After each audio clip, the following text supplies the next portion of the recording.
Chapter 1. In the year 1487 of the Yuan calendar, as the annual colossal rising current surged upward, the inhabitants of the Sky Island appeared exuberant and full of anticipation. Standing at the edge of the divine island of Appiato, they eagerly awaited the gifts from the distant Shanghai brought forth by this powerful tide. For those who had long resided on the Sky Island, Shanghai had always seemed like a mythical realm, a place they could only briefly connect with during the yearly emergence of the titanic currents. This phenomenon also allowed them to feel the vast world that lay beneath their feet.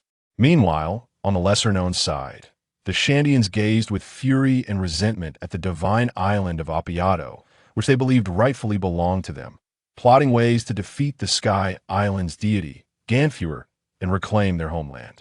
As the thunderous sound of rushing water approached the Sky Island, a tremendous torrent surged from below the cloud sea, unlike any regular current. The annual colossal rising tide erupted with extraordinary ferocity. Not only was the flow immense, but its height was also unprecedented. The powerful current, as thick as the island itself, transformed into a water tornado, spiraling rapidly toward the heavens, surpassing even the tallest vines of the divine island of Appiato, as if striving to reach the moon. This spectacle caused a torrential downpour to cascade over the entire Sky Island, mingled with countless gifts from Shanghai, scattered all around. The guards shielded Ganfuer with umbrellas, yet he waved his hand dismissively, commanding the surrounding guards, "Order the divine guard to swiftly collect these items. If any survivors from Shanghai are found, ensure their safety." "Understood, Lord Ganfuer," the guards replied respectfully, bowing slightly before dispersing to carry out Ganfuer's orders. While these guards busily gathered the gifts from Shanghai, a seemingly ordinary small boat of a rather diminutive model drifted with the current until it reached the Shandians' dwelling, unnoticed by the divine guard. The local Shandians were too consumed by their anger to notice the small vessel, allowing it to float aimlessly in the cloud sea.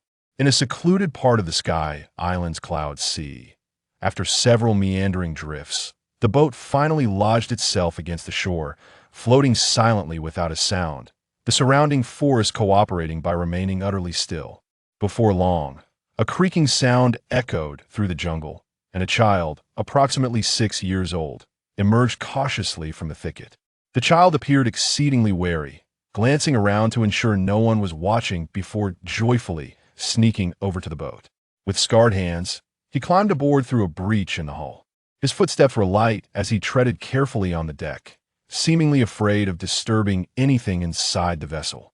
With bright eyes scanning the boat, he confirmed there were no surprises before stealthily entering the cabin, murmuring to himself, "I hope to find something valuable." However, the little boy's heart sank upon entering the cabin.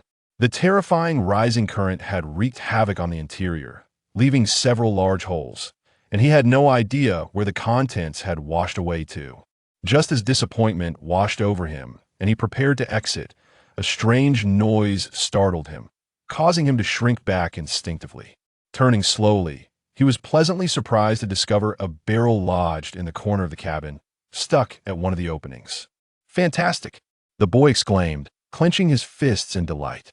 "It seems the heavens have blessed me, ensuring my journey here was not in vain. Perhaps there's something good inside." With eager anticipation, he approached the barrel, intending to drag it to the cabin's entrance. However, it seemed he had been hungry for some time and lacked the strength to move it. "Never mind, let's open the barrel and see if there are any treasures within," he said, pulling out a metal rod from his backpack and forcefully prying at the barrel's opening. As he strained, his face flushed, the lid finally gave way with a satisfying crack. Peering eagerly inside, he gasped in shock. Rather than food or drink, there was a boy within the barrel, about his own size, curled up inside. The boy had striking red hair and wore lavish clothing that resembled that of a noble, his body completely coiled within the barrel. Cautiously, the little boy extended a finger, prodding to check if this child was still alive. To his relief, the boy inside the barrel still breathed faintly. "He's alive. It seems he's been trapped in there too long and fainted," the little boy conjectured, shaking the figure gently in an attempt to rouse him. Before long, The boy in the barrel awoke, his eyes bleary as he gazed at the little boy before him and asked, "Where am I?"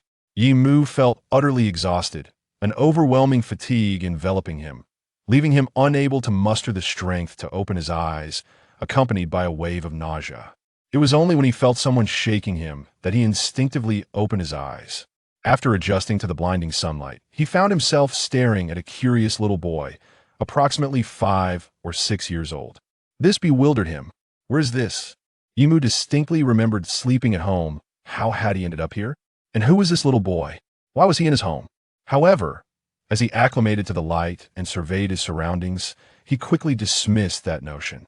Towering trees reaching for the sky, rivers flowing with clouds, and the peculiar child before him all indicated that he was in a fantastical, primordial forest far from his home. This realization jolted him awake. "Hey, little one, where is this place?" Yimu attempted to soften his tone, not wanting to frighten the young boy.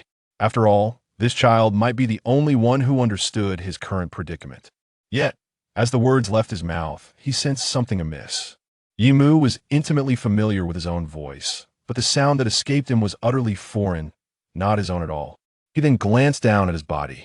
His arms had shrunk, his legs were smaller, and his entire form had diminished.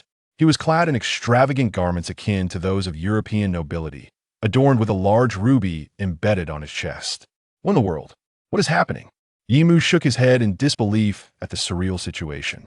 At that moment, the little boy before him regarded him with a curious yet wary expression and replied, "This is Sky Island. You are from Qinghai. So naturally, you wouldn't know this place." Sky Island? Qinghai? The term sounded familiar. Ah, was this not a location from the world of One Piece? Yimu found it hard to accept the events unfolding before him, and an expletive slipped from his lips. Damn it, I've somehow crossed over into the world of One Piece and ended up on Sky Island. Wait, let me think this through. As a devoted anime fan, Yimu was quite familiar with One Piece. Though he hadn't watched the anime or read the manga since the Marineford arc, he had consumed plenty of short videos, edits, and fan fiction. However, he had never imagined that such a fantastical occurrence could happen to him. Isn't Sky Island the territory of Enel, the god? Good grief, I've never paid the toll. As a Qinghai person on Sky Island, what if I end up like Luffy and his crew, getting taken down by Enel's gang? Although in the story, Enel's Rumble fruit had never killed anyone, Yimu had no desire to test that theory. Personally, he doubted he could survive a lightning strike. Why couldn't I have crossed over with a powerful devil fruit? How am I supposed to navigate this situation? Forget it, the priority is to find out what era I am in. Despite the strangeness of his circumstances, Yimu's mind remained remarkably calm and clear, quickly piecing together the situation. Thus, he turned to the little boy and, with a gentle demeanor, inquired, "Little one, may I ask who the deity of Sky Island is now?" Yimu considered this issue to be of paramount importance. If it were Ganfuer, it would be manageable after all. That old man could be regarded as a somewhat decent person, and safety concerns could be temporarily set aside. However, if it were Enelu, the one who sought to obliterate Sky Island with a cacophony of destruction, Yimu felt he ought to begin preparing for his own demise. As Yimu's words fell, the small boy before him suddenly adopted a highly guarded demeanor. Yimu even sensed a hint of peril emanating from the boy. Surely, this is but a delusion, he mused, beads of cold sweat forming on his brow. At that moment, he felt utterly weak, and if this child truly intended to eliminate him, he might very well meet his end here. Fortunately, the menacing aura dissipated almost as swiftly as it had appeared. "What do you inquire about this for?" the boy asked coldly. Nothing at all," Yimu replied, wiping the non-existent sweat from his forehead. The boy then responded, "It is an old fellow named Ganfuer." Thank goodness, Yimu breathed a sigh of relief upon hearing the boy's words. However, he quickly pondered another question and asked the child, "Do you happen to know of a formidable individual named Enelu?" "How do you know my name?" The two boys gazed at one another in astonishment, their eyes locked in mutual disbelief. Half an hour later, "Little one, I must ask you, do you truly go by Enelu and not any variation such as Ailu, Eni, or Nilu perhaps?" Yimu pressed on, still not quite convinced that the audacious figure from the anime, who proclaimed himself as a god, could possibly be this shy boy before him? I have stated my name countless times. I am Enelu, the young Enelu replied, his patience wearing thin with Yi Mu's incessant inquiries. The prefix little one in every sentence only further irked the prideful boy. Yi Mu scrutinized the boy before him standing at less than a meter tall, with a gaunt face and a frail physique. This was a stark contrast to the Enelu he had envisioned. All right, I ask you, Enelu, do you have anything to eat? After much contemplation, taking into account his current weakness and hunger, Yi Mu posed this question. As for whether the boy before him was truly Enelu, it mattered little to him whether he was or wasn't. His priority was to fill his stomach and regain strength. Enelu cast a sidelong glance at Yi Mu and replied with irritation, No, I had set out to find food myself and unexpectedly encountered you. What am I to do then? I'm so weak from hunger, Yi Mu lamented. Go find it yourself. I must leave, Enelu declared, having been away from the village for quite some time. If he did not return soon, the villagers would undoubtedly seek him out, causing him trouble. Hey, don't go. What'll I do if you leave? Yi Mu implored. He dared not let the boy, who could potentially be Enelu, slip away. After all, he was in unfamiliar territory and had finally made an acquaintance, no matter how extraordinary that acquaintance may be. However, Enelu appeared resolute in his intention to depart, which left Yi Mu somewhat exasperated. At that moment, a rumbling sound emanated from both of their stomachs. By the way, Yi Mu suddenly conceived a brilliant idea. Hey, little one, are you hungry? He had initially thought he could entice the young one to stay with the promise of food. To his surprise, as soon as the words left his mouth, Enelu glared at him with indignation, leaving Yi Mu utterly confused. Let me tell you, don't call me little one, or I will punch you, Enelu declared, raising his tiny fist. You're the same age as me. Why do you call me little one? Upon hearing Ainelu's words, Yi Mu realized that this young one had quite a strong sense of pride, getting angry over such a trivial matter. Nonetheless, the sight of him raising his fist did indeed reflect Ainelu's character. Yi Mu then glanced at himself. His petite stature certainly rendered the moniker little one inappropriate. All right then, since we're at this, let me introduce myself. My name is Yi Mu, and you can simply call me Yi Mu from now on. Yi Mu, what a peculiar name. Ainelu pondered aloud. Let's not dwell on the name issue. Yi Mu replied nonchalantly, as he too found it somewhat odd to use his original name in the world of One Piece. However, this was not the time for such musings. The pressing concern was hunger. Hunger. Now that we're acquainted, how about I prepare a delicious meal for you as a welcoming gift? Yi Mu said, casually placing a hand on Ainelu's shoulder. Ainelu merely squirmed slightly in response. Very well, Yi Mu, little one. Perhaps it was the mention of food that piqued Ainelu's interest, and with the villagers likely still absent, he finally nodded in agreement. Nevertheless, he could not resist adding the term little one as a form of retaliation for Yi Mu's earlier remark, to which Yi Mu could only respond with a wry smile. Although Yi Mu was a recluse back on Earth, his culinary skills were commendable. After all, with no girlfriend and a reluctance to venture outside on weekends, he often indulged in various culinary delights to pass the time.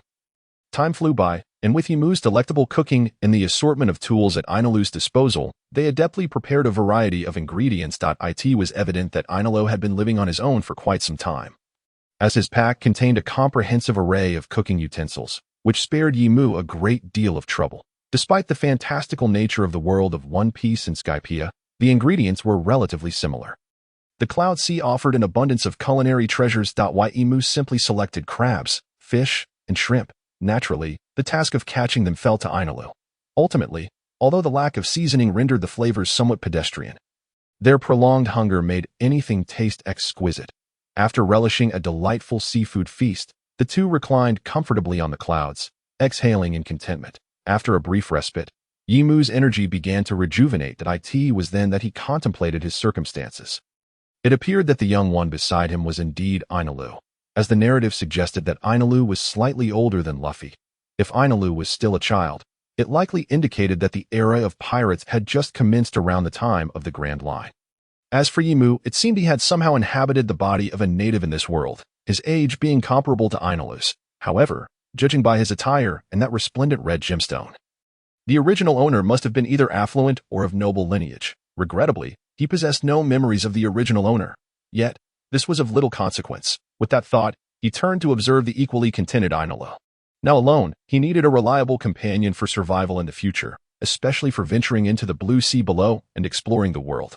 Ainalu presented an ideal choice. Furthermore, it appeared that Ainalu had yet to discover the Rumble Rumble fruit. Did this imply that by staying close to him, Yimu might uncover the fruit? Would he stand a chance to inherit the power of the Rumble Rumble fruit in the process? The mere thought ignited a fervor within him.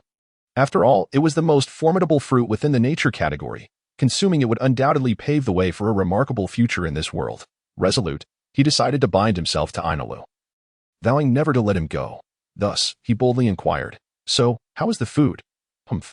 Ainalu let out a slightly haughty hum, though his tone had softened. Clearly, using culinary delights to win over a child was one of the most effective strategies. However, I must take my leave. This time, he truly intended to depart. He had already lingered far too long that if discovered by the Sky Island's guards, he would be in dire straits. The villagers would likely return soon. And if they realized he was missing, they would undoubtedly inquire about his whereabouts. Be careful and find a hiding place. Otherwise, you'll be in serious trouble if the gods' guards catch you. After a moment's thought, a flicker of struggle crossed his face, and he ultimately relinquished a single fruit from his pack to Yimu. This is the only fruit I have left. I had intended to keep it for myself. But now it's yours. With that, he picked up the remaining seafood and departed. As Yimu watched Ainalu leave, he found himself at a loss for words of persuasion. His gaze remained fixated on the package Ainalu had discarded, where a corner of a fruit was peeking out. The mysterious spiral patterns and lightning-like designs were unmistakable that Yimu didn't need to ponder. He had already deduced what it was. That's the Rumble Rumble fruit. Hey, Ainalu, wait. Just as Yimu's words escaped his lips, he felt an overwhelming urge to slap himself. Ainalu halted in his tracks, looking back at Yimu with curiosity. That moment, Yimu's heart was a tumult of conflicting emotions. His mind in a relentless struggle. For all the pirate enthusiasts, perhaps the most impactful aspect of the formidable Ainalu was not his arrogance, nor his fish-like eyes, nor his golden ship, but rather his possession of the Rumble Rumble fruit. The devil fruit, as a treasure of the sea, granted extraordinary abilities to its consumer, but at the cost of being eternally shunned by the ocean, rendering them incapable of swimming. Devil fruits are categorized into three main types: nature, zoan, and paramecia. From the anime, it was evident that nature-type devil fruits boasted the most formidable powers, followed by paramecia and zoan. It is worth noting that many of the world's strongest figures, such as the three marine admirals, Crocodile from the Seven Warlords, and Luffy's father, Dragon, are all wielders of nature-type devil fruits. Their displayed strength undeniably showcased the might of nature-type abilities. Although the potency of a devil fruit is primarily dependent on the skill of its user, there are no inherently weak devil fruits. Only weak users. Having a powerful devil fruit undoubtedly facilitates one's journey to becoming a formidable force. Now, an opportunity lay before Yimu. For reasons unknown, he felt an unwavering conviction that the devil fruit Ainalu had tossed to him was indeed the most powerful nature-type fruit, the Rumble Rumble fruit. He desperately wished to consume it immediately. However, the ingrained teachings from his childhood instilled a sense of moral unease within him. In this moment, a fierce internal conflict raged in Yimu's heart. Consuming this devil fruit would alleviate all his survival concerns, granting him the potential to ascend to greatness in this world. Yet, the thought that this fruit had been discovered by Ainalu first lingered in his mind, even though it was evident that Ainalu was unaware of its true nature and value. However, upon recalling the recent moment when Ainalu, despite his hesitation, still chose to offer his food as an act of kindness, Yimu found himself suddenly engulfed in doubt. What if, in the future, Ainalu discovers that the power I possess is solely due to that devil fruit he once cast aside for me? How immense would the guilt weigh upon his heart? This thought could very well become an indelible shame and scar within Yimu's soul. Does such a person still deserve to become the ruler of this world? Two conflicting thoughts wrestled within Yimu's mind: to eat or not to eat. It must be said that the education he received under the red flag over the years has rendered him somewhat naive, nurturing within him a heart that remains grateful and appreciative. Ultimately, Yimu gritted his teeth, suppressing the urge to immediately devour the fruit, and inquired of Ainalu, "Where did you find this fruit?" At that moment, a flicker of hope lingered in Yimu's heart, as he repeatedly told himself that perhaps he could still find other devil fruits, thereby sparing himself the shame of taking what rightfully belonged to Ainalu. Ainalu, observing Yimu's complex and tormented expression, was puzzled by his sudden change in demeanor, yet after a moment's contemplation, he replied, "There are none left, don't answer me so quickly. Take a moment to reflect. It doesn't have to be identical. Any fruit with a similar peculiar pattern will suffice." That Yimu pointed to the tightly gripped devil fruit in his hand. Ainalu raised his head, placing his finger on his chin in thought, before slowly responding, "Now that you mention it, there is one, but it differs somewhat. Its pattern resembles flames and is red in color." "Really? Flames, red in hue? Could it be the burn fruit?" Upon hearing Ainalu's words, Yimu's eyes sparkled with excitement, his entire being trembling as if he had consumed an invigorating elixir. Instantly rejuvenating his strength, he rushed to Ainalu's side, exclaiming, "Quick, take me there." Ainalu was startled by Yimu's sudden fervor and, although perplexed by why Yimu wished to accompany him, he found himself grappling with a different dilemma. Should he lead Yimu to the place where he discovered the fruit? Given the time, the villagers who had ventured out for hunting should be returning soon. If they were to catch him escaping the village, a beating would be inevitable. Furthermore, the location where he found the fruit was fraught with danger. Yet, the moment he felt Yimu's arm around his shoulder, a sensation of validation that Ainalu had never experienced before washed over him. In an instant, he cast aside all hesitations and told Yimu, "All right, follow me." In a secluded valley known as Skypiea, there existed a hidden spot resembling a ravine, surrounded by colossal rocks, with a narrow stream flowing through the center. Ainalu and Yimu were currently hiding here, cautiously observing the sentinels of the Sky Island soaring in the sea of clouds. "Hey, Ainalu, are you from the Sky Island?" Seizing a momentary lull, Yimu posed a question that had long occupied his thoughts while watching the anime. "I don't know," Ainalu responded, his expression growing somewhat somber. "However, since I can remember, I have always lived on the Sky Island." "Oh, I noticed you don't have wings, while those sentinels all do, which piqued my curiosity." Yimu retreated slightly, seeking shelter under the shade of a tree. Upon hearing this, Ainalu's face darkened. Perhaps Yimu's words struck a nerve, for Ainalu had endured countless instances of discrimination and abuse on the Sky Island due to his lack of wings. Yimu, aware of this, had intentionally probed into Ainalu's past, aiming to evoke the resentment he harbored towards the Sky Island. Therefore, he continued, feigning indifference, "Perhaps you, like me, are from Qinghai." Ainalu's body jolted at this suggestion, his eyes widening in disbelief as he gazed at Yimu. "You see, neither of us has wings, and people from Qinghai also lack them." As he spoke, noticing a flicker of interest in Ainalu's gaze, Yimu further tempted him. "So, do you have any desire to return to Qinghai like me?" "Return to Qinghai?" Ainalu exclaimed, his eyes widening with surprise that Yimu's words ignited within him a longing to escape the Sky Island and experience the human world that mirrored his own existence. However, he pondered, "But how do we return?" I'm afraid I don't know either. You see, the Sky Island is situated thousands of meters above Qinghai." Yimu sheepishly scratched his head, admitting his own lack of clarity. Nevertheless, he could not allow the flicker of Ainalu's desire to return to Qinghai to extinguish, so he continued, "While I may not know how to return just yet, I will never abandon the thought of going back to Qinghai. After all, that is where my true home lies." After expressing this, Yimu observed the pensive and hesitant expression on Ainalu's face and added, "Moreover, having you by my side makes all the difference. If it were just me, it might be quite impossible, but with your assistance, we can certainly make it happen." Ainalu pointed at himself. "What can I do to help you?" While he might not be able to offer much assistance at present, in the future, who could say? For now, they should focus on finding the place where Ainalu had discovered the fruit. Yimu's insatiable greed remained unquenchable. He lacked the courage to reveal the truth about the devil fruit to Ainalu just yet. "All right," Ainalu replied, his heart filled with confusion regarding Yimu's intentions. Fortunately, at that moment, both of them looked up to see that the divine sentinels had departed, allowing them to stealthily leave their hiding place. Following Ainalu, Yimu traversed the winding path ahead, encountering the divine sentinels several times along the way. Thankfully, their small stature kept them hidden from detection. It seemed this was not Ainalu's first clandestine venture into this area.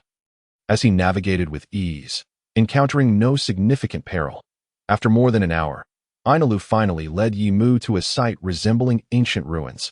where remnants of crumbling structures hinted at a long-lost civilization. Upon witnessing this scene, an idea sprouted in Yimu's mind. Could this be the fabled Shandora from the story? Hey, hurry up and catch up, Ainalu called out to the dazed Yimu. Clearly anxious, though, Yimu snapped back to reality and promptly followed. The two of them wandered through the dilapidated ruins until Ainalu brought Yimu to a building concealed by the sea of clouds, where they finally came to a halt. We arrived. This is the place, Ainalu announced, brimming with excitement. This place? Yimu surveyed the surroundings, noting the absence of anything noteworthy aside from shattered bricks and debris. Ainalu, observing Yimu's puzzled expression, wore a look of pride as he boasted, I put in a tremendous effort to discover this. Follow me. I'll show you something amazing. Ainalu stepped into the sea of clouds, which barely reached his knees. That Yimu watched as Ainalu rummaged through the clouds, his expression suddenly flickering with exhilaration as if he had unearthed a treasure. But I found it. Right here. Yimu then saw Ainalu vigorously shifting something within the sea of clouds, his face turning crimson from the exertion. At this point, Yimu seemed to have an inkling of what was happening and stepped into the clouds beside Ainalu. Together now, following Ainalu's guiding hand deeper into the sea of clouds, they indeed encountered a large stone. All right, let us exert ourselves together. We can move it. Ainalu glanced at Yimu, then silently nodded. Together, they strained with all their might, and suddenly the large stone began to shift slightly, revealing a narrow crevice from which a whirlpool-like force of attraction emanated. Keep it up, Ainalu shouted. The place where I discovered the fruit lies just beneath this. Upon hearing Enel's words, Yimu felt as though the devil fruit was beckoning to him, compelling him to muster every ounce of strength. With a furious roar, he effortlessly moved the massive stone aside. Simultaneously, a colossal whirlpool engulfed both Enel and Yimu, drawing them into a pitch-black abyss. Ah, how it hurts! A searing pain, akin to a fracture, radiated from his coccyx, jolting Yimu. Nevertheless, he paid little heed to the agony. After a moment, he quickly patted his chest, thanking the heavens that the rumble fruit was still securely in his possession. Allowing him to breathe a sigh of relief, he then glanced around. What he beheld was astonishing. Before him lay a scene reminiscent of a hidden paradise beneath the clouds, an expanse filled with colossal structures that resembled ancient Egyptian architecture. Tier upon tier, radiating outward from a central colossal green vine. At the very base of this verdant vine stood a monumental edifice, akin to a pyramid. Yet, Yimu's thoughts were wholly consumed by the devil fruit. He had no inclination to admire the scenery. After rubbing his sore backside, he turned to check on Enel, who was still unconscious. Hey, Enel, wake up? Yimu gently shook Enel's frail form. Upon touching his exposed skin, Yimu noticed numerous scars adorning Enel's body, a testament to the torment he had endured on Sky. It was no wonder Enel sought to obliterate the island. One could only conclude that in this world, there exists neither unprovoked affection nor unwarranted cruelty. This realization solidified Yimu's resolve to help Enel escape Skypiea, whether it was to repay Enel's unwavering care for him, a mere acquaintance of less than a day, or to secure a powerful ally for himself in the form of the thunder god Enel. Yimu was determined. Before long, Enel stirred, rubbed his eyes, and spat out the seawater from his mouth. Upon seeing Yimu still by his side, a flicker of joy crossed his face. Are you all right? Can you stand? Yimu inquired with concern. Enel's face twitched slightly, indicating that the fall had indeed caused him some discomfort. Struggling to rise, he brushed off his clothes with a nonchalant demeanor, saying, I'm fine. The last time I fell was far worse. Yimu's heart swelled with gratitude at Enel's words, knowing that despite the pain he must have anticipated, Enel had selflessly brought him here. Thank you, he expressed sincerely, only to be met with Enel's haughty dismissal as he turned his head away. What are you thanking me for, you fool? Yimu threw an arm around Enel's shoulder, speaking with unabashed cheer. From this day forth, you are my brother, Yimu. We shall share both joy and hardship. Once you help me find that fruit, I will take you back to the blue sea. Then, as brothers, we shall dominate that realm, living freely and unrestrained. Humph! Enel scoffed at Yimu's words, yet his expression betrayed a profound emotional upheaval. Clearly, Yimu's declaration of brotherhood had struck a deep chord within Enel's heart. After resting for a brief moment, the two resumed their quest for the devil fruit, weaving through the ancient ruins toward the base of the vine, where Enel claimed the fruit could be found. Yimu was filled with excitement, eager to reach their destination in a flash. Yet the labyrinthine debris of the ruins impeded their progress. I first came here searching for food and accidentally fell through the hole we just emerged from. Discovering this place, Enel explained as they walked, I found many glimmering treasures there, inscribed with unfamiliar characters. There was a large house, and it was inside that house that I found the fruit you now possess. I had intended to grab another one, but when I heard a terrifying hissing sound, I panicked and fled. Afterward, I blocked the entrance with a stone. You truly are clever, Yimu praised, grateful that Enel had not taken the other devil fruit. Otherwise, he would be devoid of hope. By the way, tell me more about your blue sea. That I've heard from the people of Skypiea that those from the blue sea are quite formidable. Upon mentioning Enel's potential origins from the blue sea, curiosity sparked within him, prompting Enel to inquire further. The blue sea, speaking of which, there is a particular place one must mention. A place? Enel halted in confusion. Indeed, Yimu believed it was the perfect moment to ignite Enel's yearning for the blue sea. This place is called Raftel, the legendary land of dreams within the blue sea. It is said that the island holds everything one could desire. If one reaches it, they can become the pirate king, possessing all the wealth, power, and fame that one could dream of, a destination sought after by all in the blue sea. Is it truly that remarkable? A glimmer of longing flickered in Enel's eyes upon hearing Yimu's words. That Yimu, uncertain of the current era or whether Roger was still alive, continued to share. Indeed, however, even after centuries, no pirate has yet set foot there. So, Enel, come with me to the blue sea, embark on a journey in pursuit of dreams and freedom, conquer the magnificent blue sea, and become the true pirate king, the sovereign of this beautiful world. The pirate king, the ruler of the world? Enel's gaze brimmed with aspiration, embodying the desires inherent to every man seeking success and recognition. Once you help me find that fruit, with its power, we brothers will wield formidable strength, dominating the realms. Then, we shall gather powerful allies and stride toward the throne of world dominion. Unintentionally, Yimu revealed details about the devil fruit to Enel. As anticipated, upon hearing Yimu's words, Enel abruptly halted, turning to Yimu with a look of confusion. The fruit? Is it truly something extraordinary? Yimu wrestled internally with the dilemma of whether to disclose the truth about the devil fruit to Enel. If he revealed it now, would Enel be tempted to seize the fruit for himself, abandoning him to seek another? Although this particular devil fruit rightfully belonged to Enel, withholding the truth until they found another would create a rift between them. After all, Yimu intended to take Enel to the blue sea, making him his most powerful ally. After much internal struggle, Yimu finally resolved to speak. Indeed, if I am not mistaken, this fruit is the coveted treasure of the sea, the devil fruit. The devil fruit? Correct, as a treasure of the sea. The one who consumes it gains extraordinary abilities beyond the ordinary. However, as a price, they are forever despised by the sea and lose the ability to swim.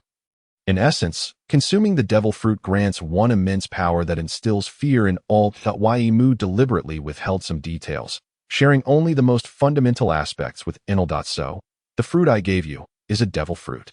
A flicker of greed ignited in Enel's eyes, and Yimu noted it with keen perception. Take it. While I cannot ascertain its exact abilities, one can hardly find a weak devil fruit, can they? Yimu suppressed his heartache as he extended the fruit to Enel. Gambling on Enel's character, it seemed he had won the wager. Upon receiving the devil fruit from Yimu, Enel's eyes widened in disbelief as he slowly accepted it. Glancing back and forth between Yimu and the fruit in his hand, last, he seemed to have made up his mind, slowly unclenching his tightly clenched fist. Let us proceed. We are not far from the location where I discovered the devil fruit. A faint smile appeared on Yimu's face as he followed closely behind Enelu, moving forward. Soon, the resplendent golden city, shimmering with golden light, materialized before Yimu's eyes. In addition, there were enormous green vines. And at the base of the vines stood a structure reminiscent of the gates of hell, intricately carved with various demons. Yimu found himself momentarily immobilized. As a mere commoner, he had never encountered such vast wealth and gold. An overwhelming impulse surged within him to rush forward and absorb all that gold into his very being. Yet, in order to avoid embarrassing himself in front of Enelu, he resolutely suppressed his desires. His heart a tumult of conflicting emotions. Fortunately, at that moment, Enelu, clutching the devil fruit, spoke up. The fruit is inside that gate. Let us go together to him. Yimu's voice quivered slightly. This was undeniably a pivotal moment that would determine his fate. He took measured steps, one foot after the other, gradually approaching the ominous black door. As he drew closer, the light brightened somewhat, rendering the gates of hell less terrifying. Yimu soon realized that the interior was vast and empty. The ceiling soaring high, though it appeared that the contents had long been removed. Only a single vine, reminiscent of a rainbow bridge, traversed the entire space, and at the highest, central point of the vine hung a devil fruit adorned with flame-like patterns. Radiating a dazzling brilliance, Yimu felt as though his eyes might leap from their sockets. Disregarding his appearance, he hurried toward the vine. The fruit was positioned high, but fortunately, the substantial vine provided a way up. After rubbing his palms together, he began to ascend the vine toward the devil fruit. It must be said that Yimu's body felt somewhat weak. After only a few steps, he was left gasping for breath. However, he dared not slow his pace. What lay before him was the very key to his future. Thankfully, everything was progressing smoothly. Yet, just as Yimu reached out to grasp the fiery devil fruit, the ground suddenly trembled, and a hissing, raspy sound echoed around him. Enelu, standing nearby and watching Yimu, instantly changed color, as if recalling something, and shouted at Yimu clinging to the vine, "Hurry down. The ruler of the Sky Island has returned." What?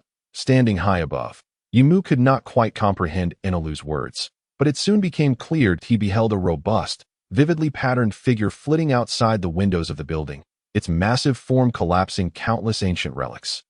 In the wake of a thunderous uproar, a gigantic, multicolored python emerged from the swirling smoke. This colossal serpent was impossibly long, its tail disappearing from sight. Undoubtedly, its girth was greater than that of dozens of Yimus combined.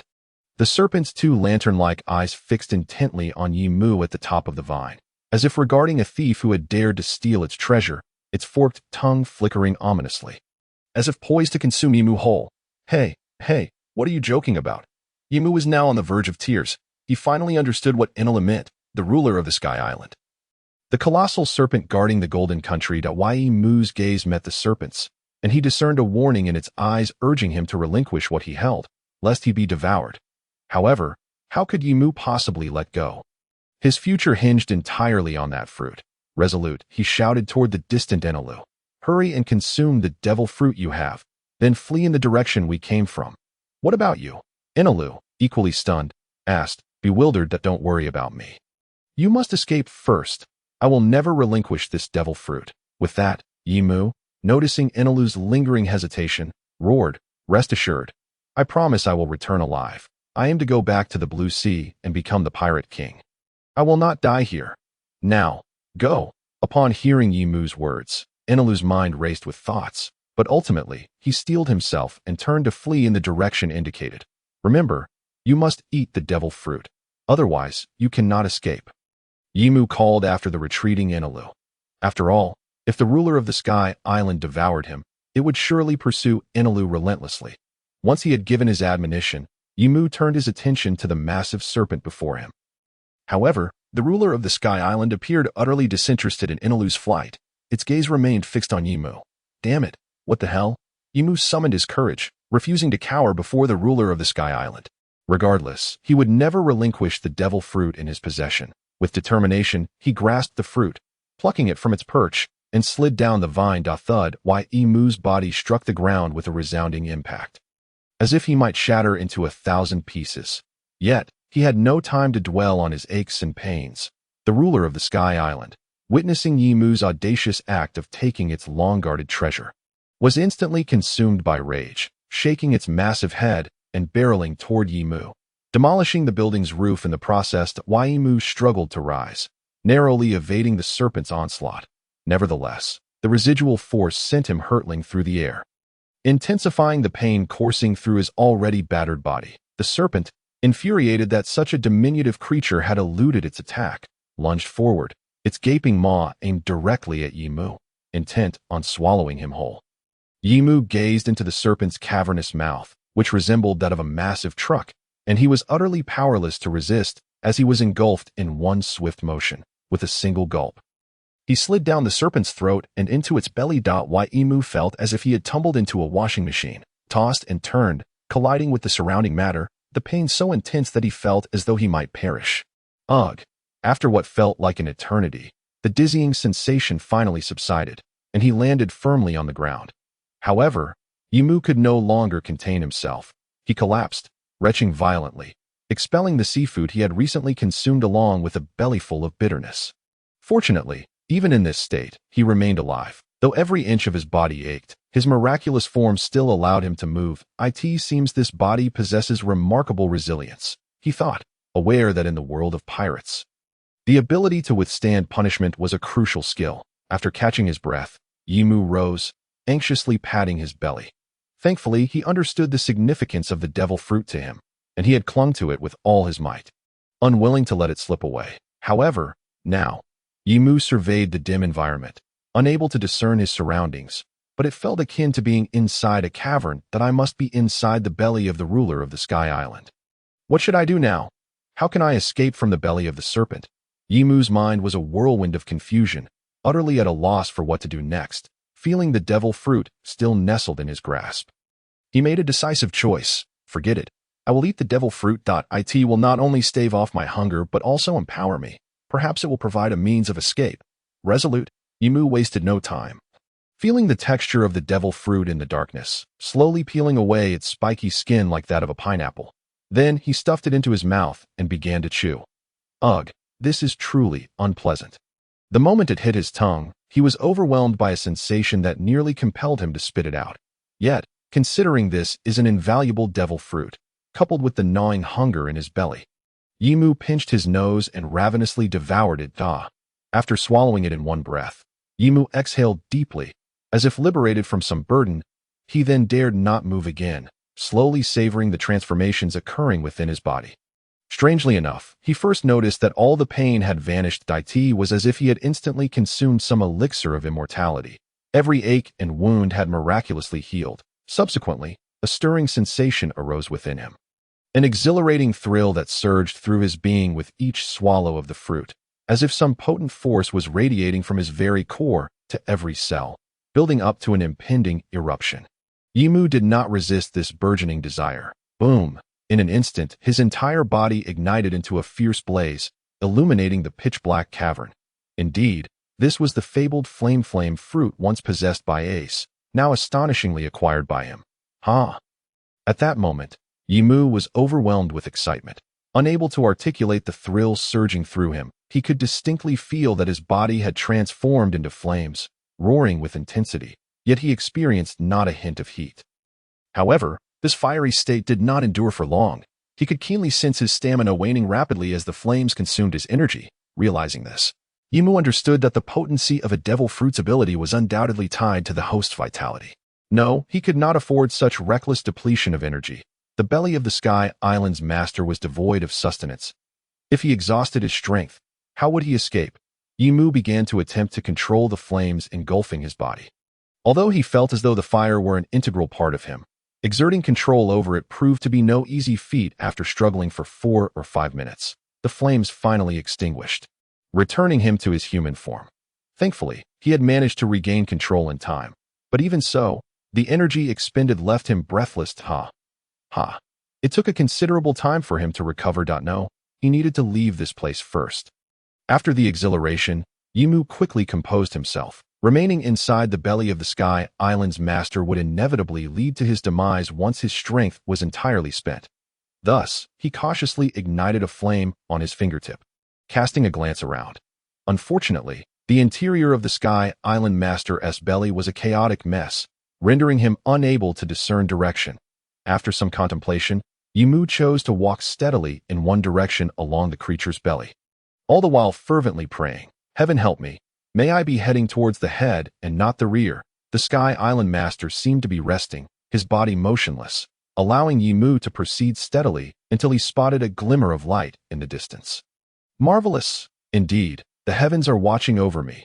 Yimu excitedly dashed towards the source of the light. Just as he reached the throat area, however, the Sky Island master suddenly began to convulse violently, causing Yimu to teeter unsteadily. Yet, he was unwilling to roll back, so he grasped the creature's tongue tightly, and then, Enel, having heeded Yimu's advice, was fleeing in the direction they had entered. However, after running for several minutes, he noticed an unsettling silence behind him. A sense of foreboding crept into Enel's heart. He desperately wished to turn back and check, but the thought of the Sky Island Master's colossal form dissuaded him from mustering the courage to do so. What should I do? What should I do? Enel repeatedly questioned himself, his gaze inadvertently drifting to the devil fruit cradled in his arms. Recalling Yimu's words that by consuming the devil fruit, he could attain superhuman strength. Perhaps, if I eat it, I will gain the power to defeat the Sky Island Master. Without hesitation, Enel seized the fruit and swallowed it whole. Then, he discovered he possessed the power to control lightning. A sensation of energy coursing through him. For someone who had always been weak, this was utterly exhilarating, instilling him with the courage to confront the Sky Island Master. Returning to the spot where he had encountered the Sky Island Master, Enel found the colossal being resting with its eyes closed, coiled up, and seemingly burping with satisfaction. This sight ignited a blaze of fury within Enel, though he had known Yimu for less than half a day. He felt an unexpected kinship with the boy from Qinghai, who was of a similar age. Especially when Yimu had expressed a desire for them to become good brothers, it dispelled Enel's long-held solitude, bringing him warmth he had never known. Fueled by anger, Enel unleashed his still awkward lightning abilities upon the Sky Island Master's head. Regrettably, at that moment, he could not effectively wield the powers of the Rumble fruit. The lightning merely tickled the giant. Nevertheless, this slight affront to his dignity enraged the Sky Island Master, who lashed out with his massive tail towards Enel. Naturally, Enel had yet to master the elemental transformation. And as the powerful, lightning-quick tail struck, he could do nothing but await his doom. Yet, at that instant, the Sky Island Master's enormous tail began to twist in an odd manner, and its head made a comically absurd motion, as if it were coughing, smoke billowing from its mouth as it attempted to expel something from its throat. Hiss, hiss, the Sky Island Master emitted a pained groan, followed by a series of coughs. In Enel's astonished gaze, a fiery figure erupted from the Sky Island Master's mouth, plummeting towards the ground. Spit, spit, spit. Yimu, expelled from the Sky Island Master, crashed down into a heap of ruins, shattering countless walls. Had he not utilized a portion of his elemental transformation to mitigate some of the impact, he likely would have been unable to rise. Wonderful. Yimu, you're still alive. Enel's voice echoed from afar. Yimu turned towards the source, seeing Enel, crackling with electricity, standing not far away. It appeared that Enel had indeed consumed the Rumble fruit. Witnessing this scene filled Yimu with immense relief. Everything was unfolding as he had anticipated. Despite encountering numerous setbacks, the outcome looked exceedingly promising. Hiss, the Sky Island Master glared at the two persistent nuisances before him, seemingly eager to swallow them whole, retracting the tail that had been aimed at Enel. The Sky Island Master flung it towards the breathless Yimu's pupils dilated in alarm. Fortunately, his body was gradually recovering with the aid of the fruit's powers, and he had regained enough strength to flee. Reacting swiftly, he evaded the incoming attack and shouted at Enel. Enel, run, head back to where we came from. Engaging the Sky Island Master now would yield no victory, not to mention that both of them had yet to familiarize themselves with their devil fruit abilities. They were still quite weakened and thus incapable of harnessing the fruit's full potential. Upon seeing Yimu alive, Enel's face radiated with joy. He wasted no time in heeding Yimu's advice, racing back in the direction they had originally come from. Although the Sky Island Master was exceedingly fast, the presence of ancient structures impeded its pursuit, forcing it to demolish numerous obstacles in its path to catch the two diminutive figures. Thus, an oddly comedic chase ensued, with the Sky Island Master appearing poised to snap at their heels at any moment. However, just as it seemed ready to strike, the two would duck into narrow alleyways or slip into buildings, evading its grasp time and again. This frantic pursuit continued until they reached the spot from which they had fallen. Yimu and Enel gazed up at the small opening in the sky. Realizing there was no time to climb back up, Enel spoke with a hint of anxiety, his gaze fixated on the gaping maw of the ruler of the Sky Island, which was poised to strike at the two of them. Yimu, equally tense, felt the remnants of his dwindling stamina and gritted his teeth, resolving to take decisive action. Are you ready? I'll hold off the ruler of the Sky Island while you climb up first. What? Enel's eyes widened in disbelief as he stared at Yimu. However, Yimu had no time to consider Enel's reaction. He quickly assessed the situation, recalling the techniques employed by Ace in the anime, and summoned the scant energy remaining within him. Fire Fist. In an instant, Yi Mu's arm ignited with searing flames, transforming into a colossal fiery fist, far larger than his own body, radiating an intense heat as it hurtled toward the ruler of the Sky Island's head. Arc! With a deafening roar, the ruler of the Sky Island's entire head was engulfed in flames, thrashing wildly in an attempt to extinguish the blaze. Witnessing the effectiveness of his attack, Yi Mu felt a wave of relief wash over him, and he shouted to Enel, "Quick, run!" Just as the two managed to escape through the cave's entrance, an overwhelming sensation akin to suffocation surged through Yi Mu's mind, and then everything faded into oblivion. Time swiftly passed. That night, within the temple of the divine island Appiato, Gonfer reclined contentedly in his palace, attended by two beautiful winged maidens. Although he was over 50 years old and a deity, Gonfer remained an ordinary human, and the passage of time had etched numerous signs of aging upon his face. His body could no longer endure the rigors of day and night as it once had, and he gradually closed his eyes and drifted off to sleep. However, just as Gonfer seemed on the verge of slumber, a sudden thunderclap reverberated through the heavens, causing his previously relaxed nerves to tense up instantly. He sat upright in bed, cradling his head, but a flicker of anger crossed Gonfer's face. After all, no one appreciates being disturbed from a peaceful slumber. Beside him, the plump captain of the Divine Guard approached and bowed respectfully. "My lord, are you unwell? Do you think I could be well?" Gonfer's countenance darkened with irritation as he questioned the captain. "Have you ascertained what is happening?" "I apologize, my lord." The captain's helplessness only fueled Gonfer's anger further. He roared, "What on earth is going on?" Ever since 5 years ago, Appiato has been plagued by a series of bizarre occurrences. First lightning, then inexplicable wildfires consuming forests, and now strange disappearances of numerous creatures. "What is the meaning of all this?" The captain, feeling somewhat aggrieved, stammered.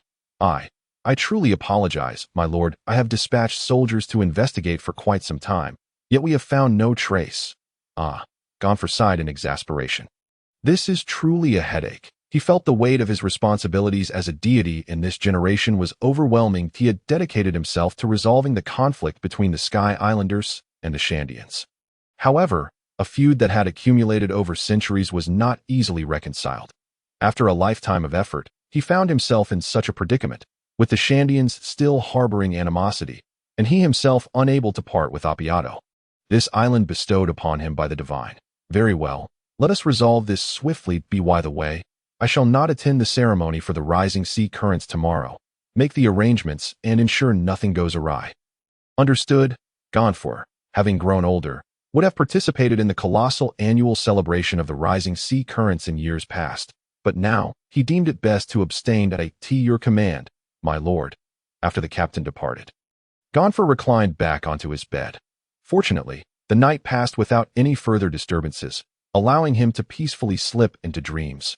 Meanwhile, deep within the roots of the vine, at the legendary ruins of the Golden Country, Shandora, a massive bonfire blazed. Above the flames rested a giant dinosaur, meticulously prepared and roasted to a golden crisp, resembling a small mountain eye in the night sky. Amidst the pitch-black darkness, a flame and a bolt of lightning clashed violently, producing thunderous roars that echoed through the air. The visible air vibrated with each collision, creating a cacophony of sound. This fierce battle raged on for a full hour, finally, with a cataclysmic explosion that shook the entirety of Shandora. Akin to the rupture of air, the flame and lightning descended from the heavens, materializing into the forms of two boys. That moment, both appeared utterly disheveled, their bodies marred by wounds, gasping for breath, as if a mere push would send them tumbling. Despite their battered appearances, their faces bore expressions of exhilaration. They converged upon the roasted dinosaur meat, devouring it with the ferocity of prehistoric beasts. In mere minutes, the once mountainous dinosaur meat vanished before their voracious appetites, leaving behind two boys with bellies swollen like balloons. They inhaled deeply, and visibly, their distended bellies shrank, revealing toned abdomens with defined muscles. Alongside the rapid disappearance of their injuries, these two, of course, were Yi Mu and Enel. 5 years had elapsed since that fateful day when they narrowly escaped the jaws of the ruler of the Sky Island. 5 years may seem long or short, yet for Yi Mu and Enel, it was undeniably a profoundly fulfilling period. After surviving that harrowing encounter, they had fully recognized one another as brothers and chose to seclude themselves within the forests of Appiato, diligently honing their skills through rigorous training. Over the past 5 years, their progress had been remarkable, thanks in no small part to the training regimen devised by Yimu. Though not an expert in the storyline, Yimu possessed sufficient knowledge of the world of One Piece to understand the essential elements required to become a formidable force. Initially, their training focused on harnessing the powers of their devil fruits, supplemented by physical training. After all, as 6-year-olds, their primary objective was survival, and unlocking the potential of their devil fruits was the most effective and swiftest means to that end. Of course, they did not neglect physical training, but the methods were rather straightforward, involving basic exercises such as push-ups, sit-ups, running, and weight-bearing activities, all designed to challenge their physical limits, whether it was due to the inherent strength of life forms in this world, the unique environment of the Sky Island at an altitude of thousands of meters with its thin air, or the potential transformative effects of the devil fruits on their bodies, combined with the abundant nutrition offered by the rich food supply in this world. Especially the countless formidable beasts on the Sky Island. These factors contributed to a remarkable transformation in their strength after just 2 years of training. During that year, the two returned to Shandora and joined forces to defeat the ruler of the Sky Island, securing their hold over the territory. At this point, they had acquired the ability to protect themselves on the Sky Island, prompting Yimu to shift his training focus entirely to enhancing their physical capabilities. A close examination of the world of One Piece reveals a fundamental truth. The strength derived from devil fruits does not equate to true power. Physical strength is paramount. This principle was exemplified by figures such as Whitebeard, Kaido, Big Mom, Carp, and the three admirals, all of whom validated this notion. Moreover, Haki is fundamentally rooted in the strength of the body. After conducting thorough research and confirming the viability of his ideas, Yimu and Enel embarked on their own Sea Cloud Gravity Chamber and Nirvana training plan. The concept of the Sea Cloud Gravity Chamber was inspired by the Gravity Chamber from the anime Dragon Ball. Prior to this, they had engaged in various basic training exercises to push their physical limits. Although their strength had experienced tremendous growth, it was still possible that certain aspects of their training were neglected or unbalanced, preventing them from fully exercising every cell within their bodies. Thus, Yimu conceived the idea of a gravity chamber inspired by Dragon Ball. However, it is evident that within the world of One Piece, at least temporarily, the two individuals find themselves unable to procure this item. Thus, Yimu contemplated an alternative, that being Seastone. As is widely known, users of devil fruits in the pirate realm face 3 formidable adversaries, the first being seawater, the second being Seastone, and the third being Haki. The first two possess the ability to render devil fruit users powerless and utterly drained of strength. In a sense, this is reminiscent of the effects of a gravity chamber. Yet, it was clear that Yimu did not possess Seastone. Perhaps it could be found in Skypiea. However, after searching for a while, the two were unable to locate any. Consequently, Yimu considered another possibility, the clouds of Skypiea. It is important to note that the clouds of Skypiea, akin to the vast sea of the blue planet, contain a substance similar to Seastone, which can also incapacitate devil fruit users. Moreover, the clouds of Skypiea exhibit remarkable malleability, allowing them to be shaped into various forms. Regrettably, in the current era, the inhabitants of Skypiea seem to have only a rudimentary understanding of the clouds, being far more familiar with the utilization of various shells. Yimu, evidently not a scientist, had no choice but to seek out assistance. Fortuitously, on Angel Island, he encountered a certain individual, Paea, the father of the character Konized. At this juncture, Paea was merely in his 20s. Recently married, yet already possessed formidable skills in crafting and research, earning a reputation as a renowned mechanic in Skypiea. After Yimu shared his thoughts and requests, Paea swiftly constructed a gravity chamber utilizing the clouds. Furthermore, he ingeniously designed the chamber to allow for the regulation of the density and mass of the clouds, thereby varying the level of suppression on their devil fruit abilities. Ultimately, the cloud-based gravity chamber exceeded Yimu's expectations. With its assistance, both individuals experienced rapid advancements in their physical training. Moreover, as the chamber provided comprehensive physical conditioning, Yimu need not worry about becoming grotesque like some of the powerful figures in One Piece, whose bodies often exhibit disproportionate features. The muscles developed within the cloud gravity chamber possessed exquisite definition, with each part of the body approaching the ideal golden ratio. This greatly pleased Yimu. For while strength may be fleeting, charm is everlasting. Observing Paigea's exceptional capabilities, Yimu initially contemplated whether to entice him to join his crew as a scientist and shipwright. However, witnessing Paigea's content life in Skypiea, especially after the birth of his daughter, completely dispelled Yimu's intentions. Nevertheless, he did offer Paigea a task to construct a pirate ship for his future crew. To facilitate this, he provided Paigea with ancient technologies he had unearthed from Shandora. Naturally, due to the advanced nature of these technologies, mastering them would not be an easy feat. Fortunately, Yimu was not in a rush. He planned to set sail at the age of 16, leaving him with 5 years. Although the shipbuilding endeavor appeared to be in its infancy, the cloud gravity chamber was more than sufficient to satisfy him, greatly enhancing their training results. Beyond the cloud gravity chamber, another discovery opened up the possibility of embracing an infinite future, the ability he referred to as rebirth. This was also related to certain revelations Yimu experienced during his development of devil fruit abilities. While he might not possess the scientific prowess of figures like Vegapunk, as an ability user, a beneficiary of 9 years of compulsory education, and with a solid grasp of the storyline, he was able to discern numerous intriguing insights through careful observation of the physical changes during the use of devil fruit powers, corroborated by his interactions with Enel. Notably, as both individuals were users of Logia-type abilities, their discoveries were inherently tied to that category. For instance, Yimu realized that the elemental abilities of Logia-type devil fruits are not infinite. To illustrate, although he possessed the Mera Mera no Mi, flame fruit, it did not grant him the capacity to generate an endless supply of flames. This process resembled a transformation of a certain substance within his body. Drawing from the narrative descriptions, he named this substance the bloodline factor.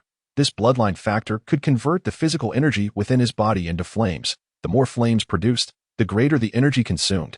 This also elucidated why individuals with greater physical strength exhibit enhanced abilities with their devil fruits. While this may appear to be a flaw, conversely, it affirmed that the hierarchical constraints of devil fruits are not absolute. As long as the user is sufficiently powerful, they can entirely disregard such limitations. This revelation also provided a pathway for the advancement of devil fruit abilities, potentially culminating in awakening. Additionally, Yimu discerned that the essence of the elemental transformation of Logia-type devil fruit users does not merely involve becoming an element to evade attacks, but rather entails controlling the flow and transformation of their bodies. In simple terms, Logia-type users can, by transforming their bodies into an element, flow, and change within the created element, much like water. While this may seem trivial, it underscores a significant point.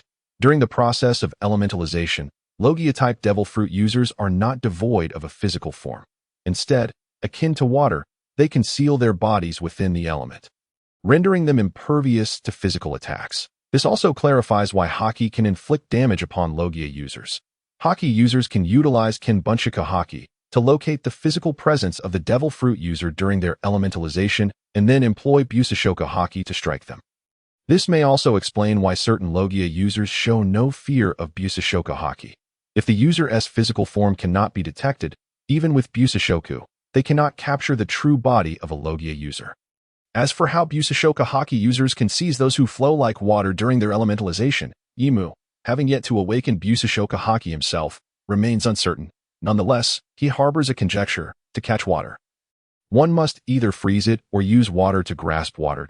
If the previous two discoveries are considered general characteristics of Logia-type devil fruits, excepting the Yami no Mi, dark fruit, then the next intriguing finding pertains specifically to devil fruits like the Mera Mera no Mi, the Garo no Mi, rumble fruit, and the Pika no Mi, gleam fruit.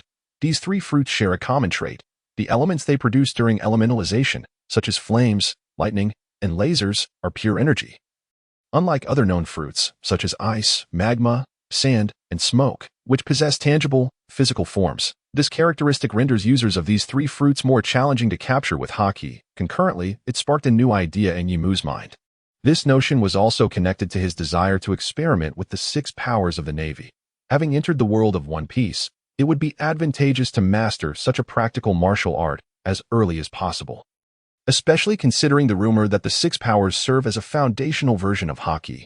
Ultimately, however, Yimu decided against pursuing this path, not due to an inability to develop it, but rather because he discerned no necessity to squander precious time on it.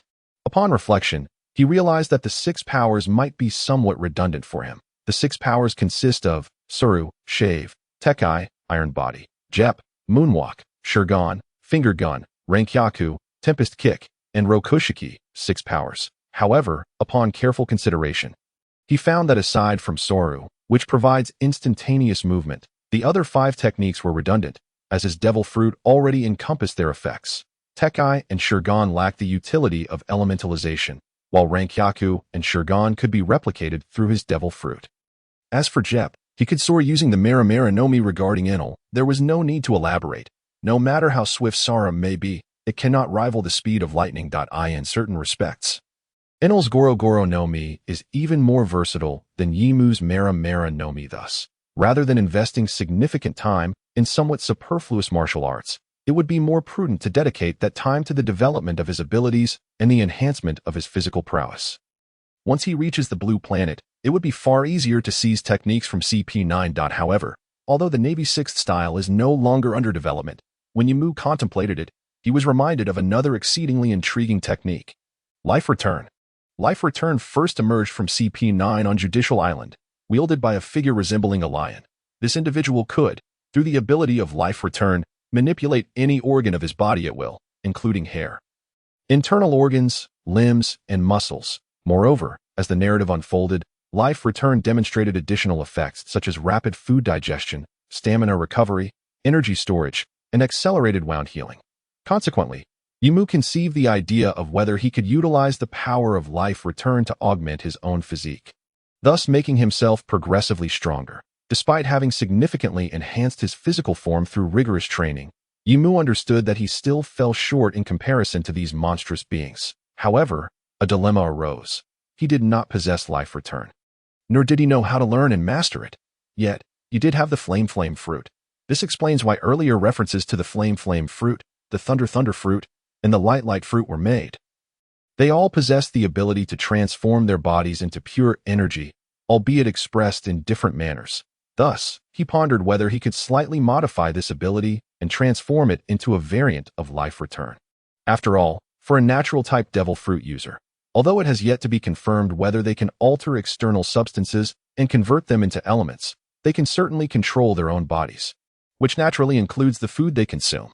Hence, with this notion in mind, Yimu dedicated a full 3 years to cautiously experimenting step by step, ultimately developing what he termed Nirvana. This ability appears deceptively simple. The entire process entails first consuming a substantial amount of food, then utilizing his elemental transformation ability to convert both the ingested food and his entire body into elemental form. Following this, he reverses the process, returning to his normal physique. After a requisite number of repetitions, his body would accumulate an immense reserve of energy, which he would then adapt to through regular training in the gravity chamber of Haiyun, allowing his body to fully acclimatize to the potent energy within. This process bears resemblance to the capabilities of the mystical beings. The adaptation phase is essentially the process through which his body becomes stronger. The results of this training have been remarkably evident.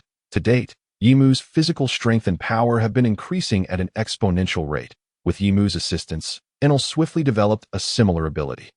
Now, at the tender age of 11, after 3 years of development, Yimu can lift boulders weighing 10 tons, while Enel, having missed these 3 years, finds his limits at around 4 tons.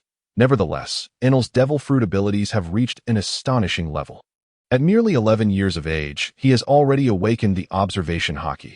While the range of his sensing ability may not be as formidable as depicted in the narrative, it is nonetheless a source of great pride. It is worth noting that even Yimu has yet to touch the threshold of Haki. Consequently, although there exists a significant disparity in their physical strength, the assistance of observation Haki allows Enel to engage in competitive bouts with Yimu. However, this also necessitates that both of them consume food equivalent to several times their body weight on a daily basis. While Yimu possesses decent culinary skills for simple dishes, yet when it comes to preparing prey several times their size, he finds himself somewhat inadequate, resulting in rather mediocre flavors. This realization has made Yimu acutely aware of the importance of a skilled chef. Fortunately, in addition to meat, there are fruits, providing a well-balanced diet. Not only do they offer rich nutrition, but they also serve to alleviate any greasiness. For instance, Enel's favorite fruit is the apple. Unlike meat, Yimu can freely catch and prepare fruits on Apaya. While procuring fruits from various sky islands proves most convenient, due to their immense consumption of food, Yimu finds himself needing to source fruits from different islands every week. For example, just now. After Enel hastily devoured the last apple, the box was already empty. All right, I understand. I'll go tomorrow morning. After uttering these words, Yimu retired to rest. The rigorous training had left his body fatigued. And in such circumstances, the importance of rest cannot be overlooked. At the break of dawn, the habitual training they had undertaken for 5 years had ingrained a routine into their bodies, without needing anyone to prompt them. Enel commenced his training. Yimu, transforming into a flame, soared into the sky, reaching the edge of Angel Island. Without even greeting anyone at the door of Pagaya's home, he took a powerful vehicle and navigated through the ascending sea of clouds towards Angel Island. However, before he did so, some preparations were necessary. Although Yimu was not apprehensive about others discovering his identity, he did not wish to attract trouble at this moment. Thus, he donned a pair of false wings that he had prepared in advance. Yimu had visited Angel Island countless times, making him quite familiar with the place. In fact, the owner was almost on familiar terms with him, as patrons of Yimu's caliber were quite rare. As for his finances, he had to thank Gonfu Air. Whenever Yimu found himself short on funds, he would take a trip to the treasury of this Sky Island deity. First and foremost, he needed to procure Enel's favorite apples. Ever since Yimu bought apples for Enel on Angel Island, Enel had developed an insatiable fondness for them, consuming nearly half a box in a single day, which Yimu found rather alarming. However, upon arriving at the trading market of Angel Island, he noticed an unusual scarcity of people. Curiously, he inquired with the fruit vendor, "Why are there so few people today?" The vendor, seemingly unfazed, casually replied, "Today marks the annual event of the Great Upward Current. Everyone has gone to participate in the ceremony." I see. Yimu mused. Over the past 5 years, through his experiences on the Sky Islands, he had discerned that unlike the shallow understanding of the upward current possessed by those from the Blue Sea, the inhabitants of the Sky Islands seemed to have a detailed grasp of when the currents would appear and their magnitude. In fact, they even maintained a dedicated sea almanac to record this information and held a celebration each year for it. Moreover, it was on this very day 5 years ago that Yimu arrived on the Sky Islands. 5 years have passed. Yimu couldn't help but reflect. By age calculation, he too was approximately 11 years old now. Just then, a violent tremor reverberated through Angel Island, causing the residents to momentarily panic. Such a powerful current was indeed a rare occurrence, unlike anything they had seen in a century. Beside Yimu, the fruit vendor exclaimed in astonishment, and Yimu followed the vendor's gaze, finding himself equally mesmerized as he beheld a colossal surge of water erupting. Resembling a spear poised to pierce the heavens, the height to which it ascended rivaled that of the immense green vines of Apaya. Good heavens! Those who had not witnessed it firsthand could hardly fathom the spectacle. In the face of such a colossal current, each individual felt as insignificant as a speck of dust.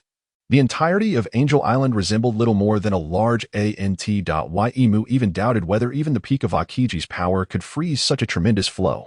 In the face of nature's grandeur, a flicker of trepidation arose within Yimu as he marveled at the scene. An unexpected voice reached his ears. "What is that?" Yimu turned to see a robust man holding a telescope, gazing intently at the rising current, seemingly having spotted something extraordinary. Following the man's line of sight, Yimu indeed discerned a tiny red dot, albeit too minuscule to identify clearly. His curiosity piqued.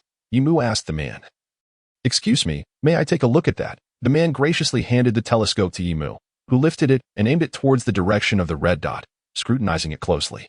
Initially indifferent, Yimu was merely curious at this moment. Upon discerning the true nature of that crimson, Yimu's eyes widened in shock, his pupils constricting in disbelief. The pirate ship, the flag, and that man he could not help but murmur a name that escaped his lips uncontrollably. Gold. Roger. After uttering the name, he returned the telescope to the burly man, the helmsman Weibai, and swiftly made his way towards Shandora. On the deck of the Oro Jackson, shrouded by the immense red sails.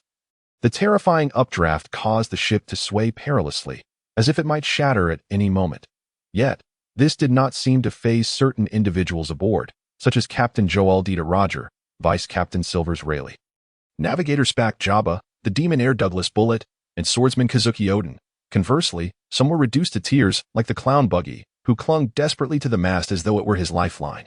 After a while, the intensity of the updraft began to wane, and the ship steadied. allowing the crew to finally appreciate the breathtaking beauty before them.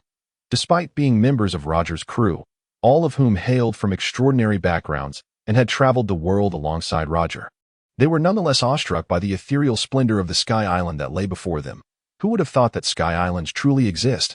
remarked Rayleigh, gazing at Roger, who stood at the bow with a gleam of wonder in his eyes. "Indeed, Rayleigh, it is a miraculous sight," Roger replied. "But is there truly something here that you seek?" "Absolutely." Roger's gaze was filled with confidence and determination, his voice resonating with authority that I can hear it calling to me. "It appears our journey will not be in vain." At that moment, Jabba, the navigator, approached, a cigarette dangling from his lips. "The situation is dire, Roger. The ship has sustained significant damage, and I find myself at a loss." Jabba's words furrowed Roger's brow, though he soon asked with renewed composure, "Can we make it to the Grand Line?" After a moment's contemplation, Jabba nodded. "If I exert myself, it should be manageable." "Very well. We shall address the ship's issues once we reach Water 7. For now," Roger turned to face his crew. "Friends, let us embark on the quest for the fabled land of gold, Shandora, and begin our adventure." A resounding cheer erupted, echoing through the air. The arrival of the Roger pirates was nothing short of monumental.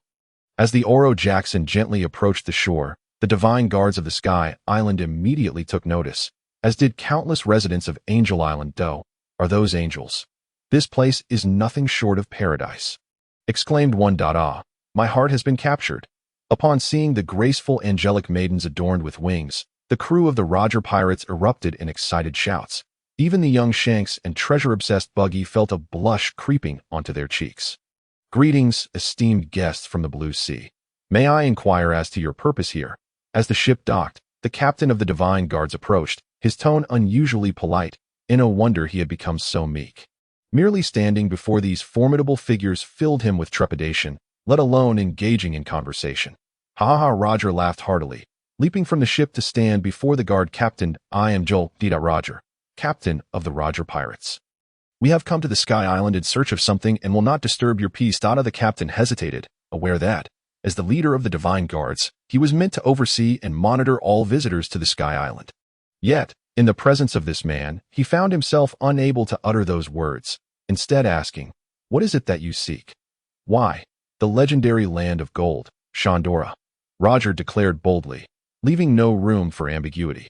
However, the captain's expression soured at this revelation. While others may have been unaware of the significance of Roger's words, the captain, as a member of the Divine Guards, recognized the name all too well. After all, it was they who had seized the golden land from the Shandians. It was indeed the most secretive and precious location on the entire Sky Island. Allowing these strangers access would constitute a grave dereliction of duty. Yet, under the oppressive aura emanating from Roger and his crew, he found himself at a loss for words, stammering in uncertainty. Fortunately, at that moment, an elderly voice resonated through the air. "Greetings, esteemed guests from afar." Upon hearing this voice, the captain felt as if he had encountered a savior. He turned to see Gonfor, resplendent in his ornate attire, emerging from the crowd. Divine One, the surrounding residents of Angel Island bowed in reverence. The manner in which the captain and the citizens addressed Gonfor captured the attention of the Roger pirates. "Wait, did I hear that correctly? This old man is being referred to as a deity. He seems rather weak." "Silence. This must be a unique title among the Sky Islanders," came the quiet admonition. Gonfor, visibly awkward, felt the weight of expectations. Having lived many years, his understanding far surpassed that of ordinary inhabitants of the Sky Island. While they may refer to themselves as divine among their peers, in the presence of the formidable denizens of the Blue Sea, such a title seemed utterly absurd. Roger, in his own way, was quite innocent. Seeing Gonfor approach, he extended a gesture of respect. "Greetings, Divine One of the Sky Island. I am Gold. Roger from the Blue Sea, and these are my companions. We have come to witness the fabled land of gold, Shandora. I understand. Please, follow me. I shall guide you," Gonfor replied, turning to the captain of the Divine Guards. "Prepare several vehicles." A few minutes later, more than 20 vehicles were brought forth. "Follow me. I will lead you there," Gonfor instructed. Roger, seizing the moment, issued his own command. "Leave a few behind to watch the ship. The rest of you, come with me to explore the legendary land." "Yes." As they traversed the ascending clouds, the 20 vehicles sped across the vine-laden sea of clouds. The crew of the Roger pirates marveled at this novel mode of transportation, prompting Gonfor to assume the role of a tour guide. explaining the mechanics and the various uses of the shells involved, leaving the crew in awe. Truly, this is a miraculous island, Roger exclaimed, standing at the forefront of the vehicle. Feeling the clouds rush past him, Gopher hurriedly expressed his gratitude. You flatter us. The blue sea beneath our feet is truly vast. Before long, the vehicles brought them to the edge of the divine island. Appiato. Gopher gestured toward the stunning isle. This island was transported to the Sky Island by the updraft 400 years ago. The golden land you seek lies at its center, due to certain circumstances. The divine guards patrol this area extensively to avoid any trouble. I will escort you. However, Roger suddenly waved his hand, pointing into the distance. The divine guards you speak of, they surely do not include those two children. Children? Gopher was taken aback. What children? Following Rogers, he spotted two remarkably youthful figures emerging from the central forest at the island's edge. Gopher was bewildered. He had no idea where these children had come from. Judging by their appearance, they were clearly not from the Sky Island, nor were they Shandians. Because they lack wings behind them, they bear a striking resemblance to the people of Qinghai around them. Yet, one must wonder, from whence do they originate? Judging by their direction, they evidently emerged from within Appiato. However, for centuries, the Divine Guard has patrolled this area daily. It seems implausible that anyone from Qinghai could be concealed here. Despite his doubts, Ganfu, as the master of this place, felt compelled to assist his guests in resolving their predicament. Thus, he resolved to send his guards to escort the two children away. Just then, the Qinghai man named Layli suddenly spoke up. These two little rascals are quite extraordinary. Hee, Layli, you sensed it too, huh? Roger grinned widely, his smile reminiscent of Luffy. Layli shot Roger a glance. Although he did not possess Roger's ability to hear the voices of all things, his observation Haki was nonetheless top tier, allowing him to easily perceive the strength, thoughts, and emotions of others at that moment. However, Roger's unexpected remark left Layli momentarily stunned. That I cannot hear that child's thoughts. Which one? Layli, after confirming he had not misheard, looked at Roger in shock, then gazed into the distance. The red-haired boy. Upon hearing this, Layli immediately turned his gaze toward the horizon. He could indeed sense that among these two children, the one with red hair was the strongest. In terms of physique, he was at least 10 times more robust than the blonde one. None of the same-age trainees in the pirate crew could compare to this child's physical prowess. Yet, this was not particularly surprising, as children of such age with such physique were common in the New World. What truly astonished him was that this child could actually resist Roger's ability to hear the voices of all things. Just as he was about to voice his thoughts, Roger could no longer contain himself. How intriguing. Let me meet these two youngsters. They seem to be waiting specifically for me. As Roger spoke, he leaped into the air. His figure appearing in the distance, upon the land of Divine Island, Roger's sudden action drew the attention of others aboard the ship. Shanks, being Roger's favored trainee, curiously inquired of Layli, Uncle Layli, what is the captain doing? Roger, as he observed Shanks, Layli suddenly recalled something and looked toward the horizon. The captain has discovered something interesting and has gone to take a look. As Layli's words fell, everyone's attention was captivated, focusing on the silhouettes of the two children in the distance. Under the clear sky, the sun hung high. Here it comes. As Enelu spoke nervously, a sound of slicing air echoed through the sky, accompanied by a dark descending from above, gradually growing larger. Boom! Joeldita Roger's towering figure landed steadily before the two, merely 10 meters away, wearing a broad grin as he regarded them. Even in that moment, Roger wore a smile as wide as Luffy's. Yet the barely perceptible aura he emanated made Enelu feel as though an immense weight pressed down upon him, rendering the air thick and his breaths labored. Before arriving, Enelu had already learned from Yimu about the person they were to meet on this adventure. Until now, he had felt no pressure. After all, though he was merely 11 years old, he was nearly invincible on Sky Island. And the powers of the Rumble fruit had made his personality uncontrollable and flamboyant. On Sky Island, apart from his older brother Yimu, Enelu regarded no one with any seriousness, but at this moment, he suddenly understood why Yimu had appeared so excited and anxious when he shared this news. Before the man standing before him, Enelu realized that his previous arrogance seemed laughable, akin to that of a frog in a well.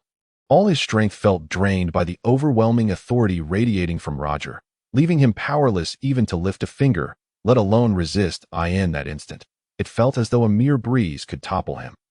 Fortunately, at that moment, a hand pressed upon his shoulder, pulling him back from the brink of this terrifying, crushing despair. Turning to look, he saw Yimu, whose expression was equally strained, brow furrowed and beads of cold sweat trickling down. Yet, he appeared to endure far better than Enelu, maintaining his composure. Grateful yet fearful, Enelu gazed at the man before him and could not help but exclaim, "How terrifying! Is this what it means to be the Pirate King? Are all people from Qinghai this formidable?" Just then, upon hearing the words Pirate King from Enelu, a flicker of solemnity crossed Roger's previously carefree demeanor as he regarded the red-haired Yimu and spoke. "Remarkable lad, it seems you are acquainted with me. Gold. Roger, captain of the Roger Pirates and the future Pirate King." Yimu stammered out those words, causing the smile on Roger's face to vanish. The implications of Yimu's statement were overwhelmingly significant. The words future and D alone were enough to astonish him, while the name D was something he had never even disclosed to his most trusted first mate, Layli. In an instant, an incredible thought surged through Roger's mind as he spoke. "Kid, since you know I am a pirate and still dare to stand before me, are you not afraid that I might kill you?" Although Roger uttered these ominous words, Yimu felt a sense of relief wash over him. In that moment, Roger seemed to transform into an entirely different person, the crushing aura dissipating and replaced by an amiable, neighborly warmth that "I am indeed afraid, but upon realizing this may be my only chance to face the Pirate King Roger. I simply cannot bear to miss it." That Yimu's words were straightforward, yet Roger pondered deeply, even considering his own terminal illness, that of course, if fortune smiled upon him, acquiring the methods to cultivate Haki from the Pirate King would be even more fortuitous. This revelation left Roger momentarily taken aback, but he soon erupted into hearty laughter. "Ha ha ha. Is that so? What an interesting lad. I never imagined that in my dwindling time, I would encounter such an intriguing situation. However, my time is limited. I cannot remain long on Sky Island. How much you learn will depend on your own capabilities." In that moment, without a second thought, Yimu readily agreed. "No problem. One can glean invaluable insights into the art of Haki from the world of One Piece. Regardless of how brief the time may be, it is undoubtedly worthwhile. With that said, come along with me, and I shall introduce you to my companions. Perhaps you may forge friendships in the future." Thus spoke Roger, his figure leaping once more, vanishing from the sight of the two. Without hesitation, Yimu turned to Enelu and said, "Let us follow. This is our finest opportunity." And so, one transformed into flames, while the other became thunder, trailing closely behind. Despite Roger's unwavering prowess in hand-to-hand combat, and the fact that the majority of his crew were ardent supporters of physical strength, scoffing at the notion of devil fruits, he was still taken aback by the sudden appearance of two exceedingly rare natural-type devil fruits before him on the Grand Line, each more precious than the last, the Flame fruit and the Thunder fruit. Could this be a sign from fate? A peculiar thought crossed Roger's mind. Indeed, these two remarkable youngsters had unexpectedly revealed themselves, showcasing the Flame and Thunder fruits, observing the fire and thunder approaching from a distance. Rayleigh turned to Roger with a hint of astonishment. "Indeed, they remind me of those three youngsters in the Navy," he mused, quickly realizing whom Roger referred to. After all, the encounters between the Roger pirates and the Navy were not infrequent. And those three young prodigies, who had suddenly emerged, gaining fame at an astonishingly young age, had indeed posed quite a headache for them. At that moment, the figures of the two descended from the sky, landing unceremoniously upon the Dominator, where all members of the Roger pirates gazed in astonishment at the sudden intrusion into their midst. "Captain, what is this?" Jabba inquired, perplexed. Roger was about to respond when he realized he did not know the names of these two youngsters. So he simply said, "These two will be joining us for the next few days. Please introduce yourselves." At that moment, Yimu felt as though he had unwittingly stepped into a den of tigers. For before him stood legendary figures he had only heard of in tales: Rayleigh, Jabba, Barrett, Kazuki Oden, Crocus, Shanks, Buggy, Snake, Duke Inuyarashi, and many more, totaling over 100. Is this truly the Roger pirates? His heart raced in astonishment, yet he calmly introduced himself. "I am Yimu, and this is my brother, Enelu." After the earlier embarrassment before Roger, Enelu, filled with newfound determination, boldly declared his name. "Why Yimu and Enelu, you say?" Roger pondered these names, then cheerfully addressed the gathering. "Since we have new friends among us, let us adhere to our customs." As his words hung in the air, the previously tense atmosphere transformed into a jubilant celebration. with all present enthusiastically chiming in. A feast, a feast, long live the captain. The exuberance momentarily left Yimu and Inalu in a daze. After all, the past 5 years had been spent in isolation, devoid of such festive camaraderie, let alone one prepared in their honor. Is this the essence of piracy? Inalu murmured. Under the guidance of Gonfor, the crew of the Dominator found a flat stretch of land, and as night fell, the banquet commenced by the glow of the fire. The aroma of malt liquor and enticing roasted meats filled the AIRDAS. The rhythm of Binksike resonated. The revelers sang and drank in harmony. Although this was Gonfor's territory, he appeared somewhat of a guest.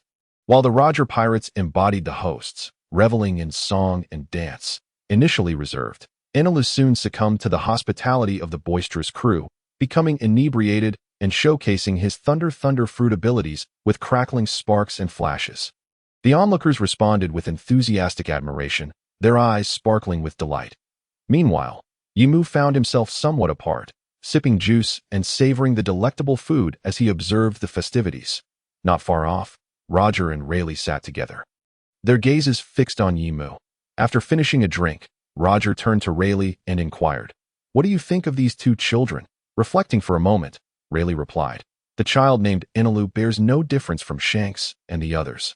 However, the one named Yimu exhibits a maturity and composure that belies his youth." Roger nodded, understanding the implications. "Though I cannot hear his thoughts, I sense a great ambition within him. You know why he sought us out today."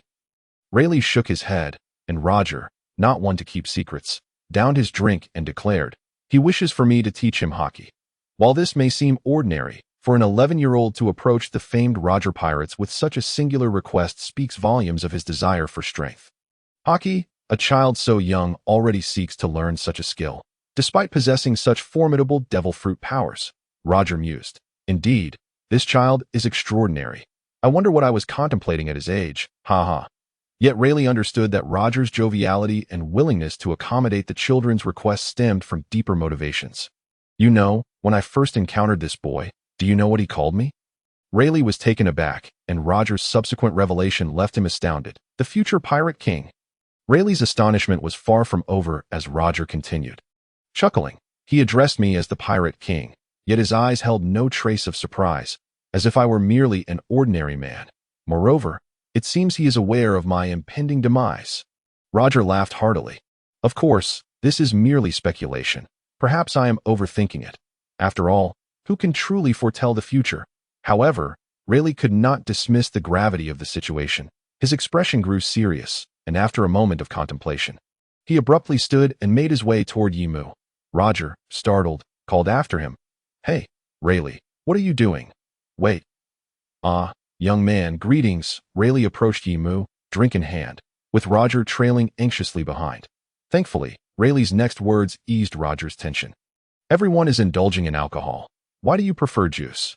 Yimu regarded the seated Rayleigh with curiosity, responding casually, "I am still underage, and given that you probably won't be here in Skypiea for long, I would rather not squander my time learning Haki due to drunkenness." Yimu's response left Rayleigh utterly astonished. The maturity and calmness reflected in his gaze made it nearly impossible for Rayleigh to regard him as a mere child. Recalling Roger's earlier words, he could no longer restrain himself. However, under Roger's imploring gaze, he managed to maintain a degree of decorum. "I have a friend who is gravely ill, and I wish to inquire if you possess any means to cure him." Upon uttering these words, Rayleigh anxiously awaited Yimu's reply, his heart racing with anticipation. He swore he had never felt such tension, not even when facing rocks alongside Roger. Then he observed Yimu shake his head and respond, "No." In that instant, disappointment flooded Rayleigh's heart, and even Roger's expression shifted slightly. Despite being the future Pirate King, who would willingly choose death if there was a chance to survive, the decline of a hero is indeed a profoundly sorrowful affair. Yet, Yimu's subsequent words reignited hope within both of them. "I am not a doctor, so I do not understand the intricacies of healing. However, I am aware of 3 things in this world that may be of use, or at the very least, could alleviate the illness." "What are they?" Rayleigh could not contain his eagerness, and his emotional upheaval was so pronounced that several crew members with keen observation Haki noticed something was amiss with their first mate. Though regrettably, they could not discern the specifics. The first was pure gold, rumored to be an exceptionally rare metal capable of extending human life, crafted by humanity centuries ago. The second was the healing fruit from the devil fruit, said to possess the power to cure all ailments. The third was the surgery fruit, which supposedly grants humanity the ability to attain immortality if one can achieve eternal life. It follows that healing should also be possible. In that moment, both Rayleigh and Roger struggled to contain their burgeoning excitement. Both were well-versed in the world, and while they had heard of some of these items, others were entirely new to them. Nevertheless, even those they had heard of before were dismissed as mere legends, never truly believed. This skepticism stemmed from the fact that after discovering his terminal illness, Roger felt the sands of time slipping away far too quickly. He could feel his body deteriorating day by day and was reluctant to waste precious moments on intangible pursuits, as he had far more pressing missions to attend to. Yet now, hearing such definitive statements from Yimu sent a shiver through their hearts. "Do you know where they can be found?" Rayleigh asked, his voice trembling slightly. "That I cannot provide specifics, but I can offer you some clues. The pure gold is said to reside within the stomach of a creature known as the lantern fish, which is enormous and can swallow an entire island in one bite. It has a particular affinity for gold, but beyond that, I cannot say where it may be found. As for the healing fruit, you might find it among the little people, but I cannot guarantee its exact location. Regarding the surgery fruit, it is believed to be hidden away by the world government. However, this is merely hearsay. It may very well be circulating freely now." After delivering this information, Yimu took a refreshing sip of apple juice and added, "That is all I know." To be candid, Yimu had only recalled these details from his limited memory. Though the information was quite scant, for Rayleigh and Roger, who had been in despair for so long, it illuminated a glimmer of hope.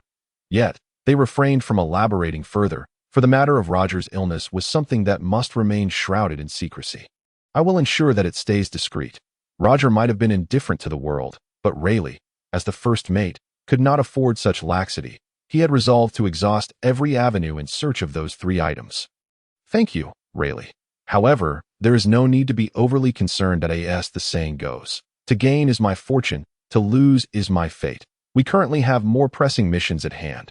Upon finishing his statement, Roger turned his gaze toward the enigmatic boy before him. At this moment, he had solidified certain thoughts in his mind, and, out of curiosity, posed a question. "Yimu, do you believe in fate?" Yimu's response was refreshingly straightforward. "I only wish to believe in the fate I desire." Of course, this was the poetic version. More crudely put, it would be, "I've already transcended reality. Don't talk to me about fate." Bah! Regardless of Yimu's internal musings, it was evident that both Roger and Rayleigh held him in high regard. This was unmistakable from the admiration evident in Rayleigh's expression, who couldn't help but extend an invitation to Yimu.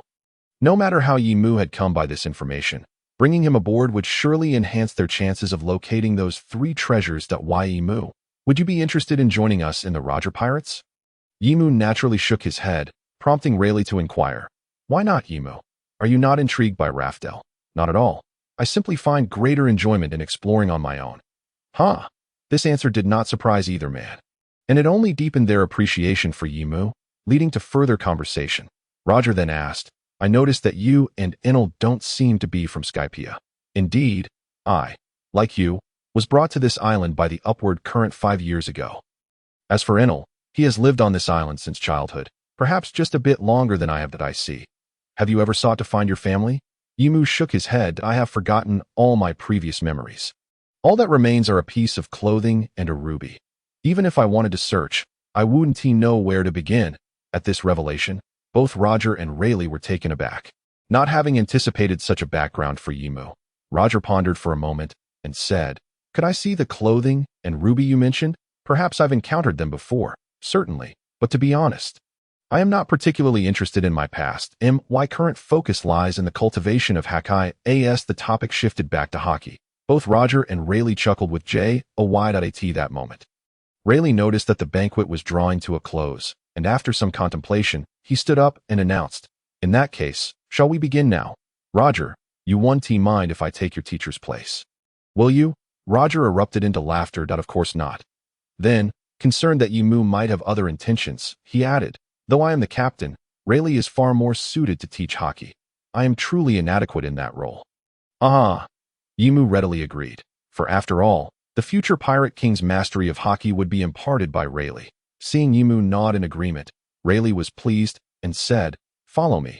It just so happens that everyone has nearly finished eating, so we can treat this as the entertainment portion of our banquet." With that, Rayleigh made his way to the center of the gathering, drawing the attention of everyone present, who eyed the two with curiosity. At that moment, Roger suddenly stood up, calling out names one by one. "Shanks, Buggy, Inuyarashi, and Snake. Listen closely, for opportunities to learn Haki directly from First Mate Rayleigh are few and far between." The individuals Roger named were all apprentice crew members, and upon hearing his words, they instantly heightened their focus. Others began to understand Rayleigh's intentions. Though many had already grasped the fundamentals of Haki, Rayleigh's expertise in its application. However, among those present, apart from Roger, the most distinguished individual was none other than Kazuki Odin, hailing from the land of Wano, who had mastered the flow of cherry blossoms. Thus, attention was drawn towards him, while Yimu also shouted out Inul's name. Upon hearing Yimu's call, Inul, who had been prepared, instantly crackled with sparks. The alcohol within his body decomposed in an instant, rendering him remarkably sober. This left those around him momentarily dumbfounded. Could the lightning fruit truly be utilized in such a manner? Roger remarked with a curious smile at that moment. Rayleigh, noticing that everyone's focus had shifted, turned his gaze towards Yimu and commenced his instruction. "Since it has come to this, let us begin.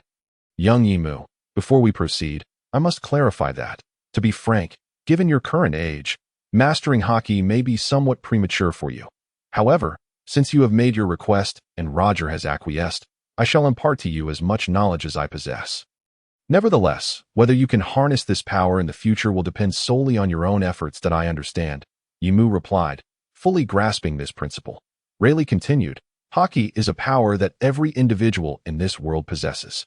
It is a complex force, comprised of feelings, will, and authority, among other elements. Yet, the vast majority of people are unable to channel or wield this power. To learn Haki, one must first comprehend it. Haki is divided into three categories: Kinbunshoku Haki, Busashoko Haki, and finally, the Conqueror's Haki, which is said to be possessed by only one among countless millions. Regardless of the type of Haki, mastering it requires one essential trait: unwavering strength. Unwavering strength? Yimu seemed to grasp the meaning of this statement, yet remained somewhat incredulous. Rayleigh understood this concept as well, thus he did not elaborate further. Instead, he raised one hand and, with a sudden change in expression, addressed Yimu, "Come, attack me with all your might." Yimu was taken aback, but quickly grew exhilarated. Although still young, the opportunity to spar with the Dark King Rayleigh and test his own strength was indeed a rare chance. "Then I shall not hold back." Yimu clenched his fists tightly, aware that even with all his effort, he could never hope to match Rayleigh's prowess. Therefore, without hesitation, he summoned the strongest power within him to that moment, everyone present. Through their own Kinbunshoku Haki, sensed the surging power within Yimu. The crew, who had initially accepted Yimu and Inul solely out of trust in their captain, now realized that these two children, especially the red-haired lad, were anything but ordinary. Particularly, the battle-crazed Barrett, who was solely interested in power, regarded Yimu with newfound seriousness for the first time. Even he had to concede that the aura and strength exhibited by this boy at such a young age were on par with his own during his prime. With a loud bang, the air exploded, sending visible shockwaves rippling outward. Without a moment's hesitation, Yimu's form vanished as if flickering to this instant. The distance between Yimu and Rayleigh was less than 10 meters. With the full force of his explosive speed, Yimu would reach Rayleigh in just 1 second to strike him. However, just then, Rayleigh's expression shifted, his gaze sharpening to in an instant. An indescribable, overwhelming aura surged towards Yimu, akin to the very earth collapsing around him. Time seemed to stretch, each second feeling interminable as Yimu found himself unable to move. This paralysis was not due to an external force binding him, but rather an immense sense of helplessness. At that moment, Yimu felt like a solitary boat adrift upon tumultuous waves, utterly powerless against the fury of nature, the raging storms of the sea. Rayleigh, standing before him, appeared as an insurmountable mountain, rendering him utterly immobile. The disparity was simply too vast. It was utterly unattainable. No amount of training would suffice. In this moment, a torrent of profoundly negative thoughts surged within Yimu, gradually robbing him of both physical and mental strength. Yet, rather than succumbing to despair, a different, unfathomable power surged from the depths of his being, consuming these negative thoughts and emotions entirely. Oh, that is how it is. How fascinating. This world is indeed vast. This power. I too wished to possess it. Not enough? It was insufficient. This power felt feeble in comparison. To conquer the world, such strength was wholly inadequate. I yearned for more. Ever more power. In an instant, akin to a volcanic eruption, a tremendous and fearsome power exploded from the depths of Yimu's heart, sweeping across the entirety of Apiadu at this moment, whether it was the members of the Roger Pirates, Gonfer of God's Island, or Enel, they all felt that terrifying aura. The air fell silent. The crew of the Roger Pirates stood in stunned silence, their food and drinks spilling onto the ground. Among the rookie crew, led by Shanks, the weaker ones, such as Buggy and Inuarashi, fainted from the overwhelming pressure, while only Shanks and Enel struggled to maintain their composure. Gonfer and the Divine Guards had long since collapsed, frothing at the mouth. The beasts of God's Island also became agitated in an instant. Hey, is that Conqueror's Haki? What a joke. That kind of aura makes me break out in a cold sweat. How old is this kid? To have awakened Conqueror's Haki, Roger gaped in disbelief, glancing at Rayleigh, his wine glass poised in midair, forgotten. Rayleigh, too, wore an expression of shock, beads of sweat forming uncontrollably on his brow, but it seemed they had ventured too far. He had merely intended to test Yimu's spirit, to let him experience the essence of Haki, what it truly meant to possess unwavering strength. However, due to Yimu's calmness and maturity, the ordinary test proved ineffective, compounded by the power he now exhibited. Hence, Rayleigh boldly unleashed his own Conqueror's Haki. Yet, he never anticipated that Yimu would awaken his own in response to the pressure of Rayleigh's Haki. The sheer sense of oppression even made Rayleigh's heart tighten. What? In an instant, Rayleigh found himself at a loss for words. Fortunately, Roger broke the silence, downing his drink and bursting into laughter. Ha! This is truly entertaining. The future world is becoming increasingly intriguing.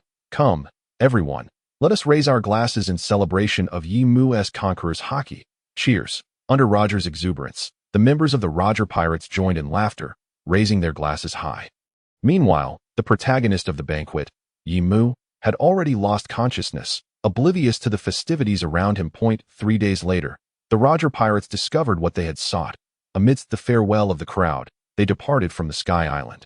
Sailing through the sea of clouds at the edge of the cloud sea, Yimu and Enel stood, gazing into the distance at the vanishing Roger Pirates. This journey had undoubtedly been fruitful. Not only had he grasped the methods of Haki cultivation, but he had also awakened his Conqueror's Haki. In addition, Rayleigh had bestowed upon him a compilation of his swordsmanship insights and a fine blade, the Lion's Maw, crafted with 50 units of skill. The gratitude he felt was beyond measure. Once the silhouette of the Roger Pirates disappeared completely into the sea of clouds, Yimu sighed and turned to Enel. Let us return. In the coming years, we must strive even harder. In the past 3 days spent with the Roger Pirates, Enel has thoroughly savored the allure of piracy, prompting an involuntary inquiry. Will we, too, have our own pirate crew in the future? Of course we will, he replied. Would there be companions even more exceptional than those of the Roger Pirates? Isn't that a given? 5 years later, at Angel Island, beside the Cloud Coast, a magnificent and resplendent ship stood tall. This vessel was more than 8 times the size of Luffy's Going Merry. The entire hull was adorned in a vivid crimson, symbolizing flames, harmoniously blended with a delicate azure hue, representing thunder, under the radiant sunlight.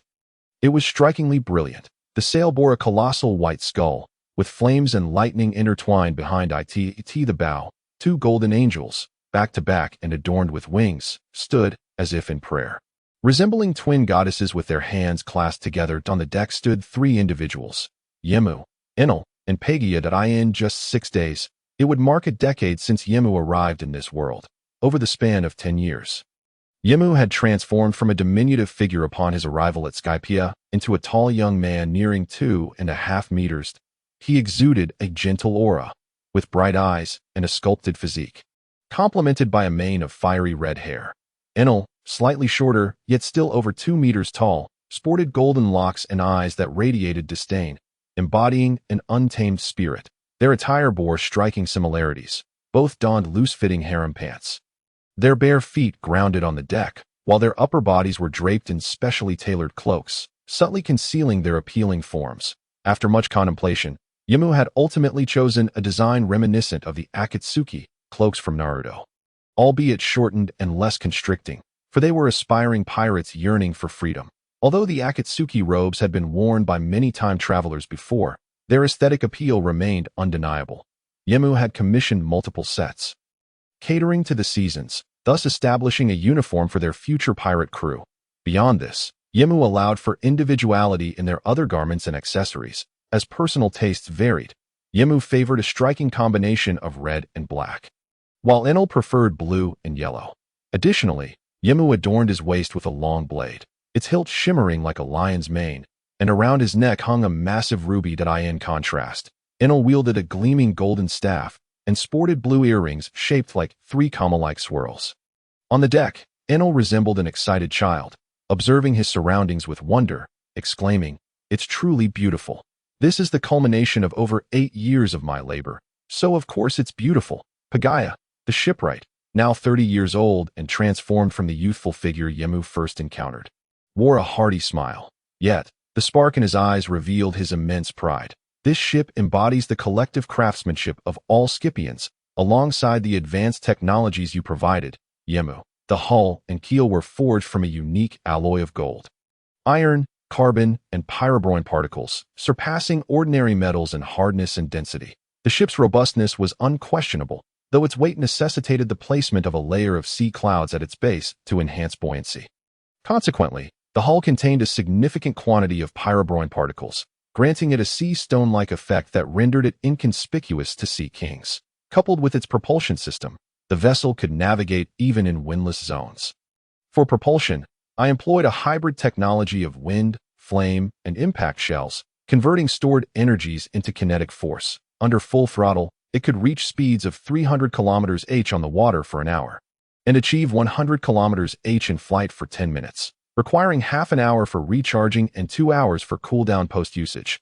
Within, I designed it according to your specifications, incorporating a storeroom, 2 sea cloud gravity chambers, a machinery room, a kitchen, and a total of 11 rooms, each equipped with sound, light, water, and imaging shells for both safety and entertainment.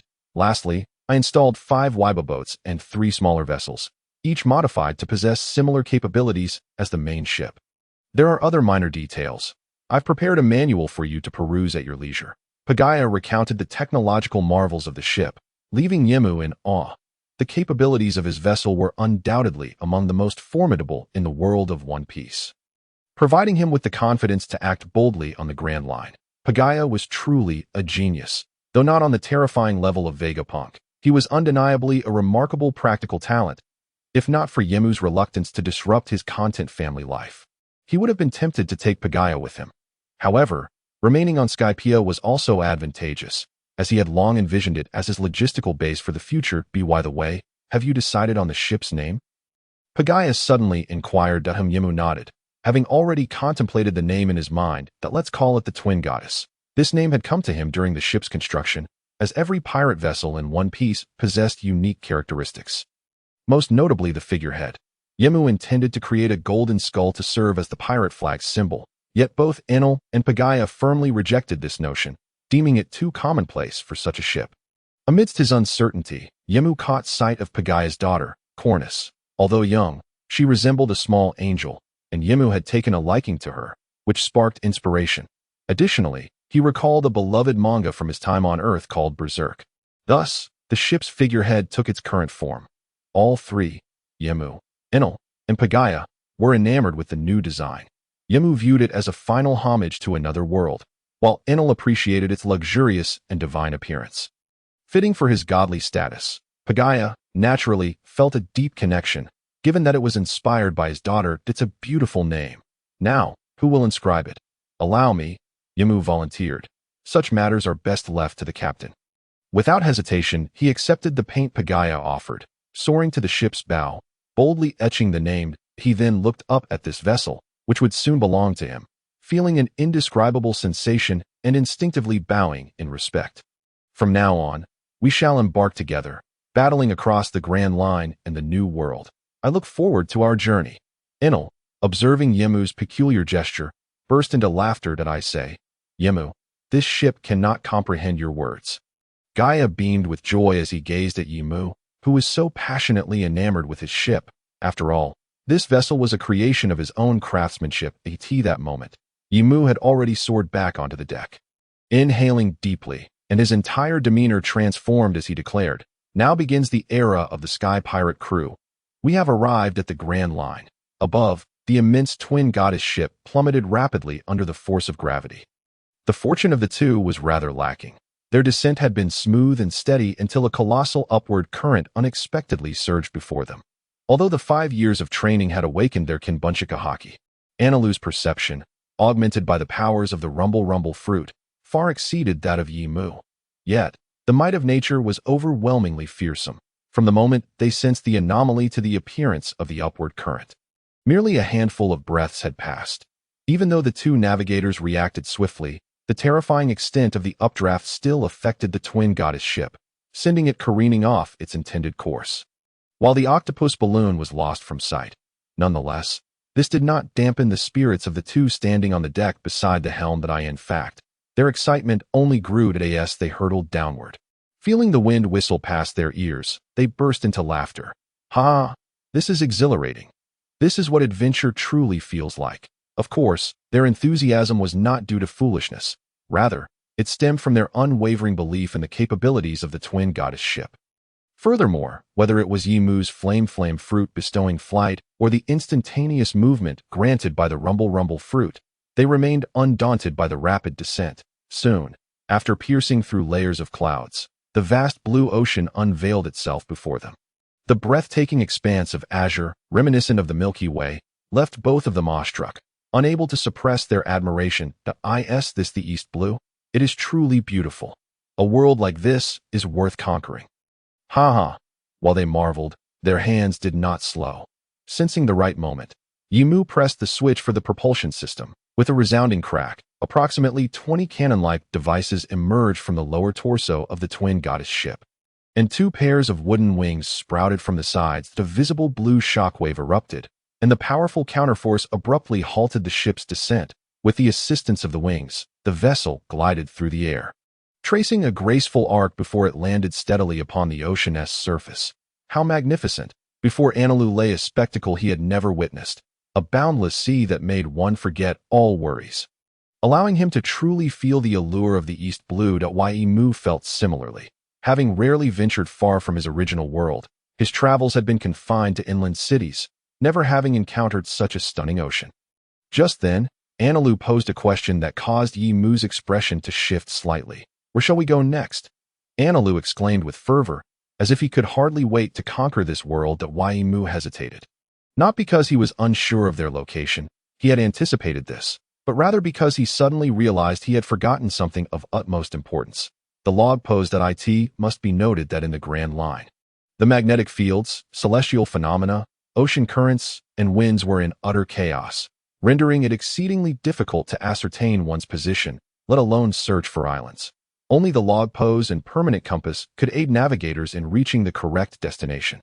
Yet, at present, he possessed nothing. As Analu's question echoed in his ears, Yemu felt he could not allow Analu, who was new to the Grand Line, to discover the predicament of his elder brother and captain. Thus, he forced himself to remain composed, stating, "We are currently on the Grand Line, having just landed, and we are not yet clear on our exact position. Once we encounter an island, we will be able to determine our whereabouts."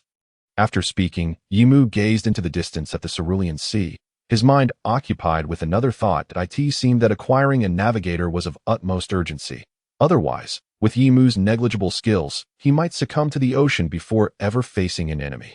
Contemplating this, though he was uncertain of the current time, he surmised that given Analu's age, Nami had likely just been born. The chance of recruiting a navigator who would one day aid the future pirate king appeared bleak. He could only hope that fate would allow them to encounter a reliable navigator. Although the twin goddess ship drifted upon the sea, Yemu harbored little concern. The provisions aboard were sufficient to sustain them for a month, and the ocean was home to sea kings. Moreover, Although he was unsure if the age of exploration had commenced, he anticipated that many pirates would be traversing the Grand Line. Thus, he was not troubled by the thought of encountering no one. After 3 days adrift in the sea, Yimu indeed had a stroke of fortune on the deck of the twin goddess ship. After the initial astonishment at the azure ocean, their emotions had dulled to a state of monotony. Even bordering on boredom. It was inevitable. The ocean, regardless of location, bore a singular appearance. Fortunately, luck was on their side. During these 3 days, the weather had been calm, free from violent storms or extreme conditions. Otherwise, they would have surely met misfortune. Alas, however, they had yet to sight an island or another vessel. Fortunately, they had not grown overly weary. The decade of rigorous training had conditioned their bodies to endure it on the deck. Yimu squatted with a 10-ton barbell in each hand, while Anilu performed upward pushes with a 10-ton weight. After about an hour, they finally ceased their exertions and brought forth a cart of food and drink from the cabin, indulging heartily. "This won't do. It seems we must find a way to fish for our meals. I wonder what the sea kings of the East Blue and the flavors of the Sky Islands are like." Yimu mumbled as he stuffed food into his mouth. Anilu, however, appeared oblivious to his complaints, continuing to consume his meal. This was understandable. For the past decade, Yimu had been solely responsible for food, causing Anilu to become accustomed to this arrangement. Yet at that moment, Anilu suddenly halted his eating, turning to gaze toward the sea, wiping the red juice from his lips. "Have you noticed something?" Yimu naturally understood that Anilu would not act without reason. Stopping his own swallowing, he turned to follow Anilu's gaze. Regrettably, the sea remained tranquil, devoid of any sight beyond the water. Yet Yimu knew that Anilu had perceived something, or rather, sensed it. Indeed, Anilu pointed toward the horizon, exclaiming, "There's a ship approaching. I can hear it. It seems to be transporting something made of heavenly gold." Yimu's eyes sparkled with excitement. Without a moment's hesitation, he wiped the remnants of food from his mouth, returned to the cabin for a telescope, and climbed to the top of the mast, directing his gaze toward the direction Anilu indicated. Within minutes, he spotted a colossal, luxurious warship emerging on the horizon. Its size was more than tenfold that of the twin goddess ship, adorned with a golden dragon figurehead at the prow, and the enormous sails bore the insignia of the Navy as it sailed toward them. Through the lens of the telescope, he observed the vast deck. Aside from the countless naval officers clad in the garb of justice, there sat a repugnant figure, grotesquely overweight like a bloated pig. Perched atop a red-skinned fisherman slave, shielded by 4 men in black suits and a hood obscuring his face. "What is this?" Upon witnessing this scene, Yimu inhaled deeply and leapt down from the mast. However, he uttered not a word. Instead, he closed his eyes, inhaling the briny air from the sea. Anilu gazed at Yimu with curiosity, sensing something was amiss, and inquired with concern, "What is it? Is there something unusual about that ship?" "No," Yimu replied softly, then opened his eyes. After taking another deep breath, he finally asked, "Anilu, do you smell that? What are you smelling?" Anilu responded, puzzled, for beyond the fishy scent of the sea, nothing else lingered in the air. Yet, the next words from Yimu left him utterly bewildered. "The scent of destiny. Fate is guiding us both." Ha. Yimu visibly grew exhilarated on the expansive deck of the colossal naval warship, Major General Gasper. A towering figure with flowing golden locks and a cigar clenched between his teeth, cast a disdainful gaze toward the bow where the 4 spies from CP9 stood, within the naval headquarters. Attaining the rank of Rear Admiral grants one the privilege of commanding a warship and their own subordinates. Thus, this warship essentially belonged to Gasper himself. They had initially received orders to proceed to the West Seas World Government ally, Mahabas, to safeguard the celestial gold vessels transporting goods from Mahabas to Mera. However, misfortune struck as they received a last-minute command from the naval headquarters to protect a celestial dragon en route to Reverse Mountain. Consequently, these 4 men brought aboard a celestial dragon and his fishman slave, usurping Gasper's authority and issuing commands to his subordinates at will. Gasper dared not harbor any resentment toward the celestial dragon. Even the thought was beyond his reach. Yet these 4 sycophants did not share his restraint. Nonetheless, the timing was peculiar. Had it been a fortnight prior, the celestial dragon would never have dared to leave the holy land of Mera so brazenly, with such scant protection.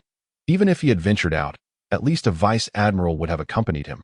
Unlike the current situation where only a rear admiral was present, however, two significant events had transpired in the last fortnight. First, the pirate king Joel D. Roger was captured, and the world government announced that he would face public execution in Loguetown in a month. Second, the airborne pirate admiral, Don Quixote da Flamingo, launched a surprise assault on the naval headquarters, resulting in countless naval casualties and the destruction of half the headquarters. These two incidents had led to a severe depletion of both manpower and resources within the Navy at this juncture. A celestial dragon sought to depart from Mera Mera to witness Roger's execution. The absurdity escalated when the five elders acquiesced. The helpless fleet Admiral Kong could only permit the celestial dragon to accompany the Navy's celestial gold vessel for protection.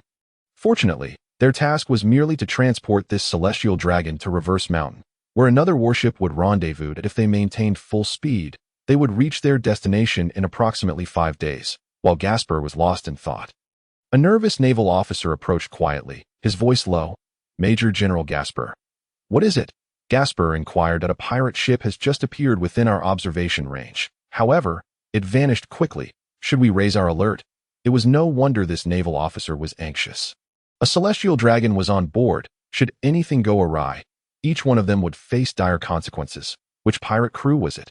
Gasper asked. "That it's not recorded in the Navy's files. It might be a newly emerged pirate." "I understand." Gasper was not surprised. Given the multitude of pirates in this world, it was impossible for every ship to be documented. "Maintain our current speed and continue onward." "Understood." Just then, a gunshot shattered the tranquility of the deck. Gasper jolted in surprise but quickly regained his composure. He turned to see a rotund celestial dragon with green hair, holding a gem-encrusted pistol, smoke wafting from its barrel, pointing at a red-skinned, burly fishman, shackled and adorned with scars, who lay prostrate in agony, clutching his wounded shoulder. Despite the fishman's shoulder bleeding profusely, he dared not let the celestial dragon fall. Yet, the green-haired celestial dragon remained dissatisfied. "Useless creature. You are not stable at all." He then addressed the nearby CP9 agents. "I have grown weary of this fishman. When we return, I shall sell him off as a commoner. As you command, Lord Muscarud." The celestial dragon, named Muscarud, kicked the fishman's injured shoulder in frustration. "It is infuriating. After all this time training you, sitting is still so uncomfortable. It is a disgrace." The red-skinned fishman could only endure the celestial dragon's blows in painful silence, tears of humiliation brimming in his eyes. This scene had played out repeatedly over the days, evidenced by the bandages and scars adorning the fishman's body, testifying to the torment he had endured. Observing this, some naval officers felt a pang of compassion, yet the majority were merely frightened. They harbored no sympathy for the fishman, viewing him as a despicable creature, only fearing the celestial dragon, for instance. "Gasper, what are you staring at?" He reprimanded the dazed naval soldiers. "Get back to work." "Yes, yes." The soldiers snapped back to reality, fear driving them to hastily vacate the area. However, at that moment, a peculiar voice rang out, cutting through the atmosphere. "Hey, are you not the justice-bearing Navy? Why do you stand idly by as someone commits an act of violence, failing to deliver any punishment?" After initially being taken aback, the sudden words sparked confusion, and the ship was soon filled with the sound of gasps. "Who is that? Did I hear correctly? Who dares to challenge a celestial dragon?" Gasper was the first to discern the source of the voice. Turning in terror toward the mast, his movement drew the attention of everyone, who looked up in unison. There, under the blazing sun, atop the naval mast's lookout, stood two robust youths, their presence a stark contrast to the chaos below. The crowd collectively gasped, their terror palpable, initially dismissing the voice as a figment of their imagination. The appearance of the two figures confirmed the reality of their earlier auditory experience. Someone indeed dared to provoke a celestial dragon. The four members of CP9 reacted swiftly, positioning themselves to shield the celestial dragon, their murderous intent aimed squarely at the two atop the mast. Gasper furrowed his brow tightly, sensing trouble on the horizon. He glanced at the red-haired youth's smiling face and felt a flicker of unease. With a cigar clenched between his teeth, he inquired in a low voice, "Who are you?" "Us?" As the sound echoed, two unexpected visitors leaped down from the mast, landing firmly on the deck, encircled by the gathered Navy and CP9. Among them, a red-haired youth, exuding the warmth of a welcome guest, addressed everyone present with a booming voice. Allow me to introduce myself. I am Yimu, the captain of the Sky Pirates, and this is my brother, Inalu, the vice captain of the Sky Pirates. We have just set sail and hope to receive your guidance henceforth. The Navy, CP9, and the Celestial Dragons present regarded these two young men as if they were mad. That Gasper's expression grew increasingly distressed. How audacious they were, truly the fearless spirit of the newborn calf. Do you realize you are provoking the Navy right now? In response to Gasper's remark, Inalu's voice, tinged with irritation, interjected, This guy annoys me. Yimu, should we deal with him? Gasper was momentarily taken aback. Just then, a voice, chilling to the bone, rang out. How dare you, vile commoners, disregard my presence? All eyes turned towards the source, revealing a distressed celestial dragon, emerging from the protection of 4 CP9 members, riding a fishman, brandishing a pistol aimed at the suddenly appearing red-haired pirate. Without hesitation pulling the trigger, bang! A bullet shot forth, yet the red-haired youth did not flinch. Instead, the golden-haired boy extended 2 fingers and firmly pinched the bullet in mid-air. The celestial dragon's pupils dilated in fury. How dare these insolent commoners resist? Just as he prepared to pull the trigger again, he suddenly saw the bullet, held between the golden-haired youth's fingers, spring to life with sparks flying. Crackling, bang, and a deafening explosion erupted. In that instant, the hearts of the 4 CP9 members tasked with protecting the celestial dragon, as well as Gasper's, tightened in trepidation that in their world, everything faded away, leaving only the thunderous strike, like a super electromagnetic cannon, aimed at the celestial dragon's forehead. Bad news. The 5 of them instinctively reached out their hands to intercept the blow, yet none could stop it. Bang! With a sound akin to shattering glass, a hole appeared in the glass dome above the celestial dragon's head, mirroring the gaping wound on his forehead. Everything transpired too swiftly. The celestial dragon seemed unable to comprehend, his face still etched with disbelief that it was not until blood trickled down from the gaping hole in his forehead that the world before him turned to darkness. His corpulent body devoid of strength, tumbling from the fishman to the deck with a resounding and bright clang that reverberated in the hearts of all present. Silence. At that moment, an eerie stillness enveloped the entire warship. Not even the sound of swallowed breaths could be heard. Everyone gazed in disbelief at the lifeless figure. The celestial dragon was dead. The celestial dragon had been slain. Was it an illusion, or had I lost my mind? Until the golden-haired youth, having executed this act, lazily remarked, What a racket! I say, Yimu, is it fine if I killed this guy? Of course it is. This was all part of our plan. It is the guidance of fate. Ha! The only sound echoing throughout the warship was Yimu's maniacal laughter. In that instant, everyone finally grasped the reality. The celestial dragon was truly dead, for centuries, referred to as the progeny of the creators. The aristocrats of the world, the untouchable celestial dragons, had met their end. The Navy personnel aboard the warship felt their sanity challenged in that moment. Some nearly went mad, others wept inconsolably, while some stood frozen in shock. Gasper was no better off, his expression one of sheer terror, while the 4 other CP9 members turned ashen. The celestial dragon was dead, and right before their eyes. Regardless of the reasons, they were undeniably doomed. Ultimately, it was Gasper who first regained composure, gritting his teeth and darkly addressing the audacious youths before him. Do you have any idea what you have done? Of course, it was just a celestial dragon. After saying this, his demeanor shifted slightly, taking on a more serious tone, and no need to put on such a face, for next, there are even more thrilling matters at hand. This warship is transporting the treasure from the skies. Yes, I trust you won't mind if I take it away. In East Blue, at Loguetown, since a week ago, when Roger was secretly escorted by the Navy here in preparation for his public execution over a month later. Loguetown had been heavily fortified by the Navy to prevent any unforeseen incidents. Fleet Admiral Sengoku had arrived, taking command in Loguetown.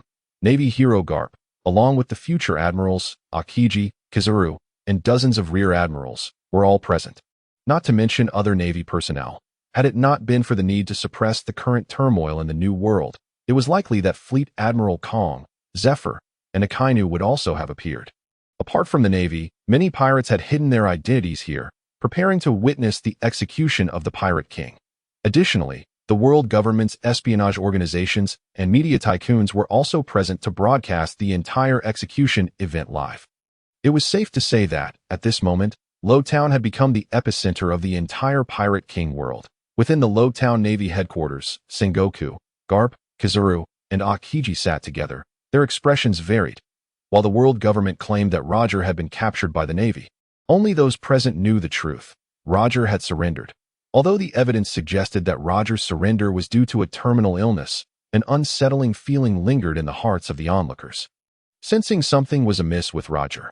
Yet, neither the world government nor the Navy could uncover what Roger was truly plotting. Regardless, his capture was a monumental blow to the pirates of the Grand Line and a significant boost to the prestige of the world government and the Navy. At this moment, Sengoku gazed out at the chaotic world of Loguetown, his expression one of concern, as he instructed Kizuru and Aokiji before him.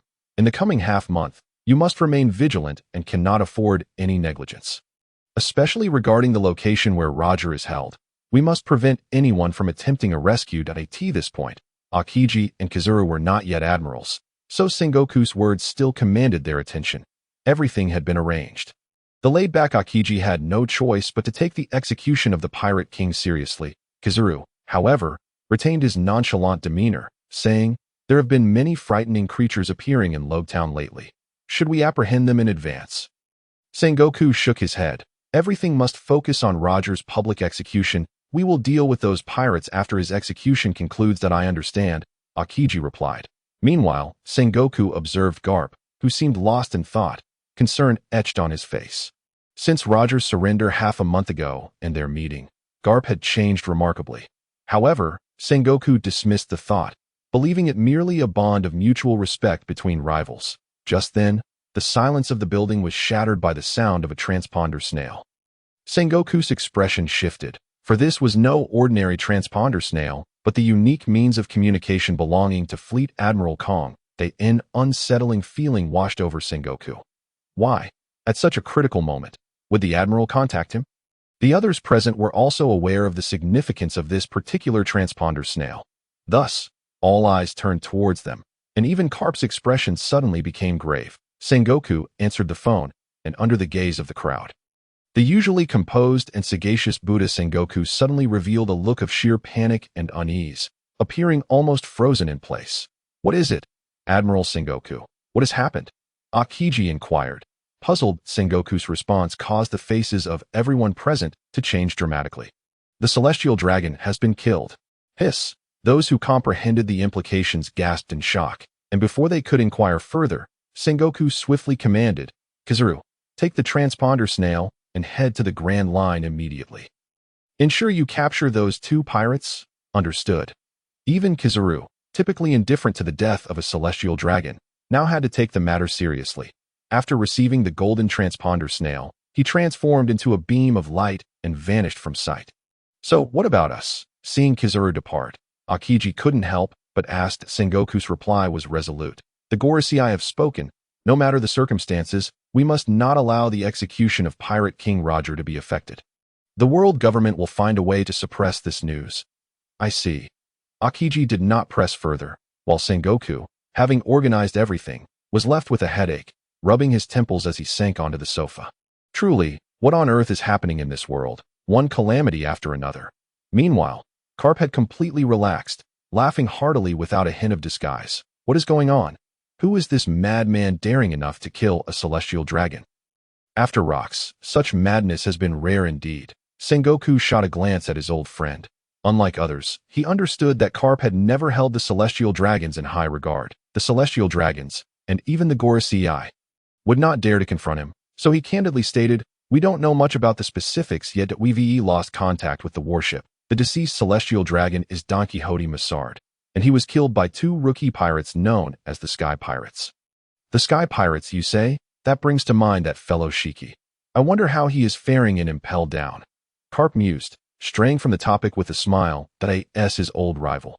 Garp had firmly etched the name of Shiki's crew, the Flying Pirates, in his memory. Aokiji, recalling something, interjected, "I remember he had 4 CP9 agents for protection. Those individuals are formidable, and there's also Gaspard. Although he is merely a rear admiral, his gum-gum fruit powers are quite effective." How did they fail to safeguard the celestial dragon?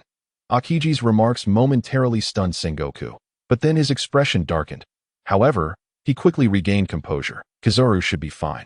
After all, Kizaru's strength has reached the level of an admiral candidate. Capable of dealing with two pirates, Sengoku thought, yet an unsettling feeling lingered in his heart, but he could no longer muster the strength to respond. Even the death of a celestial dragon seemed trivial in the face of Pirate King Roger's execution.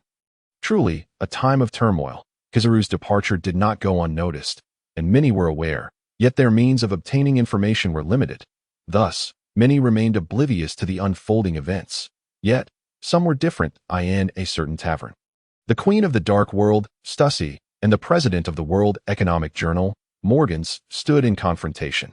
Both had received the shocking news simultaneously, yet their stances were entirely opposing a member of CP0 and a spy for the world government. Stussy had been ordered by the Gorosei to suppress this news at all costs, ensuring it remained concealed until after Roger's execution. Conversely, Morgans immediately thought of how to make this monumental news public. After all, the more chaotic the world became, the more he relished it.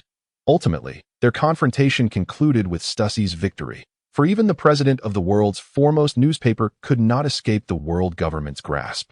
However, 3 hours later, everything would take a turn. The once clear sky was suddenly swept by a violent wind, scattering countless pieces of paper. The contents of the papers were simple, apart from 3 photographs. There were only 3 names and a signature. Yet, no one dared to overlook these papers, for one of the photographs depicted the celestial dragon's head being blown off, while the other 2 showed the captain of the Sky Pirates, Yi Mu, and the vice captain, Enel. The final signature bore an unfamiliar title, the Revolutionary Army. Instantly, the entire Loguetown trembled, yet the orchestrator of it all, Yi Mu, was not particularly pleased, realizing he had made a fruitless trip. Does that mean the ship is empty now? 3 hours prior, following the death of the celestial dragon, after the initial shock and terror, the 4 CP9 agents and Gaspard shared a singular thought. They absolutely could not allow these audacious individuals to escape. Failing to protect the celestial dragon was already punishable by death. They now hoped that by capturing the culprits, they might redeem themselves and evade calamity. What are you all dawdling for? Surround these 2 lunatics and prevent their escape.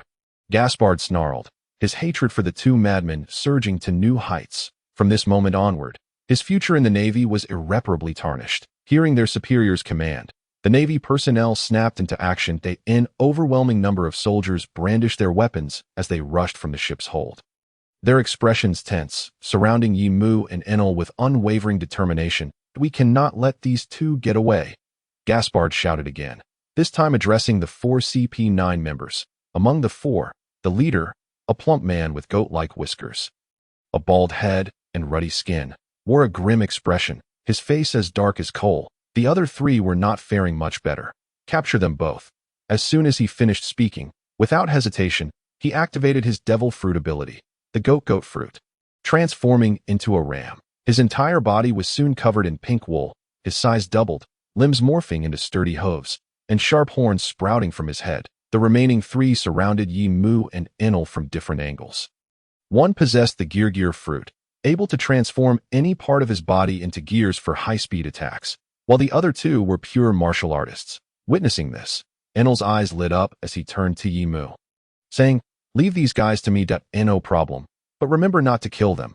We may still have use for these 4. Yi Mu replied, surveying the tightly packed Navy soldiers encircling them. But first, let us clear the area.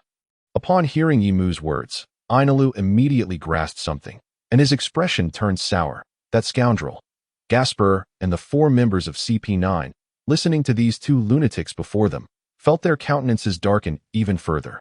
If it were not for the objective of capturing them alive, he would have ordered the firing squad long ago. Just then, as the red-haired youth's expression shifted, a strange smile gracing his lips. Gaspar and the 4 CP9 members failed to react in time, only to feel an overwhelming, terrifying aura erupting from the youth before them. In an instant, time seemed to freeze. The naval officers present felt as though their hearts were being viciously gripped by an unseen force, rendering their breath shallow, as if their very consciousness was being mercilessly crushed, leaving their minds blank. What felt like a mere moment seemed to stretch into a century for Gaspar, whose initially dark expression morphed into sheer terror. Huff, huff, huff. Gasper found himself utterly unable to control his trembling legs. As if all strength had abandoned him, he collapsed before Yimu, retching painfully, gasping for air as if he had been suffocating for an eternity. At that moment, on the deck, countless standing naval officers had already rolled their eyes back in their heads, collapsing like a row of toppled dominoes that in an instant, aside from Yimu and Ainalu. Only the 4 CP9 members remained upright. Strangely, those 4 appeared completely unaffected, their faces twisted in expressions of disbelief as they gazed at the fallen naval officers and the kneeling Gasper, until Gasper's voice broke the silence. Conqueror's Haki, what? How could this be? The faces of the 4 CP9 members changed instantaneously. Although they had never directly encountered the Conqueror's Haki, its infamous reputation was well known to them. It was a power possessed only by those with the qualities of a king. In that moment, they understood. These 2 youths were not madmen, but rather terrifying monsters. The leading member of CP9, a user of the Yang fruit, witnessing this horrifying spectacle, acted without a moment's hesitation, channeling all his strength. He propelled himself forward, vanishing from sight. Yet, he was not attacking Yimu. He was fleeing. He was acutely aware that he was no match for these 2 monsters. Staying would only lead to his demise. Though fleeing might also result in his death for failing to protect the celestial dragon, he reasoned that if he could relay the information from this encounter, he might have a chance to survive. With this thought, in mere moments, he had teleported from the bow to the stern of the ship. This was the technique known as Soru from the Navy's 6 powers, achieved by rapidly stomping the ground dozens of times in a fraction of a second to create explosive momentum for swift movement. It was a skill that every CP9 member had to master, and thanks to the enhancement of his physical capabilities from his Zoan-type fruit, his speed was the fastest among the 4 present. Just then, from the corner of his eye, he caught a glimpse of a blue figure and heard the crackling of thunder. Accompanying this was a chilling voice that sent shivers down his spine. Hey, where do you think you're running off to? He turned back in terror, and what met his gaze was nothing but a massive black fist, the size of a cauldron, on the deck, the other 3 CP9 members. Seeing their leader abandon them to flee, instantly wore expressions of dismay before likewise vanishing without hesitation, each sprinting away at their utmost speed. However, they were clever enough to split into 3 different paths. Yet, Yimu made no move. Dealing with these fools was more than enough for Ainalu. He slowly approached the kneeling naval major Gasper, who was still panting heavily, and asked, "So, naval officer, are you prepared to answer my questions now? This ship is transporting celestial gold, isn't it?" Gasper's face was filled with dread, and he no longer retained the earlier composure of a naval officer, responding submissively, "And no, that's not it. We are merely responsible for protecting the warship." Gasper was startled by Yimu's dissatisfaction and quickly divulged, "Our objective is to head to the West Seas World Government-affiliated nation, Mahabas, to protect the celestial gold ships transporting gold from Mahabas to Mera Mera. That ship is the one carrying the celestial gold." Yimu's expression darkened. "So you're saying the ship is currently empty?" "Why, yes." Disappointment surged within Yimu. He had hoped to strike it rich by robbing celestial gold. Although he already possessed the gold of the entire gold country and had no need for money, who would ever disdain having more wealth? Not to mention the possibility of finding devil fruits or fine swords among the cargo. Yet, his disappointment was fleeting as he grew intrigued by the naval major before him, who seemed to have transformed entirely. "You've adapted quite swiftly. I expected you to be a bit more obstinate. It appears that you harbor no sense of the so-called justice of the Navy. Do you?" Upon hearing Yimu's words, Gasper's expression soured, but then he seemed to resolve himself, saying, "I have never believed in the justice of the Navy." "Huh, how amusing." Yimu's demeanor shifted, revealing a peculiar admiration for Gasper's words. "So, what are your thoughts on the celestial dragons?" Gasper's expression froze for a moment before he gritted his teeth and spat. "Just parasites of the world." "Huh, how delightful. Your words greatly please me. Therefore, do your utmost to survive. Climbing higher may afford us the opportunity for future collaboration. Who knows? Ha!" After saying this, Yimu turned away, no longer paying attention to the naval major, striding in another direction. Survived. Gasper watched as Yimu walked towards the corpses of the fallen celestial dragons. Exhaling a long breath, he had no courage to attempt a sneak attack. After Yimu revealed his terrifying conqueror's Haki, Gasper had wisely recognized the insurmountable gap between them. Such a fearsome individual should only exist in the new world. Why was he encountered here in the Grand Line?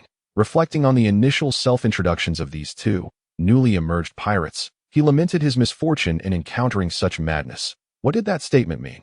Did it imply he was to become their spy? If he were a truly principled naval officer, Gasper might have scoffed at Yimu's words. But regrettably, he was not at this moment. He was contemplating how to leverage these two lunatics to save himself in the aftermath of the celestial dragon's demise. His subordinates had already fainted, leaving no one to witness the unfolding events. As for the four members of CP9, I fear they may not survive. In other words, aside from the fishman slave, he is the only one aboard the ship who truly knows what has transpired. Does that not imply he has the freedom to act as he pleases? If only this fishman slave were to perish. He pondered this, yet soon found himself dismissing the thought, for he realized that Yimu's intention in departing was not the corpse of the celestial dragon, but rather that of the fishman slave. Yimu slowly approached the red-skinned fishman, who lay on the ground like a small dog, and, gazing into his vacant eyes, squatted down and remarked, "Truly, this is the guidance of fate. In my recollections, I do not remember many fishmen, but you are one of them, Fisher Tiger." Indeed, this fishman, enslaved by the celestial dragons, would later become the renowned hero of fishmen, scaling Meriawa with his bare hands to rescue slaves and instigating the Meriawa incident. Fisher Tiger. He is the most frequently featured fishman in fan fiction. After all, who could forget that this individual would go on to save the majority of the designated wives of countless travelers, such as the Empress Boa Hancock? However, at this moment, the Empress would likely still be a mere child, perhaps even unborn, let alone a slave. Yet upon hearing Yimu call his name, Fisher Tiger did not exhibit any excitement at the prospect of being rescued. Instead, his pupils constricted, and he lowered his head in terror, as if fearful of being recognized. His body trembled with anxiety, and he offered no response to Yimu's words. Initially, Yimu found this peculiar. But soon he recalled that, just as Hancock was reluctant to acknowledge her past as a slave to the celestial dragons, so too was Fisher Tiger, a figure of considerable renown on Fishman Island and a hero in the eyes of most fishmen. Tiger was even less inclined to admit to his sordid and shameful past, hiding the fact that he had once been a slave to the celestial dragons deep within himself, revealing it only in the final moments before his demise. Yimu did not press Tiger too forcefully. Instead, he placed his hand upon Tiger's neck, resting on the thick collar belonging to the celestial dragons. Regrettably, Yimu's mastery of Haki was limited to the basic level, merely providing surface-level protection and offensive capability, and had yet to reach the advanced stage of internal destruction. Thus, he could only move to the nearby corpse of the celestial dragon and begin to rummage through it. At this moment, Tiger finally mustered the courage to lift his head, his pupils wide with astonishment as he observed Yimu searching the lifeless-bodied Tiger. The recent events felt surreal, like a dream. In Meriawa, as a slave, he had witnessed countless horrors, memories he dared not revisit. He had come to understand just how untouchable the celestial dragons were in this world, existing like a taboo. Yet now, one lay dead before him. In that moment, Fisher Tiger felt the darkness that had been suffocating him deep within suddenly fracture, a ray of sunlight piercing through the crevasse. However, even so, his profound distrust of humanity rendered him incapable of any responsive action. Not even uttering a word of gratitude, Tiger wrestled with his inner turmoil. Yimu stood up, disappointment evident on his face. It seemed this fellow bore no key. Tiger was momentarily taken aback. "Hey, Enel, stop playing around and bring those guys over here." Understood, at the sound of this command, for thunderbolts descended from the sky in plain sight of Tiger. Then, the golden-haired youth descended, clutching a golden chain. With 4 members of CP9, battered and smoking, shackled together at its end, crashing onto the deck, Enel approached Yimu, appearing rather unsatisfied. "These fellows are no good. When will the strong ones you mentioned arrive?" "No need to rush. They should be here soon." Yimu approached the 4 members of CP9. Thanks to Yimu's instructions, they still possessed decent physical resilience and had not completely lost consciousness. "Hey." Yimu, uninterested in their names, kicked them a few times before inquiring, "Where is the key to the fishman's collar? I will give you 5 seconds. Fail to respond, and there will be consequences." Wait. The the leader of CP9. Without needing Yimu to count, immediately begged for mercy. The key is not here. It is in Meriwa. What a bother. Disappointment was unmistakably etched upon Yimu's face as he glanced at Enel. Understanding the cue, Enel's body crackled with electricity. Lightning coursed through the golden chain, striking the 4 CP9 members in an instant. Sparks flew, and smoke billowed as they all succumbed to unconsciousness. Only then did Yimu turn his attention back to Fisher Tiger. It appeared there was no alternative. It was now up to him to decide whether to gamble on his freedom. Would Yimu remove the collar from his neck before the explosion? Or would he be obliterated? Fisher Tiger gazed incredulously at the 2 youths before him. The inhumane torment he had endured during his year as a slave had instilled in him an endless wariness of humanity. Yet at this moment, the thought of freedom compelled him to ask, why would you, as a human, seek to save me, a fishman? Does it require a reason? Should it not be a matter of course? Yimu retorted, momentarily leaving Tiger speechless at this juncture. Yimu abruptly turned to glance at the distant Gasper, who dared not move, merely observing the scene that he continued. In this world, each individual may have their own understanding of justice and evil, be they Marines, pirates, humans, fishmen, or other races. Yet the celestial dragons and the world government stand apart from justice. Their malevolence is irrefutable. As fledgling members of the Sky Pirates, we require a means to establish our name in the world. Thus, I chose to come here and save you. Furthermore, this is the guidance of fate. To forge a formidable pirate crew, exceptional companions are indispensable. That in such an expansive ocean, encountering the extraordinary is hardly surprising. However, it was solely us, embarking on our maiden voyage, who encountered you, Fisher Tiger. Now that I have accomplished what I set out to do, it is your turn, Fisher Tiger. Fate has brought me before you. Will you seize this opportunity to join our Sky Pirates, to become my companion and friend? Companions and friends. Approaching the age of 30, Tiger, who has become a revered leader among all fishmen on Fishman Island, suddenly feels a sense of insignificance before the youthful Yimu. Yet, he is no longer a mere 17 or 18-year-old. He cannot stake his future on a few reckless boasts of youth. Should he agree? No. Humanity is inherently untrustworthy. But Tiger glanced at himself, reflecting on all he had endured. Despite being subjected to such cruelty, he was still engulfed by an endless fear of the celestial dragons. The darkness lurking in Meriwa was far too terrifying, having stripped him of all his strength. Yet at this moment, gazing upon the lifeless body of the celestial dragon not far away, an idea sparked within him. If it were only for himself, he might still refuse, but for the sake of his compatriots, he resolved to take a gamble. That in that instant, he was no longer lost. He felt as though he transformed back into the most esteemed explorer and traveler of Fishman Island. Shedding the shackles of a celestial dragon slave, that I wished to journey to Meriwa and rescue my fellow fishmen who are enslaved by the celestial dragons. Upon finishing his statement, Tiger fixed a scrutinizing gaze upon Yimu. Yimu, upon hearing this, became serious. Is this your dream? Of course. As the captain, it is only natural to assist my companions and friends in achieving their aspirations. With that, Yimu extended his right hand towards Tiger. In that moment, despite it being their first encounter, Tiger felt an undeniable sensation. Perhaps this young man before him could truly fulfill his dream of rescuing his compatriots and changing the world. Thus, without hesitation, he extended his left hand, and their grips tightened in solidarity. Welcome, Tiger, as the third member of our Sky Pirates. Henceforth, we shall be companions and friends. A smile finally graced Tiger's face, a genuine joy he had not felt since being captured and sold into slavery by humans. All right, enough idle chatter for now. Let me assist you in breaking these chains, Yimu declared, extending his broad palm toward the collar's lock, since it was impossible to destroy it from within using Haki. They would have to obliterate it from the outside. Yimu clasped his hands together, gripping the lock tightly, and then spoke. It may be a bit hot. Bear with it. With that, as the power of the burn fruit surged, the temperature in his palm skyrocketed from 0 to nearly 2,000 degrees. This heat was sufficient to melt anything. Just then, a rapid beeping sound echoed, signaling an impending explosion from the collar. Tiger's expression changed dramatically. He had witnessed slaves perish in collar explosions, their tragic fates haunting him. Yet at this moment, he chose to trust the unflinching youth before him.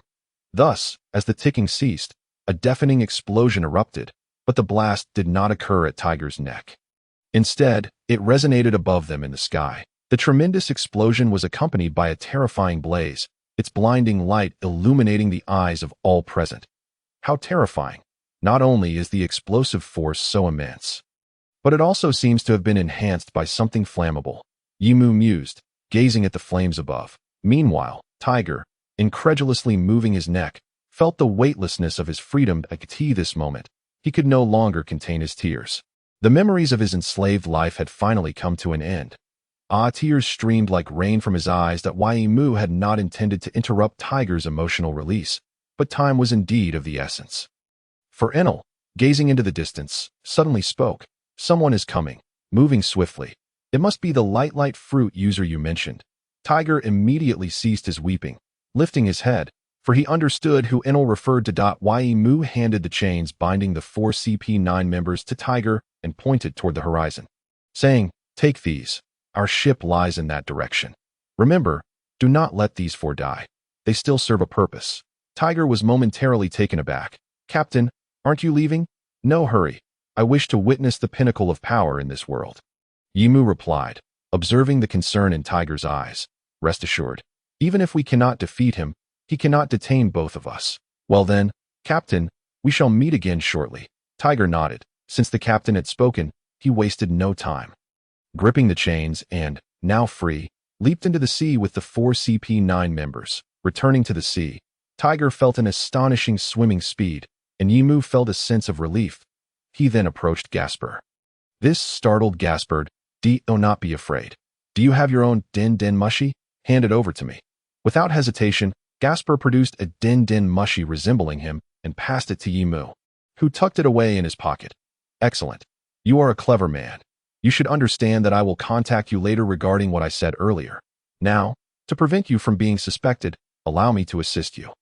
Gasper immediately grasped Yimu's intent, for he saw Yimu raise an iron fist the size of a cauldron. Bang! The tremendous force struck Gasper's abdomen, making him feel as if his intestines and stomach were about to burst. Simultaneously, a terrifying conqueror's Haki surged into his mind. Unable to withstand it any longer, he spewed forth his insides, rolling his eyes back, and fainted. As this dramatic scene unfolded, a figure descended from the heavens, accompanied by a golden light, landing behind Yimu. "Hey, how terrifying. Have they all been taken care of? Even the celestial dragon?" The yellow monkey, standing less than a meter behind Yimu, surveyed the scene on the deck with a nonchalant expression. Numerous Navy personnel lay unconscious, yet curiously, they bore no visible injuries. However, this was of little concern to him. Gazing at the lifeless body of the celestial dragon not far away, a glint of gold flashed in his glasses as he regarded the 2 pirates and the barely conscious Navy admiral. Radiating golden light, he raised his right leg high. "Well, it seems I have no choice. Little brother, speed equals weight. Have you ever been kicked at the speed of light?" Yet the yellow monkey did not unleash his kick. For behind him, a voice echoed, "Speed equals weight? I quite like that line. Tell me, Marine, have you ever been struck by a thunderbolt?" Initially, the yellow monkey, with a look of disdain on his face, casually stroking his beard, suddenly changed his expression. He turned to gaze at the flickering blue light of Enel's thunderous foot, his pupils gradually widening. Whoosh! Without a moment's hesitation, the yellow monkey pivoted, redirecting the kick he had intended for Yimu towards Enel. Bang! The immense force collided, lightning and light flashing, clashing, and then erupting. Boom! A visible storm erupted around the 3, the air vibrating like waves. To end this contest of power, the yellow monkey stood firm, while Enel clearly began to falter. "Oh, how terrifying! So you are the wielder of the thunder fruit.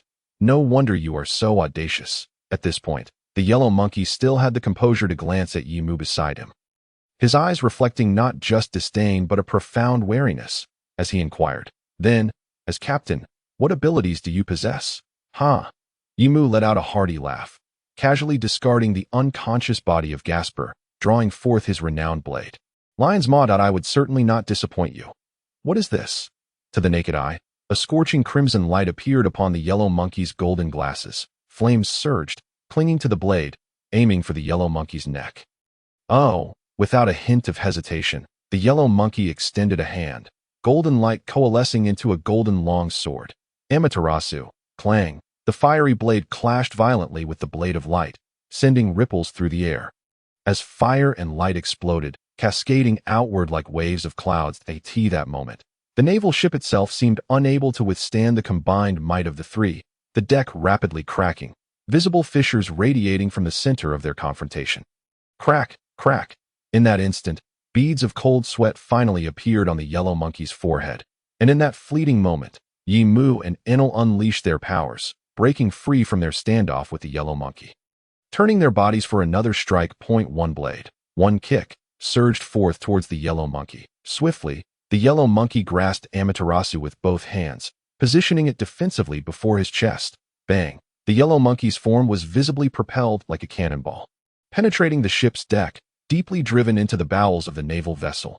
Ugh! With a pained howl, the massive ship seemed to finally succumb to the force, cracking open around the gaping hole created by the falling yellow monkey's body.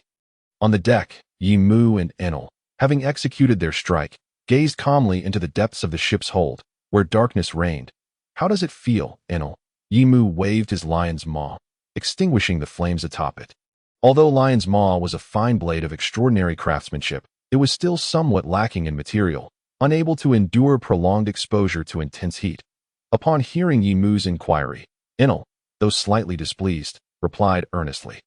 Impressive. In terms of raw strength, I cannot compete, though with regard to fruit abilities, it is not certain as for Haki.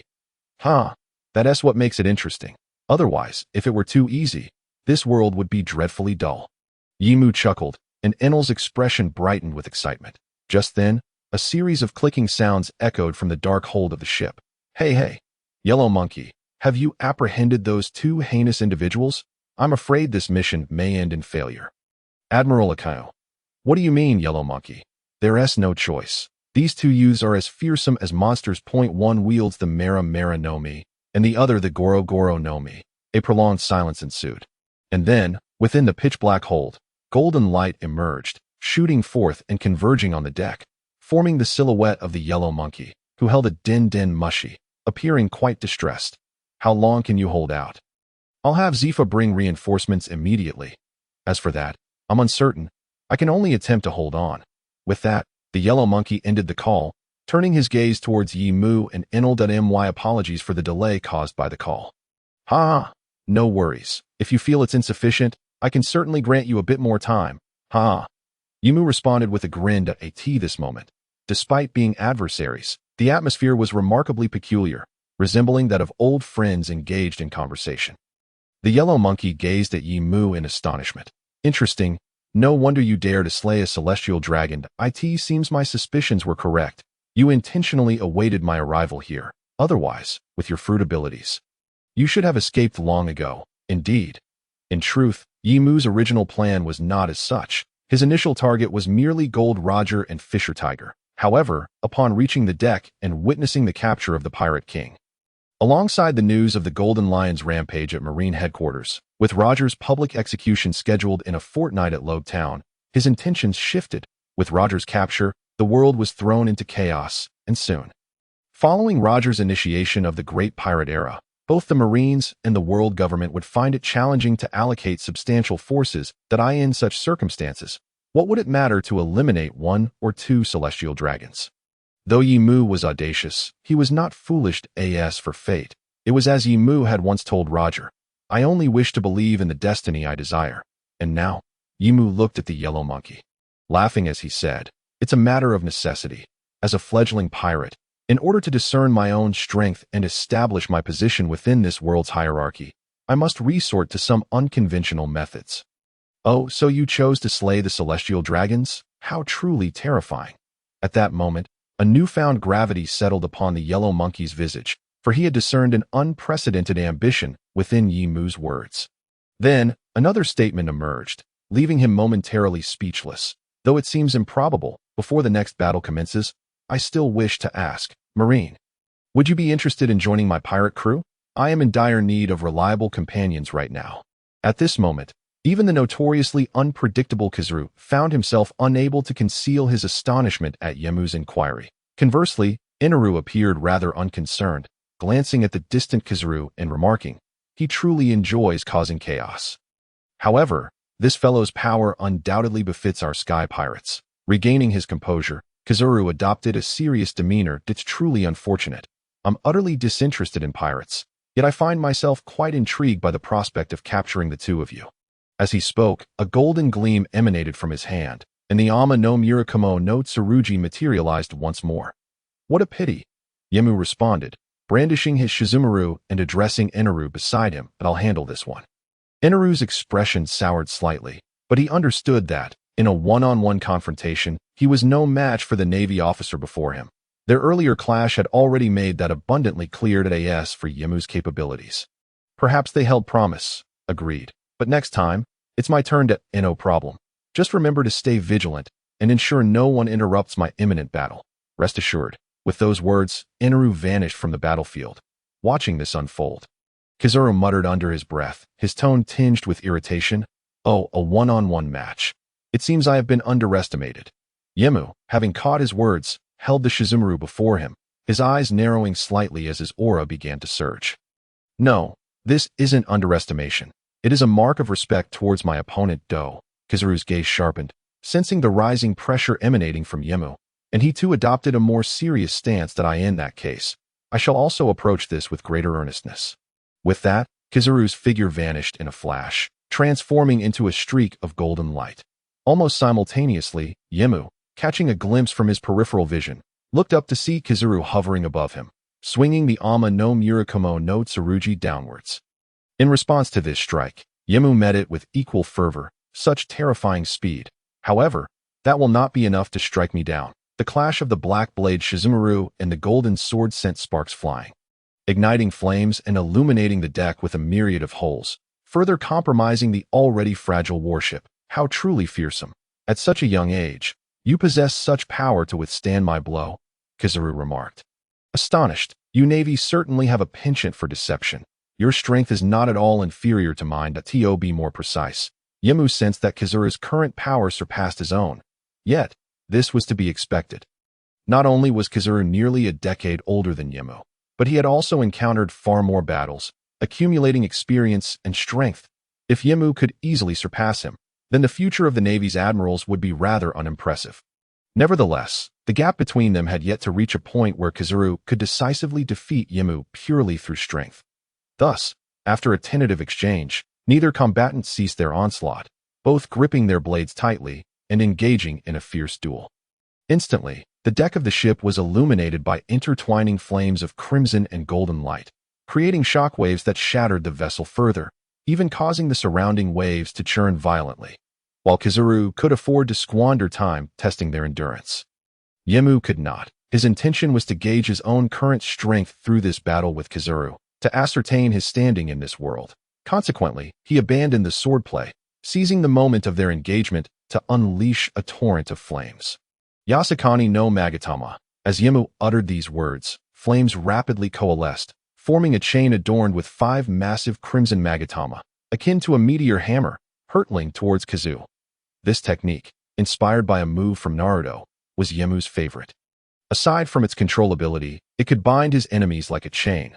Naturally, the most formidable aspect lay in the fiery crimson Magatama. Kizaru did not underestimate this assault.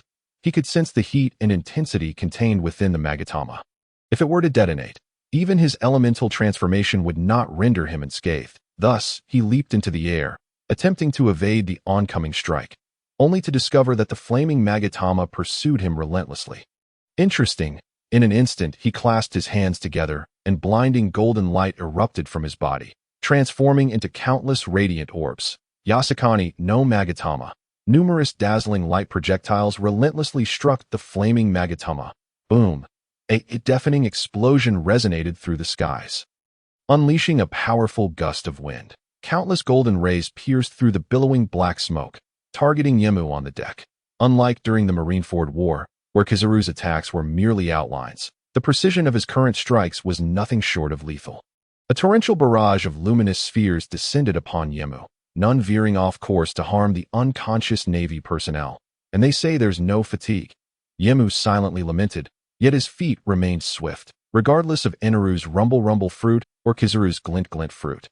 Both possessed a notable characteristic: their potent, penetrating destructive force. This formidable penetrative power rendered Yemu reluctant to confront them head-on, even with his entire body coated in Haki. Thus, he kept evading, his hands moving with equal urgency. It is crucial to note that the Mera Mera fruit possesses two primary abilities: combustion and explosion. The former generates high temperatures, while the latter creates shockwaves. Against a clumsy opponent, combustion is an effective attack.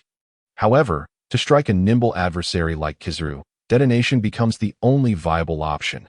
Faced with such potent penetrating assaults, the high temperatures from combustion could not provide adequate defense.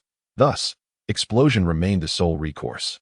To ensure a sufficiently powerful explosion, one must absorb ample heat. In this high-stakes battle, the exchange of Kizaru's Yasukani no Magatama and Yemu's continuous evasions tested not merely their speed and reflexes, but also their mastery of observation Haki. Although Kizaru had yet to reach the pinnacle of strength he displayed during the Marineford era, where he could challenge two emperors simultaneously, he had attained a junior admiral's prowess. With his mastery of observation Haki refined to perfection. However, at this moment, he found that his observation Haki could not capture the movements of the pirate before him. This indicated that the pirate's observation Haki was at least as formidable as his own. Have the new generation truly become such monsters, possessing such mastery of observation Haki? At this juncture, Kizaru's hopes of capturing Yemu and Inaru began to wane. After all, Logia types were already rare, and this pirate crew astonishingly boasted too. Moreover, there exists the formidable nature-based powers of the Rumble Rumble fruit and the Flame Flame fruit. Coupled with such mastery of observation Haki, a sense of unease washed over him as he sensed the presence of Kizaru.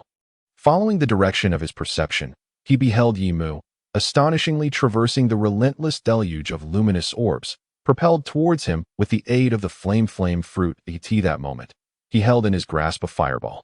Swirling and rolling like molten lava, its hue a deep crimson black, ready to unleash the powerful great flame spiral ball. With a resounding crack, the sound of something shattering echoed, and a blinding radiance burst forth. Accompanied by a torrent of flames in an instant, the explosive flames enveloped the sky, cascading like rolling waves of clouds, radiating outward and engulfing the golden light within, sweeping across the entire surface of the sea. Above, fiery clouds billowed, the intense heat rising from the ocean, creating a tumult of winds on the deck. Inaru shielded his hat from the onslaught of the tempestuous winds. At that moment, the warship could no longer withstand the immense shock. Fracturing entirely, tilting precariously as if on the verge of sinking, the unconscious Navy soldiers tumbled off the deck, plunging into the depths of the sea. Just then, the flames descended beside Inaru, transforming into the figure of Yemu. Inaru gazed into the sky and inquired, "Are we departing?" Indeed, this fellow is quite powerful, and his abilities are rather formidable. If we join forces, we might stand a chance against him. However, there is no need for desperation.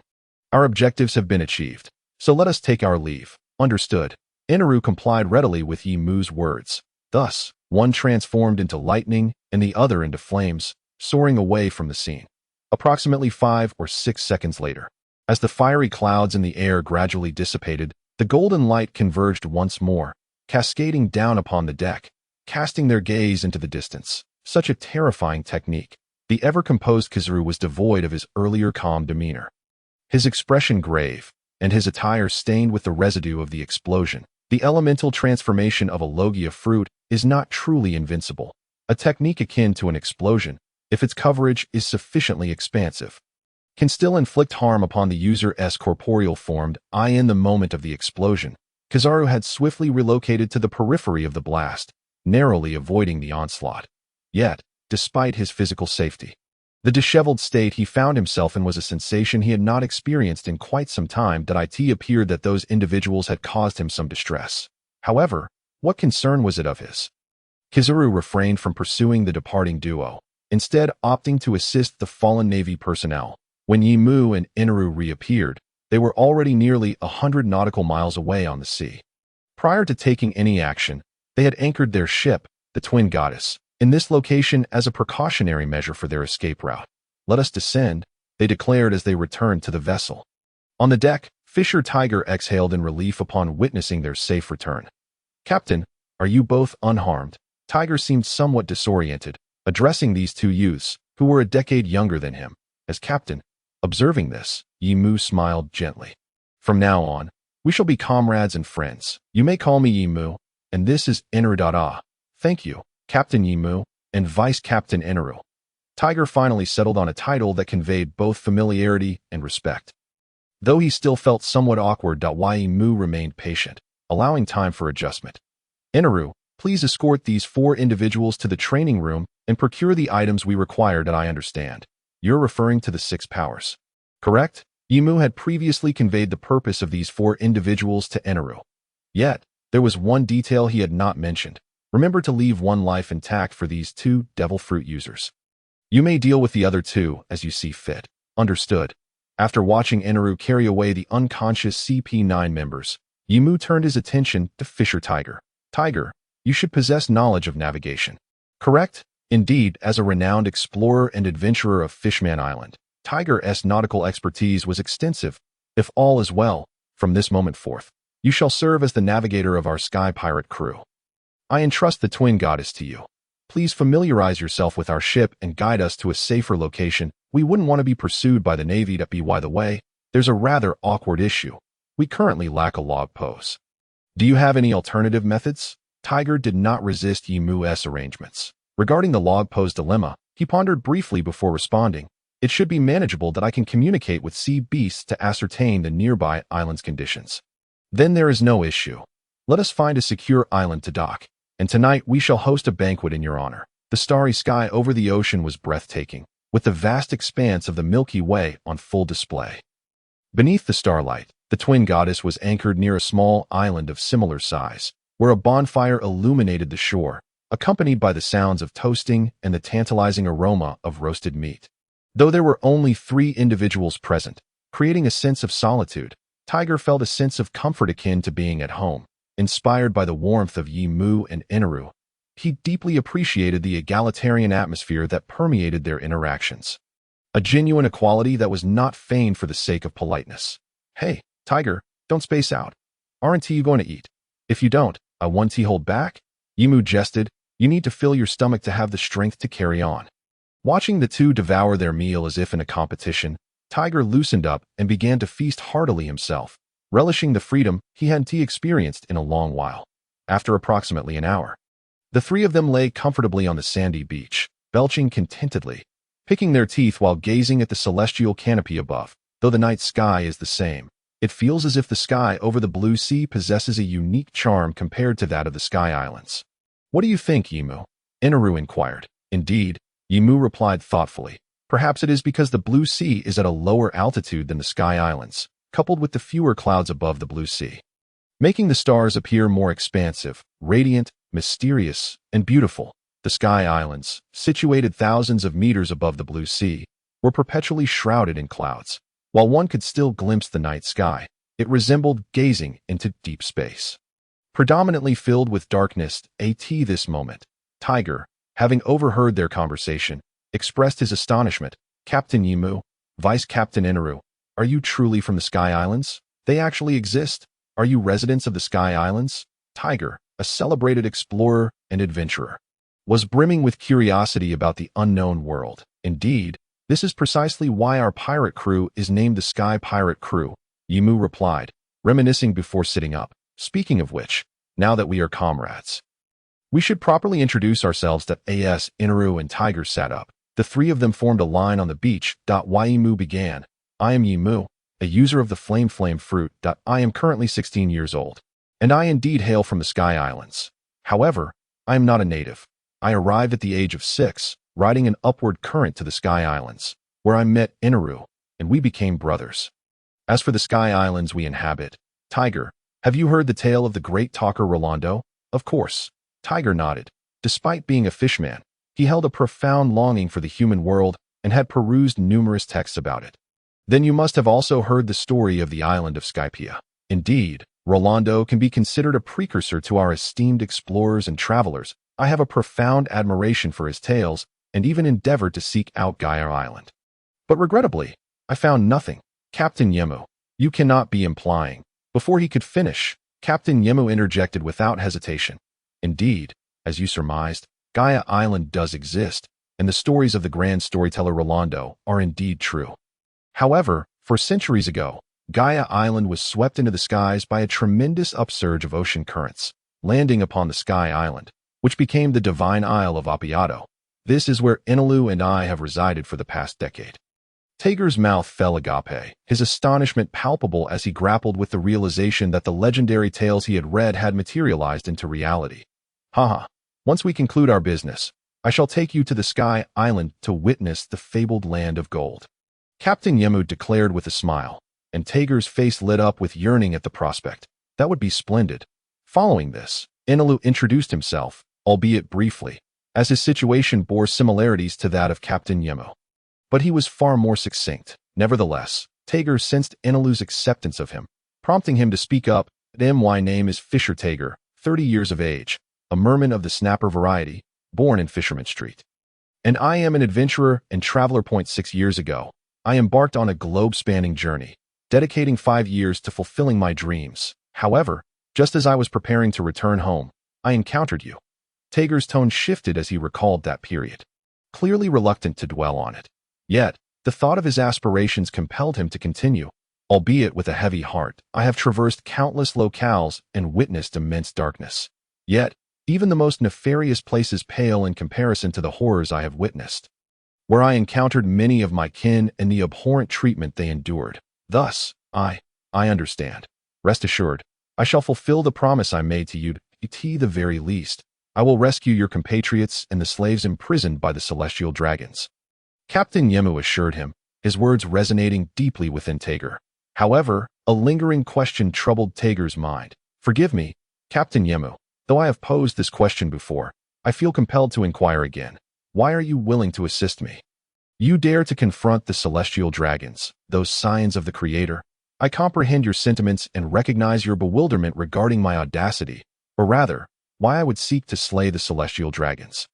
Captain Yemu's demeanor turned serious, for the forthcoming words would determine whether he could earn Tager's genuine respect.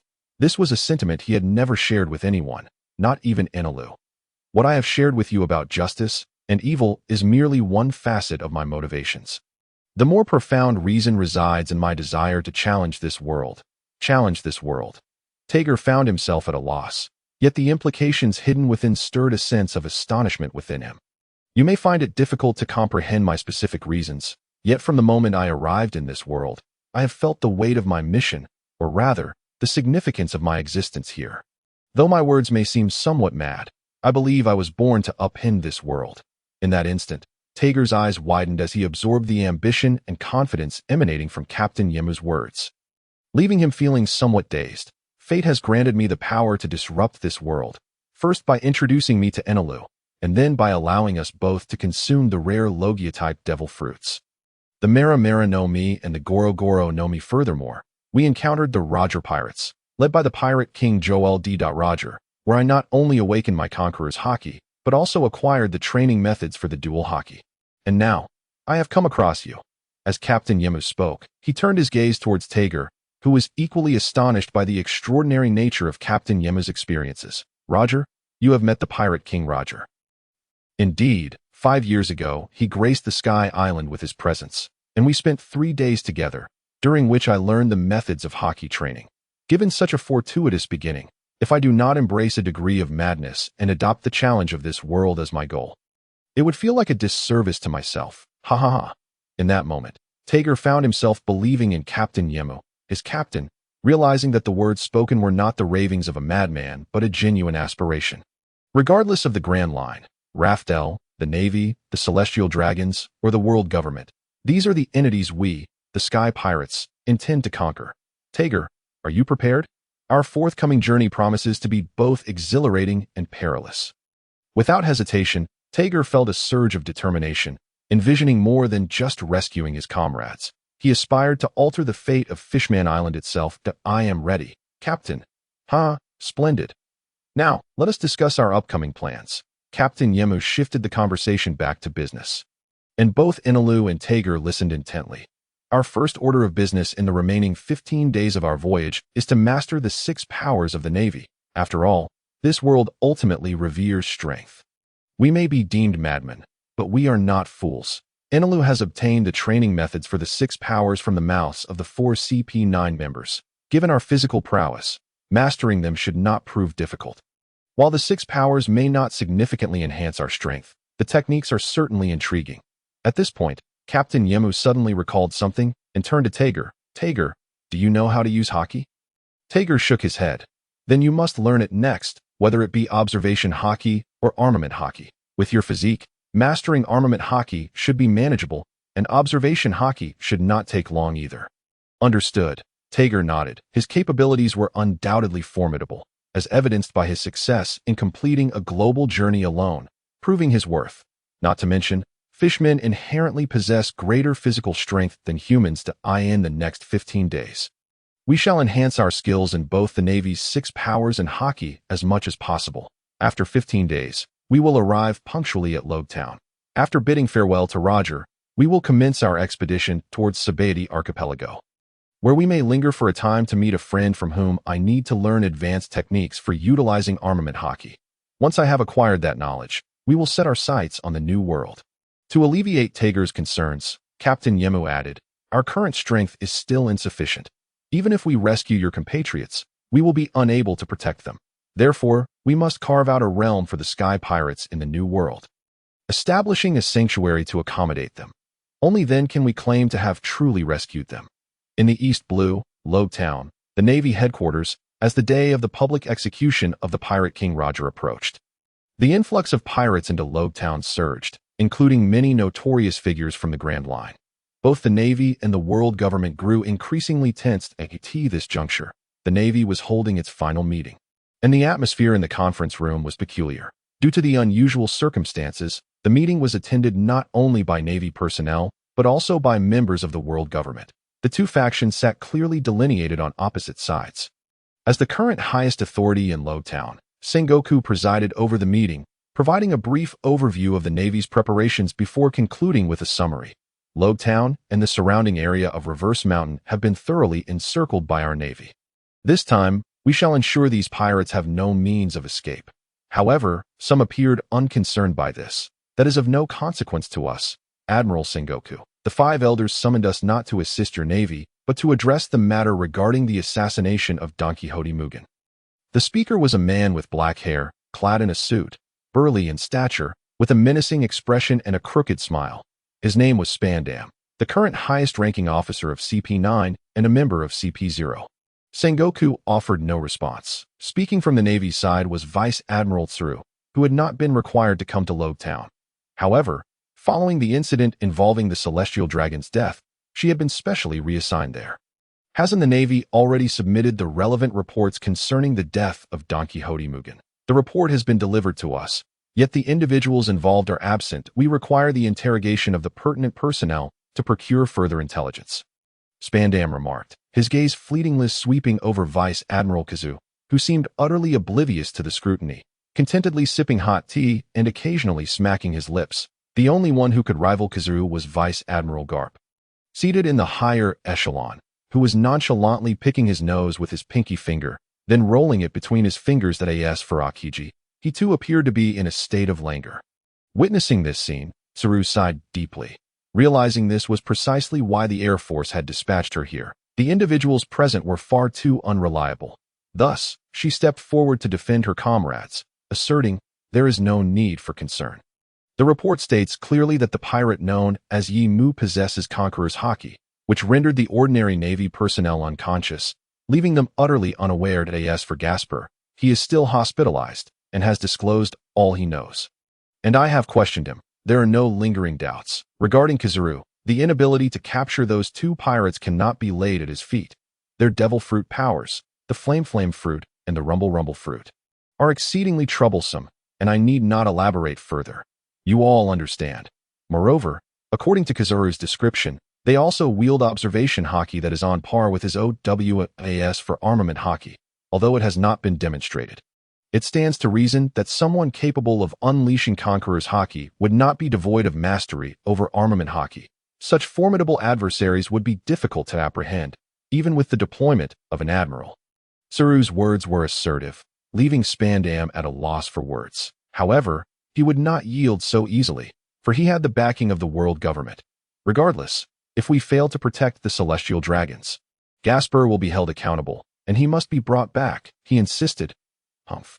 Tsuru scoffed in response. Be why your reasoning. The 4 members of CP9 present here have equally failed to safeguard the celestial dragons. As the commander of CP9, should you not also offer your life as atonement? In an instant, Spandam erupted in fury, slamming his hand on the table and rising to his feet. Tsuru, you are twisting words to your advantage. At this juncture, Sengoku finally intervened, assuming the role of mediator. Enough of the bickering. The most pressing matter is still the execution of Roger, a consensus of the world government. Before that, we must temporarily set aside other issues. As per the orders of the Gorosei, Sengoku's remarks effectively concluded the discussion surrounding the incident. Meanwhile, Garp discreetly gave Tsuru a thumbs up beneath the table, which earned him an eye roll from her. Yet Spandam remained unsatisfied. Are we truly to let those 2 nefarious individuals go unpunished? Tsuru, understanding the balance of firmness and gentleness, knew that while she had countered Spandam for the sake of the Navy, it did not imply she was willing to overlook the 2 pirates. According to the intelligence, the Sky Pirates, alongside Fisher Tiger, currently numbered only 3. However, everyone understood the formidable strength of the Sky Pirates. Apprehending those 2 would likely require the intervention of an admiral-level force. With the addition of the Fishman Tiger, who possessed strength at the rear admiral level, it was evident that, despite their relative inexperience, they could not be underestimated. Nevertheless, at this moment, the Navy could not spare personnel to deal with them. That if you are willing, you may handle the matter yourselves. Tsuru's statement left Spandam feeling embarrassed. The world government was not devoid of high-tier combatants. CP0 possessed several elite forces. However, those individuals were exceedingly valuable, allocated specifically to Mariawa for the protection of the celestial dragons. It was inconceivable to deploy them for the capture of 2 pirates. Moreover, 4 of his CP9 members had already perished, and even if the remaining members were mobilized, their survival would be far from guaranteed, not to mention each had their respective missions, making it impossible to allocate many personnel. Noticing Spandam's silence, Tsuru sought to ease the tension. In light of this, I propose we issue a bounty notice. As the saying goes, under a generous reward, there will be brave souls. This could also assist in locating their whereabouts. However, Spandam did not acquiesce. No, the news of the celestial dragon's demise must not leak. Hearing this, Garp could not help but chuckle. That haven't the pirates in Loguetown already learned of it? Despite this, Sengoku was aware of the world government's capacity for controlling information and believed they could suppress the news. After all, the geographical complexities of this world meant that aside from the world government and the World Economic News Agency, there were few means to disseminate information globally. The death of the celestial dragons was certainly a matter to be concealed. They would issue a bounty under the pretext of an attack on a naval vessel. After some contemplation, Spandam begrudgingly agreed. So, what shall the bounty be set at? Tsuru asked, posing a crucial question. Sengoku reflected on the intelligence acquired from Kizuru and Gasper concerning the Sky Pirates, and, after some deliberation, stated, since these 2 pirates aspire to make a name for themselves in the world, let us assist them in realizing that ambition. The captain of the Sky Pirates, Yi Mu, a notorious criminal. User of the Flame fruit, bounty, 540 million berries, dead or alive. The first mate, Inel, a notorious criminal.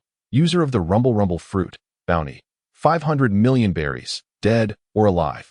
The member, Fisher Tiger, a notorious criminal. Fishman, bounty, 380 million berries, dead or alive. The Navy acted swiftly.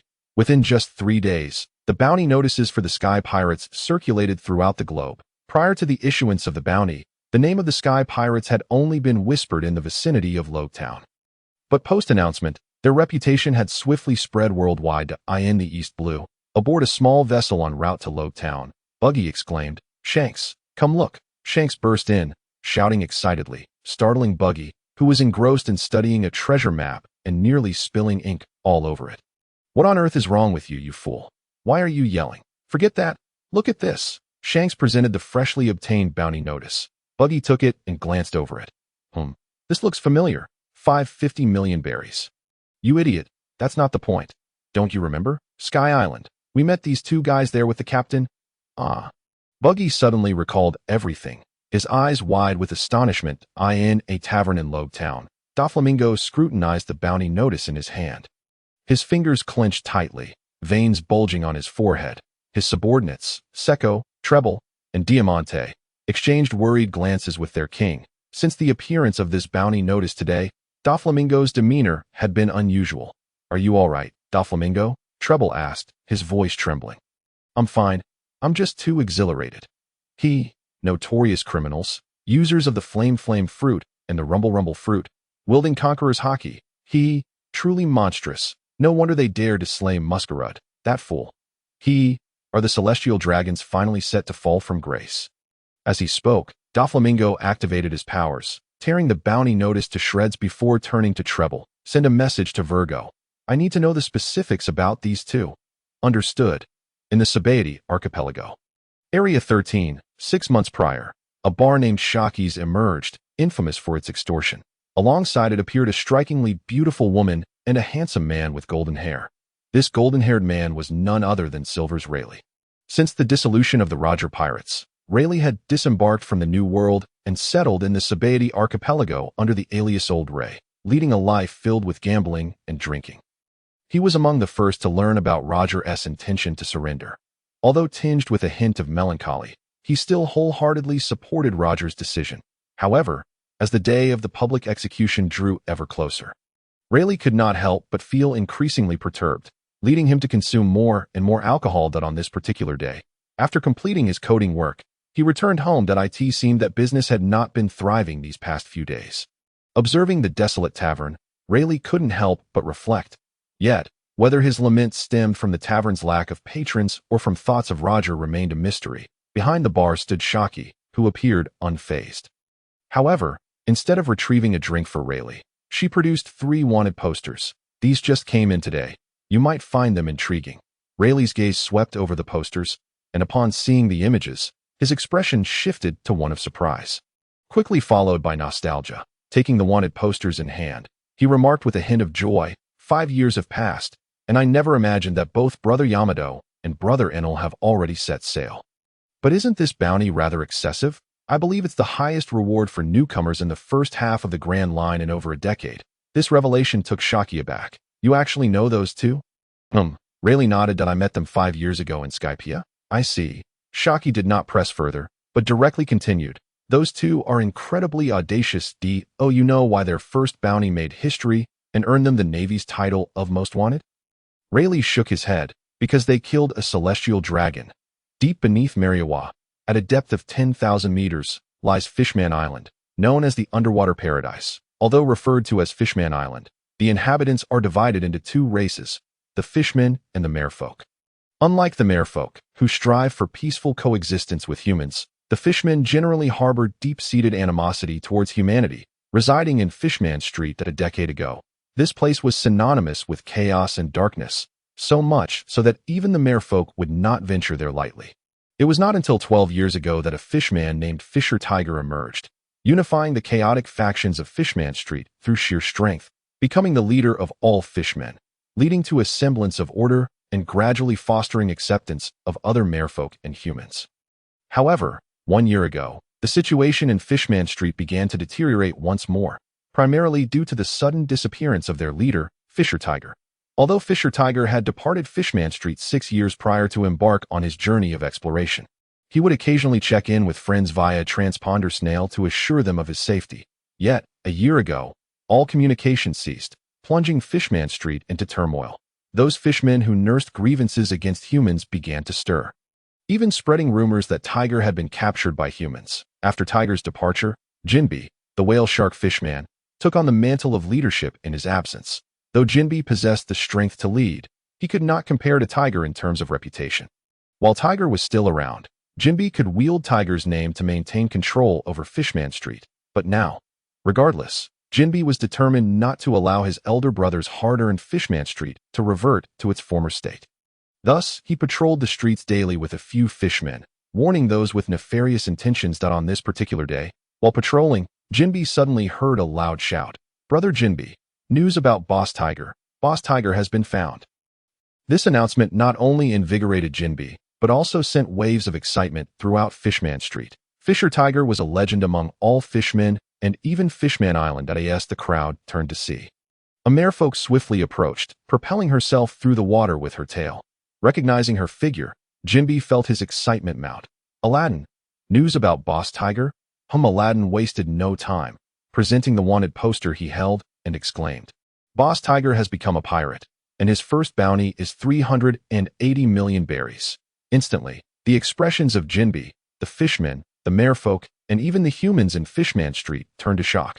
Although many fishmen despised the human world, every inhabitant understood the significance of such an amount, especially as it represented a connection between the Grand Line and the New World. In an instant, Fishman Street erupted with fervor, while the world appeared calm on the surface. Beneath it, turbulent undercurrents were brewing. In the early hours preceding Roger's public execution, the station Navy personnel in Loguetown spotted a pirate ship emerging onto the horizon. This was not an unusual sight. In recent days, numerous pirates had stealthily infiltrated the waters near Loguetown, hoping to witness Roger's execution. In addition to pirates, adventurers, bounty hunters, merchant ships, and vessels from various kingdoms crowded the area, momentarily clogging the port of Loguetown. However, this particular ship was different. As a vice admiral of the Navy, Vulcan recognized the pirate flag emblazoned on the ship's sails at a glance. These pirates are incredibly bold. Send word to Admiral Sengoku to inform him that the Sky Pirates have appeared. Should we take action? Understood. While Vulcan awaited a response, the dazzling ship, the Twin Goddess, sailed into the port of Loguetown amidst a sea of vessels. On the deck, Tiger observed the myriad of human ships with a hint of nervousness. Cautiously steering the helm, and questioned Yamato, Captain Yamato, is it truly safe for us to enter Loguetown so openly? Yamato, upon hearing this, maintained a relaxed demeanor and replied, Fear not, Tiger, at least until Roger's execution, we are in no danger. However, after Roger's execution, who knows what may transpire? Whether we can evade the Navy's pursuit and successfully enter the Grand Line will depend on you. Why now? You should be quite familiar with our ship. This thought eased Tiger's mind somewhat, and he nodded affirmatively. Yes, I have mastered the systems of the Twin Goddess. Maneuvering it poses no challenge. As he spoke, Tiger couldn't help but express his admiration, even after traveling the world for so many years and having seen countless ships. Our Twin Goddess is undoubtedly among the finest. With its capabilities, Navy warships cannot catch us. If all else fails, we can return to the calm belt. Indeed, so there is no need for excessive concern. Moreover, I believe that tomorrow the entire world will be in an uproar, Loguetown included. That time, whether the Navy will have the bandwidth to attend to us remains uncertain. Hearing Yamato's words, Tiger felt completely at ease. Just then, Enel emerged from the cabin, munching on an apple and complaining, I've finished the apple, and there aren't many other fruits left. Yamato responded with a smile. Aren't there plenty in the gravity room? TCH. Enel huffed in annoyance. Those are buried among the corpses, all tainted with a foul odor. What a pity. However, after so many days, those fruits haven't changed. It seems my plan has fallen through. That I'll dispose of those fruits later. And while I'm at it, I'll get rid of the bodies of those 4 guys. Then we can head to the island and stock up on supplies, while also preparing some essentials for the Grand Line, such as log poses and nautical charts. Tiger, this will be up to you, as you know far more about this than we do. In truth, Yamato felt a twinge of disappointment, as he had read in some pirate intel back on Earth that devil fruits would randomly reappear in nearby fruits after the death of their users. Thus, Yimu allowed Enelu to spare the lives of those 2 devil fruit users from CP9, intending to experiment with the outcome. Yet, the result was merely a waste of provisions. I comprehend, but my identity. Upon hearing Yimu's words, Tej nodded, albeit with some hesitation. After more than a year as a slave, he harbored a certain trepidation towards humans, compounded by his identity as a fishman, which would likely render his movements cumbersome in the predominantly human town of Rogu. I will have Enelu accompany you to Loguetown, a bustling hub where you may freely explore and indulge in whatever catches your fancy, and you can utilize the gold aboard your ship to exchange for some currency of this world. Yimu deliberately encouraged Enelu and Tej to wander independently in Loguetown. On one hand, with Enelu's protection, Tej's safety was assured, and any issues could be promptly communicated to Yimu. On the other hand, It was also a hope that Enelu might discover some joy and aspect of life that belonged to him. For the past decade, the two had lived in close quarters. Their lives monotonous. Aside from training, their existence had been exceedingly dull. Although Enelu appeared mature and proud on the surface, he was, at his core, merely a 16-year-old youth, incapable of being indifferent to the vibrant world around him. While there were towns and villages in the sky, they paled in comparison to Loguetown, which was significantly larger and more populated, bustling with life. Additionally, due to the abuse he suffered in his youth, Enelu harbored resentment towards the sky, which was why Yimu had taken responsibility for interactions with the island's natives and for procurement during their time in the sky. However, Loguetown represented an entirely new world for him. One dominated by humans that as for our ship, let us dock it at the harbor. But Enelu, rest assured, I shall keep a vigilant watch. Well, you shall bear the brunt of the labor, for your observation Haki is indeed quite formidable. TCH. Enelu was somewhat displeased by this, recognizing that while he excelled in observation Haki, he lagged considerably in armament Haki. Moreover, despite his efforts over the past 5 years, he had been unable to awaken the Conqueror's Haki. Although he could not articulate jealousy towards Yimu, the competitive spirit within him was undeniable that Yimu understood this as well, which further solidified his belief that Enelu needed to explore his own joys and life experiences. Currently, aside from Yimu, there was little else that truly mattered to Enelu. Human beings require desires to ignite a fervent yearning for something. Such desires are the true power that propels individuals to greatness. Yimu possessed this ambition, a desire to dominate and overturn the world. Tej, too, had his aspirations, yearning to liberate his kin and allow them to thrive on land. Yet, Enelu lacked such fervor, though he harbored some resentment towards the sky. Under Yimu's care over the years, he had let go of much of it. His notion of dominating the world existed only in relation to Yimu. Perhaps this was the reason Enelu had yet to awaken his Conqueror's Haki. So, once we dock, we shall split up, as long as you avoid causing too much commotion. You may act freely, and we shall reconvene in the evening. Yimu was neither a fool nor mad. He was acutely aware that having killed a celestial dragon, he was seen by some as a heinous criminal. The Marines and the world government were undoubtedly eager to capture him and execute him on the spot. Yet he boldly chose to appear in Loguetown, the location currently under the tightest Marine surveillance, teeming with personnel and spies from the world government. He understood well that the most dangerous place is often the safest. At this moment, for Yimu and the Sky Pirates, the safest place in the world was none other than Loguetown. Beyond Rogu, any other island would likely present them with the relentless pursuit of world government spies. Who could predict the formidable forces that the Marines or world government might unleash to eliminate these two notorious criminals? While the Marines might struggle to spare manpower, the world government's resources ran deep, compelling Yimu to exercise caution. However, Loguetown was set to host a monumental event that would impact the entire world, the public execution of Pirate King Roger. Countless eyes were fixated on this location as the moment approached.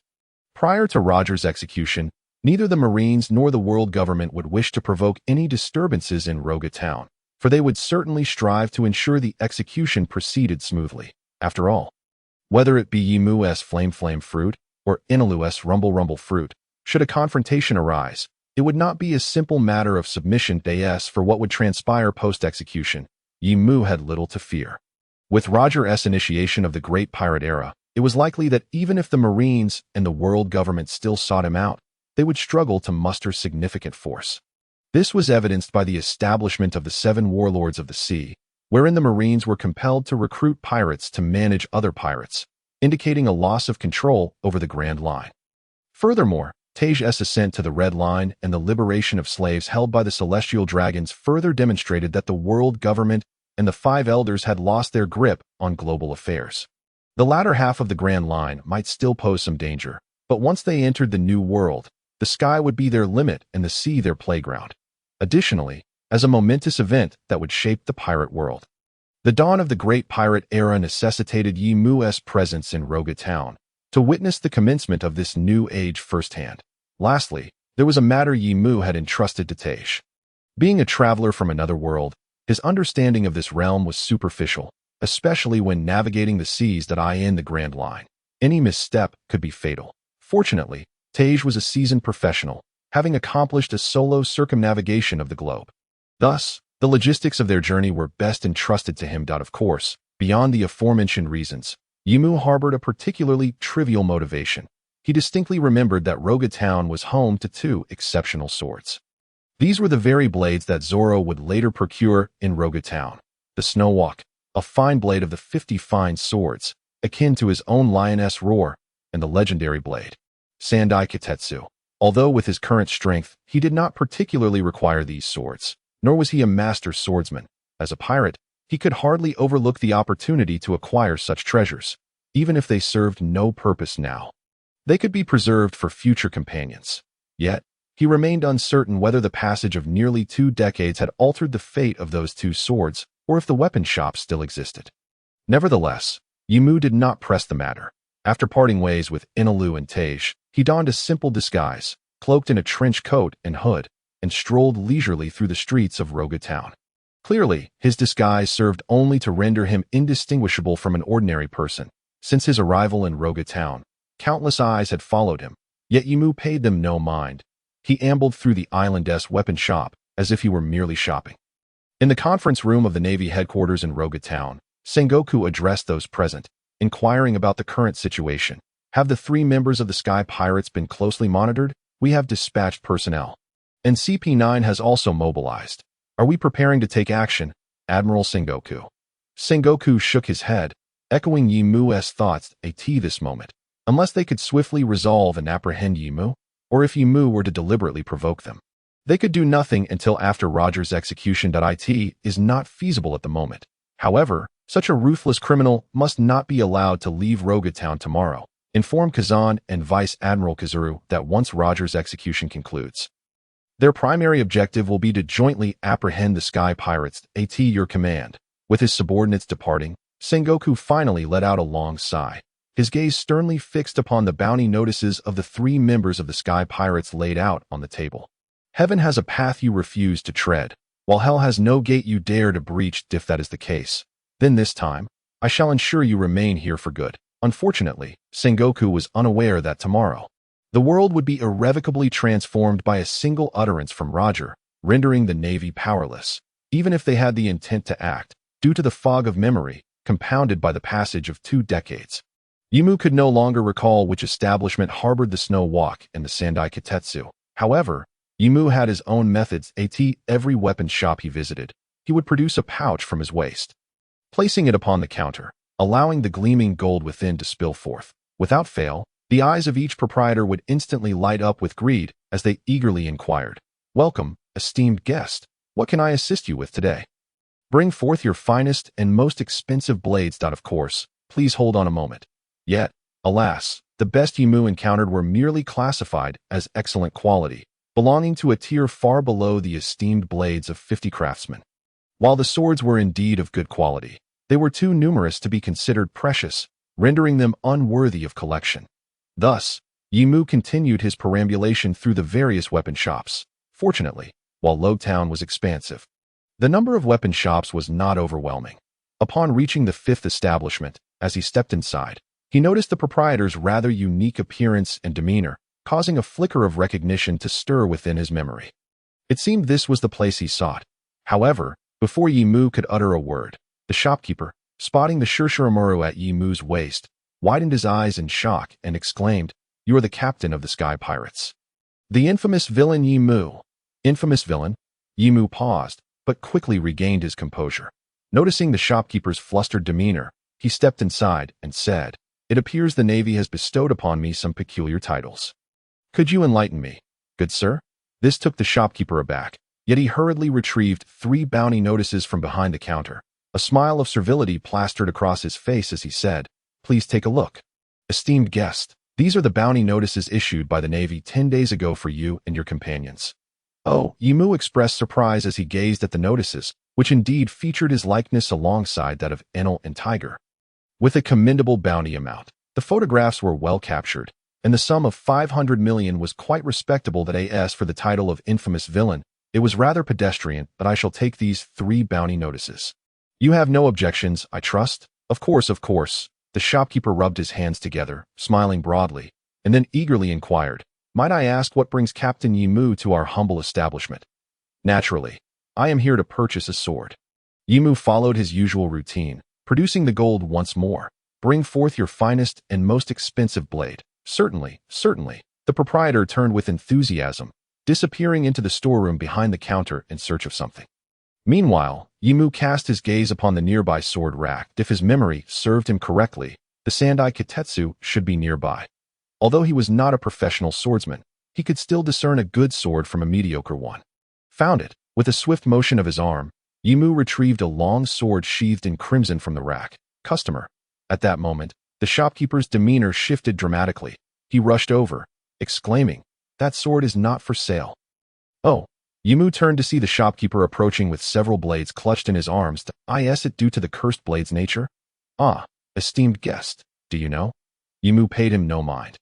Instead, slowly advancing toward the shopkeeper, selecting from the swords he held in a somewhat frantic manner. Unfortunately, none caught his interest at that moment. Yimu regarded the middle-aged man and suddenly spoke. "Proprietor, surely these swords cannot be your finest offerings?" "Indeed, esteemed guest. These are classified as excellent quality swords. While they may pale in comparison to your own Shirshiramaru and this cursed blade, they are still remarkable swords." Yet Yimu did not respond, but instead countered. Even with a hint of accusation, "Proprietor, you are not being forthright. It seems you are unwilling to sell me your truly exceptional blades." "Ah, esteemed guest, how could that be? Surely you jest. I am but a humble sword merchant. If you wish to purchase, I am more than willing to sell." Yimu's gaze turned icy as he scrutinized the man before him, and then he spoke with startling intensity. "Have you ever heard of a land known as Wano?" In truth, Yimu had just realized something amiss. He suddenly pondered how an ordinary weapon shop could simultaneously possess both the Snow Walk and the Sandai Kitetsu, a highly irregular occurrence. Not to mention the special significance of the Sandai Kitetsu. A cursed blade forged from the essence of countless battles, making it exceedingly rare as for the Snow Walk. Though merely an excellent blade, it ranked among the top 100 swords in the world. The presence of these two blades in one shop was highly suspicious. Furthermore, the proprietor's peculiar appearance was telling. While the world of One Piece boasts a myriad of styles, the distinctly Wano aesthetic was unmistakable.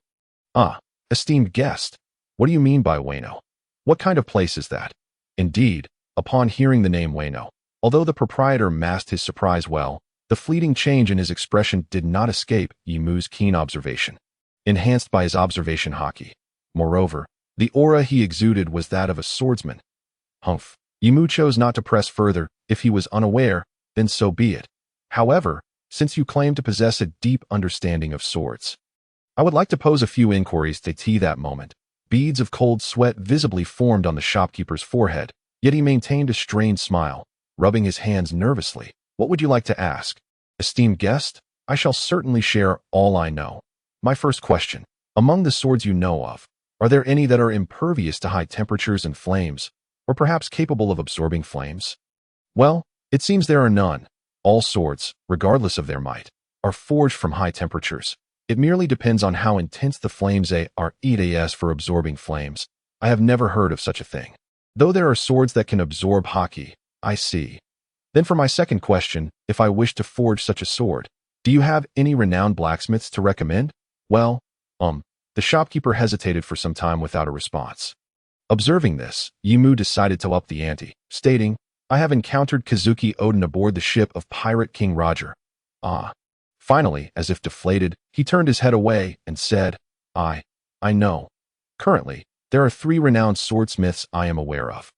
The first is Kaijin from Fishman Island, though he is quite elderly now, so I cannot say whether he still forges. The second is Luke, the swordsmith from the Tantata Kingdom, though he is a pure-hearted Tantata.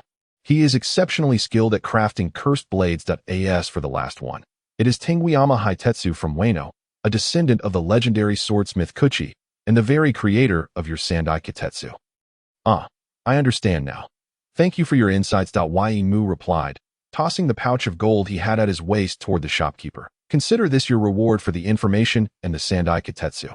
Lastly, might you know of any lesser-known eateries in Loguetown that offer delectable cuisine?" Yes. Sensing Yimu's intention to depart, the shopkeeper hastily responded, "If you continue down this street until you reach the end, You will find a somewhat dilapidated inn with a tattered sign that do not let its appearance fool you. The flavors are absolutely exquisite, and it is quite peaceful. Thank you. After expressing his gratitude, Yimu exited the weapon shop. As he vanished from sight, the shopkeeper exhaled a long sigh of relief. That moment, a somewhat plump woman entered from the back of the store, quietly approaching her husband to inquire, "Did you not wish to become a swordsman? If so, why not sell Shuezo to him? With his reputation, it wouldn't tarnish Shuezo's name, and we could earn a handsome sum." Upon hearing his wife's words, the shopkeeper shook his head, his expression grave as he replied, "You do not understand. This pirate named Yimu is not a pure swordsman nor a lover of swords. He seeks only power that I wish to find a better master for Shuezo." "Oh, come now, but this fellow is quite generous. So much gold, it could sell our entire shop. That it seems he is not as malevolent as the Navy describes him." The shopkeeper, however, chose not to elaborate further, wearing a smile as he remarked, "What do you know? Regardless, we have made a substantial profit today. We can treat ourselves to a fine meal. Heh. This must be the place," Yimu thought, easily locating the restaurant as directed by the weapon shop owner. Indeed, it was dilapidated and desolate. Situated on the outskirts of Loguetown, with the wild forest behind it, the restaurant's structure was in ruins, and its sign was overrun with moss, barely legible as life cuisine. A peculiar name. Just as Yimu was about to push the door open, a gust of foul wind swept in, accompanied by a fierce voice, "You little brat, wasting ingredients again. Prepare to face your doom." Bang!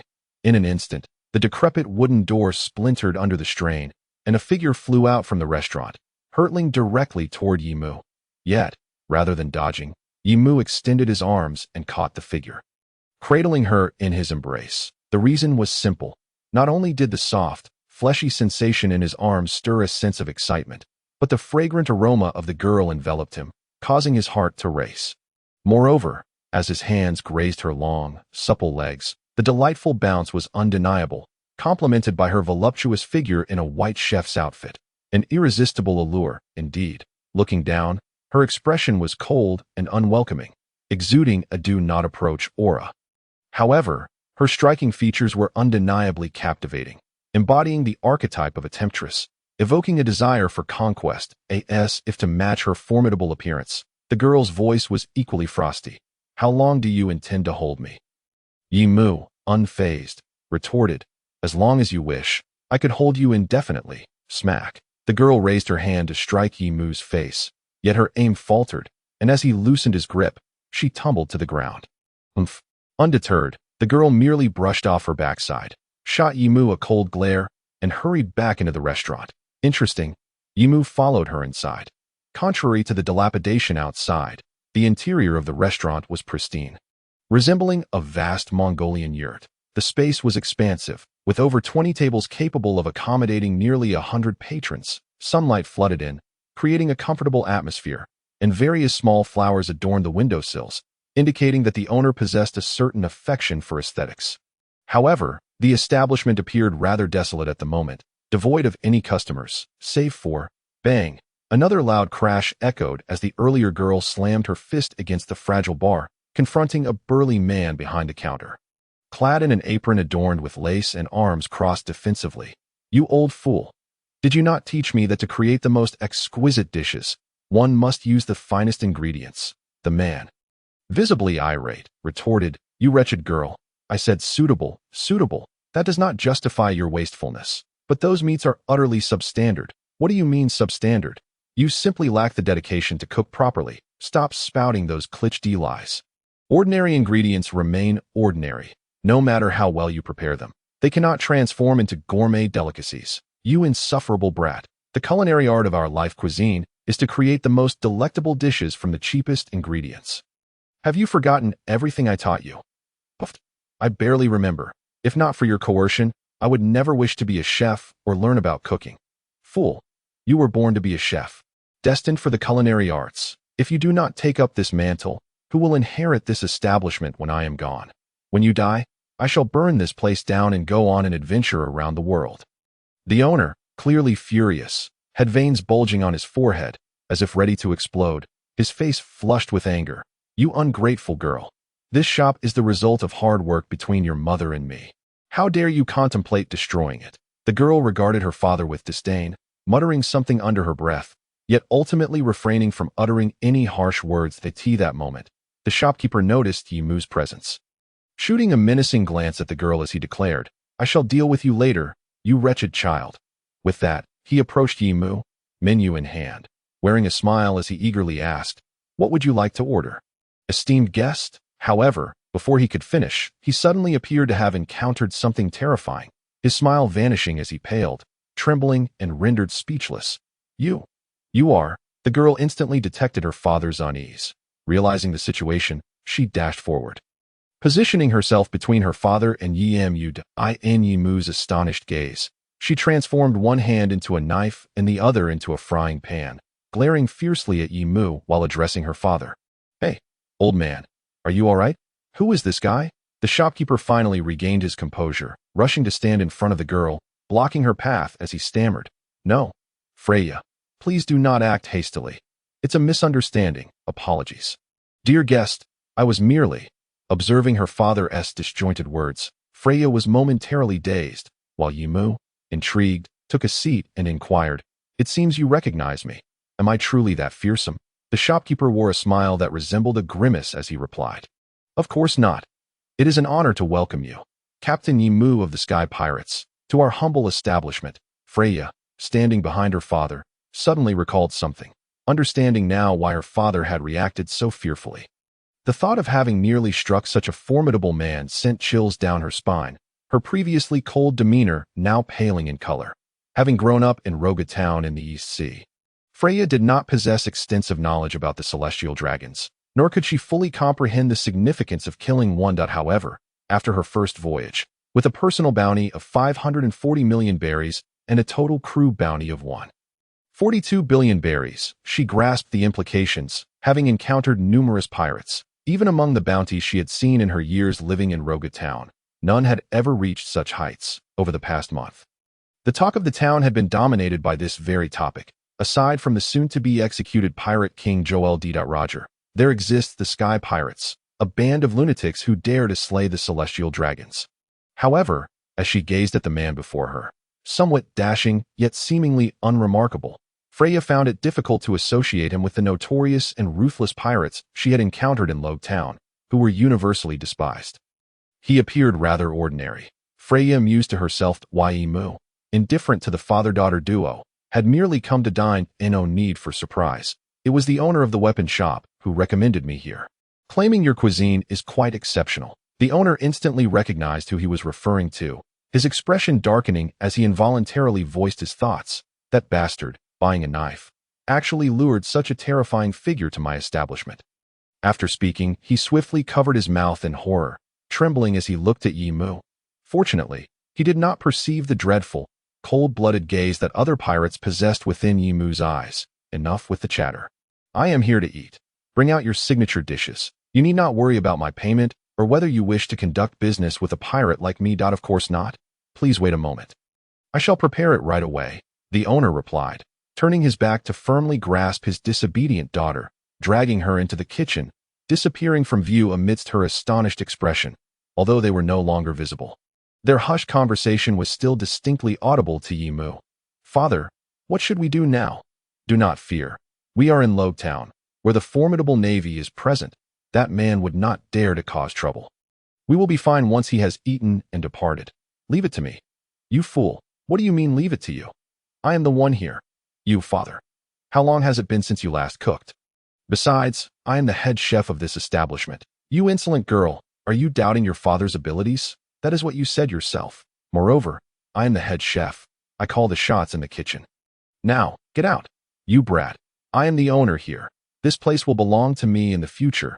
That is in the future. For now, I am in charge." At that moment, Yimu could only watch as the two began to quarrel, the commotion escalating. Ultimately, it became evident that the cramped kitchen could not accommodate both, and as the owner's anger peaked, he erupted, throwing his daughter Freya out like a cannonball. "You ungrateful girl, get out of my kitchen." Coincidentally, after crashing through the wall, the girl fortuitously landed in Yimu's embrace. The owner quickly realized his impulsive actions and rushed out of the kitchen, only to find himself at a loss for words at the awkward scene before him. Yimu, curiously observing the girl in his arms, noted her alluring, purple-patterned thigh-high stockings encasing her shapely legs, and posed a question. Hey, you two, are you not intentionally toying with me? Instantly, the temperature in the restaurant plummeted. It's a misunderstanding. Absolutely a misunderstanding. The owner stammered, dumbfounded, while Freya, pale-faced, nervously extricated herself from Yimu's grasp. Even though Yimu did not appear particularly intimidating, the bounty of 540 million berries was enough to fuel Freya's imagination. Although Freya is my daughter and has inherited the culinary skills of both my wife and me, she is still somewhat lacking that a person of your stature deserves my personal attention in the kitchen. The owner glared fiercely at Freya as he spoke. You insolent girl, stop causing trouble. The initially flustered girl felt her temper flare at her father's words. Hey, father, what nonsense are you spouting? My culinary skills have long surpassed yours and mother's. As the chef here, you should obediently tend to the customers. You fool. What are you blabbering about? You have yet to grasp the essence of the culinary arts that your mother and I have cultivated throughout our lives. What essence? Just tired old platitudes. The cheap dishes you and mother conjured up only fool those who cannot discern true delicacies. Thus, the two continued to bicker in front of Yimu, observing this spectacle. Yimu could only sigh. What a peculiar world this is. It seems people are inherently oblivious. As he listened to their argument, Yimu recalled the peculiar transformation he had witnessed in the girl named Freya. Suspecting it to be the result of a devil fruit ability, intrigued, he posed a question. Hey, if I heard correctly, did you not express your disdain for being a chef and preparing food? The girl appeared to have anticipated this inquiry. Responding smoothly, indeed, I loathe being a chef and preparing meals. I even detest it to the core. However, I shall not accept any claims that my culinary skills are lacking. They are the result of over a decade of hard work and perseverance. Denying my abilities is tantamount to denying the suffering I have endured for all those years. What an odd situation. However, I propose that since you two cannot come to an agreement, why not each pursue your own course? It would not be fair to keep the customers waiting. Before the owner could react, Freya suddenly had a bright idea, her eyes sparkling with newfound courage as she pointed at Yimu. Then, father, let us have a competition. A competition? Yes, let us see whose dish garners more acclaim. That I have long desired to do this. And he shall serve as our judge if I win. You must acknowledge that I have surpassed you and mother, and from this day forth, you shall not interfere with my endeavors nor compel me to inherit this establishment. You fool! What nonsense are you spouting? How can you involve Captain Yimu in this child's play? The owner was taken aback, but at that moment, Yimu found himself rather intrigued, unable to contain a laugh. Ha ha! Who would have thought that dining could lead to such an amusing turn of events? Your name is Freya, correct? Very well, I accept your challenge. However, it would seem unfair for me to be the sole judge. Wait, Captain Yimu, this is merely a child's whim. Please do not take it seriously. The owner could hardly fathom that a notorious pirate of Yimu's caliber would entertain Freya's folly as for fairness and such matters. They are of little importance at this moment. I am not fooling around. I am quite serious. The two individuals appeared as if they were on the verge of an argument once more. Yet, at that very instant, a peculiar laughter echoed in their ears. How lively it seems here. Startled, they turned towards the source of the sound at the entrance. Unbeknownst to them, a formidable man clad in a black cloak, his head adorned with a headscarf and small glasses perched on his nose, stepped through the dilapidated door with a powerful presence. As he entered, the temperature in the restaurant visibly plummeted, and a layer of white mist began to coalesce in the air. The owner was momentarily taken aback, Vice Admiral Kazan of the Navy. He then cast a quick glance at the composed Yimu beside him, a bitter thought crossing his mind at its over. Are they really going to fight? At that moment, the only thought occupying the owner's mind was survival. The simultaneous appearance of a pirate worth 540 million berries and a Navy Vice Admiral could hardly bode well for a mere conversation. If a fight were to ensue, it would undoubtedly be cataclysmic, and it seemed that his establishment would be lost. Yet, the icy aura surrounding him rendered him utterly immobile. Even more affected was Freya.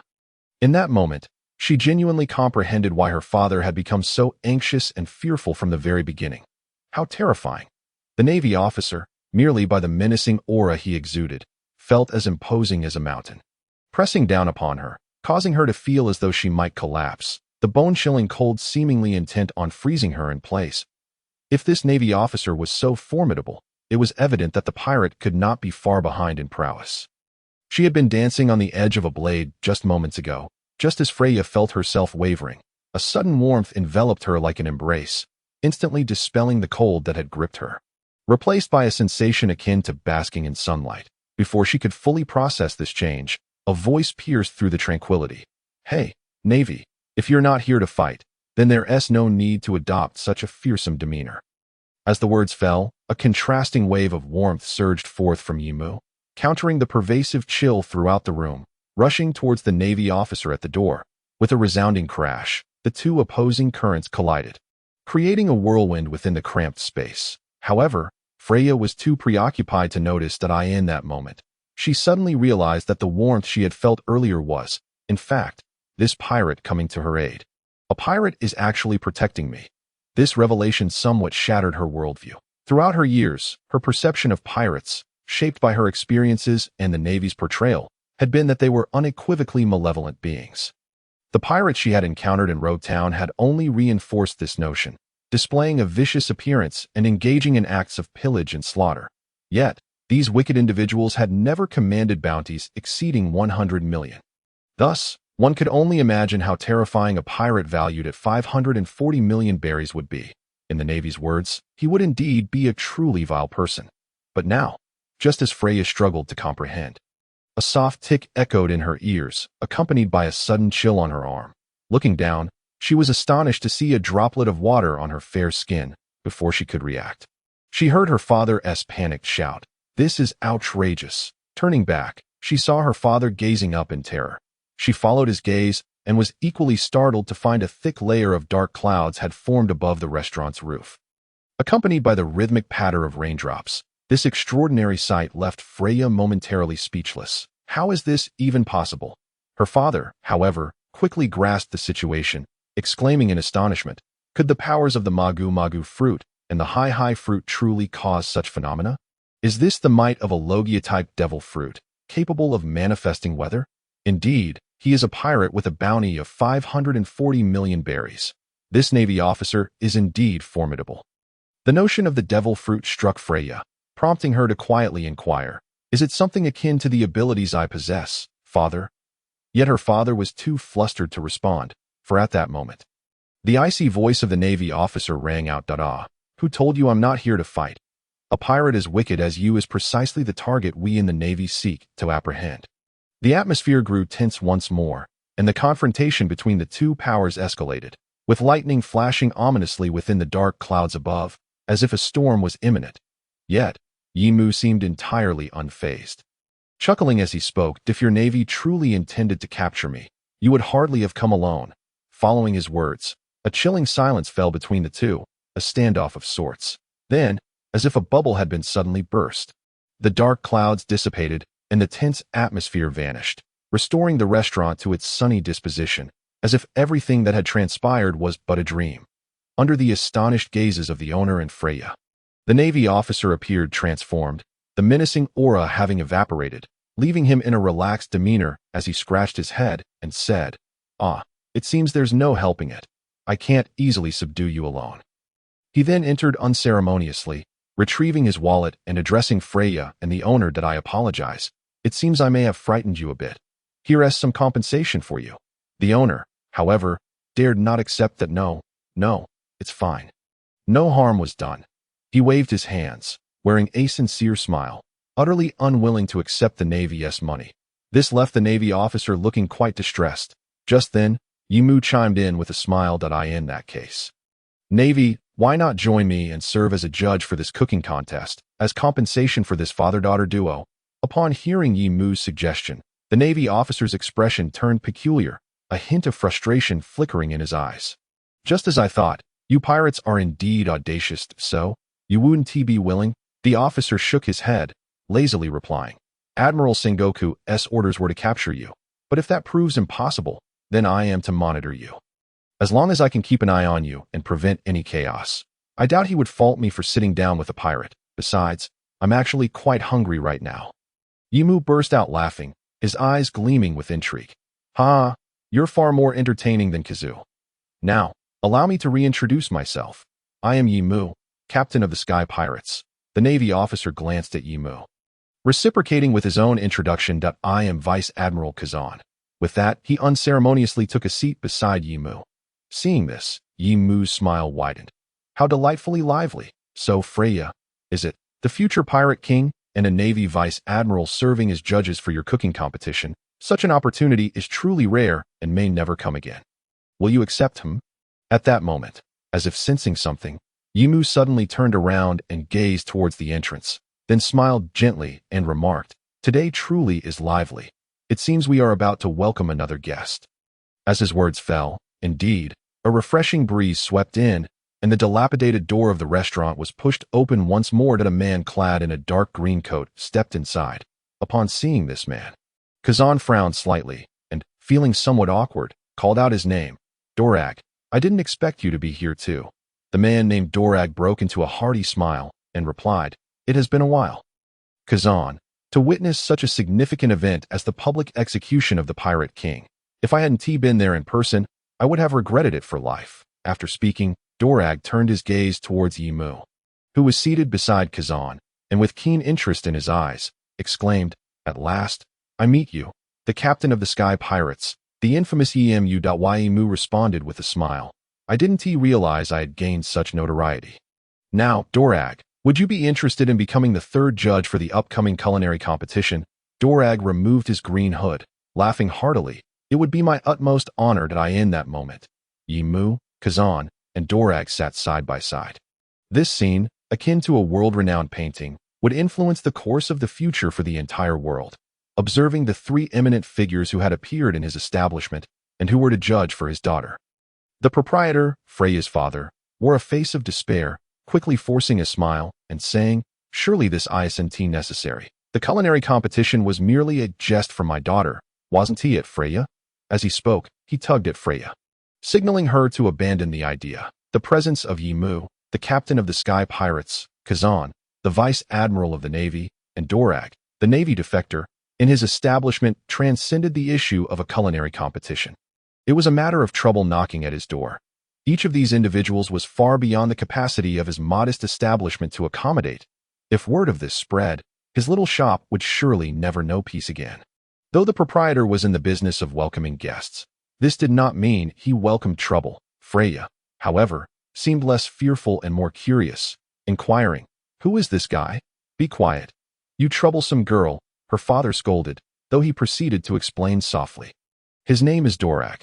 Although he does not have a bounty due to his unique status, you must understand that he is a dangerous individual, no less formidable than the captain of the Sky Pirates." Freya instantly comprehended, her complexion paling. The reason she had suggested the culinary competition was that she believed it to be a golden opportunity.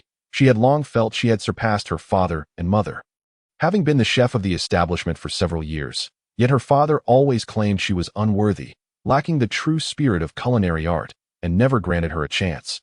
But now, things were different. If she could secure this notorious pirate as a judge, then surely her father would have to acquiesce, even if he disagreed.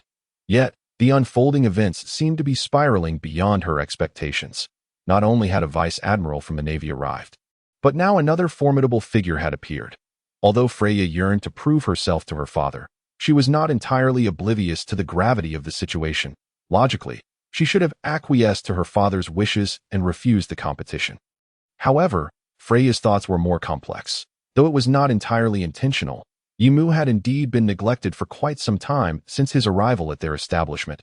She had even inadvertently collided with him twice, once nearly striking him. Moreover, the culinary competition was her initiative, and now that this pirate had agreed, to reject him again would be an affront.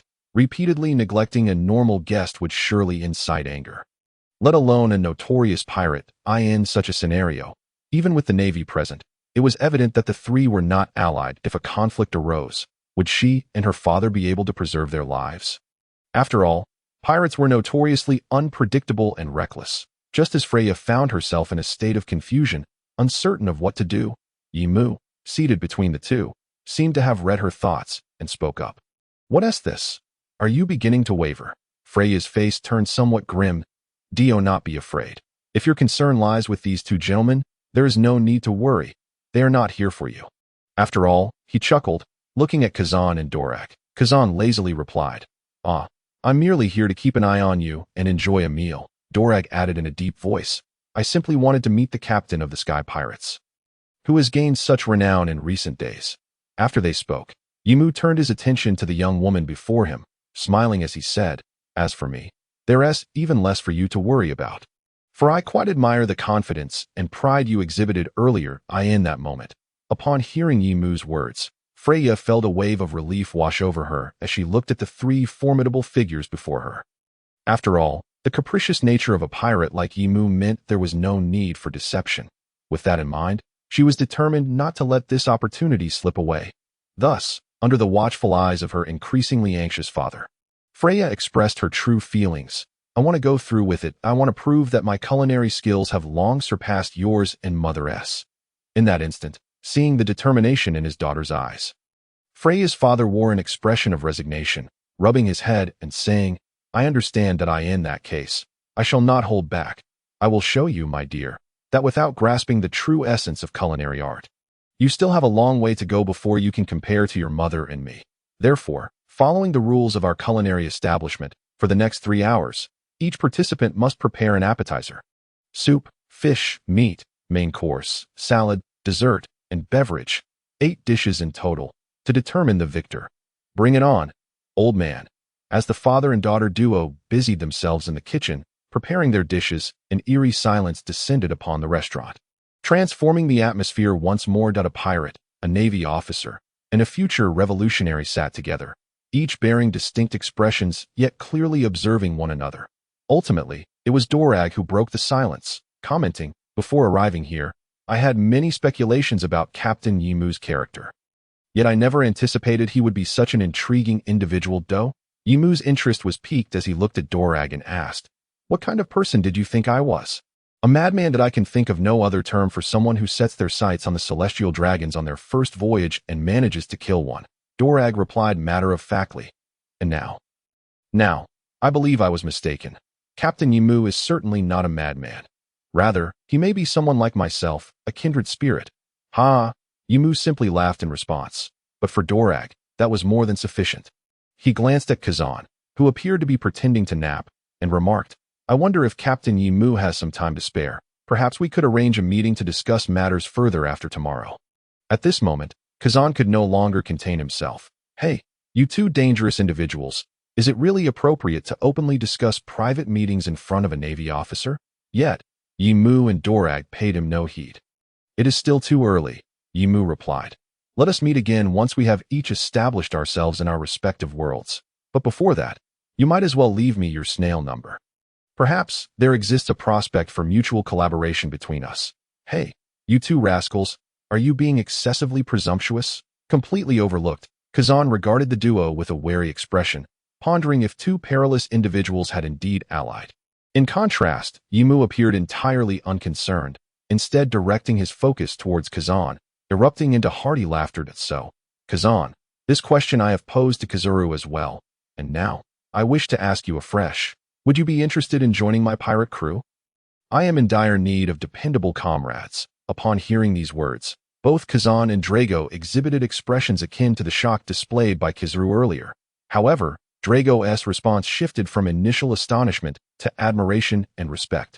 Such demeanor is truly remarkable. With a person of such caliber on the Grand Line, the world would undoubtedly be turned upside down. As for Kazan, he wore an expression of resignation. He could not act impulsively like Kazuru. "You are quite the mischievous one," he remarked, "but there is no rush in declining. Our Sky Pirate's door shall remain perpetually open for you. Yet today does seem rather lively." Just as he spoke, the dilapidated wooden door was pushed open once more, allowing the entrance of an individual, nay, rather a bird clad in a suit. Upon entering, this avian creature's eyes sparkled upon spotting the trio seated together. Indeed, the information I received was accurate. This is a once-in-a-century spectacle.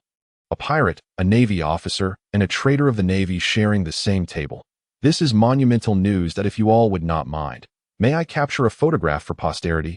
Initially perplexed by the bird's identity, Yimu quickly recalled who it was. Kazan, however, furrowed his brow and spoke with a hint of exasperation. "Perhaps it's best to forego that.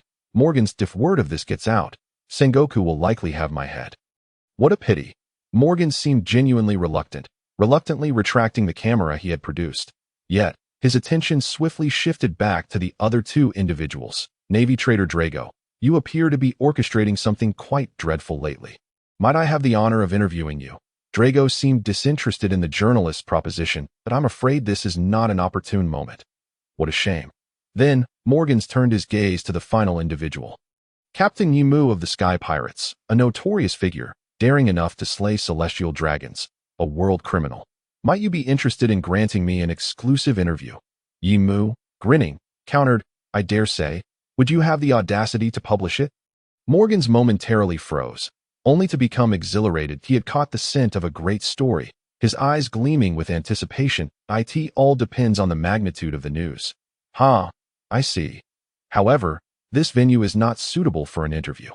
Please provide me with your den mushi, and I shall reach out to you later. No problem. No problem. Morgans excitedly fished out a den mushi from his pocket. I shall ensure this interview makes the headlines. With that, Morgans achieved his goal. Noticing that the other two were less than welcoming, he gracefully bowed and bid farewell, saying, Then, I shall not intrude any longer. Captain Yimu, I eagerly await your call. Morgans left in a flurry of excitement. And at that moment, the creaky wooden door was pushed open again. You're back. Inaru, a slice of pizza in his mouth, ambled in, his inquiry trailing off. Who was that large bird that just left? A reporter, hoping to arrange an interview with me. Inaru appeared bemused, glancing at the two individuals beside Yimu. And who might these two be? Vice Admiral Kazan of the Navy and Trader Drago.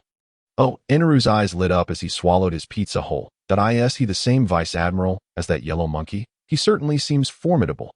Have you encountered Kazuru? Indeed, though we did not engage in combat. That fellow is quite slippery.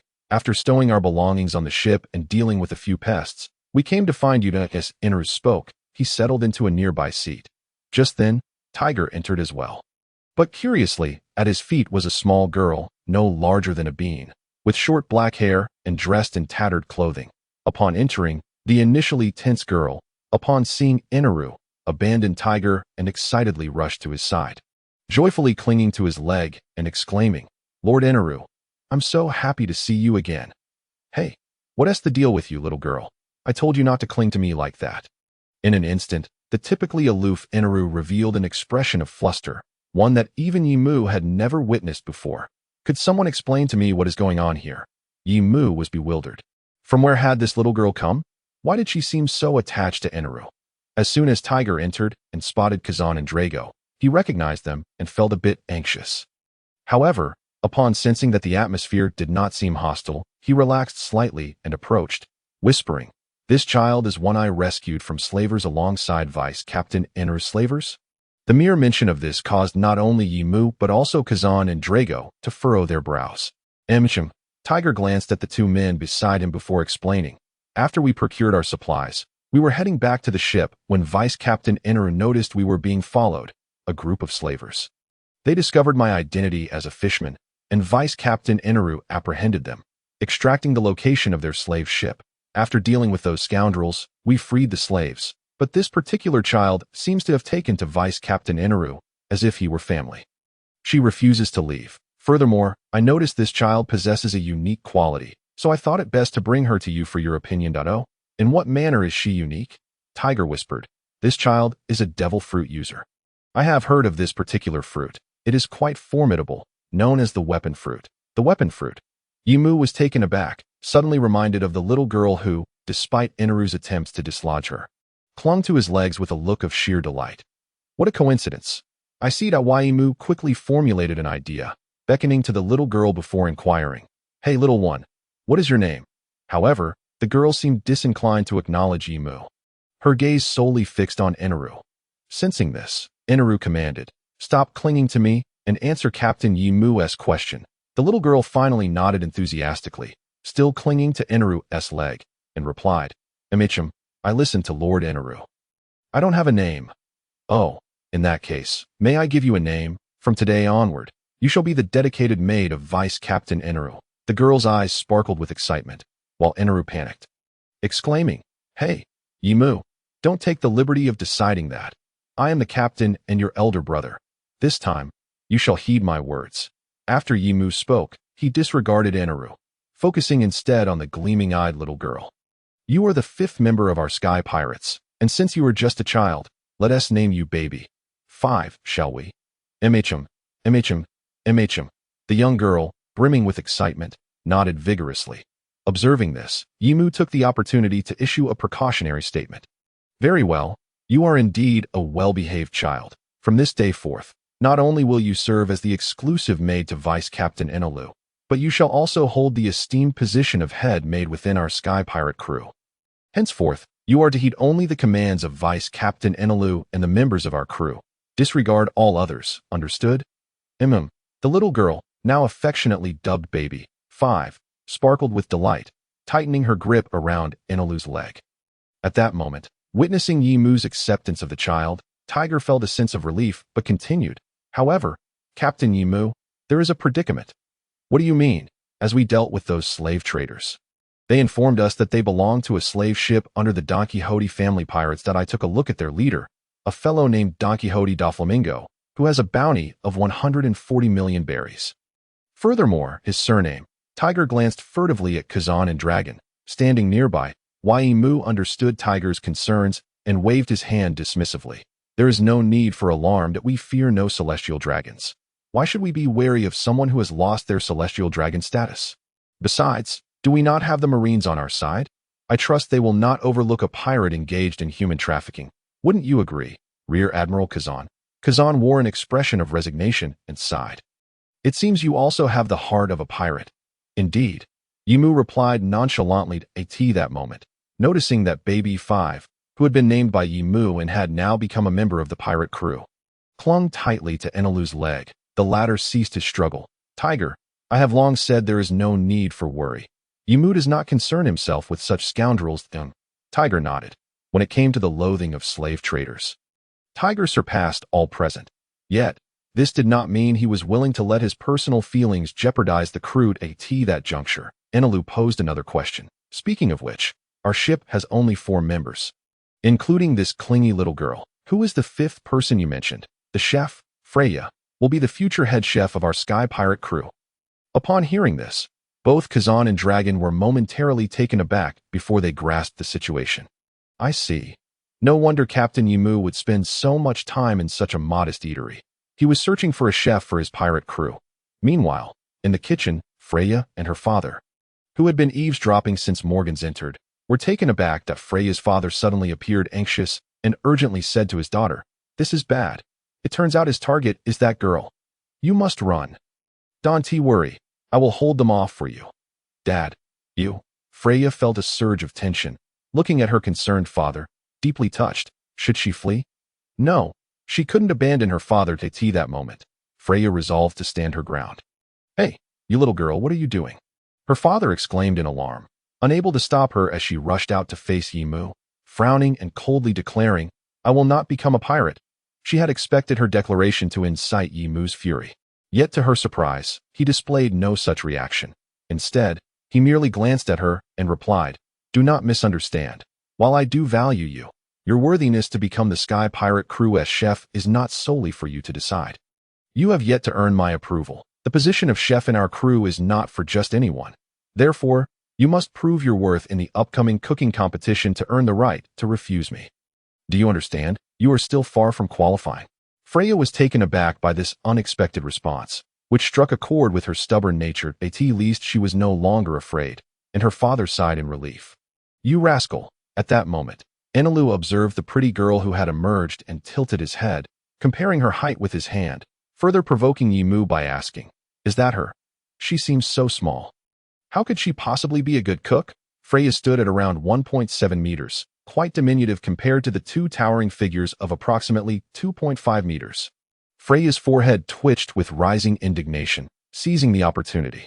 Her father chimed in with a chuckle. "Indeed, Freya is far too young. Her culinary skills simply do not match Captain Yimu's standards. You must carefully consider the position of head chef in your pirate crew." "Dad, what are you saying?" Although she understood her father's intentions, hearing him belittle her skills made Freya instinctively retort, "Fool, be quiet." Her father snapped, unwilling to push his daughter into a life of piracy. Just then, an unexpected voice rang out. "Excuse me, sir, you wouldn't happen to be named Zykexen, would you?" Everyone turned to see Tiger looking curiously at Freya's father, having uttered this peculiar name. Upon hearing it, Freya's father was taken aback, seemingly surprised as he replied, "You know me?" Freya, confused, inquired, "What's wrong, Dad? Is there something odd about your name?" Seeing Freya's father acknowledge it, Tiger suddenly laughed and addressed Yimu. "Captain Yimu, it appears we are indeed fortunate. Regardless of the outcome of this cooking competition, if this girl becomes our head chef, it would truly be a stroke of luck for us." Tiger's words puzzled Yimu, as it was evident that his reasons for valuing the girl differed from Yimu's. "What is going on? Tiger, have you made a new discovery?" Tiger nodded and explained, "I never expected to encounter the legendary culinary nation, known for its renowned super chef Zykexen here. If this girl is indeed Zykexen's daughter, her culinary skills must be exceptional." Freya, now bewildered, asked, "What culinary nation? Super chef? Hey, Dad, is this guy talking about you?" Her father, the man named Zykexen, calmly admonished his daughter, "I already told you, I am quite remarkable. You still have a long way to go to surpass me." "Hey, Dad, what nonsense are you spouting?" Freya could not comprehend, but Tiger interjected, "Your father speaks the truth. He is a 3-time winner of the Culinary Nation's Chef of the Year title, reigning as the #1 chef for 12 consecutive years, thus earning the title of Super Chef." Freya was utterly flabbergasted, staring at her father, who appeared to be an ordinary middle-aged man, seemingly unremarkable. "But is this true?" "Of course it is." Although Zykexen said this, his expression lacked any semblance of pride. It seemed that such a grand title held little significance for him. Yet, this revelation was enough to leave Freya in shock, as if she were rediscovering her father. "Dad, you were so amazing back then. You little rascal, your father has always been impressive. It's just that you were oblivious." At that moment, Yimu, who had been somewhat puzzled by the details, curiously asked, "Hey, Tiger, what exactly does this mean? What is this culinary nation you speak of?" Tej meticulously explained, "Captain, in the New World, near the windless zone of the North Sea, there lies an island known as the Land of Gastronomy. This island is blessed with unique topography, resulting in an abundance of exquisite ingredients. Thus, the Land of Gastronomy is a place all chefs yearn for. Every 4 years, this paradise hosts a grand culinary competition known as the Food God Contest, where the title of Food God is bestowed upon the victor. Those who can retain the title 3 times or more are honored as super food gods." Sensing that his audience might not grasp the significance of the title, Tej drew an analogy, stating, "One could liken the superfood god to the pirate king of the culinary world." This revelation, Yimu's eyes sparkled with newfound interest, initially drawn to the girl solely due to her peculiar devil fruit. His perception had now transformed entirely. "But, Dad, if you are so formidable, why was I unaware of it? And why do you hide your identity here?" Zykexen, however, seemed indifferent to the title, remarking, "What is so special about being a superfood god?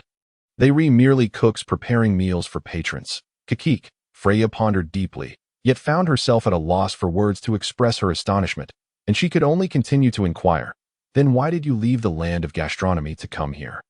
"Oh, it's nothing. I simply disliked that place," Zykexen replied, leaving Freya utterly bewildered. "Isn't that a sanctuary every chef dreams of? Why would you?" Zykexen's expression was one of disdain. "Sanctuary? The people there have long since lost their way."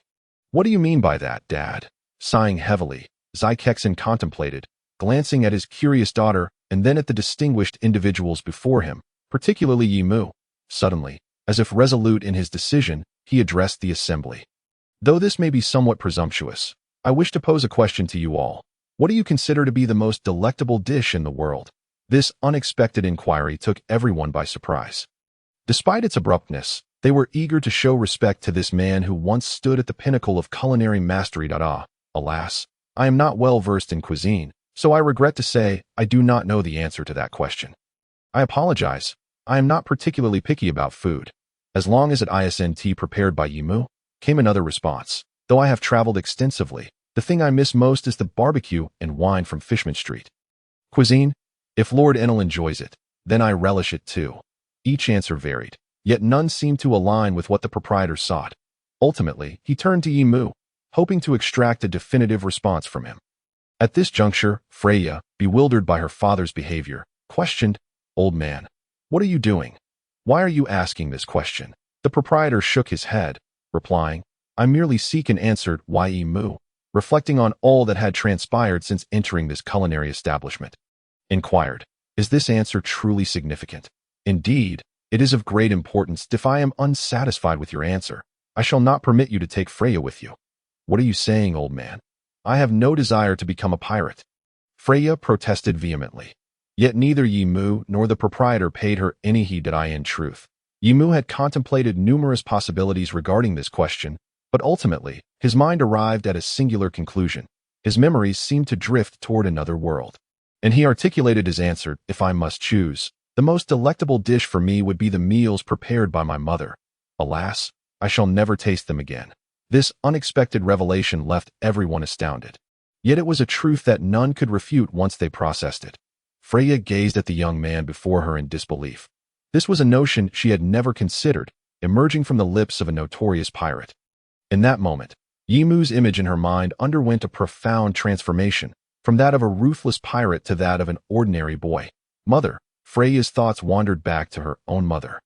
Though the flavors crafted under her father's expert hands were far superior, it was her mother's cooking from her childhood that remained etched in her memory. At that moment, Freya's father could no longer suppress a deep sigh. Indeed, how simple a truth it was, yet the inhabitants of the land of gastronomy seemed utterly oblivious to it. Then, Zykexen began to reminisce. "After I secured my third title as food god and became a superfood god, I suddenly found myself questioning my own abilities. That I felt as if I no longer understood cuisine and had forgotten how to cook." This inexplicable sentiment left everyone momentarily stunned. For, as Mr. Tage had previously stated, the land of gastronomy was indeed a remarkable place, where every ingredient was of the highest quality. However, it was not a paradise for chefs, but rather their grave. The overwhelming quality of the ingredients meant that even a child could produce extraordinary dishes with little effort. Consequently, chefs arriving in the land of gastronomy faced tremendous disillusionment, leading them down a misguided path. They lost sight of the essence of cooking, becoming ensnared in the pursuit of top-tier ingredients, never to return. Freya was perplexed. What is the issue? Isn't the pinnacle of cuisine derived from the finest ingredients? No, Freya, you are mistaken. Zykexen's demeanor shifted, becoming gravely serious. The essence of cuisine lies within the food itself. Thus, any dish that brings joy, health, and satisfaction to those who partake is the true pinnacle of culinary art. What is created merely from the accumulation of top-tier ingredients is naught but a hollow gimmick. Devoid of meaning, driven solely by the desire for fame and profit, as he spoke, a reminiscent smile graced Zykexen's face. This lesson was imparted to me by your mother. It embodies the spirit of our culinary journey. In that moment, Freya gazed at her father in profound shock. This principle was one he had previously shared with her, yet she had never taken it to heart, dismissing it as mere stubbornness from her father. But now, however, it is perfectly acceptable if you do not understand it yet. You will come to comprehend it in time. I too was once utterly bewildered. Yet, I harbored doubts, knowing that I could find no answers in the land of gastronomy. Though I had reached the pinnacle as a superfood god, I felt unfulfilled. Thus, I secretly departed, intending to traverse the world in search of answers. As he spoke, a bittersweet smile crossed Zykexen's face. However, my journey was fraught with challenges, and no sooner had I set sail than I encountered turbulent waves, washing me ashore on a desolate island, stripping me of all my belongings. Fortuitously, I encountered a band of pirates fleeing the New World towards the North Sea. After enduring near-death experiences, we successfully navigated the windless zone and arrived at the North Sea. I had assumed that, with my culinary skills, securing a chef's position in the North Sea would be a breeze, allowing me to continue my journey around the world. Yet, to my astonishment, this superfood god nearly succumbed to starvation due to an inability to find work as a chef. Zykexen chuckled softly. The reason was simple. At that time, I could not fathom how to accept ordinary dishes crafted from commonplace ingredients. I viewed such creations as a tarnish upon my culinary prowess. In my quest to produce the finest cuisine, I sought only the highest quality ingredients, leading to my expulsion from many establishments for wasting resources. Even when I succeeded in crafting a dish that satisfied my own standards, I often failed to gain the patron's approval. Leaving me utterly perplexed, I had assumed it was the uncultured masses who could not discern true flavor. Thus, I wandered aimlessly until I arrived in the East Sea, where I encountered your mother in Loguetown. The first time I came here, I was utterly astonished at that time. The establishment was not nearly as expansive, accommodating merely a little over 20 patrons. However, it has since become perpetually bustling, with customers singing the praises of the culinary creations crafted by your mother. And not a single soul expressing dissatisfaction, but to be frank, I could not comprehend it back then. To me, as you have mentioned, your mother's dishes appeared to be nothing more than inexpensive fare, merely fooling those who could not discern true delicacies. Yet, I was exceedingly hungry and unemployed at that moment. Thus, I had no choice but to humble myself and become a modest assistant in your mother's kitchen. Eventually, I discovered the answers I sought within these walls. However, I cannot reveal how I found those answers, for that is a journey you must undertake on your own. As I have said, you may not grasp it even if I were to explain. At this juncture, Sikshin suddenly turned earnestly to his daughter and inquired, "Do you still believe you have surpassed me and your mother, and wish to continue competing in culinary contests?" Though Freya felt a lingering sense of competition. She had come to realize that, in the presence of her parents, she was akin to a frog at the bottom of a well, foolishly believing she had outstripped them both. "What must I do to truly surpass you?" Sikshin, upon hearing this question, reminisced and replied, "At the very least, you must reach the level where you can be regarded as a culinary deity in the land of Gourmet to be worthy of competing against me." "But didn't you say that the land of Gourmet is a chef's graveyard?" "Fool, I have become a super chef, so naturally, I have the right to say that as for you. You lack even the qualification to be buried in that graveyard." Freya glared at her father, gritting her teeth. Yet, having learned of her father's illustrious past, she found herself at a loss for a rebuttal. Just then, she observed her father Sikshin deeply bowing to the pirate Yimu before saying, "I entrust my daughter to you." Freya was taken aback. "Hey, Dad, what madness is this? How can you entrust me to a pirate?" Sikshin, reverting to his earlier demeanor, retorted, "If you intend to venture to the land of Gourmet, you will undoubtedly have to go to the New World. Are you planning to do that alone? Even becoming a marine would be preferable to being a pirate, and there is still another option." "Fool, look at these two. One of them is interested in the culinary path. Though I do not favor pirates, I cannot say I have much affection for marines, or their traders either. Both Kazan and Dragon." Caught off guard by the sudden turn of events, were momentarily speechless, eager to contest Sikshin's statements, yet it seemed he had not erred in that moment. The situation took an unexpected turn. The man who had vehemently opposed his daughter becoming a pirate suddenly endorsed her to Yimu. "Captain Yimu, rest assured, my daughter's culinary skills, while not matching my own, have inherited half of what I and her mother possess. Moreover, she has consumed a cooking fruit, allowing her hands to transform into various kitchen tools, effortlessly handling any ingredient and cooking any dish at will. She is undoubtedly a natural talent for the culinary arts. What do you think?" "The cooking fruit?" "Yes, I found it in the North Sea. Freya's hands can change into various kitchen utensils at will, and she can effortlessly process any ingredient, cooking any dish to perfection. She is truly a prodigious culinary talent." Sikshin rubbed his hands together, eagerly awaiting Yimu's response. Yimu unexpectedly shook his head. "To be honest, I am quite tempted, and I would love to accept your offer. However, I am seeking companions, and I do not wish to impose on anyone." Upon hearing this, Sikshin regarded Yimu with increased admiration. He then turned to his daughter, who appeared lost in thought.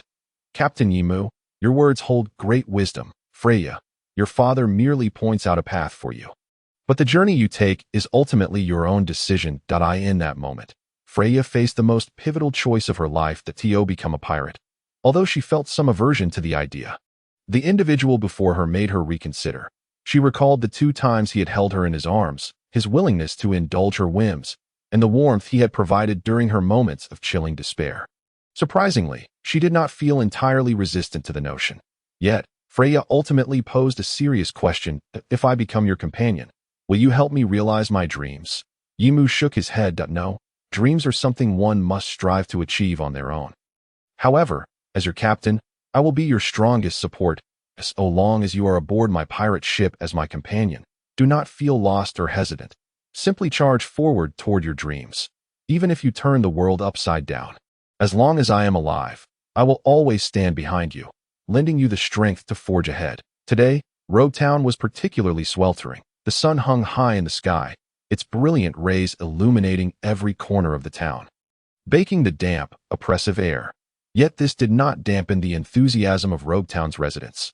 Early in the morning, they flocked to the streets, jostling for prime positions. This thoroughfare was the widest in Loguetown, serving as the sole artery connecting the Marine headquarters and the execution ground. Countless Marines had already taken their positions along the sides of the road, maintaining order. The crowd surged, all eyes fixed on the end of the street, eagerly awaiting the arrival of the person they had long anticipated, the Pirate King. Gold. Roger, at this moment, Yimu had arrived alongside Eneru, Tiger, Freya, and Baby 5. That it's so high, exclaimed Eneru. Due to Baby 5's small stature, she could see nothing from the crowd, prompting Yimu to hoist her onto Eneru's shoulder. Though Eneru appeared somewhat reluctant, Baby 5 gleefully wrapped her arms around his neck, peering around. Meanwhile, Yimu turned to Freya and inquired, "Did you say your farewells to your father?" Although they had become companions, Freya still felt somewhat out of place beside Yimu. Nevertheless, she made an effort to engage. "Yes, I said goodbye last night." He shared many stories about the Grand Line with me. "However, if I become a pirate, will the Marines truly leave my father alone?" "Do not worry. Vice Admiral Kazan has given his word, and his assurances can be trusted." Humph, a Marine and a pirate making deals behind the scenes. Ha ha. Yimu chuckled at the memory of his agreement with Kazan from the previous day, continuing, "From this day forth, you are a member of the Sky Pirates and our head chef. By tradition, we should host a welcome banquet for you and Baby 5. That, however, given the peculiar circumstances, we will hold the feast after we safely depart from here." Afterward, he turned to Tiger and instructed, "Tiger, once the execution concludes, your sole responsibility will be to protect Freya and Baby 5 while Eneru and I clear the way for you. Rest assured, leave it to me, Captain Yimu." Freya, feeling somewhat indignant, interjected, "Do not underestimate me. I am quite capable too. I am well aware of that. But the battles that may ensue are not ones you should involve yourselves in. However, do not worry." Freya was about to argue further when a commotion erupted from the distant crowd, accompanied by a chorus of shouts. "Roger is coming out." In an instant, everyone turned their gaze toward the end of the main street. They beheld a man clad in a captain's uniform, robust in stature, shackled with handcuffs and leg irons, slowly advancing down the thoroughfare under the escort of countless soldiers. Is this truly the Pirate King? Joel. Roger? Go. At that moment, Roger appeared as a criminal on his way to the gallows, facing his impending demise. However, as he walked, he resembled a triumphant general, a composed smile gracing his face. Every onlooker present was utterly captivated by Roger's imposing presence, daring not to breathe too loudly. As they witnessed him stride forth like a king, slowly making his way to the execution grounds, the moment he passed by the location where Yimu stood, Roger seemed to sense something, breaking into a wide smile as he sauntered past. Not far off, within a certain building, Sengoku let out a sigh of relief as he secretly observed this spectacle. His greatest fear had been this very moment, and fortunately, it had passed without incident. Yet, for reasons unknown, the sight of the smile on Roger's face filled him with growing unease. However, as long as there were no major complications, the plan must remain unchanged. After all, this moment was a globally broadcasted execution of Roger, intended to elevate the prestige of the Navy and the world government. If Roger's death seemed too casual, it would diminish that effect.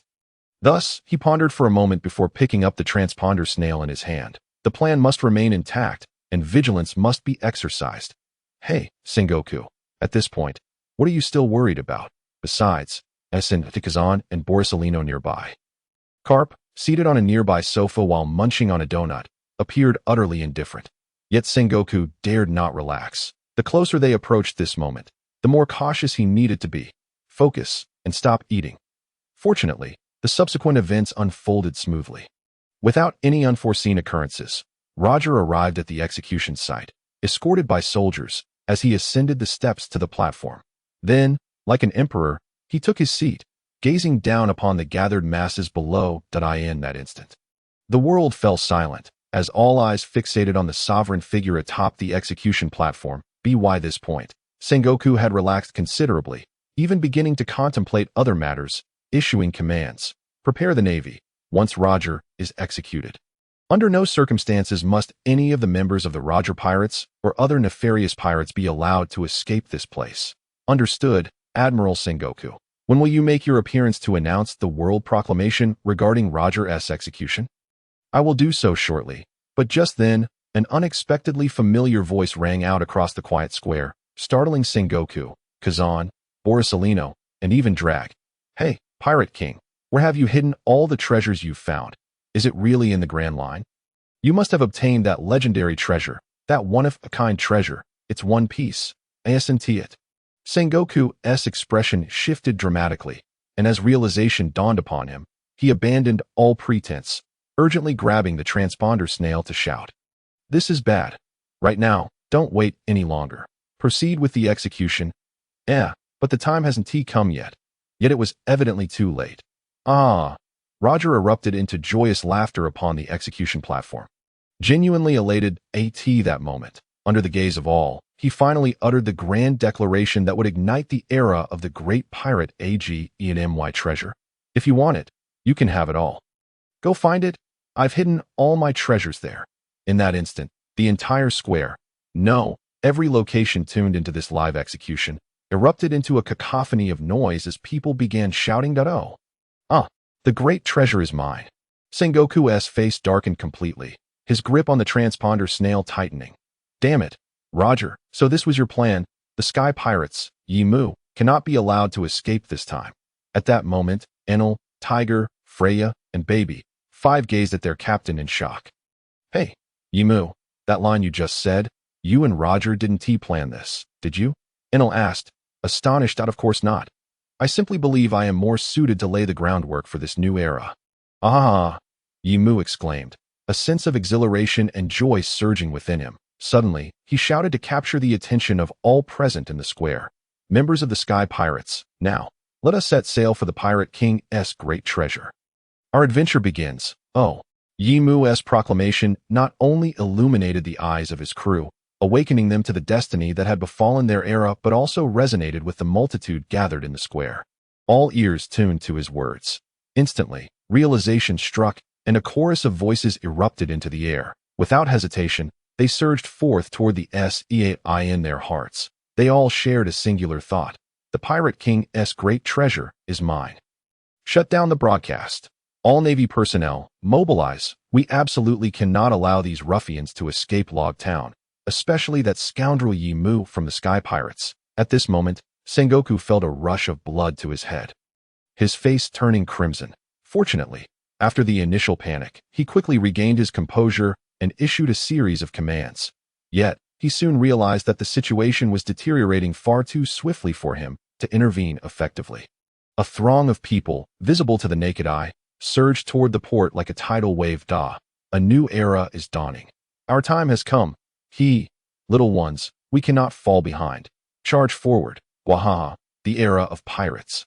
How exhilarating. The Pirate King. Captain, I will find outstanding comrades to inherit your dream. Woo, Captain Roger, what a dangerous fellow. Too bad he is not a pure swordsman. That my path to becoming a great swordsman is still long. Yimu of the Sky Pirates felt an increasing anticipation for their next encounter. Now, let me lend you a hand. At this moment, regardless of each person's individual thoughts, they all shared a common goal, the sea. Hey, Sengoku, what are you doing? Why haven't you given the order to attack? Besides Sengoku, Spandam, sent by the world government, watched in desperation as the pirates drew ever closer to the port, some even boarding their ships. While the Navy remained inactive, Sengoku's gaze remained fixated on the port, resolutely stating, no, there are too many civilians here. If I give the order to attack, it will surely harm innocent lives. Have you lost your mind? At this moment, who cares about that? If we let them escape to the sea, what then? Have no fear. They won't escape. I've already sent Kazan to intercept. You fool. You've completely botched the execution of Pirate King Roger. Prepare for the world government's repercussions. We're leaving. Spandam, anxious, led the CP9 members in pursuit of Yimu and his crew. Meanwhile, the orchestrator of it all, Yimu, was racing toward his ship with his companions. It seems many have set their sights on us. NLS observation Haki sensed countless Navy personnel rushing toward them. Isn't that to be expected? Yimu replied with a smile, gazing up to see a myriad of excited and frenzied faces surrounding him. Some among them might already be pirates, but many were individuals who, unprepared until now, had been inspired by Roger to set sail, driven by dreams and desires. Yet they all shared a singular objective: to rush toward the sea. Not far off, the port was jam-packed with ships, while the Navy blocked their path. Shall we make our move? No, these naval forces cannot deter these frenzied individuals at this moment. The sailors, trapped in the harbor, washed with faces drenched in cold sweat as the throngs of people, resembling a horde of zombies, surged towards the sea. Fire! Fire to drive them back! Bang! Bang! Bang!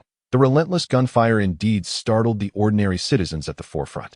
But it was merely a temporary fright, for soon, a mad voice rang out. Gwa!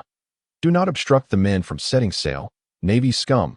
As the words fell, a colossal desert tornado manifested in the naval officer's sight. A storm of yellow sand sweeping towards them. Damnable sand crocodile, crocodile. The Navy personnel present were no ordinary soldiers. They instantly recognized the man clad in a cloak, drawing their twin blades from their waists. They slashed at the desert vortex. Do not underestimate the Navy. Two-sword style, storm slash. Visible to the naked eye, two arcs of sword energy sliced through the air towards Crocodile. Yet, Crocodile remained unmoved, for a figure descended from the heavens, wielding a massive black blade. With a single stroke, he effortlessly intercepted the Navy's attack. Dracul Mihawk. The sight of this man, whose gaze was as sharp as an eagle's, caused the Navy's expressions to darken. Why do you wish to become a pirate as well?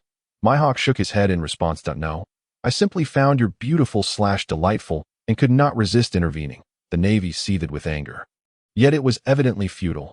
Crocodile's desert storm carved a path through the crowded Navy forces. However, the Navy remained composed, for this was merely their first line of defense. That we will not allow you to pass. Anyone who crosses this line will be treated as a pirate and executed. The declaration echoed. Two immense figures, akin to small mountains, emerged from the shadows of the towering structures. One wielded a gigantic axe, while the other brandished a shark-slaying sword, obscuring the sky. Giants. The terrifying presence of these colossal figures instilled profound psychological pressure upon the ordinary folk, causing some to halt in fear. Yet, true pirates remained undeterred. This grand spectacle cannot feature only you.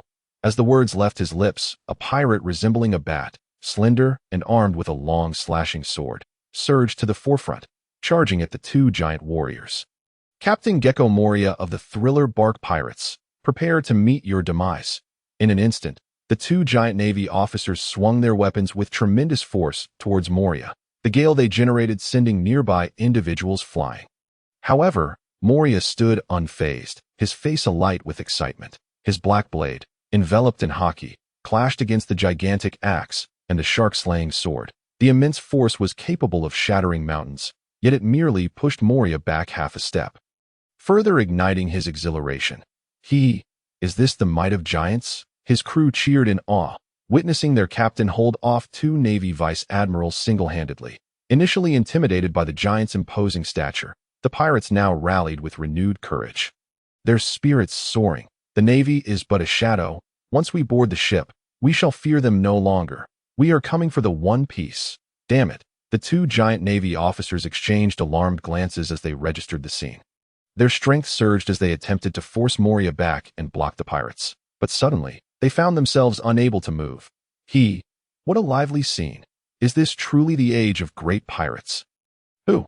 The crowd turned towards the source of the voice, spotting a man clad in a flamboyant red flamingo cloak, gliding through the air. Damn it. Don Quixote da Flamingo, captain of the Don Quixote pirates. This era is simply exhilarating. With a flourish of his hands and a wicked grin, Da Flamingo rendered one of the giant's body uncontrollable, causing him to swing his axe towards his ally, Nanny. The other giant barely had time to react before he was struck by his comrade, blood gushing forth as his massive form collapsed, crushing countless structures beneath him. Now's our chance. Everyone, charge. The sight ignited fervor among the crowd, with the swiftest already climbing aboard their pirate ships. Just then, A golden light appeared behind Doflamingo. How terrifying. So many newcomers. Doflamingo, have you been struck by light speed again? Doflamingo was drenched in cold sweat as he turned to face the source of the light, the yellow monkey, Kazoo. This is bad. At that moment, accompanied by a flash of lightning, another voice, brimming with arrogance, echoed. Hey, I wanted to ask you something, Navy. Oh, it's you again, Enel, vice captain of the Sky Pirates. Kazoo's expression remained indifferent, yet he refrained from delivering a lightspeed kick. Indeed, it seems you should be able to fight to your heart's content now. The two faced off in midair, and Doflamingo's excitement grew. It appears I've narrowly escaped this time. As for the issue regarding the slaves you stole from me, let us settle it in the new world. In an instant, Doflamingo soared back to his crew. Observing this, Kazoo, once Doflamingo had departed, swiftly turned and launched a lightspeed kick towards Enel. Indeed, a dangerous element, that if that's the case, you cannot be allowed to leave. Enel, unyielding, retaliated with a strike of his own. Boom! The collision of lightning and light created a violent explosion, sending shockwaves radiating outward like ripples, stirring the entirety of Loguetown and the surrounding sea into chaos. Oh, it seems your power has indeed increased, Kazoo noted, feeling a marked difference in Enel's strength despite not using his full might. Enel smirked arrogantly. I have you to thank for that, Navy. The technique known as Six Powers is truly fascinating, allowing one to consolidate their strength and accelerate blood flow to enhance muscle movement. That is how my power surged so significantly in such a short time. Oh, I see. But it's only been 15 days. And you've already mastered the 6 powers. Truly a dangerous individual. Thus, it is even more imperative that you cannot escape. The Amaterasu Cloud Sword. Let us see if you can indeed keep us here. Inaru, equally enthusiastic, brandished his golden staff. In an instant, the sky above crackled with thunder and brilliance, resonating with an overwhelming roar akin to a thunderclap. Aboard the twin goddess, Tiger busied himself maneuvering the vessel, preparing to depart from this place. Freya, cradling baby, 5, gazed in astonishment at the battle unfolding in the heavens. Each clash between Inaru and Kazoo was sufficient to shake the very foundations of the earth. This monstrous display of combat prowess finally made Freya comprehend what Yimu had meant when he spoke of the forthcoming battles that were beyond her capability to intervene. Inaru is truly formidable. Is this truly your genuine strength? It's almost monstrous. Yimu, at a loss for words, glanced at his new crewmate and head chef, remarking, What do you mean, we? We are all but grasshoppers on the same ship now. I apologize, I am still not accustomed to this, but truly, is there no need for assistance? No, in terms of speed, even I cannot hinder Inaru, and the real trouble has yet to arrive. The real trouble. Freya paused, indeed, but Freya looked around, noticing that as the battle raged on, many had already boarded their pirate ships, setting sail towards the open seas. There truly more trouble. Everyone has already escaped to the sea. How can the Navy possibly intercept these pirates? Yimu smiled. This is precisely the Navy's true intention.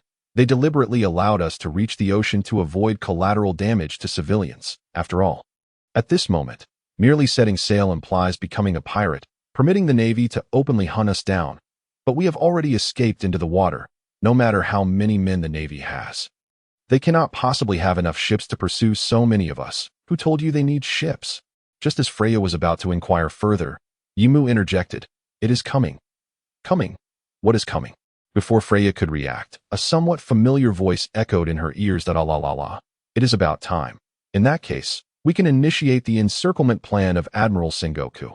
You pirates shall remain here. The Ice Age. In the blink of an eye, the sweltering summer heat was enveloped by a chill reminiscent of the coldest winter. Freya could hardly process what was happening, as the world before her seemed to have transformed entirely. The once tumultuous sea, teeming with waves, was abruptly replaced by a frozen expanse of pure white. The entire ocean was visibly encased in ice. Realization dawned upon her. Freya, clutching baby, 5, let out a terrified scream. The ocean is frozen. How is this possible? The other pirates were equally horrified, witnessing their ships instantly encased in ice, their gazes directed fearfully towards the source of the chilling aura, the man at the center of the Navy. Is this the might of the Navy? What a jest! Can such power truly be wielded by a mere mortal? Mama, I don't want to set sail anymore. I want to go back. aboard the Don Quixote family's ship. Doflamingo stared in shock at the suddenly frozen sea and the immobilized pirate vessels, yet his expression was more one of exhilaration. Beside him, the stone fruit user, Sika, eyed the scene with a desire to leap down and shatter the ice. But Doflamingo restrained him. "Do not rush. Someone has yet to make their move. This era is about to boil over." As his words fell, all the pirates frozen on the icy surface felt an overwhelming warmth, even more intense than the sun itself. Turning towards the source of this warmth, they were taken aback. That is the sun. A colossal fireball, as large as the entirety of Loguetown, appeared above them, radiating like a dazzling sun, accompanied by a cacophony of wild laughter. How could such an errand not be exhilarating? Prepare to set sail, my friends, for I shall accompany you on your journey. There exists no reason that can thwart a man's desire for adventure upon the sea. With those words, all the pirates aboard the frozen vessels gazed with fervent excitement at the man in the sky, shining like the sun. "Hey, what are you all dawdling for? Set sail, set sail." We cannot refuse Captain Yimu's grand gesture. Indeed, there exists no reason that can impede a man from setting forth upon the sea. Witnessing the uplifted spirits of the pirates, Sengoku, the admiral, could no longer remain seated. From the naval direction of Loguetown, a radiant golden light emerged, revealing a massive golden Buddha that appeared before all. Clenching his fists, the visible power of his blows ascended. "Damnable sky pirates, Yimu, do you comprehend the gravity of your actions? If you release these nefarious pirates, how many lives will be shattered as a result?" Hearing Sengoku's thunderous and enraged inquiry, Yimu continued to unleash flames upon the fireball overhead, intensifying its heat. While laughing in response, "You are not mistaken, the Navy Admiral Sengoku. Perhaps the pirates are indeed wicked, guilty of grave sins, but as an admiral of the Navy, you should grasp what the true evil in this world is."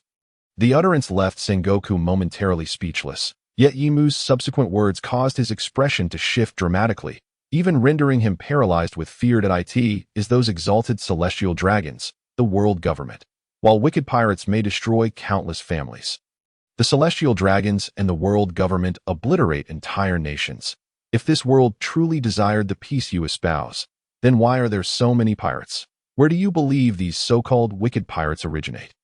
Tell me, Sengoku, as a servant of the world government and a lapdog to the celestial dragons, how many nations, islands, and families have you destroyed? If you are truly insistent upon your notion of justice, then, like me, slay a celestial dragon first, and then come to chastise me." Yimu's terrifying declaration, which bordered on a provocation to the world government, left the entire sea, and even Loguetown, in a state of shock. Even the battling navy and pirates paused in unison, gazing at the unfolding spectacle. Big news, you fools, have you recorded this?" Morgans was utterly elated. How dare he challenge the world government? This scoundrel must not be allowed to escape. I must inform the Gorosei and deploy CP0. Spandam, on the other hand, was pale with fear. What a terrifying proclamation. This era is about to erupt. How dazzling this fellow is. Captain Roger, is this why you took such an interest in him? It seems I was not mistaken. Captain Yimu shares my ideals. In that case, old man, I shall not allow you to pass, even at the cost of my life. Meanwhile, Yimu was already prepared. "Inaru, return. Tiger, get ready. We are making our exit, understood?" In an instant, Inaru, who had been facing Kizuru, vanished in a flash of lightning, leaving his adversary behind. However, Kizuru did not pursue, for he sensed an exceptionally perilous aura the very moment Yimu spoke. A colossal fireball, reminiscent in size to half of Loguetown, rapidly diminished to a terrifying sphere the size of a fist, pitch black and ominous. Despite the considerable distance, his observation Haki conveyed an intense feeling of danger. This technique is exceptionally fearsome. Sengoku, too, felt the dreadful power of this attack. The shock that had initially overwhelmed him transformed into a singular thought. He absolutely could not allow this technique to be unleashed.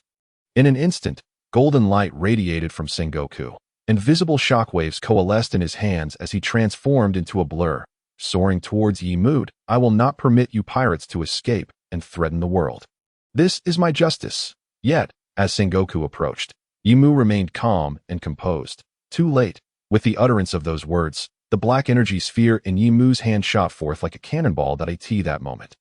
Sengoku, who had just reached Yimu and was about to strike, suddenly changed countenance, halting his movements and turning with great difficulty to his astonishment. The target of the black energy sphere was not him, but rather the distant Loguetown and the navy. Damn it. Yimu, you scoundrel. Although Kazan and Kazuru were present, Sengoku could not afford to be careless. Instantly, he cancelled his attack, vanishing in an instant, preparing to use his shockwaves to intercept the energy sphere before it could reach Loguetown. Yet, at that moment, an anomaly occurred that even his observation Haki could not detect. As the black energy sphere was on the verge of colliding with his shockwave, it suddenly altered its trajectory as if controlled by an unseen force, arcing gracefully past him and plummeting from the sky. No, it's impossible. Sengoku's face displayed sheer disbelief as he watched the black sphere descend, ultimately vanishing beneath the ice. The location of its descent was precisely the dividing line between the navy and the pirates. Crack! In that instant, the entire world fell silent, and amidst the frozen expanse of the ocean, the sound of something shattering echoed. The cracking grew increasingly louder and more pronounced. Countless fissures emerged on the visible ice surface, and scalding steam erupted from these cracks, emitting a piercing wail. That moment, the masters wielding observation Haki sensed the immense turmoil beneath the sea. Even ordinary folk could hear the thunderous sounds emanating from the depths, as if something terrifying was about to surface. Boom! Mere moments later, the shrill cries ceased, replaced by a cataclysmic surge akin to a volcanic eruption, as torrents of scalding water erupted from the fissures, soaring skyward and separating the pirates from the navy. Yet, this was not the end. As explosive chain reactions rippled beneath the water's surface, the fragmentation of the ice intensified until it ultimately erupted. Boom! A colossal wave, towering 400 to 500 meters high, materialized before the eyes of all, blotting out the sky. Has he truly developed the Mera Mera no Mi to such an extent at this moment? Sengoku's complexion turned ashen, for as his words fell, the towering wave surged up only to crash down in an instant. No wind was needed to propel the waves. They surged outward, engulfing the pirate ships and carrying them away with the roar of the sea, while the navy's vessels were forced ashore and grounded. Despite Sengoku's fury and reluctance, he found himself powerless to intervene. The temperature of the seawater escalated, as if it had been heated to a boil. This time, Kazan refrained from intervening. The vast area of freezing was beyond even his capability to accomplish twice in succession, especially against such high-temperature water. Furthermore, while Yimu's display was grandiose, it did not result in significant casualties. Aside from a few who were scalded by the searing water, this was also due to Yimu's probing words directed at Sengoku, which resonated within him as a Marine Vice Admiral with the potential to ascend to Admiral. How could Kazan remain oblivious to the darkness concealed by the Navy and the world government? Yet, even with his power, he felt utterly powerless. But this pirate, recalling the agreement between the two from the previous day. A glimmer of hope flickered within Kazan. Perhaps you can provide me with the answers, Yimu of the Sky Pirates. Meanwhile, a cacophony of nonsensical laughter echoed in his ears. Hey Kazan, it seems your ice fruit has been outshone by that kid's flame fruit. Kazan did not need to turn around to identify the speaker. Vice Admiral Garp, please refrain from delivering such jibes at this moment. Garp chuckled nonchalantly, scratching his head. However, before Garp could finish his laughter, a powerful fist descended from above, driving him into the ground. Accompanying this was Sengoku's furious bellow. Garp, you scoundrel, where have you been? If you had been here. Garp, unfazed, rose from the ground, brushing off the dirt from his clothes, and smiling apologetically. My sincerest apologies, Sengoku. I was led astray by that little rascal of mine. But really, it's quite surprising that you could be deceived by that kid's Haki. Sengoku's forehead throbbed with veins. But he ultimately restrained himself. After all, that punch had served as a release for his pent-up emotions. Aside from the Marines stationed at the Loguetown branch, everyone was ordered to return to headquarters immediately and inform all Marines across the seas, the Grand Line, and the New World to prepare for the worst times ahead. Understood. After issuing his command, Sengoku stormed off, and everyone promptly followed. Only Garp gazed out towards the sea, his expression unusually grave. Kazan, sensing the atmosphere, queried with concern, "What's wrong, Vice Admiral Garp?" "Oh, it's nothing. Just a rather formidable young man." Garp replied, hastening to catch up. No one knew the thoughts swirling in Garp's mind. Had they known, the entire Navy and world government would likely be gripped by trepidation that he had indeed been led astray by Dragon. But with Garp's strength, he could have intervened to prevent these events from unfolding. Even that black energy sphere, Garp had confidence he could obliterate with a single punch. The reason he refrained from acting was that, for a fleeting moment, he sensed a familiar aura emanating from the pirate known as Yimu. Initially dismissing it as mere coincidence, the thought soon crystallized in his mind, prompting his instincts. Pure intuition from a being of his caliber. It was the year 1498 of the Sea Circle calendar. And that man had been defeated by him and Roger in 1484. Even Roger, in his final moments, had left behind a legacy. Could the man named Rox not have done the same? Moreover, considering the timing and the youth of this boy. Yet, Garp chose not to voice his suspicions, just as Roger entrusted his legacy to him. Adults may err, but children are blameless. Furthermore, recalling the words that young man had spoken, questioning the Navy and the world government, along with the answers gleaned from his conversation with Kazan yesterday, Garp was compelled to wonder, could this young man truly change the world? Upon the vast ocean, the tumultuous waves had stilled. Surrounding them was a sea of sapphire blue, dotted with drifting vessels. The towering waves had aided in their escape, yet the terrifying force capable of swallowing everything still left some of the more timid souls utterly stunned. Especially under the tumultuous waves, the terrifying speed of their voyage, akin to soaring through the air, instinctively prompted Freya to clutch tightly onto something nearby. Had they escaped? How perilous! As the tumult subsided, Freya finally regained her composure. Although she was aware that life as a pirate would not be tranquil, this was undeniably exhilarating. And this was merely the first day. Could this be the life that awaited her? No, it was all that arrogant man's fault. Hey, where is that man? Freya glanced around, unable to find him. The red-skinned fishman named Tiger stood by the helm, and a fellow named Enel balanced baby, 5 on his head on the deck, yet she could not spot Yimu. Just then, a voice whispered in her ear, "Hey, my cook, how long do you intend to hold on to me?" Freya was taken aback, realizing that the object she had been clutching was none other than Yimu's body. No wonder it felt warm, soft, and firm. No. What do you mean your cook, you scoundrel? Don't speak so recklessly. Freya's face instantly flushed crimson as she released Yimu and darted to a distance, shouting at him. Hey, aren't you my crew member? Yimu appeared bewildered. You scoundrel! Freya wished to deny it. Yet in that moment, she found herself at a loss for words. At that juncture, Yimu chuckled, easing the tension among them, and continued, "It seems we are temporarily safe. Tiger, where exactly are we? How far are we from Reverse Mountain?" Tiger surveyed his surroundings and glanced at the compass in his hand. Based on the direction the currents have carried us, alongside our sailing speed, our precise location is slightly off the right side of the line between Loguetown and Reverse Mountain. That if we sail at full speed, we should sight Red Line in approximately a day and a half. Understood. In that case, let us not waste any time. That we are currently a thorn in the side of the Navy and the world government. Many eyes are upon us. We must utilize the eternal pointer while they remain unaware. Aside from necessary resupply stops, we shall head straight to Skypiea Archipelago and then into the New World. Only there will we truly be safe. I understand. But Captain, could we make a stop at Water City before heading to Skypiea? I have a friend there. Yimu paused, then responded, You're not referring to the shipwright fishman Tom, are you? Captain, you know him too? Of course, you are our navigator. You will chart our course from here on out. Now let's set sail at full speed. The Gemini goddess surged forward, its speed astonishing, and everyone aboard could feel the wind howling past their ears. Hey, isn't this too fast? Freya, having lived in Loguetown all her life, had only experienced a few sea voyages, none of which matched this speed. She nearly lost her balance and sat down abruptly on the deck, fortunately aided by Yimu just in time. It can't be helped. Although the tides of this era have risen, we have yet to reach their peak. We are still in grave danger, whether it be the Navy or the world government.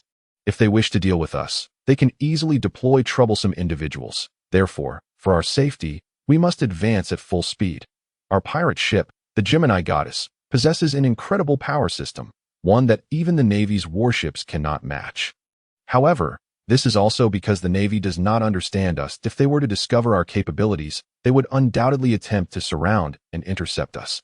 Enel, Tiger, and I each possess unique advantages. I can fly. Enel has incredible speed, and Tiger can vanish into the sea. Capturing us will not be an easy feat, however. You and Baby 5 are not yet on our level. Yet, you need not fear. As captain, it is my duty to protect you.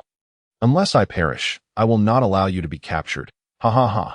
Observing Yimu's hearty laughter, Freya found herself surprisingly unbothered by their close proximity. Moreover, you need not worry about our Gemini goddess. In addition to its swiftness, it has a trump card that makes it difficult for the Navy to locate us. A trump card? Despite Yimu's warm support, the thought of the dangers that lay ahead still unsettled Freya. His mention of a trump card provided her with immense reassurance. Indeed, our Gemini goddess can navigate the calm belt, but I've heard that the calm belt is a haven for sea kings, where ships are often attacked, including the Navy's warships. That's why our Gemini goddess is exceptional. It is quite unique. The specific manual for the ship outlines its capabilities. You can read it for yourself. But for now, just know that our Gemini goddess can traverse the calm belt without being easily detected by sea kings. That's splendid. Freya had to admit, this trump card truly brought her a sense of security. Just then, Yimu's voice rang out again, this time addressing everyone. Nonetheless, today's events have shown us that our future adventures will be fraught with peril and excitement. Although you are our head chef and not a combatant. Baby 5 is still young. You must at least possess the means to protect yourselves. Therefore, during our upcoming journey, I will train both of you in martial arts and the development of your devil fruit abilities. However, my training will be quite rigorous. At this, a terrifying expression crossed Yimu's face, sending shivers down Freya's spine. From now on, you both must be prepared to endure hardship, even to the point of risking your lives. So, what do you say? Are you having regrets? After uttering this, Yimu turned his gaze toward Freya and Baby 5. Freya turned pale with fright, while Baby 5 tightly clung to Enel's head and declared, Baby 5 is not afraid. As long as Master Enel needs me, I will do anything. Enel's expression darkened at this. You little girl, don't speak so recklessly. Freya shot Enel a look that could only be described as judgmental, then rushed over and snatched Baby 5 into her embrace. From today onward, Baby 5, you are with me, understood? But I am Master Enel's exclusive maid. I don't care. You are not allowed to go near this scoundrel. Hey, you foul woman, who are you calling a scoundrel? Whoever agrees is the one. All right. Noticing the conversation veering off course, Yimu quickly intervened. You need not worry. Both of you are devil fruit users with immense potential. Therefore, as long as you focus on your training, your progress will be rapid. Our pirate ship also possesses the training methods for the Navy's 6 styles and Haki swordsmanship, which is a rare opportunity for cultivation in the Grand Line. At this moment, Tiger interjected, if you need it, I can also teach you our fishman karate. That would be fantastic. The fishman's martial arts are truly remarkable. Thus, as long as you are willing to put in the effort, your strength will certainly advance to a new level before entering the new world. Hearing this, Freya steeled herself. But don't worry, don't underestimate me. My culinary skills have been honed through tremendous effort. I am not a fragile girl. Yimu's response was straightforward. I believe in you. Freya was momentarily taken aback, yet at that moment, she felt an overwhelming surge of courage. You annoying man. Then, holding Baby 5 close, she changed the subject to mask her inner turmoil. By the way, are there only 5 of us on the ship now? Shall we thus embark upon this new world? Leaf Mu expressed with a hint of vexation. It does seem a bit insufficient. We now have a captain, a first mate, a navigator, a cook, and even a maid. Yet we still lack a ship's doctor and a shipwright. However, it appears challenging to find suitable candidates. Tej, you've traveled to many places. Do you know of anyone appropriate? Well, I possess scant knowledge of the human realm and have few acquaintances among them. Nevertheless, concerning the ship's doctor, there exists a nation known as the Drum Kingdom along the Grand Line. Renowned for its exceptional medical prowess, perhaps we might find a suitable physician there. As for the shipwright, once we reach Water 7, we could inquire with Tom. Leaf Mu was certainly aware of the Drum Kingdom, though he had nearly forgotten the specifics. His strongest memories included Chopper's birthplace and the esteemed Dr. Hiralik, Dr. Koreha, as well as the king, a user of the Munch Munch fruit. Had Tej not mentioned it, he might have overlooked the fact that this kingdom is famed for its doctors. It seems that the decline of doctors on the island was indeed due to the king's influence. Yet, as the hour is still early, it is plausible that we could find a fitting ship's doctor after all. While he yearned to hasten to the new world for safety, the need for a physician and a shipwright was undeniably urgent, especially in the complex environment of the new world that I understand. In that case, let us incorporate a visit to the Drum Kingdom into our journey. Having established our future itinerary, the twin goddess sailed forward in a cycle of acceleration, charging, and cooling, propelling itself toward Reverse Mountain at an astonishing speed. In just over half a day, not a single vessel could be seen upon the vast ocean, indicating that the Jolly Roger of the Sky Pirates had successfully distanced itself from all pirate ships and the Navy. As nightfall descended, Leaf Moo and Enel continued their arduous training aboard the ship, with Tage joining them this time. However, his primary task remained to master the course of the twin goddess. Meanwhile, Freya, cradling baby 5, selected a cabin for the two of them, organized their belongings, and retreated to the kitchen to prepare dinner. This was Freya's first time cooking for everyone in her capacity as the head chef of the Sky Pirates. And she was determined to make it perfect. Tage felt the increasing strength required to steer the ship. He voiced his judgment. The ocean currents have begun to shift. We must be drawn toward the currents leading to Reverse Mountain. If all goes well, we should see Reverse Mountain by tomorrow morning. However, just to be cautious, I suggest we find a place to anchor for the night, ideally docking at Reverse Mountain at dawn when visibility is best. No problem, leave it to you. Tage at that moment, baby 5 emerged from the cabin, dressed in a new outfit, bouncing joyfully and exclaiming with a smile, Lord Enel, Lord Leaf Moo, Lord Tage, Sister Freya says dinner is ready. Captain, you all go ahead. I will find a suitable spot to dock the ship and join you shortly. All right. Thank you for your hard work. As the two entered the brightly lit dining hall, they beheld an enormous rectangular table laden with a dazzling array of dishes, appetizers, soups, fish, meats, main courses, salads, desserts, and beverages, all exuding delightful aromas that filled the air with warmth, evoking a profound sense of comfort and happiness. Wow, this is quite sumptuous. At that moment, Leaf Moo felt immensely proud of his decision to recruit Freya onto the ship. Finally, they need not subsist solely on fruits, grilled meats, and stews. The delectable food was irresistible. Just then, Freya, dressed in a white chef's outfit, emerged from the kitchen, carrying a bowl of broth and placing it on the table. Can we begin our meal? Leaf Moo was eager to savor Freya's culinary skills. To his surprise, Freya firmly waved her hand. No. First you must wash up. Can't you smell the odor emanating from you? And besides, Mr. Tage is yet to arrive. How can we start without him? Quite the little housekeeper. Aren't we? You brat. Who is the housekeeper? However, Leaf Moo did not afford Freya the opportunity to berate him. Hastily rushing off to clean himself, after roughly 10 minutes, everyone reconvened at the table, observing the spread. None of them dared to touch the food, their eager gazes fixed on Leaf Moo, clearly awaiting his cue. Seeing this, Leaf Moo took the initiative and raised his glass. This marks the first official family banquet of our Sky Pirates. First, let us toast to our head chef, Freya, expressing gratitude for her preparation of such a grand feast. May we rely on you in the future. Cheers. Next, let us raise a glass to our navigator, Mr. Tage. Without him, Enel and I would likely still be adrift at sea. We ask for your continued support. Cheers. Now, let us toast to our little crew member, Baby 5, thanking her for the joy and smiles she brings. By the way, that juice in her cup is indeed fruit juice, right? Of course. Why do you think I'm like you? Only now considering this. Haha, cheers. Now, let us raise a glass to our ship, the Twin Goddess.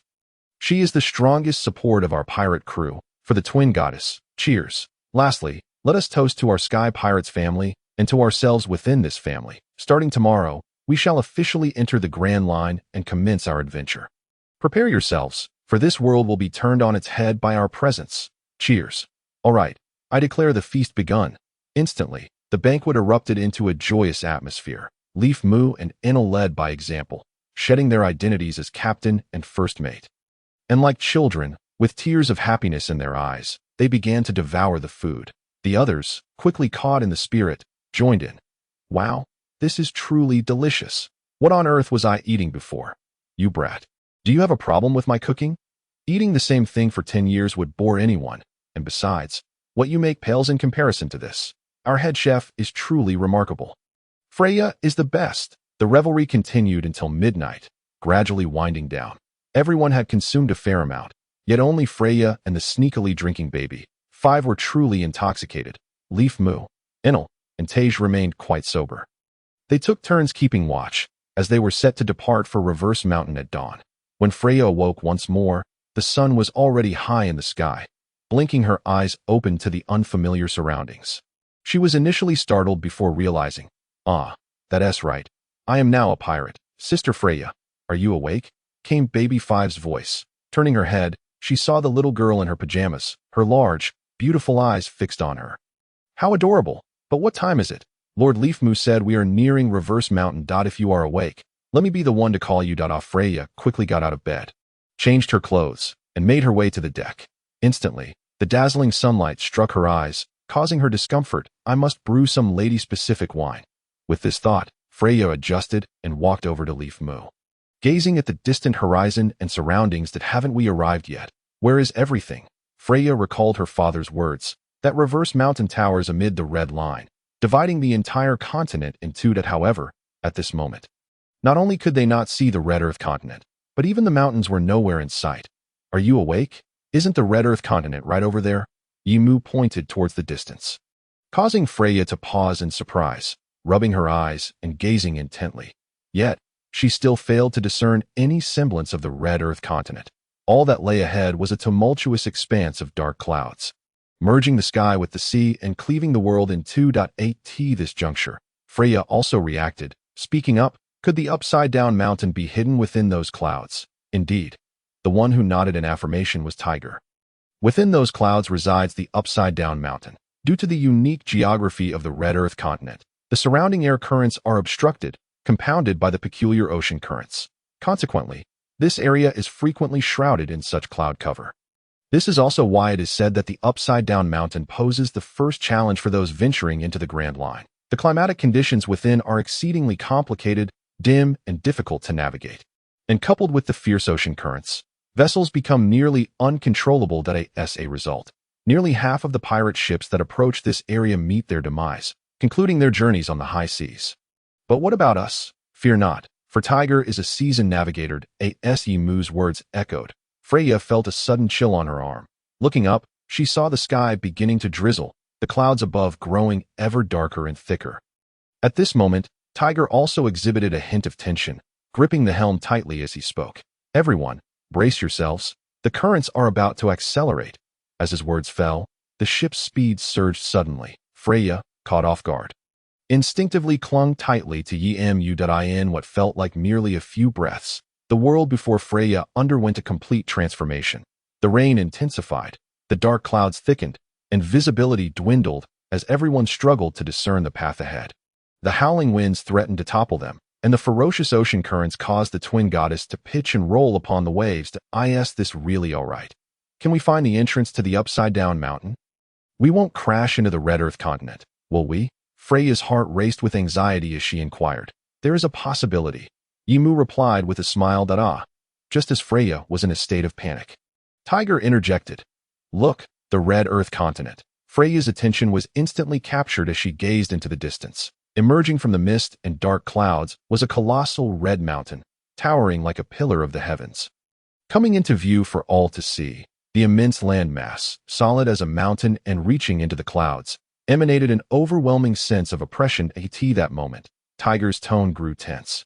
Everyone, steady yourselves. Suddenly, a massive whirlpool appeared on the surface of the sea, and the twin goddess was engulfed, spinning within its grasp. Fortunately, Tiger managed to seize control of the helm just in time, steering the ship away from being swallowed whole. It was then that the entrance to the upside-down mountain revealed itself.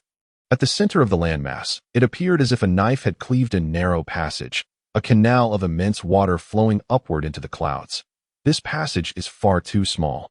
Mr. Tiger, can we really navigate it successfully? Of course, have no worries, Tiger reassured with a confident smile. With the helm firmly in his grasp, the twin goddess, guided by the currents, smoothly entered the entrance of the upside-down mountain.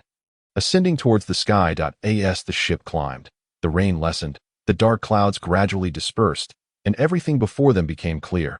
How marvelous! The ship is actually climbing a mountain. It's so beautiful. In that moment, the twin goddess seemed to soar into the clouds. Gliding through the colorful mist, it feels as though we've returned to Sky Island.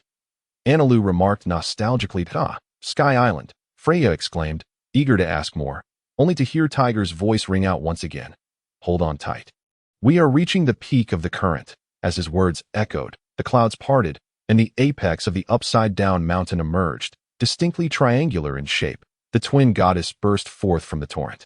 Soaring into the sky, after gliding for a few seconds, gravity took hold, and the ship plummeted back into the descending current. In that instant, Tiger finally exhaled deeply, turning to Yimu and proclaiming, "Captain, I have fulfilled my duty."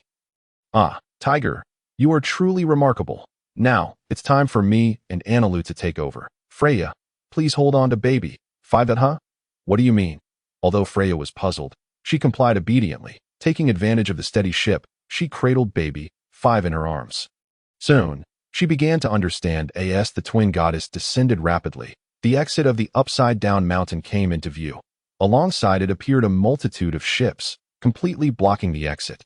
These vessels varied in size and condition. Some looked quite luxurious, while others appeared quite dilapidated. Freya initially assumed they were pirate ships, but she noticed the absence of pirate flags. They are not pirates nor navy. What are they?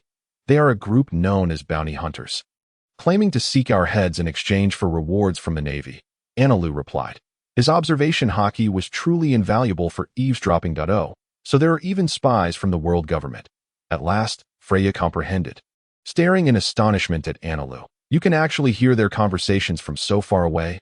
Analu's response was succinct, yet his proud demeanor spoke volumes. Observing this, Yimu elaborated. Analu, our first mate, possesses exceptional observation Haki. In essence, he can encompass entire islands like Loguetown with his abilities. Whatever is said on the island, he can hear, which is why we were aware of the Navy's plans while in Loguetown. What? So this is one of the reasons we are unafraid of the Navy and the world government. Until they uncover this secret and devise a countermeasure, they will never be able to find us. Of course, this is excluding this location, as it is the only entrance to the Grand Line. At that moment, Freya genuinely felt the strength of her pirate crew. In that case, I must not lag behind. So, shall we eliminate them? Analu asked impatiently. Since they dare to point their weapons at us, we shall show no mercy and swiftly clear the obstacles. Understood. Analu's expression turned excited as he walked to the front of the ship. Let me count. A total of 56 pirate ships. 24 individuals. Now, let's begin. As Analu spoke, he raised his golden staff high, visibly channeling blue lightning through it, which disappeared into the sky, just as Freya was about to ask Analu what he was doing. She heard him utter 4 words, divine judgment. In an instant, before their eyes, a colossal pillar of radiant lightning descended upon the vessels of the bounty hunters. Boom! The blinding brilliance forced Freya to shut her eyes in terror, letting out a fearful cry. Once the thunderous roar subsided, Freya opened her eyes once more, witnessing that the ships which had blocked the exit had vanished without a trace, leaving only the remnants of their wreckage floating upon the sea. Remnants that testified to their previous existence. The twin goddess finally reached the exit of the upside-down mountain, its speed diminishing as it glided past the debris. Freya gazed at the remnants and the bodies drifting upon the surface. Her face pale as she asked, Did they all die? Ultimately, she was still just a young girl, and until this moment, although she had dealt with numerous dishes, she had never encountered the act of murder. Yimu's robust arms settled upon her shoulder. If fortune favored them, perhaps they could escape. Yet, should luck turn against them, they would sink to the ocean's depths, becoming sustenance for the fish. I understand that this is difficult for you to accept at the moment. However, it is imperative that you come to terms with it, for this is the Grand Line, and such days will gradually become more frequent. Nevertheless, take solace in the fact that, as per the agreement I made with the Navy and Kazan, as long as they do not aim their weapons at us, I harbor no interest in the indiscriminate slaughter of the innocent. Should you doubt me, you may remain close by and keep watch over me. At the Navy headquarters in Marineford, a burly man with a hairstyle resembling a mountain and a thick beard was furiously shouting into a transponder snail. What did you say? It has been 7 days. How have you not yet located the Sky Pirates? The voice on the other end belonged to a relatively inexperienced Navy officer who appeared exceedingly anxious under the wrath of Fleet Admiral Sengoku. I am sorry, Admiral Sengoku. But our intelligence agents on the various islands of the Grand Line have found no signs of their landing, and the Navy patrolling the surrounding seas has found nothing as well. Damn it, continue the search. Deploy more personnel. We must find their trail, Sengoku exclaimed, slamming the transponder snail down in anger, his expression darkening. The public execution of Roger had not achieved its intended purpose of suppressing the pirate menace or enhancing the prestige of the world government and the Navy. On the contrary, Roger's dying declaration, along with that pirate named Yi Mu's interrogation of the world government and the Navy, had incited unrest throughout the entire world. Moreover, the matter surrounding the death of the celestial dragons was becoming increasingly difficult to suppress. And at that moment, the reputation of both the world government and the Navy had plummeted to an all-time low. Just then, a rapid knocking echoed from outside. "Come in." A man with a mohawk hairstyle entered, a sword sheathed at his waist and a stack of documents in his hands. "What brings you here, Major Mole?" From Mole's slightly grim demeanor, Sengoku could surmise that it was certainly not good news. Mole nodded, placing the documents on Sengoku's desk. "These are reports from the past few days, received from the various Navy branches across the four seas and the Grand Line. In just 7 days. The number of pirates appearing in the four seas and the Grand Line has multiplied exponentially. We are utterly overwhelmed. The situation in the New World is even more dire, where pirates seem to have reached some form of accord, and all Navy branches have come under attack. Teacher Zephyr and Vice Admiral Akenu are on the verge of collapse and are requesting reinforcements from headquarters." Bang! Sengoku slammed his fist onto the desk in fury, shattering it into pieces. "Are those bastards Sengoku and Garp back yet? If all goes well, they should reach headquarters within a week. But this delay is infuriating. Major Mole, have the warships developed by the Science Division been completed?" Mole hesitated momentarily before nodding and replying, "Yes, but the tests in the comm belt have yet to conclude. No need for further testing. Take the warships through the comm belt to retrieve them. Allocate 4 of them to Sengoku and Garp, sending them with a portion of the Navy to the New World to assist Zephyr and Akainu in quelling the pirates there. The remaining 2 should be assigned to Kazan and Kizaru, enabling them to swiftly reach the four seas where assistance is needed. Finally, the last 4 should be sent to the headquarters under the command of the Vice Admirals to remain on guard in the Grand Line. We cannot allow these pirates to rise up." "Understood. I will inform them immediately, Do, and have someone bring me a new desk." As Mole departed, Sengoku sank wearily into his chair. Shortly thereafter, a group of Navy personnel entered, carrying a new desk. Once everything was set right, Sengoku's mood began to settle, and he retrieved the transponder snail from his pocket. "Sengoku, do you require something from us? The situation is deteriorating rapidly. I need support from the world government." "Sengoku, are you implying that merely 7 days have passed, and the Navy is already powerless against the pirates? Has the Navy sunk to such depths of ineptitude? How you choose to perceive it is your own affair. But if you truly wish to salvage the situation, you must support me. Speak. What do you require from the world government?" "I need the full assistance of the CP system, and if necessary, members of CP0. "That is impossible. The mission of CP0 is to protect the celestial dragons. Then the personnel of CP1-9 must cooperate with the Navy." "That is agreeable. I will have Spandam contact you. Furthermore, the Army must also coordinate with us. And if possible, I wish to convene a world conference in advance." "Do not overreach, Sengoku. Do you comprehend the implications of convening a world conference?" "I am fully aware, but if we do not act now, it may soon be too late. You should have received intelligence as well. I will order the Army to cooperate with you.as for the world conference. We will also consider it. What is the current status of the 2 pirates who dared to challenge the authority of the world government and slay the celestial dragons?" "We have been unable to locate their whereabouts, Sengoku. If your Navy continues to display such incompetence, we may need to consider appointing a new fleet admiral. That is a matter for you to decide. For now, either cooperate with me or await total obliteration." With a click, the transponder snail was disconnected, and the room fell into a profound silence, broken only by a sigh. What direction would this world ultimately take?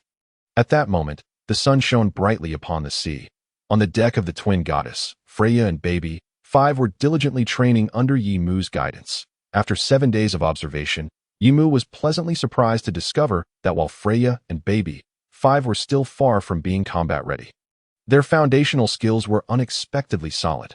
Freya, perhaps due to the influence of her chef father, had enjoyed good nutrition since childhood, resulting in her excellent physical condition.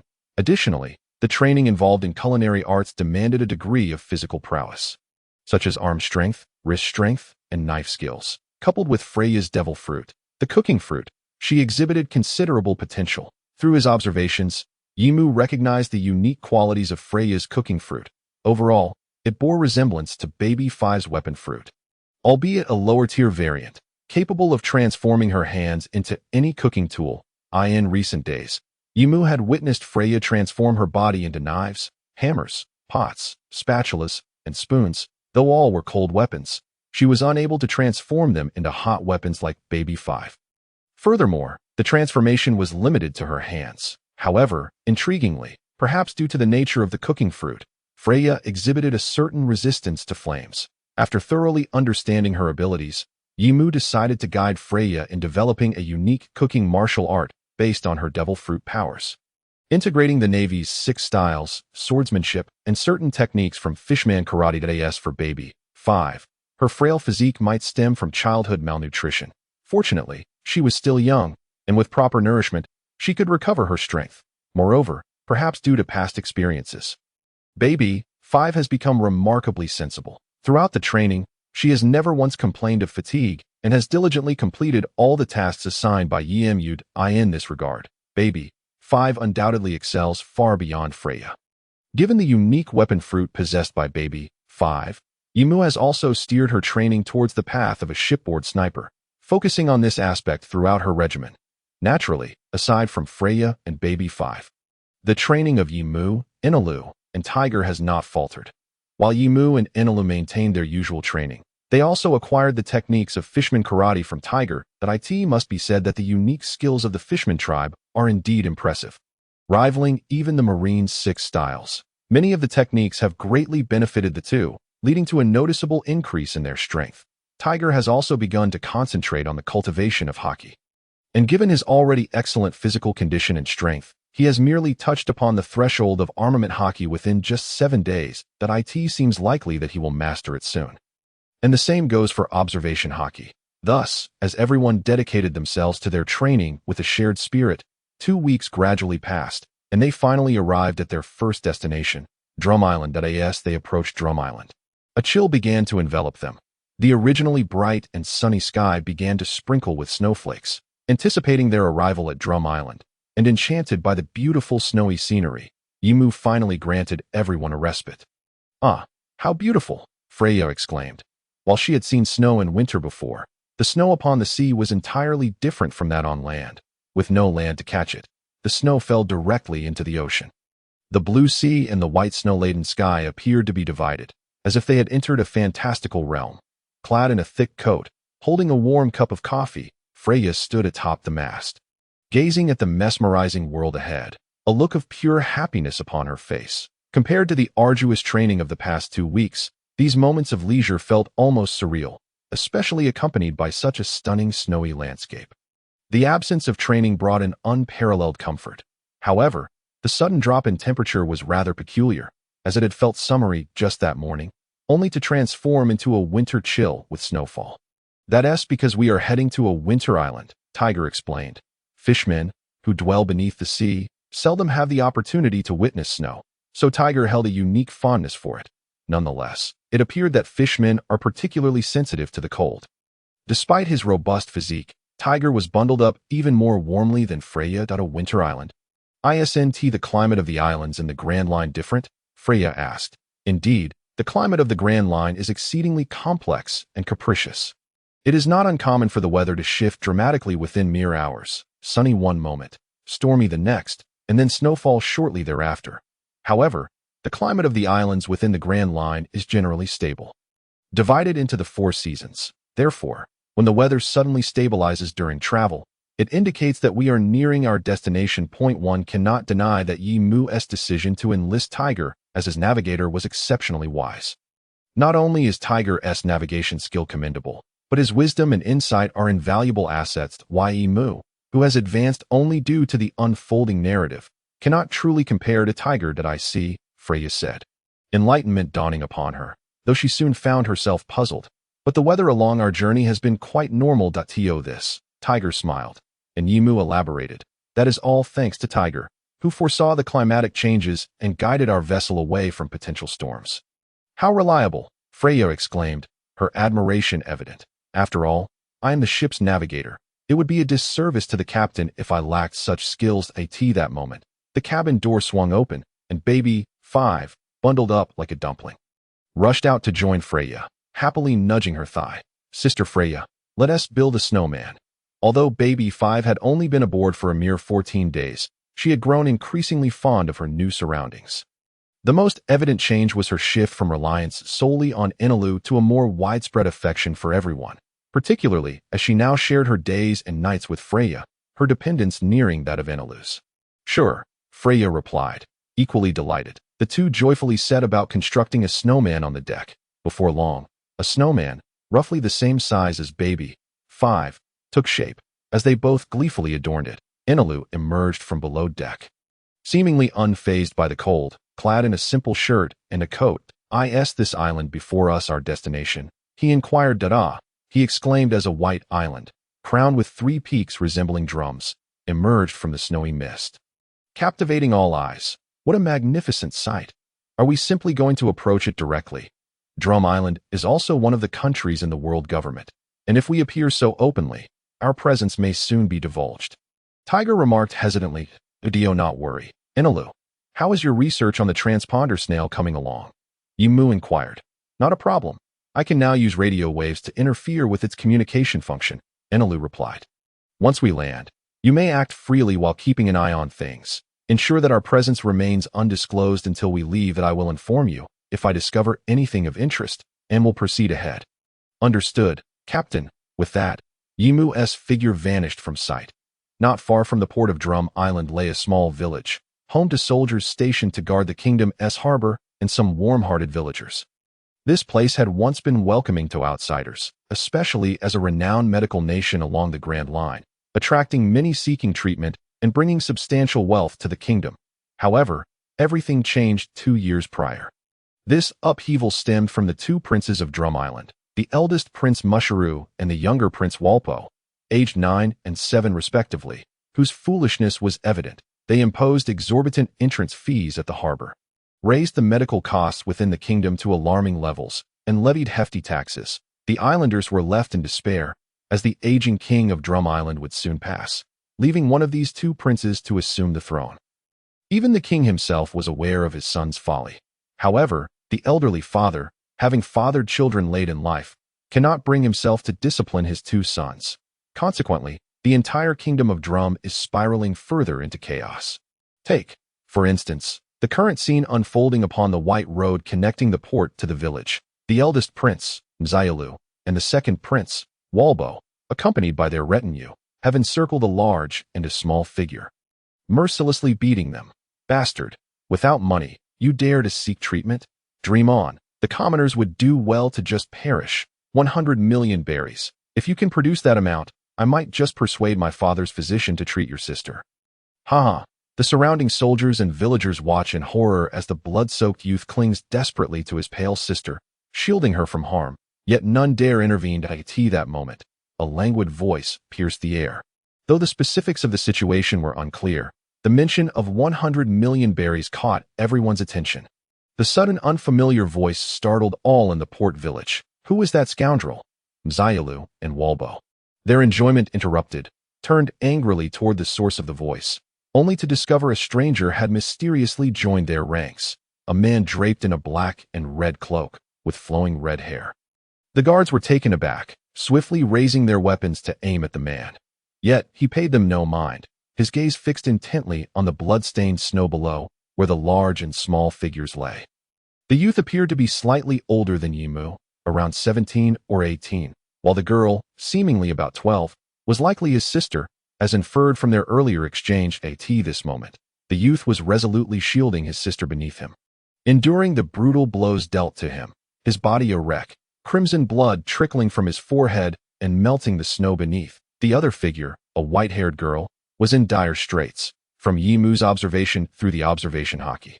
It was evident she had but a few days left to live, her breath weak, akin to a candle flickering in the wind, ready to extinguish at any moment. The frigid environment only exacerbated her pallor. At this juncture, as if he had heard Yimu's voice, the blood-soaked youth weakly lifted his head, his swollen, bruised eyes meeting Yimu's gaze, and with his last vestiges of strength, implored, "Please, save my sister." With those words, he collapsed, fully embracing his sister, unconscious in the snow. Witnessing this scene, Mzialu, the eldest prince, cast a disdainful glance at the two commoners before turning to the suddenly appearing Yimu, questioning, "Hey, who are you? And where do you come from? Why do you not bow before me, the prince?" Yet, a smile crept onto Yimu's face as he replied, "Ah, is that not what you just said? If one could produce 100 million berries, you would allow the doctor to save them?" Mzialu paused, initially taken aback, but then, as if a light bulb had gone off in his head, his expression turned mischievous as he regarded the two commoners. "At this rate, 100 million berries is not enough, Dado. Then how much do you require?" 500 million berries. Only then will I permit my father's physician to save them. Is it merely to save them? How much would it cost to fully heal them? At this moment, an unsettling glint shone in Mzialu's youthful gaze, betraying a wickedness not befitting his age, as he uttered a figure that left all present astounded. 2 billion berries. If you can produce 2 billion berries, then they shall be healed. Is that truly the case? What if they cannot be cured? Impossible. My father's physician is the finest in the kingdom of Drum. There is no ailment he cannot treat. If he fails, you may have your way with me. I understand. Then our deal is struck. 2 billion berries will be delivered shortly. Now, I kindly ask you to summon your father's physician. Otherwise, should they pass before help arrives, your 2 billion berries will be forfeit. What? Do you truly possess 2 billion berries? Of course, I shall have someone deliver it at once. Mzialu stared in shock at the man before him. Though skepticism lingered in his heart, after all, it was 2 billion berries. Greed ultimately triumphed. I shall summon my father's physician immediately, but if I do not see the money, your life will serve as compensation. No problem. Mzialu pulled a pink den mushy from his pocket. Surprisingly, no matter how he pressed the intercom button, the creature seemed unresponsive, as if it were asleep. In a fit of rage, Mzialu hurled the den mushy to the ground, shouting, "Useless thing! Go to the palace." At that moment, within the palace of the Kingdom of Drum, Dalton, the captain of the royal guard, knelt before the king, recounting the recent misdeeds of the two princes. "Your Majesty, the public is increasingly dissatisfied with the actions of the two princes. If this continues, I fear." Hearing Dalton's words, the elderly king, seated upon his throne, understood all too well that I share your concerns, but I find myself powerless against these two children. Do you have any suggestions, Dalton? Well, Dalton was equally at a loss. He recognized the root of the problem, but would voicing it lead the king to alter his indulgent treatment of his sons? Just then, a guard rushed in, breathless. "Your Majesty, what is it?" Prince Mzialu and Prince Walbo wished to summon the royal physician to the port to treat two individuals. Both the king and Dalton were taken aback. They were well aware of the prince's character. It was unthinkable for them to seek a doctor for anyone else, let alone the royal physician. "What is going on?" the king demanded sternly. The guard, unafraid, divulged the truth. "Someone has offered 2 billion berries, and only then did the princes." Both men were left in shock. While the king of the Kingdom of Drum was not lacking in wealth and the kingdom's income was substantial, 2 billion berries was a sum even he could scarcely procure in a timely manner. The revelation that someone was willing to part with such an amount for treatment sparked a sense of unease within the king, prompting him to glance at his captain. Dalton, understanding the gravity of the situation, nodded in agreement. "Your Majesty, I shall take men to investigate. Thank you for your efforts." Meanwhile, at the village road leading to the port of the Kingdom of Drum, it was teeming with villagers and soldiers gathered to witness the unfolding spectacle. For, in the center of the village road, there lay a veritable mountain of gold. In any world, gold appears to be a universal currency. And in the world of pirates, it holds even greater significance. All were entranced by the gleaming pile of gold, unable to tear their eyes away. The two princes gazed at the glimmering treasure before them, their eyes nearly bulging from their sockets. "This is incredible. All of this is mine. You lot, haul this gold back at once." "Wait, brother. I deserve a share." "You foolish little brother. What are you saying? This is all mine. Why are you still dawdling? Get moving." "As you command." Yet just then, a towering figure stepped in front of them. "Hold on. Payment must be made before delivery. It seems you two have yet to be treated." "Huh. You wretched commoner. He spat at that moment. Mu Xiaolu's mind was consumed solely by the glimmer of gold before him. Entirely indifferent to the fate of the two lowly beings, he gazed at Yimu, who stood defiantly before the treasure. The term commoner slipped from his lips without a second thought. However, before he could finish his utterance, a flash of cold light pierced the air, and the world around him began to spin violently. Is that not my own body? A sudden spray of crimson gushed from Mu Xiaolu's neck, erupting like a fountain, soaring into the sky and transforming into a cascade of fireworks, splattering upon the faces of Valbo. The surrounding soldiers and villagers alike died in that instant. The pupils of all present constricted in disbelief, struggling to accept the surreal scene unfolding before them. That it was only when Mu Xiaolu's consciousness faded, his body collapsing to the ground with a thud, that the realization struck. The Grand Prince had been slain finally. A soldier, gripped by terror, exclaimed, and his legs weakened beneath him, his complexion paling. Valbo, the second prince, stared in shock at his brother's dismembered form, bright red blood streaming down his face, staining the pure white snow. Momentarily dazed, his expression swiftly morphed into one of sheer horror, and he crumpled to the ground, his legs giving way beneath him. Blood, help, you bastards, protect me, Valbo cried out, scrambling backward in a desperate bid to escape. Only then did the soldiers snap to attention, their fear propelling them to raise their weapons and fire at Yimu's position. Bang, bang, bang. Yet, in their panic, they discovered that their bullets were utterly ineffective, piercing through Yimu's form and continuing on their trajectory. Meanwhile, Yimu appeared unfazed, calmly advancing towards them, as if untouched by the chaos surrounding him. Why can't we hit him? This guy is a demon. Run.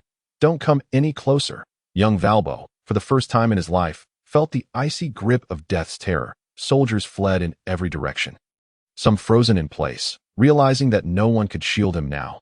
Each step Yimu took felt like a heavy stamp upon Valbo's heart. Soon, Yimu loomed before him, a towering figure casting a shadow over his frail body. Then, Valbo watched in horror as Yimu raised his blade, poised to strike. In that fleeting moment, fear rendered Valbo's mind blank, and he lost control of his bodily functions, tears and snot streaming down his face. It was only a voice, low and sinister like that of a demon, that roused him from his stupor. Hey, what are you dawdling for? Valbo snapped back to reality. Wait, I'm not dead. Of course, you're not dead, Yimu replied, wiping the blade clean on Valbo's ornate garments before sheathing it once more. Valbo anxiously felt over his own body. I really am alive. How wonderful. But before he could revel in his relief, a smiling face appeared before him, sending him into a renewed panic. Fear not. I shall not kill you. Unlike your foolish brother, you have not offended me. In fact, I am here to assist you. Valbo blinked in confusion. Assist me? Indeed, Yimu said, glancing back at the mountain of gold, his voice dripping with temptation. You see all that gold? With your brother dead, it now belongs to you, and as the second prince, you are now the sole heir to the throne, with no one left to contest your claim. Tell me, am I not helping you? As Yimu's words echoed, a profound silence enveloped the village, the only sound being the collective breaths of the soldiers and villagers, all gazing at the youth before them as if he were a terrifying demon. But what followed was even more alarming. Valbo erupted into laughter, his fear dissipating, replaced by exhilaration. Yes, all this gold is mine. The throne is mine. Good riddance to that bastard brother. To their astonishment, their prince, Valbo, extended an invitation to the very man who had slain his brother. Hey, you. Would you like to become my subordinate? If you agree, I can ensure the kingdom's physician saves those two, and you can take Dalton's place as the captain of my guard. Just as a chilling dread enveloped the crowd, an unexpected voice pierced through. Prince Valbo, the imperial physician you requested has arrived. But before Dalton could finish his sentence, he was confronted with the sight of the dismembered Grand Prince, and he froze in disbelief. What on earth happened to the Grand Prince? Though Dalton harbored no fondness for either prince, indeed, he despised them, his loyalty to the kingdom as captain of the guard compelled him to react. Spotting Yimu, a soldier from the Grand Prince's retinue summoned the courage to point at him, exclaiming, He is the one who killed the Grand Prince. Dalton's gaze fixed upon the imposing figure of Yimu, with his striking red hair and golden blade at his side. Be cautious, Prince Valbo. With those words, Dalton transformed rapidly, horns sprouting from his head, fur enveloping his body, and his face morphing into that of a black bull, brandishing a massive cleaver as he charged at Yimu. Yet, Yimu remained unmoved, a smile gracing his face, for someone had stepped in front of him. Dalton, what are you doing? Stand down. Dalton was left bewildered, standing there in a daze. What is happening, Prince Valbo? This matter does not concern you, Valbo replied, disregarding Dalton's confusion as he commanded the physicians behind him. You incompetent doctors, what are you waiting for? Get these two taken care of. The nearly 20 physicians exchanged glances, unsure of how to proceed, their eyes darting between Valbo and Dalton, but the Grand Prince's body lay before them, and the murderers stood nearby. They dared not move. Dalton, too, was filled with puzzlement. Prince Valbo, what is this all about? Yet Valbo's next words seemed to clarify everything, sending a chill down Dalton's spine.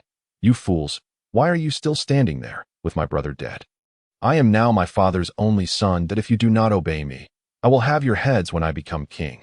Only then did the physicians spring into action, nervously approaching the unconscious siblings lying in the snow.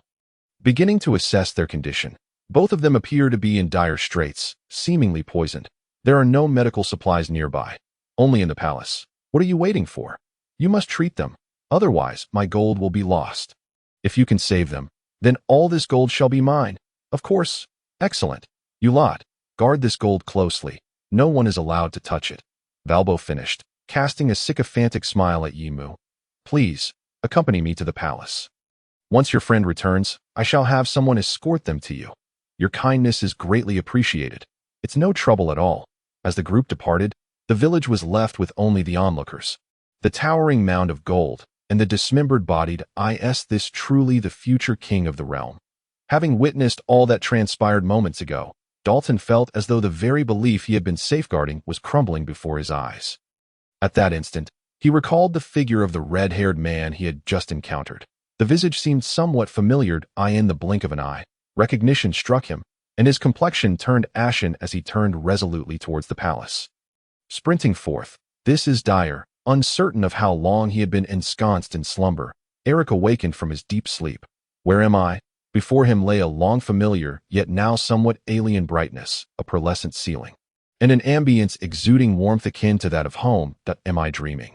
Weakly shaking his head, he glanced around, and immediately beheld, to his right, a group of men clad in white coats and masks, busily attending to something upon a white bed, needles and scalpels in hand.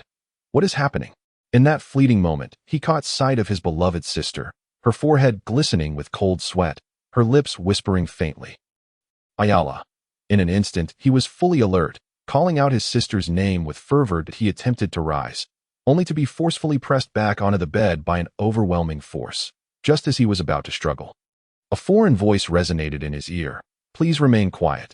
The doctors are currently attending to your sister. If you wish for her to survive, do not make a sound. He abruptly turned his head towards the source of the voice and the force restraining him. To his left, he spotted a figure standing by the window, a stranger who felt oddly familiar. Though he did not recognize this individual, the red hair seemed to trigger a memory prior to losing consciousness. At that moment, Eric was fully awakened, his eyes wide with disbelief. Despite the searing pain radiating through his body, he persevered and sat up that he surveyed his surroundings, which were entirely foreign yet lavish, reminiscent of a palace. The room was adorned with an array of medical instruments, some familiar and others not, but unmistakably of the most advanced kind. He and his sister lay upon two opulent hospital beds. Ayala, Eric called out once more. Yet this time he was restrained. As he realized the gravity of the situation, he turned to the youth beside him, who appeared to be of similar age, and gratefully inquired, Did you save my sister and me? Is this place? How quickly you forget your savior. You implored me to save your sister. As for this place, it is the palace of the Drum Kingdom, and those doctors are the finest royal physicians in the realm. Diligently examining your sister's condition. Tears brimmed in Eric's eyes, momentarily eclipsing his pain as he knelt by the bed, bowing in gratitude to Yimu. Thank you. Thank you for rescuing my sister. I will repay this kindness. However, Yimu did not seem eager to accept his gratitude. Instead, he gazed towards the doctors who were still laboring away. No need for haste. Before you express your thanks, let us first introduce ourselves. You must tell me how you arrived here and the nature of your sister's ailment. The youth named Eric paused, casting a worried glance towards his sister, who was still in distress, lowering his head. He spoke, "You are our benefactor, and I should not keep secrets from you, but I am truly sorry. I cannot divulge everything. I can tell you that my name is Eric Kelmango, 18 years of age. And this is my sister Ayala Kelmango, 12 years of age, that we hail from the West Sea, and she has fallen victim to a dreadful illness.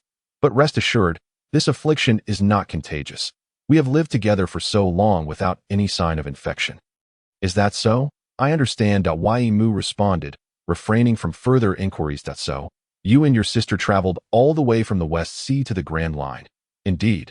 Just as I suspected, you are extraordinary. You must be a swordsman. The aura you exude is one only a master swordsman possesses, an 18-year-old swordsman. Such talent is not wasted on me." At that moment, Eric was taken aback that Waimu wasted no time and directly extended an invitation. "Allow me to introduce myself. I am Yimu, captain of the Sky Pirates. I am in need of reliable companions, and I have set my sights on you. Will you join me?" A complex struggle flickered across Eric's face. But ultimately he shook his head. "I am sorry." "Huh? You do not wish to become a pirate?" "No, it is not that. You have offered 100 million berries to save my sister, a debt I cannot repay. Let alone join your crew. All I desire now is to save my sister. I have lost everything and cannot bear to lose her as well." "I understand." Just then, a weak voice emerged from the adjacent bed. "Brother, I'm sorry for being a burden." Eric's heart leaped as he turned toward the sound. His sister had opened her eyes, gazing at him feebly. "Thank goodness, Ayala. You're awake. Calm down. Your sister's condition does not allow for excitement." Yimu cautioned, steadying the agitated Eric before addressing the doctors. "What is the prognosis? Can her condition be treated?" The physicians exchanged glances, their expressions laden with difficulty. "We are sorry, but after examining her, we must inform you that the poison has permeated her system deeply. With our current medical capabilities, we cannot extract the toxins. She may only have a few days left." Although Eric had anticipated this outcome, hearing the confirmation shattered him completely. Why? Why is it like this? If it is poison, there must be an antidote. "Please, doctors, save my sister. I will pay any price." The doctors were equally distressed. "We truly have no means. If the poison were merely in her bloodstream, perhaps a blood transfusion could help. But now, it has invaded her organs, rendering treatment impossible with our current methods." "What?" A piercing cry echoed throughout the room, drawing everyone's attention to the doorway. In strode Walbo, fury radiating from him as he confronted the doctors. "What do you mean you can't treat her? Are you worthless doctors incapable of handling such a minor ailment?" Eric stared in astonishment at the boy entering, recognizing him as the one who had blocked him at the port alongside his brother, demanding an unreasonable sum of 100 million berries. Yet why did this child now appear more anxious than he? 100 million berries was a considerable amount, but for a prince of a world government-affiliated nation, it should not be a significant sum. Then he heard words that left him both shocked and deeply moved. "I have received 20 billion berries in gold. Do you useless fools intend for me to return it?" 20 billion berries. Eric gazed at Yimu in astonishment. The sum of 2 billion berries was not lost on him. It was equivalent to the wealth of a small nation. Even Ayara, frail and confined to her sickbed, managed to look at Yimu with surprise. Her pale, almost ethereal face bore a gentle smile as she expressed her gratitude. "Thank you, kind red-haired elder brother, but there's no need to squander so much money on me." In that moment, the two siblings were enveloped in despair, yet Valbo vehemently refused to acquiesce. "No, absolutely not. That gold belongs to me. You must heal them both. If you incompetent fools fail, I shall have your heads." With that, he charged at the doctors, unleashing a flurry of punches and kicks. Just then, a frail, elderly voice resonated through the chaos. "Stop this, Valbo. What are you doing? You have deeply disappointed me." From the direction of the palace entrance, the king of the Drum Kingdom entered, his countenance marked by fear and trepidation, shielded by Dalton. Valbo, in a fit of frustration, shouted, "But father, that gold amounts to 2 billion berries. It's as high as a small mountain." "Silence, you fool." At that moment, the king of the Drum Kingdom felt profound disappointment in his son. Yet what could he do? His eldest son had already been slain by the pirate before them. Should Valbo perish as well, who would inherit his kingdom? Now, The king approached Yi Mu, his demeanor akin to that of a humble subject, bowing his head in apology. I am truly sorry, Captain Yi Mu. My child is lacking in understanding and has offended you.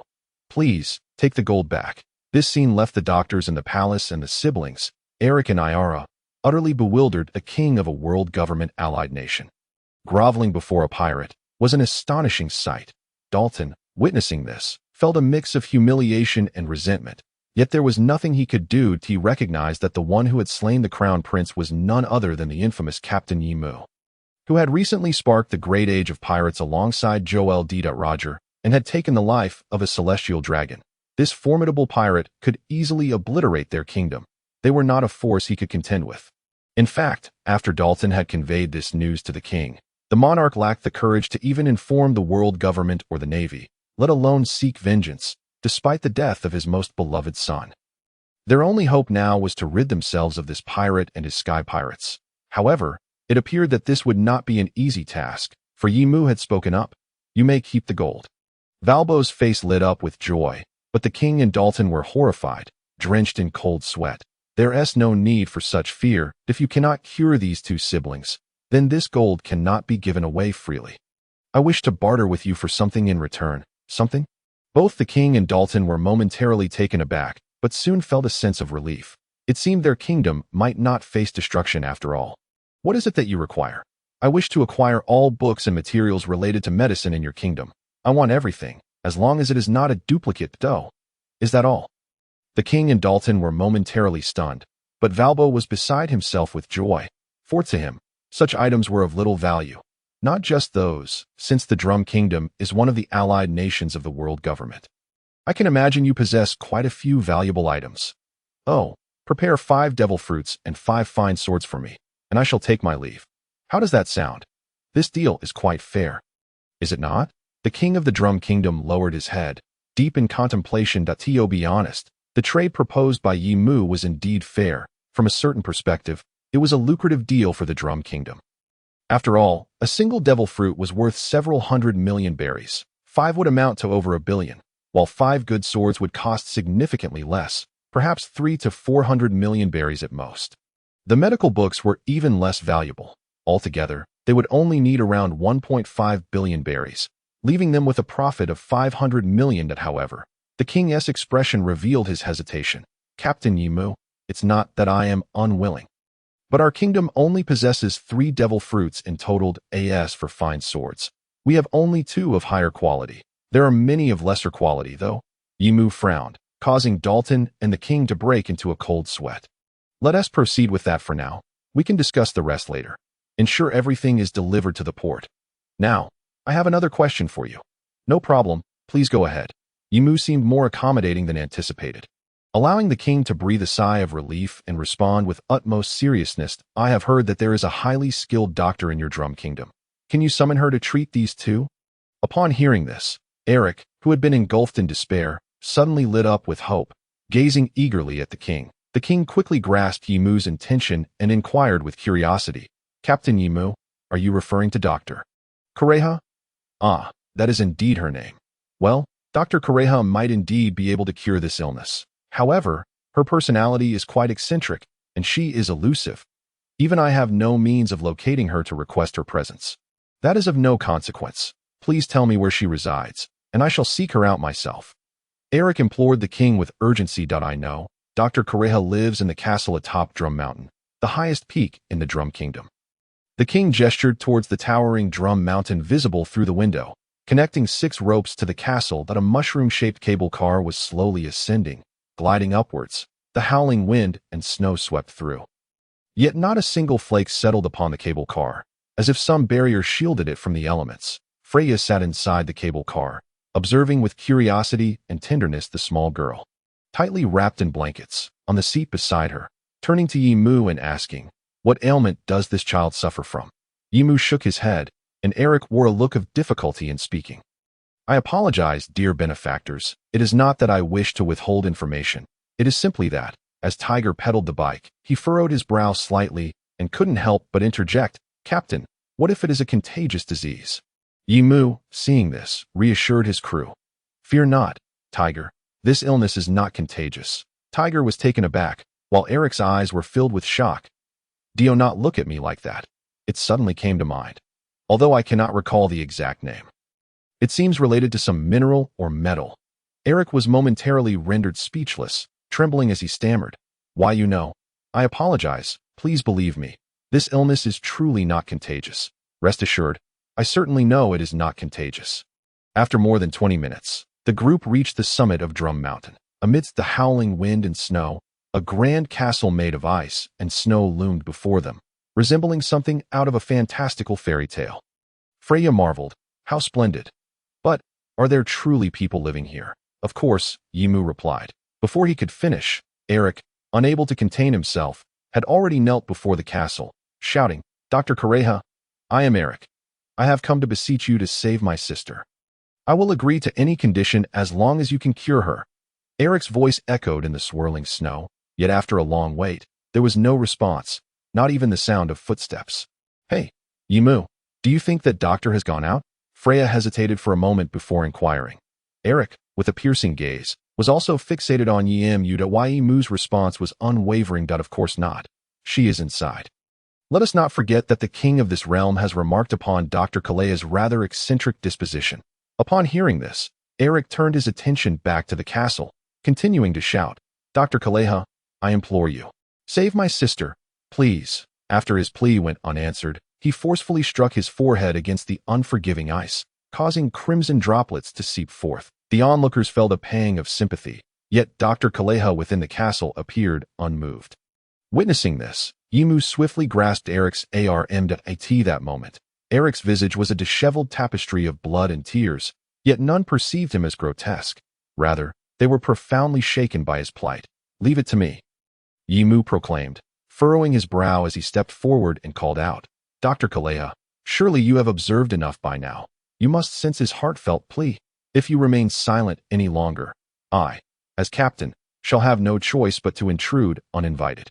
The howling winds and swirling snow persisted, but at last, another voice emerged. It was the voice of an aged yet robust woman. "You bring such a troublesome patient to me without my consent. Do you wish to bring about my demise?" The sudden response elicited expressions of joy from all present. Regarding the matter of the infectious disease, Yimu countered, "I trust that the rumors spun by the world government will not deceive a doctor of your caliber.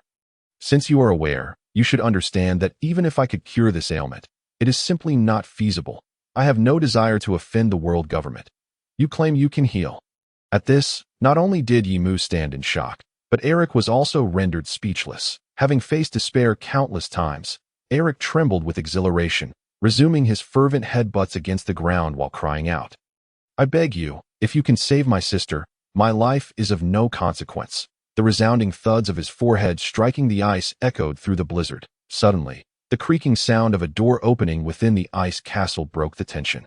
As the grand door swung wide, a bewitching old woman clad in a purple fitted jacket and long trousers appeared before all, declaring, "I want your life. What good is it? I have said it before. If it cannot be cured, it cannot be cured."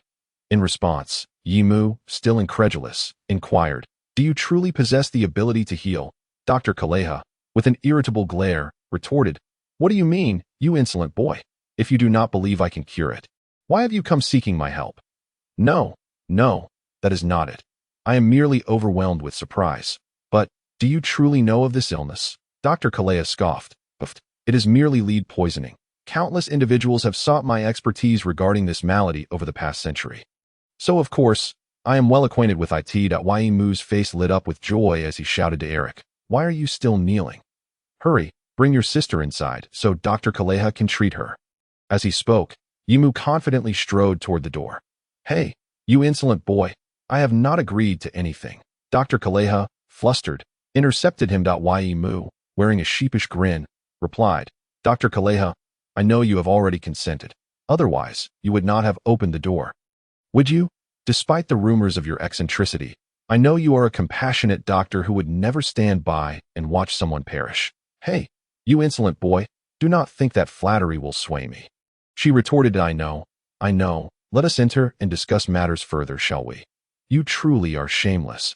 Is this the demeanor of a pirate with a bounty of 540 million berries? It is all just a fade. Yimu replied with a smile. Dr. Kaleha, visibly displeased, turned and entered the house, leaving the door ajar.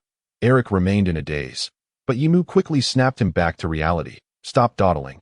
Bring your sister inside at once.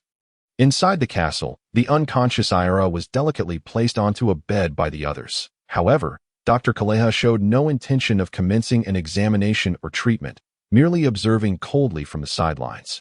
Eric stood awkwardly, uncertain how to ingratiate himself. Although a swordsman, he was acutely aware that any misstep could provoke Dr. Kaleha's ire in this critical moment concerning his sister's life. Seeing this, Yimu took the initiative to speak. Dr. Kaleha, what would it take for you to agree to save Ira? You may stipulate any demand, and we shall do our utmost to fulfill it. Dr. Kaleha regarded him with disdain. Puffed. You insolent boy, do you think I lack anything? Rather, why should I feel compelled to assist you? Well, Yimu pondered. Firstly, it is because I know you are a remarkably kind doctor who would never allow someone to perish without intervention. Secondly, if we were to seek a justification, would saving this country count? Oh, saving this country? I would like to hear how you intend to achieve that. Yimu replied calmly. Surely you have heard that I killed the crown prince of this nation. A wretched individual. If he were to ascend the throne, this land would be doomed. By slaying him, have I not saved this country? Furthermore, I could assist you in resolving some matters when I depart. Dr. Kaleha was initially taken aback, but then burst into hearty laughter. You speak so bluntly, you insolent boy. However, you are correct. You have indeed saved this country. As you mentioned, I have my reasons to extend my assistance.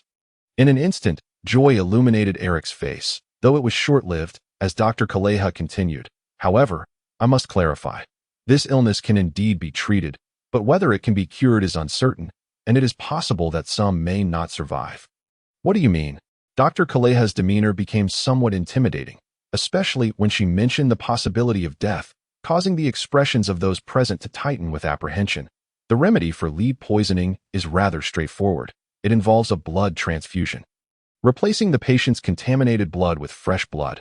Upon hearing this, Eric's once hopeful expression was swiftly replaced with despair. That approach is futile. Our doctors and Fry fans have already attempted it in the past. It could alleviate symptoms, but now it is altogether ineffective. Dr. Kaleha, however, dismissed his concerns. Ordinary blood transfusions are insufficient. At that moment, Eric's hope rekindled as he gazed expectantly at Dr. Kaleha. She did not prolong the suspense. Producing a cigarette, placing it between her lips, lighting it, and inhaling deeply before slowly explaining. In fact, the lead poisoning afflicting Fry fans is not an exceptionally dreadful ailment that it was hardly regarded as a disease half a century ago. Lead poisoning is essentially a chronic heavy metal intoxication. When this metal enters the body, it damages blood cells and subsequently affects the structure of bodily organs if only a small amount is present. It typically does not harm one's health, as the absorbed lead is expelled through metabolic processes. After all, your nation, Fry fans, is built upon vast lead deposits, and you unknowingly absorb a significant amount daily. If problems were to arise, they would not be confined to just this century. Moreover, the number of patients is increasing, and the lifespan of those who survive is diminishing. The troubling reality is that, whether it be your own country's citizens or the global government, for the sake of wealth, they are endlessly exploiting and manufacturing various industries related to lead poisoning. This has led to an excessive absorption of this metal, causing your bodies to become increasingly overwhelmed at the same time. As this metal proves impossible to expel from the body, it begins to wreak havoc on the cells within your blood, depriving the body of essential nutrients, resulting in weakness and perpetuating a vicious cycle. This is the grim truth behind the prevalence of lead poisoning in your nation. You claim that blood transfusions are futile and merely extend the inevitability of death. However, paradoxically, does this not serve as evidence that this affliction is indeed treatable? Yet, it is foolish that products containing lead are ubiquitous in your country. Even after a transfusion, one is swiftly re-exposed to contamination. Some of your country's own physicians naively accept the world government's narrative, believing it to be an infectious disease unrelated to lead, while surgical instruments in hospitals are crafted from lead. Therefore, unless your nation entirely prohibits lead mining and related industries, this disease shall remain an incurable affliction within your borders. However, based on current observations, that seems improbable. If I am not mistaken, You must be one who has escaped from your country, correct? Dr. Correja stated confidently, her expression grim, while Eric lowered his head, a shadow of despair crossing his face. Although he did not respond, his demeanor spoke volumes. Indeed, it is dark. For the sake of wealth, life can be so easily disregarded. It appears that in a few short years, the world government will reveal its true intentions. Dr. Correja's succinct words left everyone present, save for Yimu, momentarily stunned. What could this possibly mean? The young Freya found it difficult to comprehend the implications of her statement. Yet, as a citizen of the nation of Fries, Eric suddenly grasped something profound, plunging into a deep-seated unease and chill, his eyes filled with terror, his body trembling. Why do you ask me this question? Shouldn't you pose it to your captain? It seems he knows more than I do. In an instant, all gazes turned towards Yimu. Indeed, throughout the ordeal, Yimu's expression had remained largely unchanged. Freya was the first to break the silence. Yimu, what does Dr. Correa mean? Yimu's expression was calm, yet it conveyed a terrifying truth. It is quite simple. Do you remember the words spoken in Loguetown? Malevolent pirates may destroy countless families and villages, but the celestial dragons and the world government annihilate entire nations. The world government would never allow their prestige to be tarnished over a single country, and the dead are the best keepers of secrets. In a few years, it is likely that the nation of Fries will cease to exist, and none among the upper echelons shall escape. In an instant, a chilling dread enveloped them all, the color draining from every face.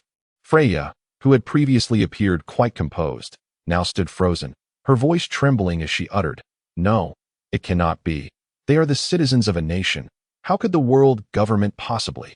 Freya had been profoundly influenced by the world government and the Navy since childhood. Her decision to become a pirate stemmed from her father's authoritarian nature, combined with her favorable impression of Yimu. Yet, at this moment, she was deeply shaken by the darkness of the world government. Yimu sighed heavily. You will understand in due time. This is merely the tip of the iceberg. This moment, the only one who could grasp the weight of Yimu's words was likely Tej, standing nearby. Eric then trembled as he spoke, further validating the grim reality.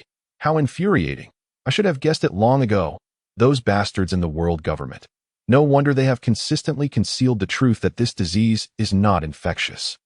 Furthermore, 6 years ago, they sealed our nation, preventing citizens from leaving. What if I had not pursued my swordsmanship training? Eric lamented, collapsing to the ground in a state of utter despair, a profound sense of powerlessness washing over him. At this moment, however, Yimu placed a reassuring hand on his shoulder. Do not dwell on such thoughts. The world government will not relinquish their wealth so easily. Therefore, unless the situation becomes irretrievable, they will not issue commands lightly. There is still time. Right now, the most important thing is to save your sister. Yimu's words jolted Eric from his stupor. Yes, Ayala. Dr. Correja, you must be able to save Ayala, right? Eric looked at Dr. Correja with hope. But she shook her head. I have made it quite clear. This illness can indeed be treated. However, whether it can be cured remains uncertain, and it may even cost another life. What does this mean? Dr. Correja, please tell me. I previously mentioned that the treatment is quite straightforward, a blood transfusion. Yet, it is not merely an ordinary transfusion.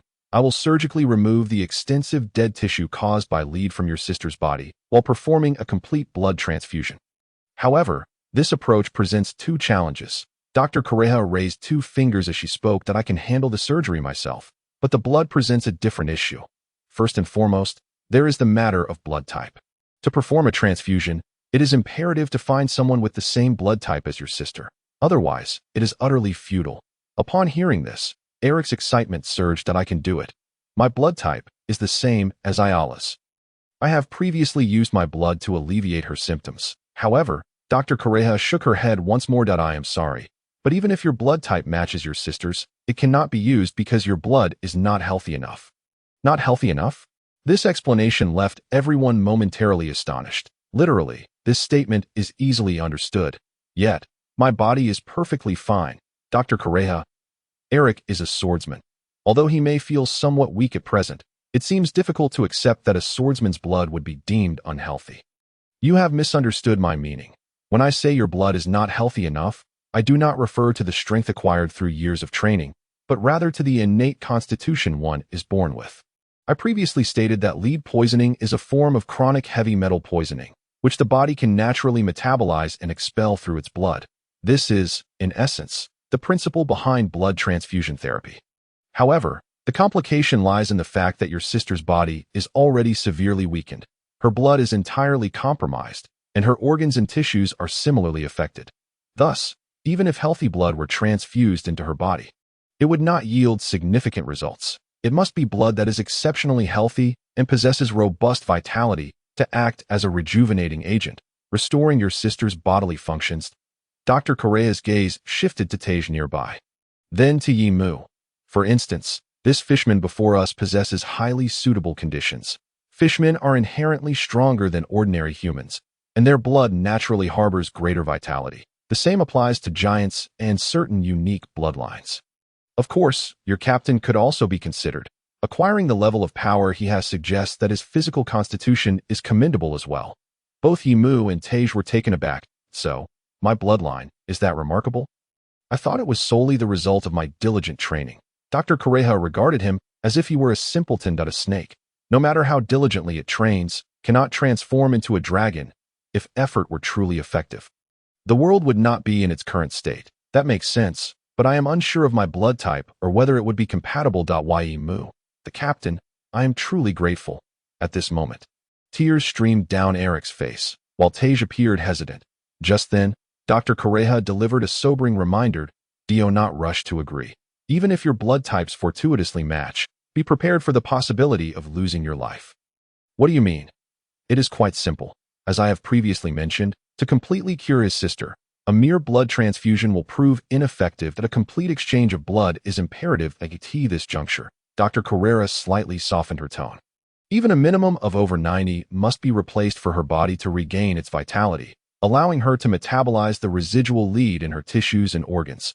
Otherwise, it would merely prolong her life by a fraction. The blood within a human body typically constitutes around 9 of their weight. Although this little girl is quite young, she would still require approximately 2,500 milliliters of fresh blood. Moreover, to mitigate any unforeseen complications, a larger quantity must be drawn, amounting to at least 3,000 milliliters from your own body. As Dr. Carrera spoke, her voice grew somber. That a healthy adult, should they lose more than 500 milliliters of blood, would experience confusion, and losing 800 milliliters could lead to shock, while exceeding 1,000 milliliters would result in death. Your physique is robust, perhaps allowing you to endure a bit more. However, that is 3,000 milliliters. Even I cannot guarantee your survival. Furthermore, to ensure the vitality of the blood, the surgery and the transfusion must occur simultaneously, increasing the risk significantly. So, what is your decision? The castle fell into a profound silence. All eyes turned to Yi Mu. Freya and Tej clearly hoped that Yi Mu would refuse. Eric was torn, reluctant to abandon the chance to save his sister, yet unwilling to see a stranger sacrifice their life for her. Rest assured, Yi Mu said, taking a deep breath to quell his impulsive thoughts. Although I had indeed felt an urge to agree immediately, I understand that as the captain, I bear immense responsibility. Thus, I shall not act so recklessly. While this world is not devoid of miracles, a competent leader, a captain, must not frivolously gamble with their own life. Indeed, upon hearing these words from Yi Mu, Freya and Tej visibly exhaled in relief. Freya, however, spoke with a fierce tone. If you dare to agree impulsively, I will immediately sail back to Loguetown. After saying this, Freya glanced at Eric with a hint of apology. That I'm sorry, Eric, it's not that I do not wish to treat your sister's condition. It's just, I understand, Miss Freya. You need not apologize to me. It is I who should express regret. Regardless of the outcome, I can accept it, Eric replied, tears streaming down his face. That moment, Yi Mu turned to Dr. Carrera and inquired, Dr. Carrera, could you please earnestly inform me of the risk involved in the surgery? Dr. Carrera took a deep drag from her cigarette, exhaling the smoke before responding. If it were an ordinary person losing such a quantity of blood, I can unequivocally tell you that the hope of survival is less than 1. However, both you and this merman possess sufficiently robust physiques. As I mentioned earlier, the blood volume in a human body constitutes approximately 9 of their weight. Thus, to some extent, the threshold for blood loss in you is significantly higher than that of an ordinary individual. Even so, I would still only grant you a 10 chance of survival. However, with a stroke of luck, it may rise to 50. What do you mean? It is quite straightforward. What I have stated pertains to a scenario where only one of you matches the blood type required. But should both of you be compatible with this little girl? Hey, don't forget about me. At that moment, a flash of lightning heralded the arrival of Inalu at the doorway. My blood, as the vice captain should suffice, right? Of course, Dr. Carrera replied with newfound seriousness. If we are fortunate enough for all three of your blood types to match that of the little girl, then this would not pose a problem at all. Nonetheless, it is premature to speculate. We must first conduct the blood type tests to see if a miracle can occur. The world's primary blood types are categorized into 4 types: F, S, X, and XF. Among these, S is quite rare. Fortunately, Eric has confirmed that he and his sister both possess type F blood, significantly enhancing their chances. That I shall go first, Inalu volunteered, becoming the first to undergo blood extraction and testing by Dr. Carrera. However, the results left everyone feeling disheartened. Regrettably, your blood type is S, which does not match that of the little girl. With one potential candidate eliminated, the prospects appeared grim, even if the remaining 2 were suitable. Each would still need to donate 1,500 milliliters of blood, which is exceedingly perilous. Inalu's expression darkened it that moment. Tej, who was supposed to step forward for testing, hesitated, his face displaying turmoil. The atmosphere abruptly fell silent as the others observed Tej's struggle. Just then, Yimu recalled something and promptly intervened. Tej, there is no need for you to undergo testing. I am sorry, Tej. It was my oversight. You need not feel troubled by it, after all these years. Although he had a clear memory of the story's trajectory, many details eluded him unless someone reminded him. For instance, seeing Tej's evident distress triggered the recollection that, in the narrative, for reasons unknown, fishmen were reluctant to donate blood to humans, and vice versa. Captain, I apologize. I am truly sorry. Tej's face was etched with guilt, unable to surmount the internal barrier that plagued him. Although he voluntarily joined the Sky Pirates and enjoyed a pleasant rapport with Yimu, as long as he could not relinquish the dark history of his former enslavement, the stigma of the sky-piercing dragon's hoof would remain, preventing him from fully accepting humanity and no need for apologies. The fault lies with me, as the captain, for allowing such an oversight to occur. The others listened in confusion, unable to decipher the cryptic exchange between Yimu and Tej. Nevertheless, one certainty emerged. Even if Yimu's blood type were fortunate enough to match, he would be the sole donor. The associated risks. I shall give it a try as well. Freya suddenly stepped forward, glancing at Dr. Carrera and then at Yimu, waving her hand. Although my blood may not be suitable for Ayala, if the blood type matches, could it not be used for Yimu? That would significantly reduce the danger. This insight sparked a glimmer in Dr. Carrera's eyes, who smiled and remarked, "What a clever young lady. I must admit, I overlooked this aspect. However, it is unfortunate. Little girl, your blood type is XF, and thus cannot be utilized." The expressions of everyone soured, particularly Tej, who appeared increasingly conflicted at that moment. Eric spoke up, looking at his sister on the bed and then at the others, gently stating, "There is no need. Thank you, Captain Yimu. Ayala means the world to me, but neither she nor I would want anyone to risk their life for our sake. Let me quietly accompany Ayala on her final journey to In that instant." The entire castle fell into a profound silence. Eventually, Yimu broke the stillness. "Dr. Carrera, if a complete blood exchange is not feasible, would a partial exchange suffice to prolong Ayala's life?" Dr. Carrera pondered for a moment before responding solemnly. "It may prove beneficial, but I would not recommend it, as it is unnecessary to treat her effectively. The surgery and blood exchange must occur simultaneously by performing the surgery. We can remove a portion of the accumulated lead within her body, thereby reducing the lead content. Subsequently, through the newly transfused blood, the remaining lead can be metabolized and expelled. However, without a complete blood exchange, I cannot proceed with the surgery, as the lead accumulation within her remains excessively high. Even the most potent blood cannot contend with the overwhelming presence of lead in her body. In the end, it may extend her life by a few days, but prolonging her suffering for even a single day seems unnecessary. The agony caused by lead poisoning is excruciating. It is better to let her go." Dr. Carrea's words, though brutally candid, rendered everyone present utterly silent. Suddenly, A deep inhalation and exhalation pierced the heavy air. Under the astonished gazes of all, Tej stepped forward with unwavering determination, extending his arm to reveal his crimson skin. "Try my blood. Mr. Tej, you." This scene left everyone astounded. He had just refused, so why this change? Yet in that moment, Tej's eyes sparkled with conviction. He glanced at Yimu, then at Eric, and finally at Ayala, who lay on the bed. Drenched in sweat from pain, her complexion paled. "I apologize, Captain. I still harbor a deep disdain for humanity. Yet I cannot bear to witness this child lose her life before my eyes." At that moment, Yimu's heart was equally shaken, for here, it was perhaps only he who could comprehend the immense courage and strength required for Tej to make such a decision.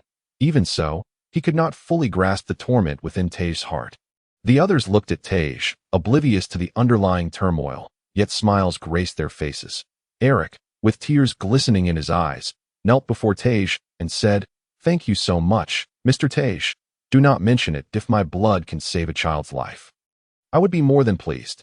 Tej then turned to Dr. Correa. "I appreciate your assistance. But is it truly safe for humans to use fishman blood? Of course, despite the differences, it should not pose any significant issues." Dr. Correa regarded Tej with admiration as she produced a syringe and drew a small vial of blood from his arm. Within a minute, the results were in. How fortunate. Although this little girl's blood type is not particularly rare, it appears to be a match. These words, excitement swept through the room, joyous shouts reverberating throughout the castle. "Wonderful." Tej was taken aback and suddenly recalled something, turning to Yimu. "For some reason, Captain, at this moment, I am reminded of our first meeting." Then, with a resolute expression, Tej proclaimed, "Fate truly favors us. Indeed, fate is on our side." Yimu replied, his eyes brightening as he turned to Dr. Correa, extending his arm. "Please, do what you must. I understand." Even Dr. Correa, having lived over a century, gazed at the group before her in astonishment. Perhaps this was indeed the guidance of destiny. "Leave it to me." Everyone watched Dr. Correa with bated breath, anxiously awaiting her final verdict. A minute later, a look of shock and disbelief crossed her face, which then transformed into a smile as she addressed Yimu and the others. "It seems fate truly favors you. This little one can survive." In that moment, jubilation erupted among the group, with Eric, overwhelmed with excitement, momentarily rendered speechless, tears streaming down his face as he knelt before Yimu and the others, exclaiming, "Captain Yimu, Mr. Tej, esteemed members of the Sky Pirates. I am Eric, the dual-wielding swordsman from the North Sea. I humbly seek your guidance henceforth." Indeed, fate had shown its favor upon the Sky Pirates, in a crew of merely 5. 2 had blood types that matched Ayala's, significantly alleviating the peril they faced. With the robust physiques of Yimu and Tej, the threat had diminished considerably. Eric, overwhelmed with joy, wept uncontrollably, his cries resonating throughout the castle. However, the transfusion could not commence immediately, as such a procedure requires meticulous preparation. According to Dr. Correa, the entire process would take approximately 3 hours. During this time, Yimu and Tej would need to continuously and evenly transfer their vibrant blood into Ayala's body. Post-surgery, both would need around a day to recuperate. The loss of substantial blood and stamina was not to be underestimated. Recovery was a gradual process, not merely a matter of consuming a meal. Given their robust constitutions, a typical individual might require over a month to return to normalcy. Thus, for the next day, the Sky Pirates would find themselves in an unprecedented state of vulnerability without the fighting prowess of Yimu and Tej. While it was unlikely that any significant events would transpire during this time, Yimu still resolved to be prepared. "Enel, you are in charge of monitoring and securing the entire Drum Kingdom, preventing anyone from leaving or approaching during this period to safeguard our movements. Rest assured." For Enel, it was a simple task. "Freya, I need you to prepare ample food. After the blood transfusion, both Tej and I will rely on these provisions to regain our strength. If one person cannot manage, enlist the help of Baby 5. Understood." "Eric, what happened to your original swords?" "Captain, I sold my original sword to fund Ayala's treatment. That so. Since you are a dual-wielding swordsman, Enel, please fetch the Sandai Kitetsu from the ship and give it to Eric. I will also lend you the Shishiwakamaru at my waist. From here on, the safety of our crew rests upon you and Enel. Leave it to me, Captain Yimu, even if it costs me my life." I will not allow anyone to disturb you. Very well, let us all prepare. With arrangements in place, the blood transfusion commenced in the surgical room of the ice castle. The true labor fell upon Dr. Kureha, while Yimu and Tej simply lay still, serving as living blood bags to provide for Ayala. Time passed slowly, reaching the critical threshold of 500 ml. However, both men remained in good condition, aside from a slight weakness. They exhibited no other symptoms. Truly remarkable for a fishman. You are no ordinary specimen, Dr. Kureha remarked, skillfully navigating her scalpel to address the areas in Ayala's body where lead had accumulated most. Hey, Dr. Kureha, perhaps you should focus on the surgery rather than engage in conversation. Yimu voiced his concern. Dr. Kureha burst into laughter. Fear not. This procedure is merely a trivial matter for me. I am Dr. Kureha, who has lived for 118 years. Tej was taken aback, while fishmen also enjoyed long lifespans. Dr. Kureha was clearly human. Can humans truly live such long lives? Among humans, there exist certain exceptional beings, not the giants, but those who inherit unique bloodlines. They possess remarkable vitality and regenerative capabilities, such as the Pirate King. Gold. Roger. Dr. Kureha, did you ever meet Roger? Yimu inquired with curiosity. Regrettably, I did not. What a pity that I wonder who among you and Roger's ship's doctor possesses superior medical skills. You must mean Dr. Kuroha, right? Yes. Do you know him? I met him once. That lad has considerable talent in medicine. Living for an extended period bestows one notable advantage: the ability to encounter all manner of strange beings. Thus, the trio continued their conversation. Even as the blood drawn from their bodies increased, leaving both individuals in a state of slight daze, approximately 2.5 hours later, a total of 1250 milliliters had been extracted. At last, Tiger found himself struggling to maintain his composure. Observing this, Dr. Kureha smiled and remarked, "If you feel weary, it is entirely acceptable to drift off to sleep. I shall awaken you once the operation concludes." Upon hearing this, a serene smile graced Tiger's face as he turned to the reclining Yimu and said, "In that case, Captain, I shall take a brief rest. Do remember to rouse me later." "Rest assured, Tiger," Yimu replied, albeit with a hint of weakness in his voice. Soon, Tiger succumbed to slumber. That moment, Dr. Kureha had completed the procedure, exhaling a sigh of relief as she addressed Yimu. "I have wrapped up my end. Now, we merely require an additional 500 milliliters of blood to fully conclude the operation." "Thank you, Dr. Kureha, but I have a request. Speak your mind. Let me be the one to provide the next 500 milliliters. Is that so? Very well." Without hesitation, Dr. Kureha removed the blood extraction tube from Tiger and took a seat nearby. With her bloodstained hands, she pulled out a bottle of liquor from her coat and downed it in one gulp before continuing. "Indeed, I did not misjudge. You are truly a marvel. Your physique is even more robust than that of a fishman, and after 1250 milliliters of blood, you remain astonishingly alert. Such vitality and recuperative powers. I find it quite remarkable as well." Though Yimu felt undeniably feeble at that moment, his consciousness remained acutely clear, which pleasantly surprised him. He had not anticipated that his physical constitution would be so exceptional. At that moment, Dr. Kureha posed a rather peculiar question that piqued Yimu's curiosity. "Hey, you little rascal, do you sense anything amiss within your body?" "What do you mean?" Yimu detected an unusual tone in Dr. Kureha's inquiry. It was not merely a casual question. "That it's nothing. That if you are unaware, then let it be." This response left Yimu feeling somewhat unsettled. "Dr. Kureha, do you realize that leaving a statement half-finished can be quite infuriating?" "Ha!" Dr. Kureha chuckled lightly. "Do not misunderstand. It's not that I wish to withhold information. While analyzing your blood, I discovered that your blood type is quite peculiar." "What do you mean? Aren't there just 4 blood types?" Dr. Kureha shot Yimu a sidelong glance before elaborating. "Certainly not. Those 4 classifications are merely the most basic. If we were to delve deeper, we could identify nearly 100 distinct types. So, what makes my blood type special?" Dr. Kureha shook her head, clearly reluctant to divulge further. "As a physician, I cannot provide an answer that even I am uncertain of. Therefore, I advise you not to inquire further. However, should you wish to allow me to conduct an autopsy, we might uncover the answer, though I suspect you would not consent that it might, however, relate to your origins. In that moment, Yimu fell into contemplation that he had evidently taken possession of the body of a native upon arriving in this world. Yet, due to a lack of memories regarding the body's past, he had never given it much thought. Previously, when encountering Roger, they had inquired about it, but they received no answers, and he had not been particularly concerned.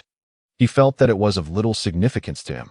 However, at this moment, Yimu sensed a burgeoning curiosity regarding this matter. Dr. Correja ultimately concluded the conversation with a final remark.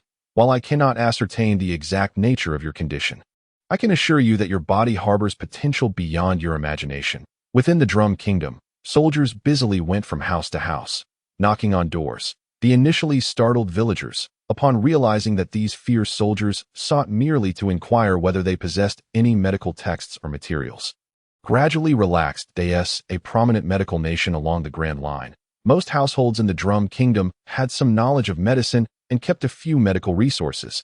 These texts held little monetary value for them. Consequently, to avoid trouble, the villagers willingly surrendered their medical books. From midday until the sun began to set, the port of the Drum Kingdom amassed a considerable warehouse filled with books. Yet, even in such abundance, compared to the nearby towering pile of gold, these books appeared rather meager.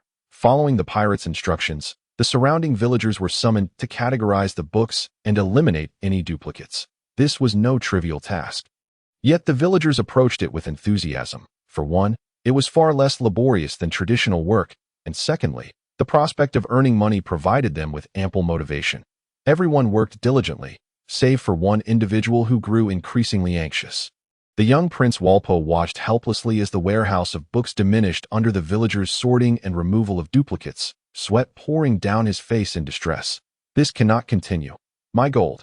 The man named Jess, resembling a circus clown with his wavy thick lips, long arms, and a bow and arrow slung across his back, served as Walpo's advisor. Meanwhile, the man named Cromalaman, sporting an explosive hairstyle and boxing gloves, acted as Walpo's officer. For the two of them, the day was filled with unexpected joy. Walpo's personal guards. Their fates were intertwined.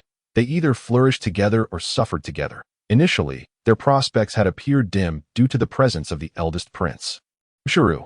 After all, only one king could reign over a kingdom, and as long as Mshuru lived, Walpo could never ascend to the throne, relegating them to mere idle officials. However, today brought good news. The eldest Prince Mshuru had been slain by pirates, leaving the second Prince Walpo as the sole heir to the throne. This meant that their master, Walpo, was now destined to become the king of the Drum Kingdom, ensuring that they would share in the power and wealth of the realm.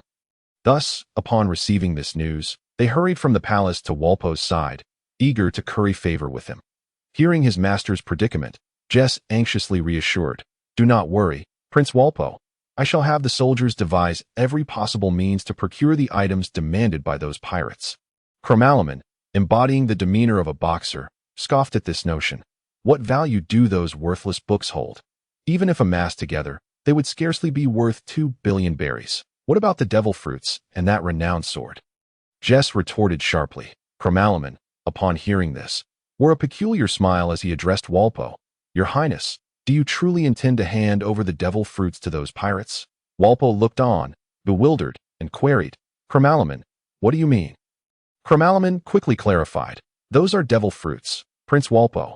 Each one holds a value of at least 100 million berries, and 3 would amount to no less than 300 million berries if it were to be auctioned. It could fetch at least over 800 million berries." Walpo's eyes widened in astonishment. He truly had not anticipated that these devil fruits were as precious as gold. At that moment, Cromalaman further added, "Even if we do not convert them to currency, we could consume them ourselves. Prince Walpo, have you forgotten? His Majesty's head of the guards, Dalton, is a wielder of a devil fruit's power. You have witnessed his strength, have you not?" Upon hearing this, Walpo did not exhibit much reaction. After all, as a prince who had long reveled in his authority, he did not yearn for power as much. However, Jess's eyes sparkled with intrigue as he glanced at Cromalaman. In that instant, they silently reached a consensus. "Indeed, Your Highness, Dalton has always opposed you. Currently, with the king present, he might heed your words, but should His Majesty pass away, we could not prevent Dalton from staging a rebellion." Jess's words instilled a sense of crisis in Valpo. He was well aware that Dalton had frequently spoken ill of him in front of the king, and they had often been at odds.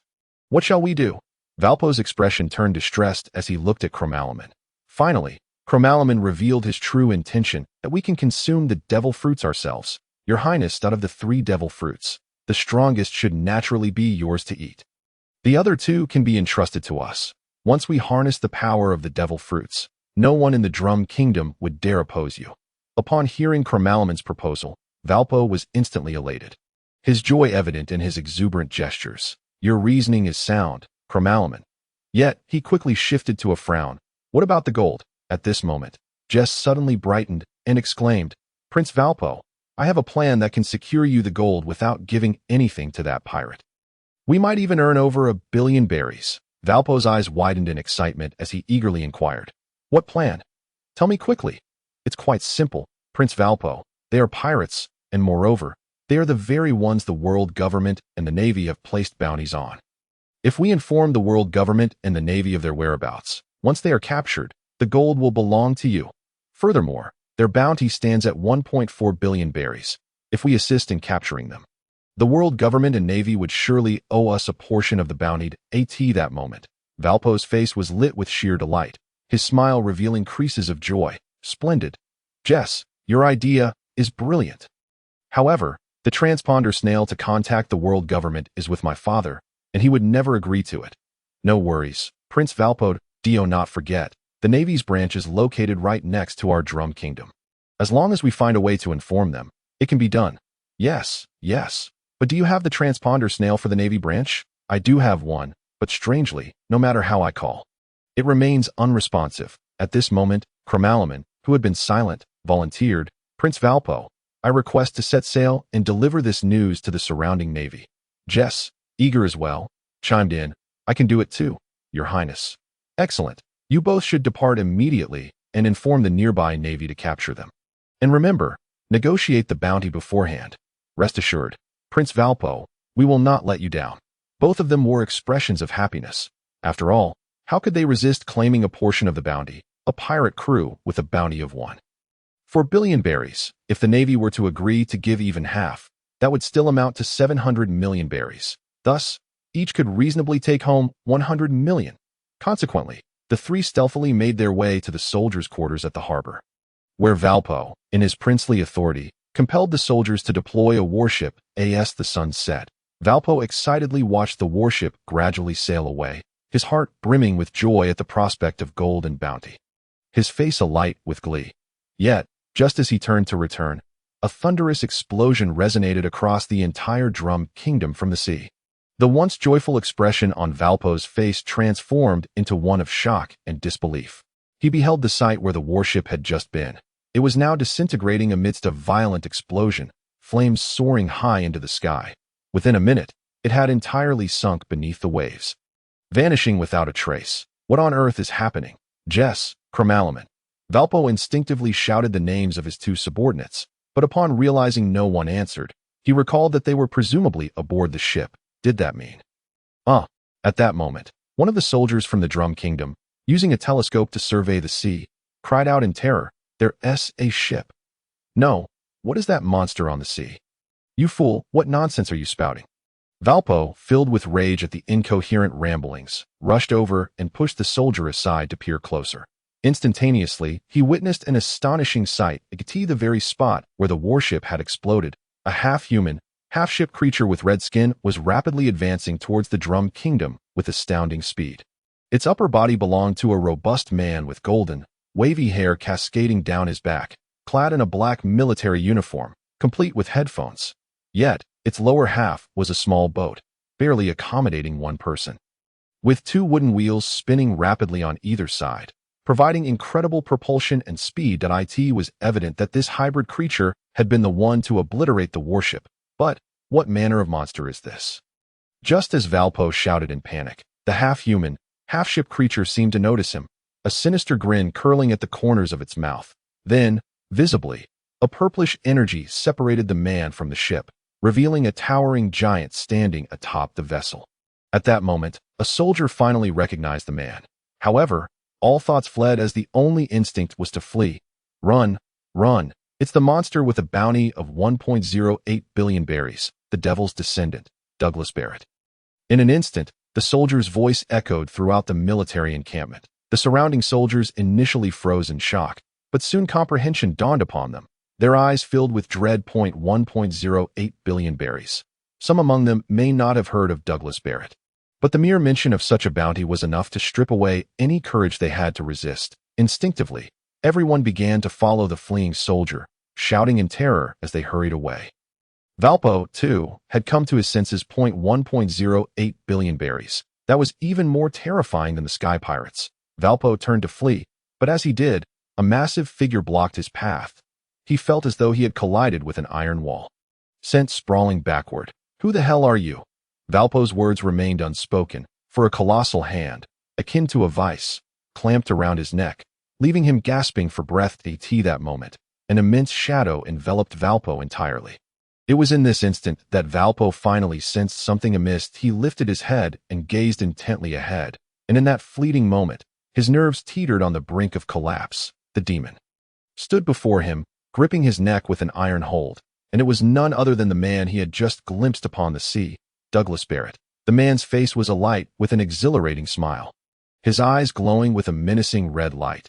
Exuding an aura of despair, he grinned widely and inquired of Valpo, "Hey, if I heard correctly, did you just mention the sky pirates?" Valpo was about to respond instinctively, but the pressure on his neck rendered him mute. Just then, Barrett's excitement intensified as expected.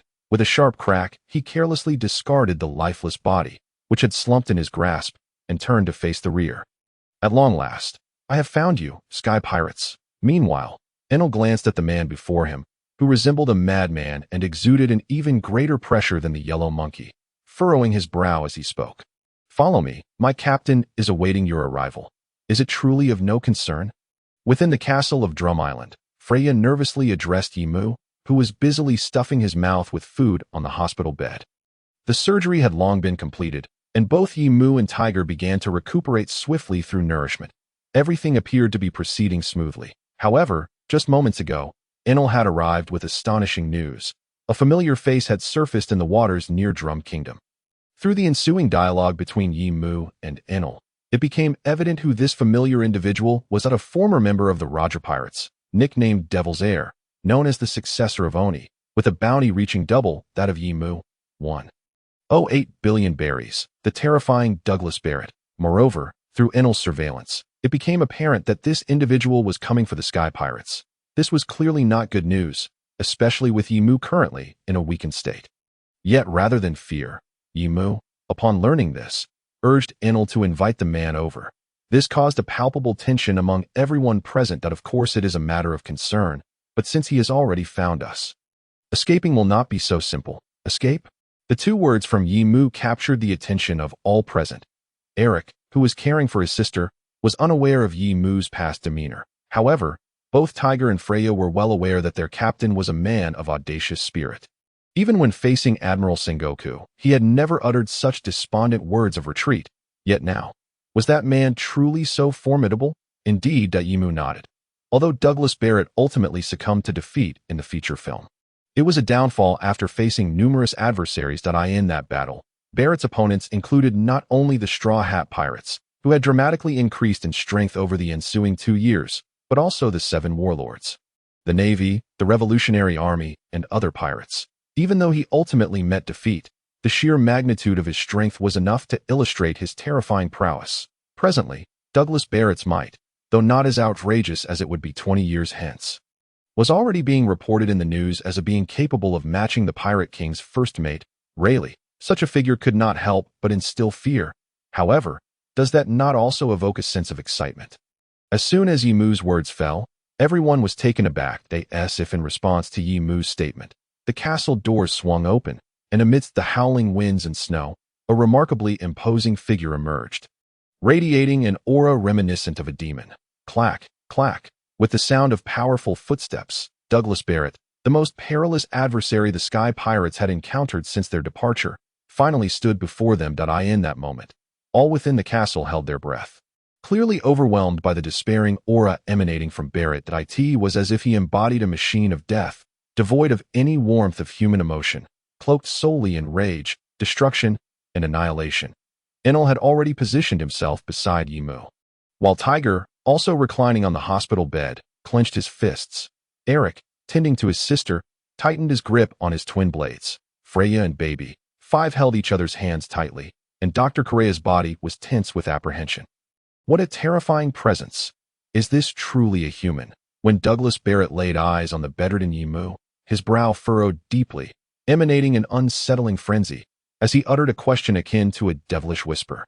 What is the meaning of this? The scarlet glow of his eyes sent shivers through all present at that moment. Yimu's calm response shattered the silence within the castle. "Do not misunderstand. I merely lost a bit of blood." Upon hearing Yimu's reply, Barrett's expression shifted to one of heightened excitement as he turned to glance at the other bed, where a pale, lifeless girl lay, seemingly grasping the situation, and mockingly remarked, "I see. So you have become so feeble for the sake of your pitiful companion. Now, I can effortlessly slay you." The moment those words escaped his lips, tension surged among everyone. Enel, Freya, and Eric instinctively positioned themselves in front of Yimu's hospital bed. Observing this, Barrett's mocking grin only widened. "Indeed, companions only serve to weaken you. Do you truly believe these pitiful creatures can save you?" As Barrett's words hung in the air, Yimu had yet to respond. Yet Enel could no longer contain himself. "This is the first time I've been called a pitiful creature.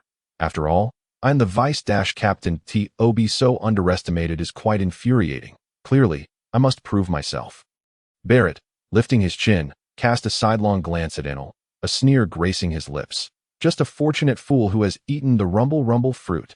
Those words ignited the flames of rage within Enel. He was about to make a move when Yimu restrained him from behind. Barrett regarded them with an even deeper disdain. The other members of the Sky Pirates were beneath his notice. However, Yimu's subsequent words caused Barrett's brow to furrow once more. "No need to be so angered. Enel, he calls you a pitiful creature, but is he not one himself, a being who relies on others for his very existence?" As those words resonated, the atmosphere within the castle shifted. Freya and the others could clearly sense that the once arrogant aura of the man before them had faltered momentarily following Yimu's declaration. Yet soon, Barrett regained his composure, bursting into laughter. "Knowing your demise is imminent, are you attempting to gain some verbal advantage before you perish?" "No."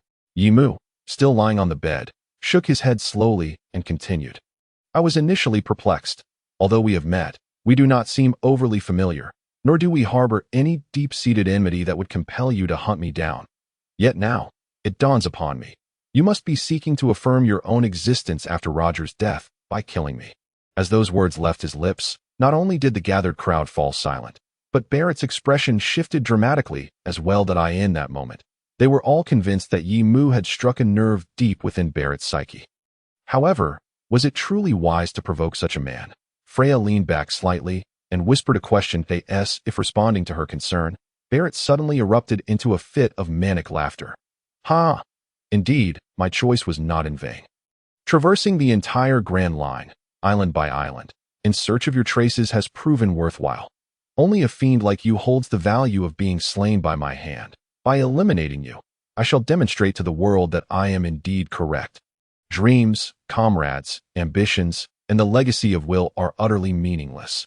Only absolute strength constitutes the truth of this world." At that moment, witnessing Barrett's frenzied howls, a singular thought echoed in the minds of everyone present. Perhaps he is indeed the pitiful creature Yimu described.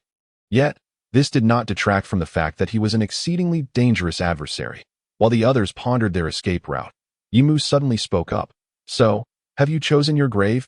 Barrett momentarily paused, then laughed even more maniacally. "Indeed, as the inheritor of Roger's will, killing you cannot be done so carelessly that it is only fitting that I select a suitable resting place for you, worthy of our battle. What a shame it is that I did not realize sooner how intriguing you are, lad. No wonder Captain Roger and Mr. Rayleigh hold you in such high regard. You truly delight my palate. Then, I shall see you tomorrow morning. By then, you should be restored to your peak condition. Yes?" Yimu nodded nonchalantly. "Of course. That is splendid. I hope you can provide me with the pleasure of battle tomorrow. Do not perish so easily. Otherwise, I shall torment your comrades one by one and slay them.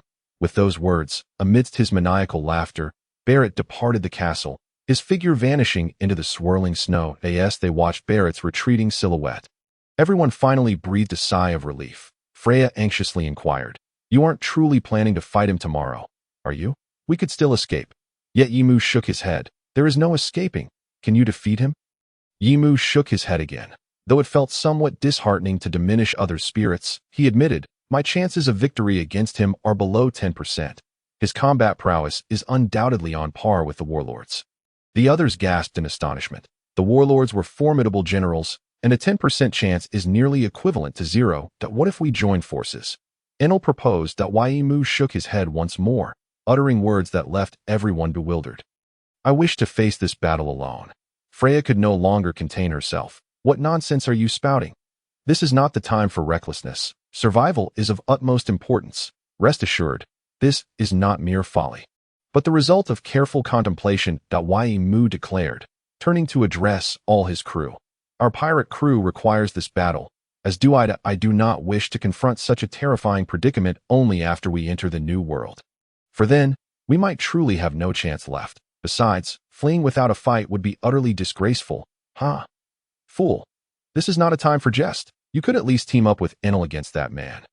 Freya urged anxiously. "No. The reason I do not allow Enel to engage is that he has a more important task." This revelation left everyone stunned. With Barrett's appearance here, our movements can no longer remain concealed. Tomorrow, our enemies will not only include Barrett, but also the world government and the Navy. As for whether I will survive, Tej, I must entrust that to you.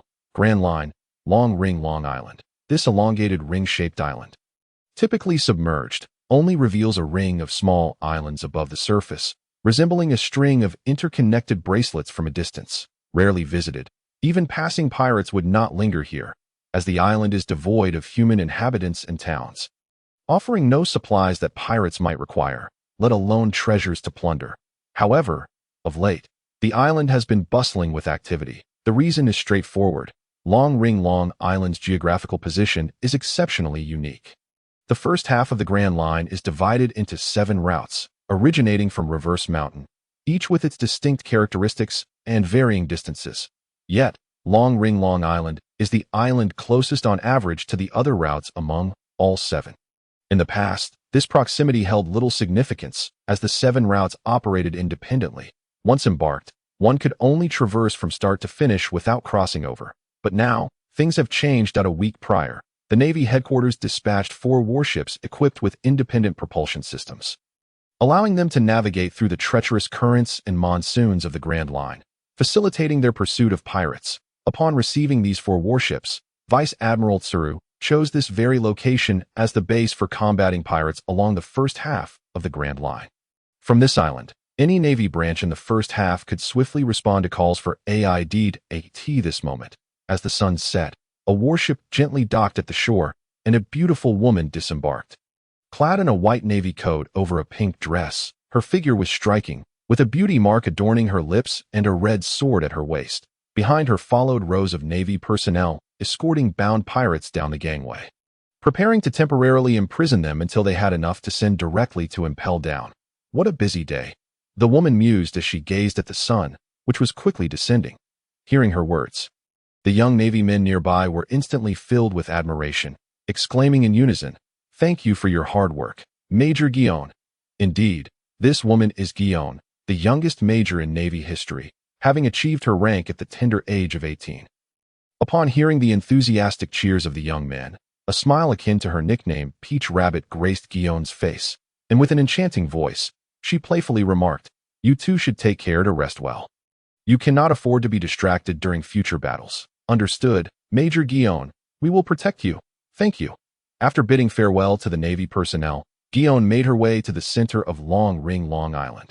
This area had recently become the primary operational hub for the Navy, necessitating the construction of several simple structures. At that moment, she spotted her idol, Vice Admiral Tsuru, seated at the center, alongside the towering giant Vice Admiral Bartholomew Kuma, who stood nearly 30 meters high. Theokuru's right were 3 others, the headquarters Vice Admiral, a close aide of Tsuru, the Fiery Mountain, and the man Guillaume least wished to see, Vice Admiral Smoker, along with the mole major responsible for transporting the warships and coordinating their actions.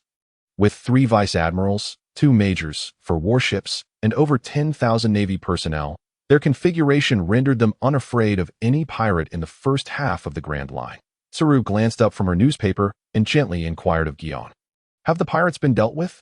Yes, just another group lured to sea by the pirate King Roger. They were not formidable opponents, and the battle concluded swiftly. That is good. As the crane listened, a sigh of relief escaped her lips. At that moment, General Haki, clad in a tan outfit and draped in a navy coat, crossed his legs and, wearing a grin reminiscent of a lovesick fool, remarked, "Since the battle has concluded, shall Major Xuan take a moment to rest and join me for a date?" Here we go again. The words elicited a trace of helplessness from the faces of everyone present. Major Xuan, covering her mouth, chuckled softly. General Haki's comedic prowess has indeed reached new heights. That I am not jesting. I speak with utmost seriousness. Haki insisted. Is this part of the comedic act too? At that juncture, the crane could no longer contain herself and interjected, urging the two to cease their banter. Enough of this. With such energy, why don't you two handle the pirate crew on Malay Island? This suggestion rendered the room silent, for everyone had toiled throughout the day, and with nightfall approaching, who would wish to embark on another sea voyage?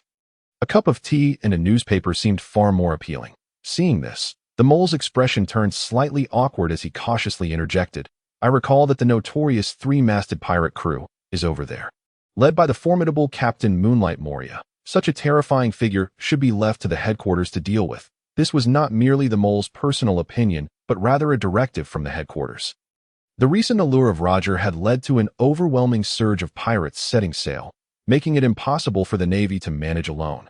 Thus, the strategy from naval headquarters was for the Crane's team to act as a filter at Long Island, eliminating mid-tier pirates while leaving the more dangerous ones for the headquarters to confront. That if the headquarters could not handle them, then the admiral stationed in the New World would have to intervene directly. It seemed there was no other choice. The Crane sighed, feeling a sense of helplessness. That in truth, with their current resources, handling the 3-masted pirate crew was not insurmountable, but it would require deploying a significant portion of their forces, at least 2 vice admirals and 2 warships. This would mean a substantial depletion of the Navy's combat strength. They had barely managed to stabilize the first half of the Paradise, and the thought of jeopardizing their hard-won efforts for the capture of a single pirate was something no one was willing to entertain. Or rather, the 3-masted pirate crew simply did not hold that level of value. As for who did possess such value. At this moment, Major Xuan turned to the Crane, who had not taken her eyes off the newspaper. Crane, what are you reading? Is it a recently delivered newspaper? Yes, it's a newspaper from 7 days ago, delivered today. Is there anything interesting in it? Xuan inquired, her curiosity piqued. Yet, the Crane nodded gravely and handed the paper to Xuan. Take a look. The world is about to descend into chaos again. Morgans and his crew truly thrive on turmoil. Xuan's demeanor shifted to seriousness as she accepted the newspaper, although she had not yet perused its contents. The headline alone caused her brow to furrow. After Roger's death, who will be the next pirate king? Taking a deep breath, Xuan continued reading. The first 3 names did not surprise her. The infamous pirates of the Grand Line. Whitebeard, Big Mom, and Silver Axe. However, the 4th name was one that was both unfamiliar and familiar to the Navy. The Sky Pirate Cruise Yimu. Quickly finishing the article, Xuan returned the paper to the Crane and inquired curiously. Is this the stance of the world government? It was no wonder Xuan asked this. After reading the news, she found the undertones of glorification to be quite blatant, setting aside the fact that a pirate who had yet to even enter the New World was ranked 4th, outranking numerous formidable pirates in the New World. There were discrepancies even in the language used. For instance, while praising Whitebeard, there was a subtle implication that despite his strength, his ambitions were lacking. In discussing Big Mom, her uncontrollable emotions and brutality were highlighted. As for Silver Axe, he was bluntly referred to as a relic of the old era. An old man. Yet, when it came to Yimu, the language was entirely complimentary, overflowing with adulation. The article even went so far as to label him as the successor of Rogers will due to the dialogue at the execution platform. What surprised Xuan was that upon hearing her question, the Crane shook her head. Not at all. I have also inquired with the world government, and this is not their sentiment. In fact, There has been significant discord between Morgans and the world government over this news. Shiwan gasped, genuinely astonished. So, this was Morgan's true opinion. The implications of this were vastly different. A leading figure in news and intelligence. Morgans possessed a keen eye. That's why everyone is truly vexed at this point. Fire Mountain interjected, shouldn't this be a good thing? If so, those pirates suppressed by him would surely grow displeased with him, even if we in the Navy choose not to act. While that was a valid point, it was evident that the world government did not wish for Morgan's reputation to swell. Following the events at Loguetown, headquarters had initially planned to raise his bounty, but subsequently had it suppressed by the world government. Is that so? Fire Mountain acknowledged. Indeed, while the Sky Pirate crew had not accomplished much, every revelation they made sent shockwaves worldwide, undermining the Navy and the world government's prestige. At this juncture, the Crane continued, her expression grave. The most troublesome aspect for us in the Navy is that we can no longer spare forces to deal with these pirates from the Sky Pirate crew. She spoke. The Crane laid the newspaper open on the small table before them. These two are far too young, especially this pirate named Yimu. Kazan has encountered him and informed me that he is a young pirate of great ambition and mettle. Should they continue to grow, the future is unpredictable, particularly with the nature-based abilities they possess. The nature-type devil fruits are inherently rare, and those at the pinnacle are even more precious than zoan types. This is something you all should understand. Borisolino, Sakazuki, and Kuzan are all top-tier nature-type users, and you all know how formidable their combat prowess and destructive capabilities are. The Crane's words cast a pall of silence over the room, as nearly all present were graduates of Zifa's academy. The names Borisolino, Sakazuki, and Kuzan were nightmares for all Navy cadets. The disparity was simply too vast. These three were on an entirely different level from the moment they entered the academy, existing as monsters among ordinary students. Though their remarkable achievements were undoubtedly due to their relentless training, the nature-based abilities undeniably provided significant assistance, especially with their catastrophic destructive capabilities akin to natural disasters, which no amount of training could replicate. The Crane continued to elaborate. It is merely a matter of time before these three become admirals, and it is alarming that the Sky Pirate crew boasts two of such terrifying nature-type users. Both on par with the three of them, the Thunder Fruit is reputed to be the strongest among nature types, even outshining Borisolino's Pika Pika no Mi.as for the Magu Magu no Mi. While it may be considered a lesser fruit compared to Sakazuki's, that is not absolute. As you have seen from the news in Loguetown, this pirate named Yimu has developed the Magu Magu no Mi to an astonishing extent. Pausing momentarily, the Crane took a breath before continuing. If they were merely two arrogant individuals relying on their fruit powers, that would suffice. However, according to the intelligence from Kazan and Borisolino, their Haki is exceptionally refined, and their physical prowess is equally impressive. Among them, this pirate named Yimu possesses the Conqueror's Haki. Moreover, it is troubling that, according to the intelligence brought by Kazan, at least this pirate named Yimu is undoubtedly a person of exceptional wisdom and strategy. It has been 2 weeks since they departed from Loguetown, and neither we nor the world government have detected their whereabouts, which indicates that while they are audacious, they are equally cautious. Such individuals pose the greatest challenge. Not to mention, there is now an additional threat in the form of the Fishman Fisher Tiger, a formidable figure renowned as a hero on Fishman Island, whose combat prowess is equally formidable. If we do not take advantage of the present moment to eliminate them, it is likely that what Morgan's reports in the news will soon become a grim reality. The few present had never witnessed Vice Admiral Tsuru in such a serious demeanor, a stark contrast to the calm and composed Tsuru they were accustomed to. Seeing this, Jiuin offered words of comfort. I believe that justice will surely triumph over evil, and our Navy will eradicate these pirates. Tsuru sighed in response. Let us hope so. Noticing that everyone was weary, Tsuru decided to end the discussion. Everyone, please take your rest. The future is still long ahead. Understood. The group nodded in agreement, preparing to return for some much-needed rest. After all, they had been tirelessly battling pirates day after day. Even iron would not withstand such strain indefinitely. Just then, a sailor rushed in. Vice Admiral Tsuru, we have visitors from the world government. Instantly, an unsettling feeling arose within the hearts of the gathered individuals. The arrival of these despicable individuals could only mean trouble. When Tsuru saw that the leader was Spandam, whom she had encountered in Loguetown, her brow furrowed even deeper at that moment. Spandam felt as if everything was going perfectly well for him, especially having just encountered the very Tsuru who had embarrassed him in Loguetown. Thus, he wasted no time and spoke imperiously. Vice Admiral Tsuru, the orders from the Gorosei require your navy to assist us in capturing the Sky Pirates. As the dawn broke over Drum Kingdom, four navy warships and one ship from the world government quietly appeared on the surface of the sea at the kingdom's border, slowly making their way towards it. Vice Admiral Tsuru, something feels amiss, remarked the leading ship's captain, Fire Mountain, as he peered through his telescope towards Drum Kingdom. Indeed, Tsuru nodded, and the others could clearly sense it as well that it was far too quiet. Drum Kingdom was, after all, a nation renowned for its medical prowess along the Grand Line, and it should be bustling with inhabitants. Yet now, the entire port and island were eerily silent, as if everything had been encased in ice and snow. At this moment, Spandam spoke up, a smirk on his lips, addressing a man beside him clad in a black suit, wearing a tie, a black top hat, and small framed glasses. Brul E, let the Navy witness the capabilities of our CP9. Assess the situation on the island, and simultaneously search for the Sky Pirates. Understood.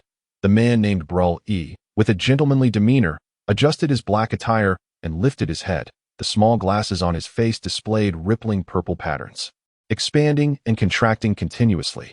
What is this? Everyone looked on with curiosity. Spandam boasted, Brul E is a user of the II fruit. Once he activates his ability, he can see things ordinary people cannot. In terms of distance, he can see up to 2,000 kilometers away, and for close-ups, he can view objects 100 times smaller than a pinhead.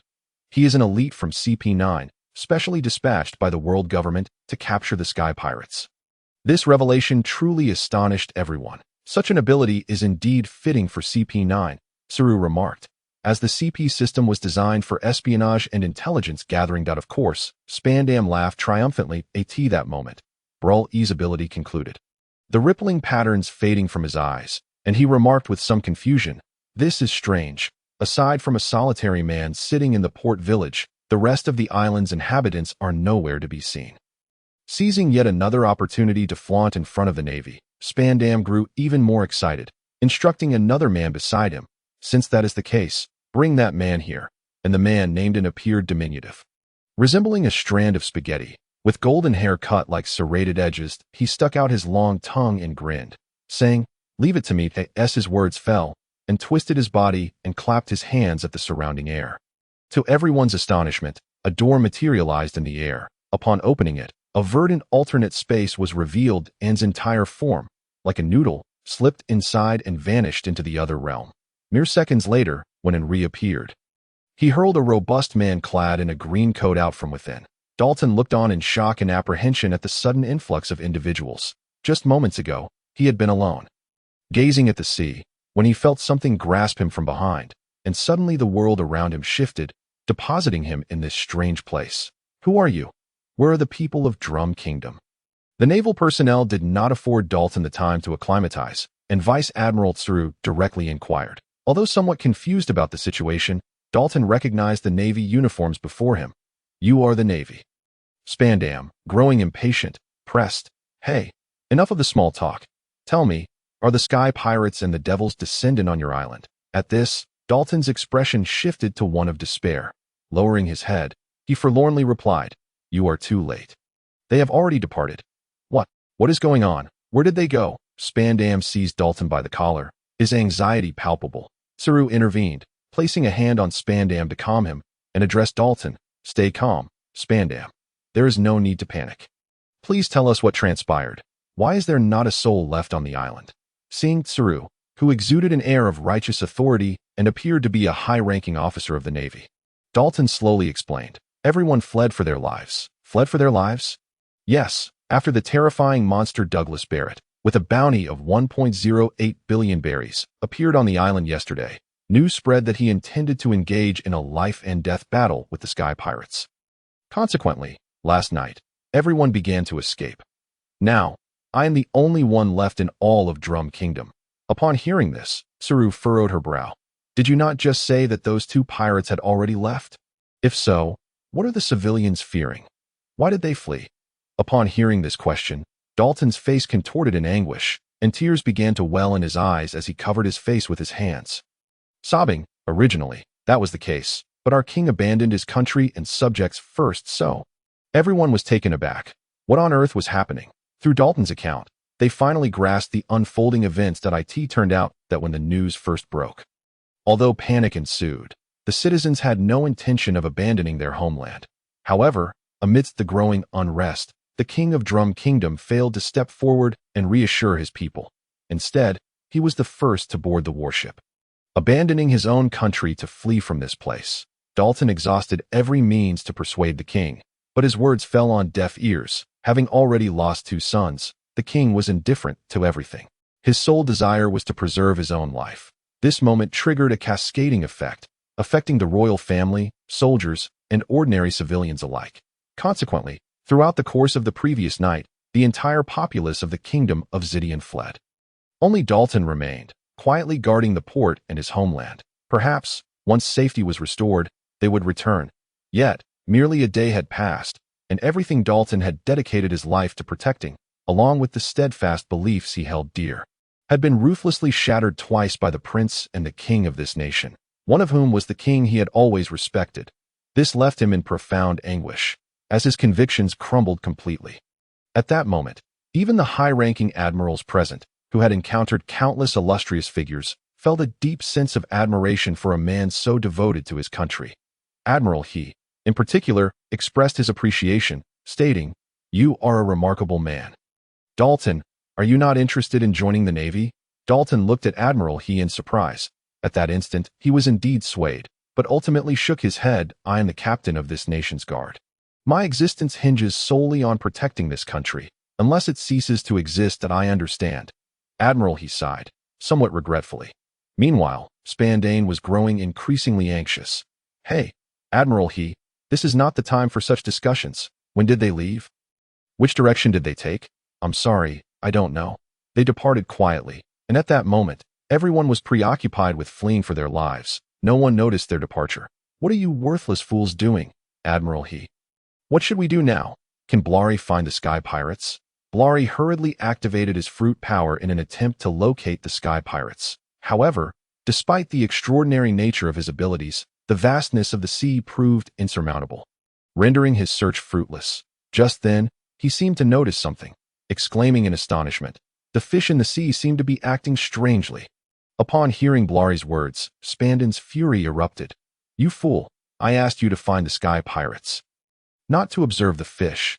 Blari, feeling embarrassed, shook his head. "No, what I mean is, these fish are indeed very peculiar. They appear to be fleeing in a frenzy." Fleeing.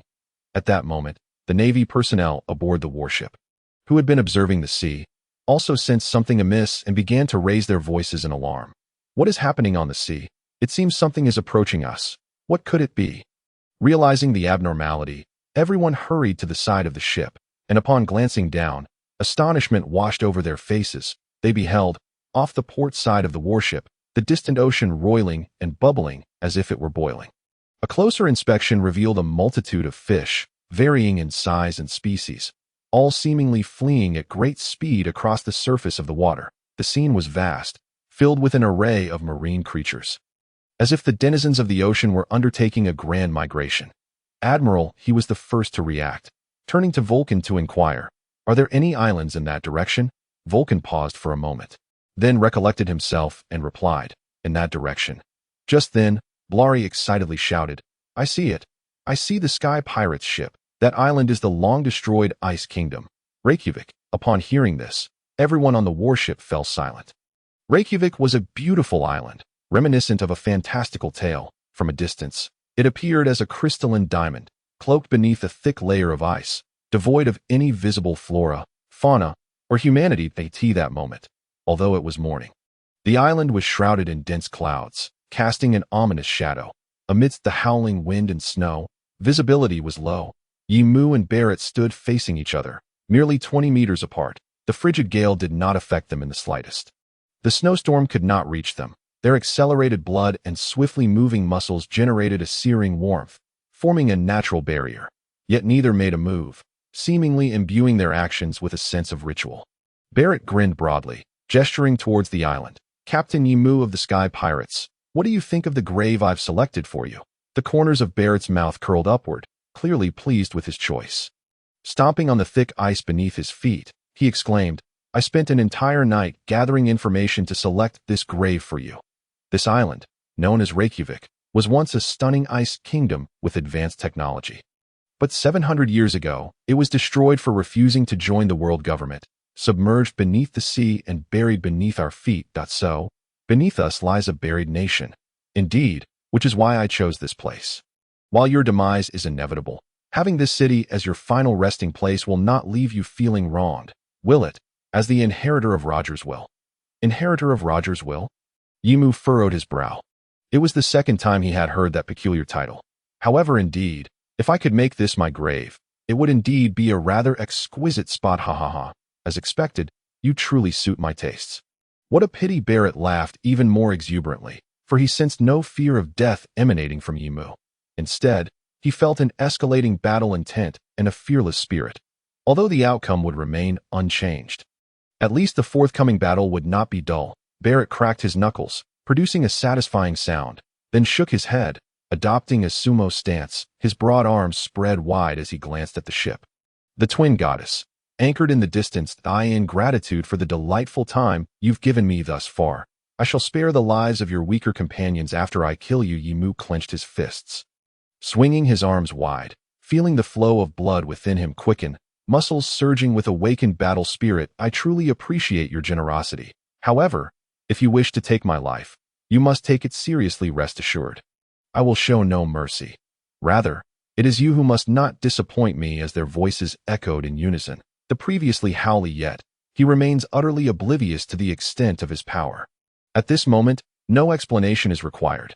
Eric gazed at the two individuals, their overwhelming presence alone conjuring such an exaggerated scene, causing his heart and mind to stir.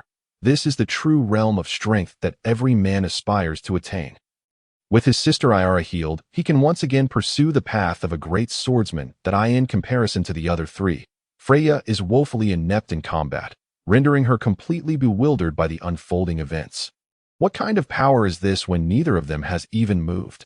Observing this, Enel and Tej were about to offer an explanation when suddenly, on their ship, Dr. Kareha, who had been eager to witness the battle, interjected with a laugh. Ha! The conqueror's Haki. It appears this little fellow may indeed possess the bloodline of the D clan. In an instant, Tej was left dumbfounded, his eyes wide with disbelief as he regarded Dr. Kareha. D. What is this D? Conqueror's Haki. These two terms were entirely foreign to Freya, and the other crew members, apart from Tej, wore expressions of confusion. However, Dr. Kareha had no time to explain, as the battle erupted once more. Ha! This is splendid. This conqueror's Haki of yours, it has transformed utterly since our meeting in Skypiea.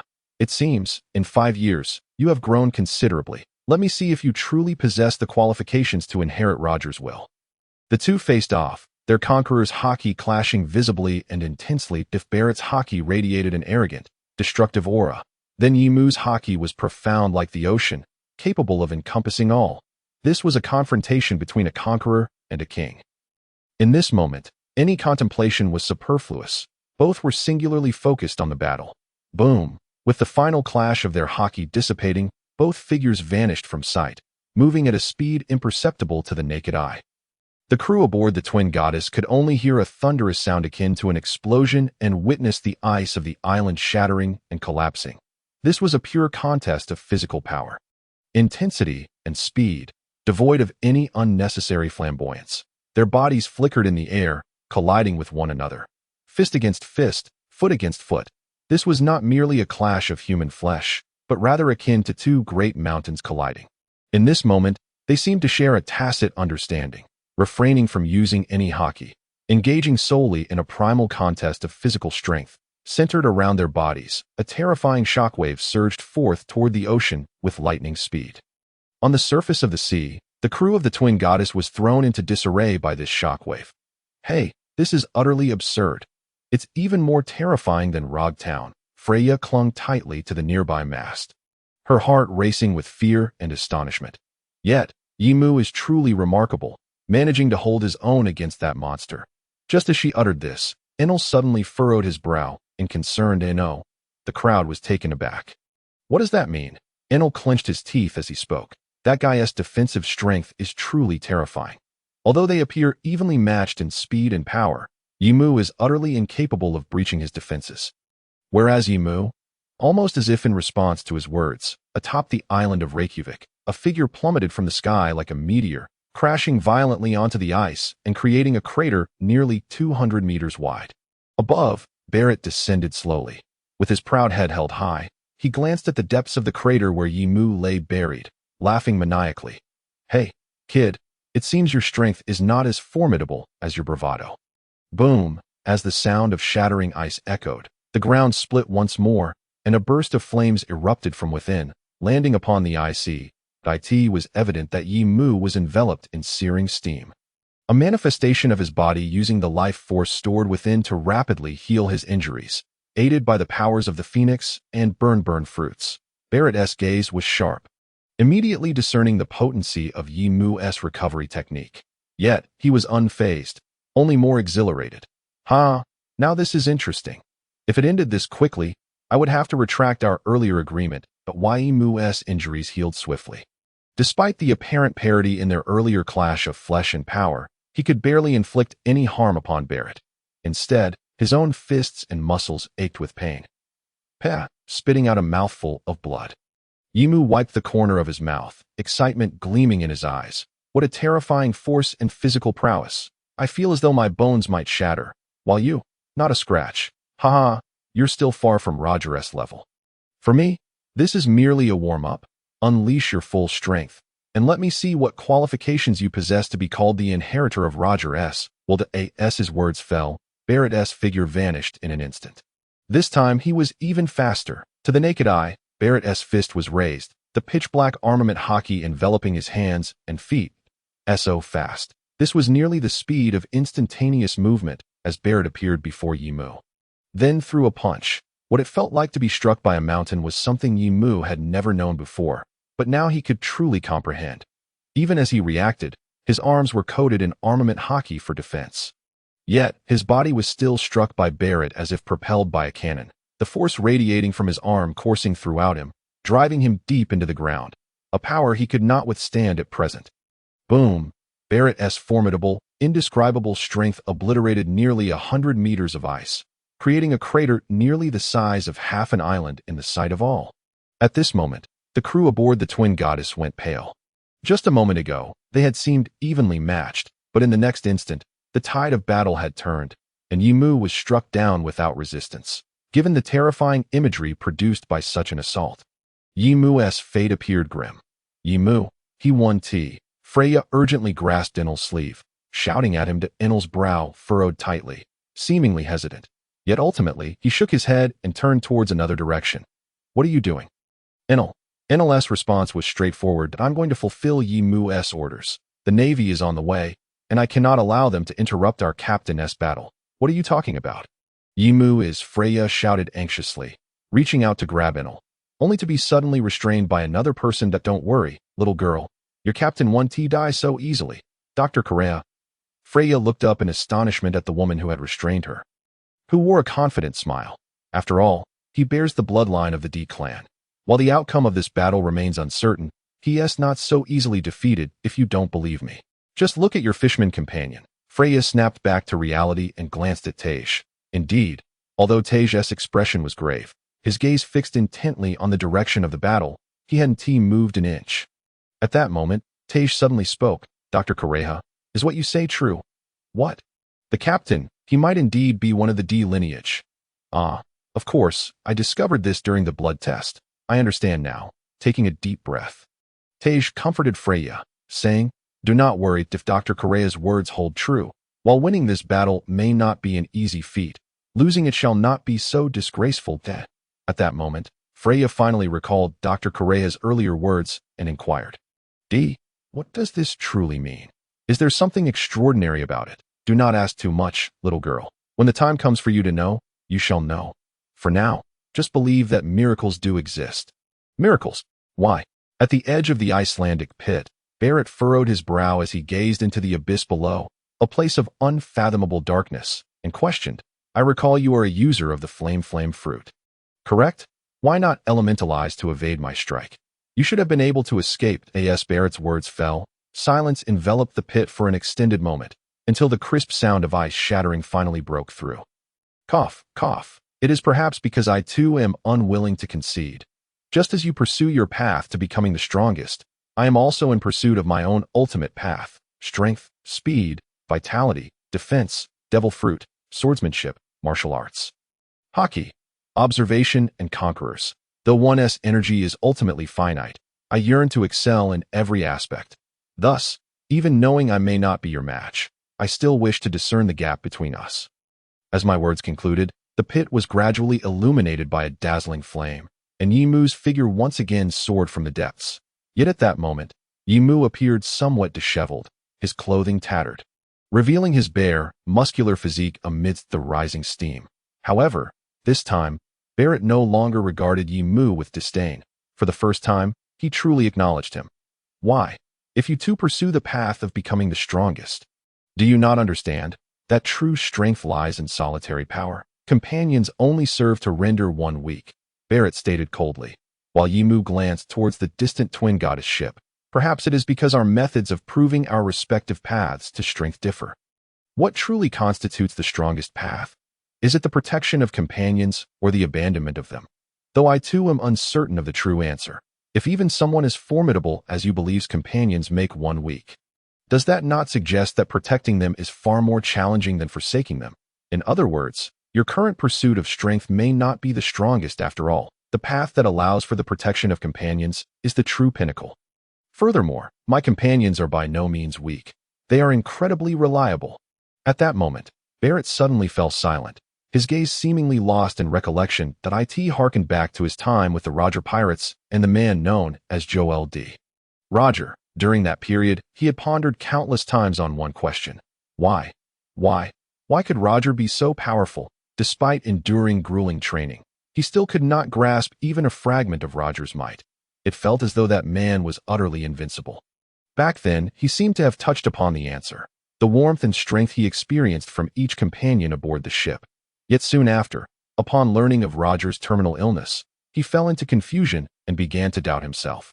Even now, after Roger's demise, he found himself further from the truth. When he saw the news in the papers, he went mad, yearning to slay this youth he had once encountered, to prove his own correctness. But now, no, I am correct. Companions merely weaken one. In that moment, Barrett's mind became a tempest of chaos. He utterly refused to acknowledge his fallibility or defeat. His path to strength was beyond question. Damn it. Damn it. I will kill you. How dare you expose this appearance of weakness in me? Barrett's eyes turned crimson, emanating a demonic aura as Haki enveloped his entire being. Clearly, at this moment, he was entirely serious. His thoughts solely consumed with the desire to eliminate Yimu too took a deep breath, his fists clenched, the dark Haki once again shrouding him completely. What lay ahead was destined to be a fierce confrontation. Yet even so, I yearned to test the limits of my own strength. In an instant, the entire Iceland erupted with a terrifying roar as the island began to fracture, the sea waters surging in, and the ice layers started to melt away. Brari, do you see it? I see it, but it's hardly clear. What a joke! That scoundrel from the Sky Pirates can actually hold his ground against Douglas Barrett. Due to the considerable distance, although the Navy's warships had significantly improved speed with their unique propulsion systems, approaching that island would still take nearly an hour at full speed at this moment. The only person aboard the warship capable of discerning the situation on the island was Brari, the user of the observation fruit from CP9, that upon hearing Brari's words, everyone aboard the Navy ship paused in shock. Are you serious? Brari, that fellow is comparable to an admiral. How could that scoundrel from the Sky Pirates possess such strength? I know. Brari too was astonished. It is too strange. He is clearly not a match. Yet he continues to rise and retaliate after being struck down time and again. Such power. Any ordinary person should have perished after a single blow. Where does he draw such vitality? It is utterly incredible. As Brari expressed his astonishment, those aboard the Navy ship mirrored his shock. Can we record their battle process? Vice Admiral Tsuru sensed something amiss and turned to Brari, inquiring, I apologize, my abilities cannot accommodate that. Vice Admiral Tsuru suddenly felt a profound sense of unease and shouted to the Navy behind him, "Hurry and accelerate. We must reach them." "I am sorry, Vice Admiral. The ship is already at its maximum speed." "Damn it." At this moment, Tsuru was compelled to look at Spandam and asked, "Do you have any means to expedite our arrival? Could the Door fruit transport us there?" A CP9 member, named and awkwardly replied, "I am sorry, my abilities are insufficient. The Door fruit can only open doors to places within sight, and the warship is simply too large." Spandam, however, was not overly anxious as he spoke. "Hee, no need to worry. Vice Admiral, those two are currently locked in a life-and-death struggle. Once we arrive, we can reap the benefits of their fight, right?"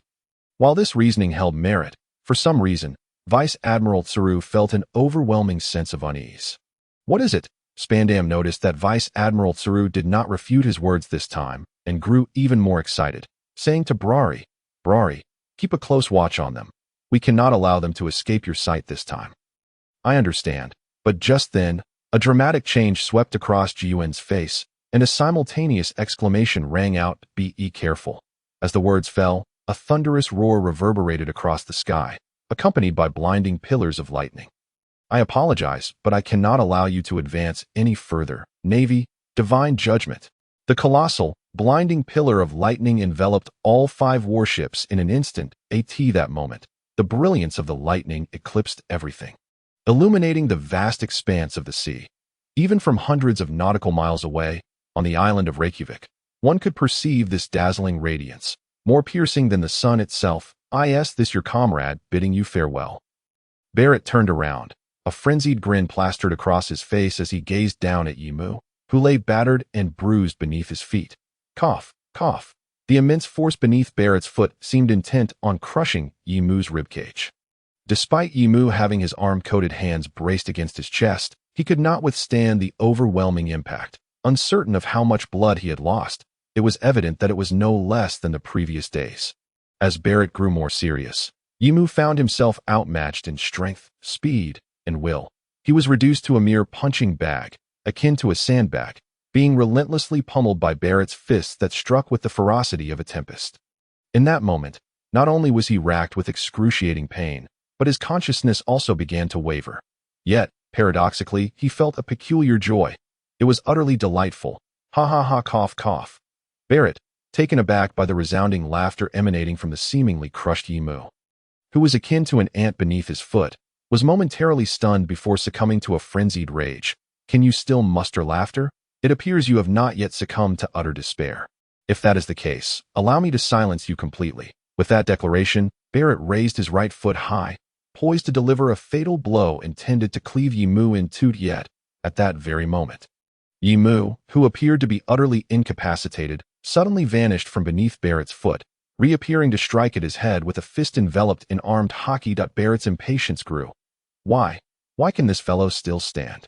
At that instant, for Barrett, as long as Yimu possessed the strength to resist, it felt like a mockery, taunting his weakness, his path to supremacy. Despite being clearly outmatched, Yimu continued to rise again and again. Akin to a cockroach, however, it mattered not. "Each time you stood, I shall strike you down, until you can no longer rise." Bang. Thus, Barrett unleashed a merciless punch, a death blow that crashed into Yimu's face, sending his body flying like a severed kite, shattering layers of ice and cleaving the earth in twain. Barrett's murderous intent surged wildly as he mockingly bellowed, "Ha ha ha! Despair now. You have no hope left. Your strength wanes, your speed diminishes, your punches grow feeble. No matter how many times you rise, I can strike you down like this. However, this shall be sufficient. I will now bring your life to a definitive end, to prove to this world that my path to supremacy is the only truth." As his words fell, Barrett was enveloped in a dark aura of Haki, muscles bulging, veins protruding, exuding a terrifying malevolence. Just then, within the immense pit, flames erupted once more, fiercer than ever before, like a volcanic eruption, surging skyward, akin to divine fire descending upon the earth. The surrounding ice began to melt rapidly, and the sea boiled, emitting plumes of white steam. Are you finally resorting to your devil fruit powers? Barrett realized in an instant. Yet, nothing could change the outcome. From the onset of battle, you have been unable to breach my armed Haki. let alone injure me or defeat me. Do you truly believe that employing the powers of the devil fruit now will enable you to overcome me? At that moment, Yimu's voice resonated across the island once more. Cough, cough. How would I know without giving it a try? To be honest, I lacked confidence at the beginning, although I believe I will surpass you in the future against a fearsome monster like you now. I truly have no assurance. However, things are different now. Barrett's brow furrowed as he fixed his gaze upon Yimu emerging slowly from the flames, veins standing out on his forehead, fists clenched tightly. You mean to say you believe you can defeat me? In that moment, he felt a profound humiliation. Not only was his path to supremacy insulted, but he himself was also belittled. Meanwhile, Yimu seemed to provoke him further. Continuing, of course, you claim my strength is diminishing, my speed is slowing, my punches are growing feeble. Yet, are you not the same? That last punch did not bring me the same joy as before, did it? Barrett initially froze, gritting his teeth in a fit of rage. However, as he observed Yimu, whose blood had vaporized in the scorching flames, gasping for breath and appearing barely able to stand without the aid of his fruit powers, he suddenly broke into a grin. What a tough-talking fellow. In that case, I shall grant you an opportunity to go. Barrett crossed his arms over his chest, Haki enveloping his entire body, then confidently extended a single finger. For the next 10 minutes, if you can find a way to breach my armed Haki defenses and injure me, I shall spare your life.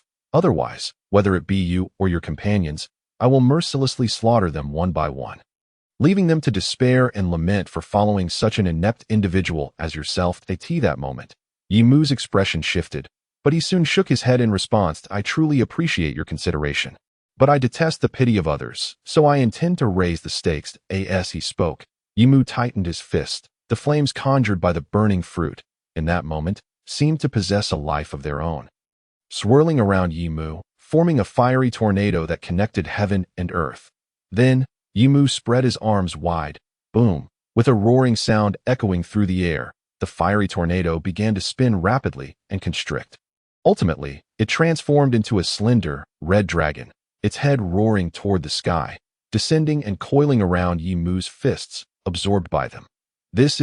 Barrett was momentarily taken aback by the scene, for in that moment, even if he did not wish to admit it, he felt an undeniable sense of danger. Yimu's fists and arms, cloaked in black Haki, were now infused with swirling, crimson energy, a red dragon entwined within. Next, I shall strike you down, with my singularly earnest technique, aptly named Inferno Dragon's Hellfire Fist. At that moment, Barrett felt a resurgence of excitement, for he sensed a dangerously exhilarating feeling, one that had long been absent, causing his blood to boil anew. Now, let me see if this move truly has the potential to excite me or strike me down. As you wish. This is indeed Yimu's ultimate technique. As previously mentioned, Yimu's path to supremacy is to cultivate every ability to its zenith, devoid of flaws. Yet, this is evidently improbable unless one possesses extraordinary talent. Otherwise, a person's energy is inherently limited, making it impossible to excel in all areas. If one could say that Yimu had time to master Haki before, upon acquiring the formidable techniques of Haki and swordsmanship from Rayleigh, Yimu found himself confronted with a critical decision: strength, speed, vitality, defense, martial arts, swordsmanship, devil fruits, armament Haki, observation Haki, and conqueror's Haki. Each discipline demanded an exorbitant amount of time devoted to its mastery. He understood the wisdom of not overextending oneself. Yet he was reluctant to relinquish any of these pursuits. Consequently, he realized that his time was running perilously short. He had no desire to embark on adventures upon the sea in his 30s or 40s. Thus, he altered his training approach, no longer dedicating excessive effort to any singular ability, whether it entailed the development of devil fruit powers, the honing of sword techniques, or the cultivation of martial prowess and Haki. He chose to abandon the dazzling array of skills and tricks, instead focusing on grasping the essence of all forms of power. He shifted his emphasis toward the cultivation of both body and will. The body represents the physical form, while the will embodies the spirit. Training the body can elevate the limits of various abilities and allow for repeated breakthroughs in strength. Cultivating the will enhances its intensity and reinforces control over one's power.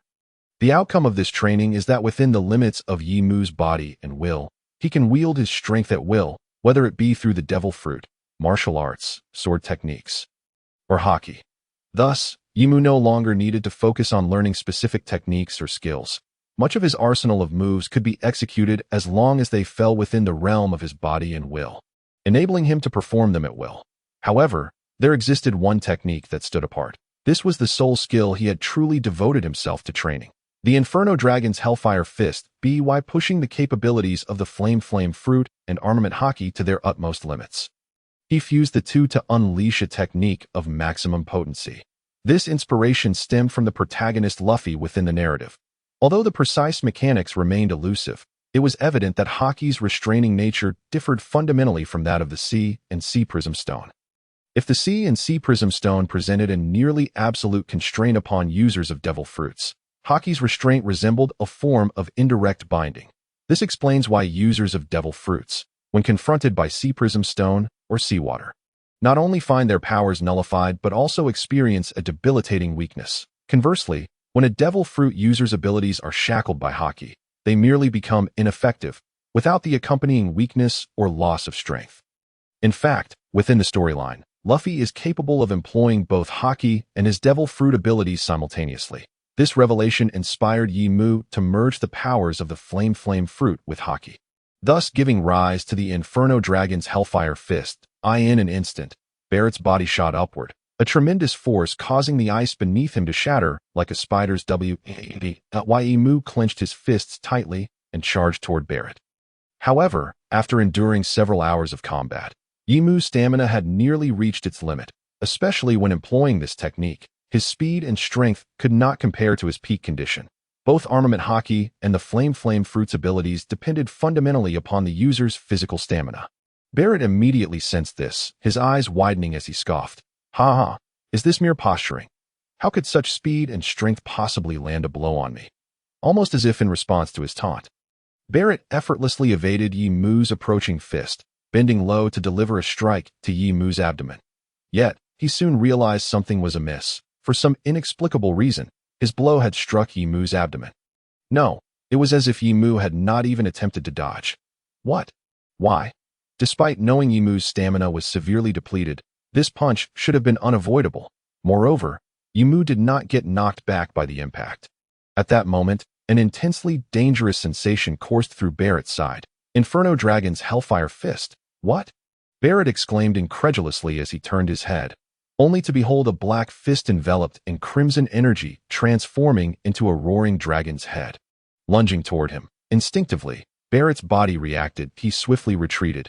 Yet even so, a sharp pain erupted across his face. Lowering his gaze, he discovered that his cheek had been scorched, despite not being directly hit and having Armament Haki covering his face. The moment the fiery fist grazed his skin, the ensuing high temperature had burned him, inflicting a searing pain. How could this possibly breach my Armament Haki? Barrett thought, glancing at the burned skin beneath his eyes. Disbelief etched across his face. This minor discomfort was insufficient to elicit a cry of anguish. Yet merely moments ago, he had asserted that if Yimu could somehow penetrate his Armament Haki and injure him, he would spare him. Now, less than 5 seconds had passed, and he found himself swiftly contradicted. In that fleeting moment, for the first time, he felt an instinctive urge to retreat, an affront to his pride. This is impossible. Such a feeble punch cannot be.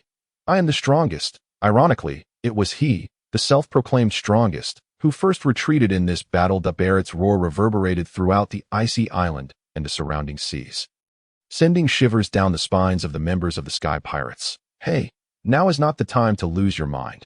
The battle has only just begun. The flames upon my fists are not ordinary flames.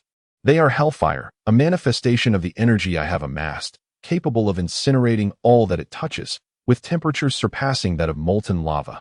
Even if I do not strike you directly, the mere proximity of that intense heat is sufficient to breach your Armament Haki's defenses.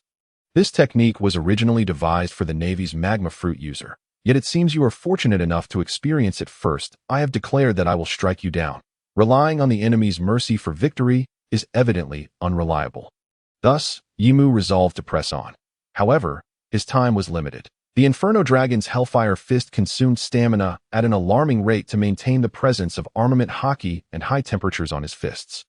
At that moment, as Barrett's armament Haki was shattered, something within him seemed to break as well, his expression growing increasingly ferocious. No, it's impossible. I cannot lose. With a furious roar, a crimson aura began to flow around Barrett's arm, which had been shrouded in armament. Hakida Mu was taken aback, for this was a technique he had yet to master, an advanced form of Haki that Rayleigh had mentioned, surpassing even armament Haki in destructive capability. Conqueror's Haki. Yet, without a moment's hesitation, Yimu unleashed his full strength into his fist. His stamina had already reached its limit. This was to be his final blow. Just then, he suddenly heard an odd sound. What was that rhythmic thumping? It resembled a heartbeat, yet the rhythm was chaotic, long and short, high and low, like a child randomly banging on a drum. The sound resonated. Yimu, who had felt utterly drained moments before, suddenly experienced a surge of power rising from the depths of his being. What is this? However, at this moment, the issue had become trivial. In an instant, the blazing Inferno Dragon Fist, capable of melting everything, collided with Barrett's Conqueror's Haki, both enveloping their fists in a shroud of power. Boom! Their fists did not physically touch, yet an invisible force clashed against one another, under the immense friction of their powers. The air crackled with electricity. Why? At this moment, Barrett's face was filled with astonishment.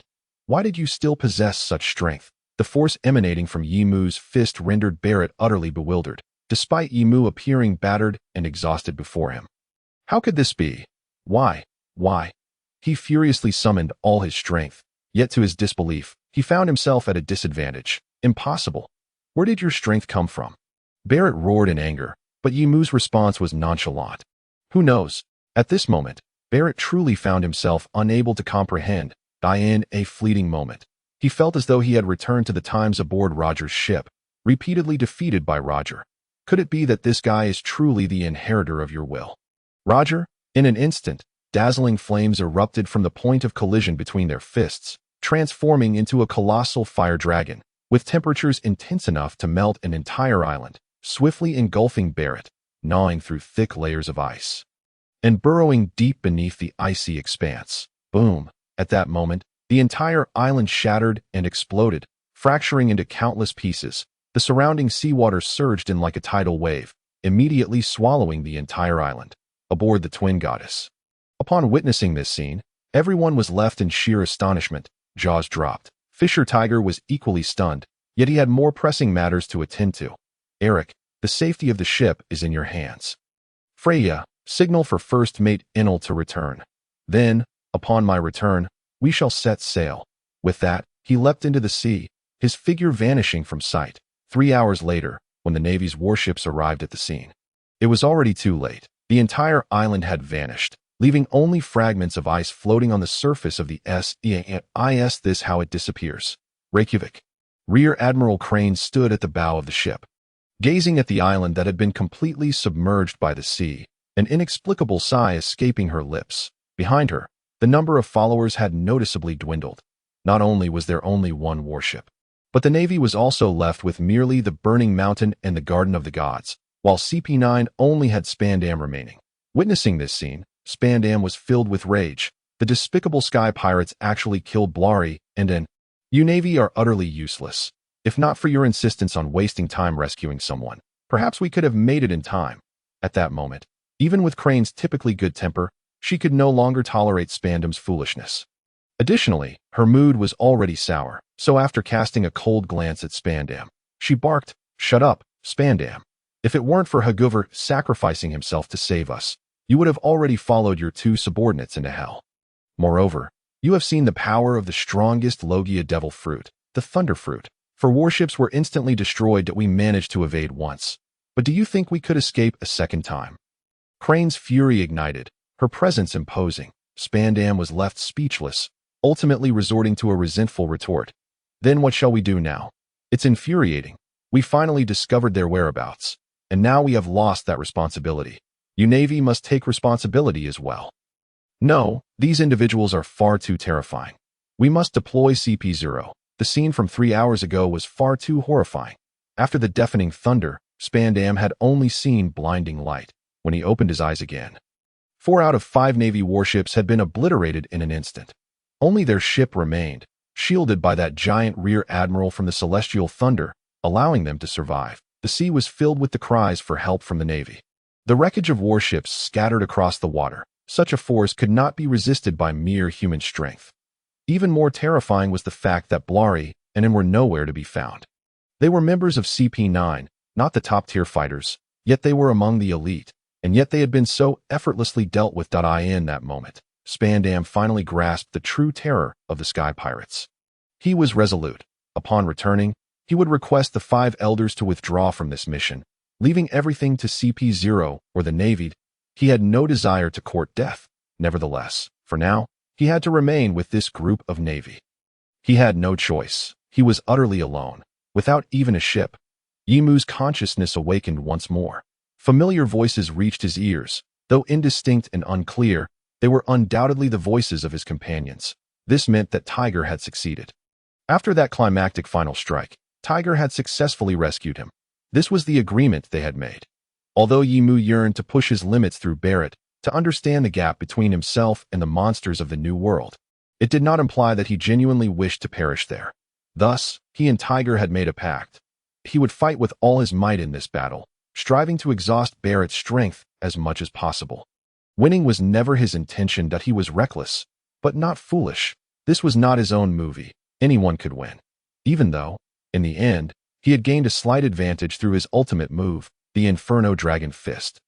He could not defeat Barrett under the weight of Barrett's final conqueror's Haki. Their physicality, strength, and skills were simply not on the same level. When Yimu unleashed this technique, it was precisely when Tiger came to rescue him.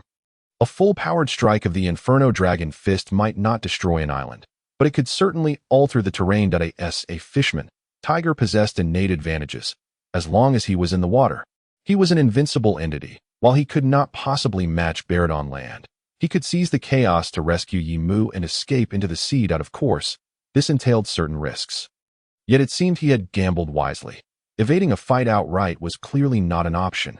However, after joyfully engaging in battle, the situation was different. The fight with Barrett, though Yimu had been largely on the receiving end, with only minimal resistance at the beginning when he was at his peak, and during his ultimate move, still left Yimu feeling elated. The sheer exhilaration of battling without restraint and unleashing his power was immensely satisfying. Furthermore, this confrontation granted him profound insights into the true pinnacle of combat strength in this world. While he had always known figures like Rayleigh, Sengoku, Garp, Whitebeard, and Roger were extraordinarily powerful, he had never fully comprehended just how formidable they were until now. Understanding the disparity made it easier to pursue it. He even believed that after this battle, he would soon reach Barrett's level. This instilled him with greater confidence for his future ventures in the New World. However, what was the meaning behind the voice just before that final strike? What force could possibly bestow strength upon the body once more in such a state of utter exhaustion? Moreover, this very force managed to momentarily suppress Barrett. Currently, answers elude me. Perhaps I shall pursue them upon awakening. For now, the foremost priority remains the healing of my injuries. As my body is engulfed in excruciating pain, every single cell within me wailing in agony. Yet, it seems recovery is imminent. I can distinctly sense my body gradually reviving, and it appears to be growing stronger as well. The news of Captain Yimu of the Sky Pirates engaging in battle with Douglas Barrett, the scion of the devil, could not be concealed. Both the Navy and the fleeing citizens of the Magu Drum Kingdom effortlessly disseminated this information. As for the outcome, initially, no one knew. All that was reported was that their clash obliterated an island.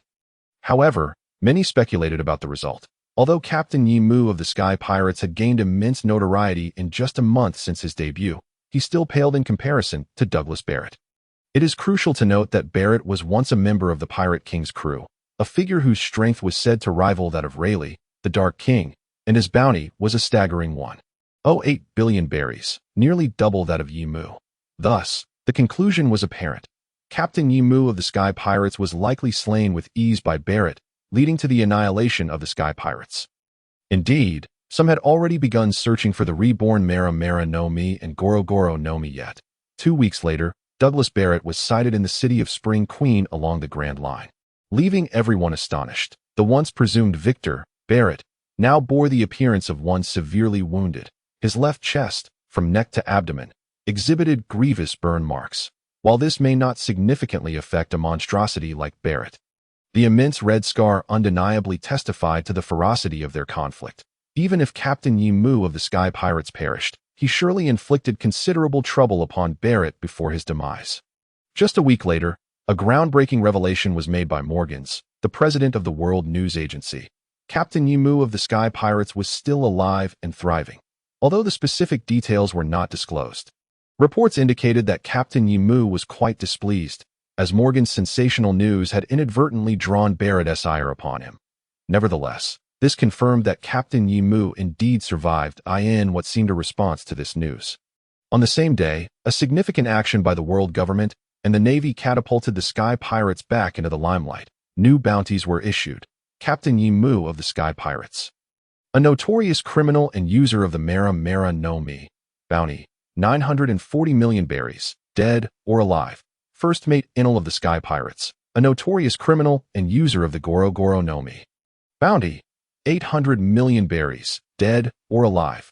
Navigator Fisher Tiger of the Sky Pirates, a notorious criminal and a fishman, bounty, 680 million berries, dead or alive. Swordsman Kermango Eric of the Sky Pirates, a dual-wielding swordsman, bounty, 280 million berries, dead or alive. Chef Freya of the Sky Pirates, a notorious criminal and user of the cooking fruit, bounty, 10 million berries, dead or alive. Ship S. Dr. Kermango Ayala of the Sky Pirates, a notorious criminal, bounty, 8 million berries, dead or alive. Sniper Baby, 5 of the Sky Pirates, a notorious criminal and user of the weapon fruit, bounty, 6 million berries, dead or alive.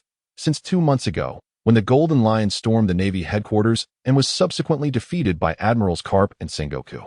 The once balanced situation in the New World was shattered. The Golden Lion, undoubtedly the ruler of the New World, harbored unparalleled ambition to emulate the former maritime overlord, Rox, by forming a grand fleet led by his flying pirate crew. Aspiring to become the most formidable pirate force with the largest territory in the New World, it could be said that the entire fleet occupied nearly 1/3 of the New World's expanse. However, following the capture of the Golden Lion, the Grand Fleet disintegrated almost instantaneously. Without the Golden Lion, the fleet could neither suppress the ambitious pirates within nor withstand the external pirates who had long coveted its territory. Consequently, chaos erupted throughout the New World, rife with slaughter, warfare, and death. Amidst this turmoil, Whitebeard, the captain of the Whitebeard pirates, unexpectedly extended an invitation to all pirates for a banquet.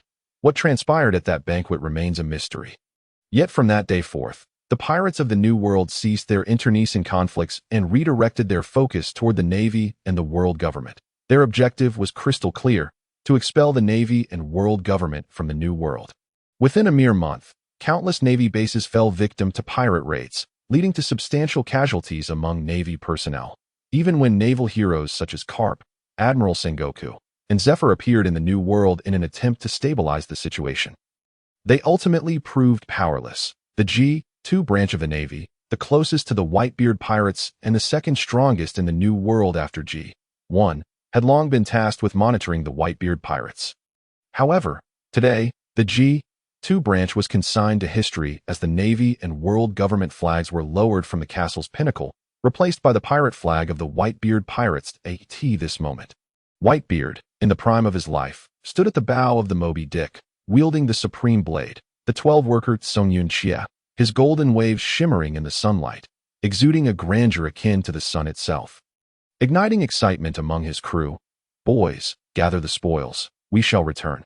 Although they had completely conquered the G2 branch, Whitebeard had no interest in occupying the place. Firstly, they were pirates, and the pirate ship was their true home. Secondly, it was an agreement made long ago. All would unite against the Navy and world government, driving them entirely from the New World, transforming it into a paradise for pirates, after which they would compete for territories based on their capabilities. Upon hearing Whitebeard's call, the members of the Whitebeard pirates eagerly loaded the treasures obtained from the G2 base onto their ship before departing. Once away from the Navy base, the Moby Dick erupted into a celebratory feast.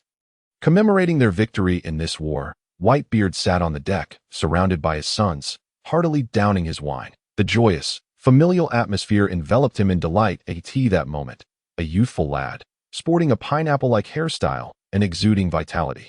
Approached with a newspaper in hand, brimming with excitement. "Dad, today's news has arrived."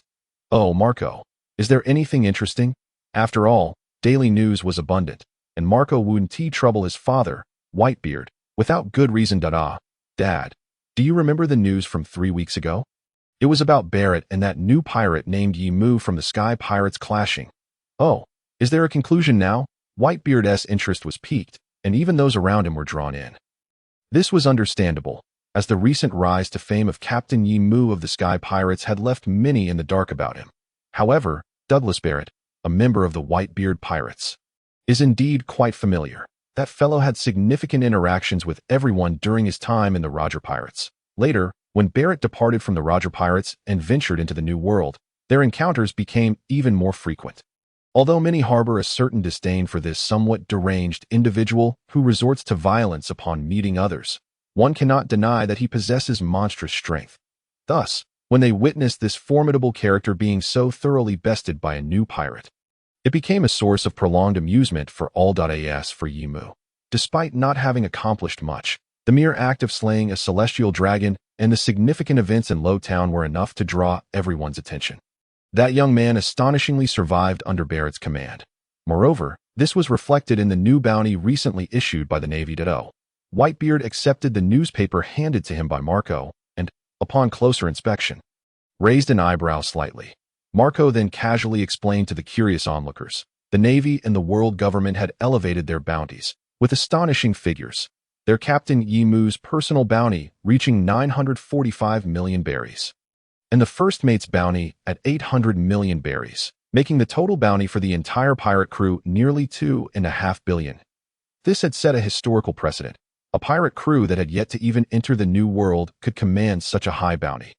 Furthermore, even within the New World, only a handful of pirate crews could reach such bounty amounts. 2.5 billion. Upon hearing this figure, the faces of the crew aboard the Moby Dick were filled with uncontrollable astonishment. As their drinks and feasts came to an abrupt halt, this reaction was inevitable, for in the world of pirates, bounties largely represent the strength of a pirate crew. A bounty of 2.5 billion signifies that the Sky Pirates possessed the capability to contend in the New World. Yet, Whitebeard displayed no signs of surprise. Instead, he furrowed his brow and asked Marco, "What are your thoughts, Marco?"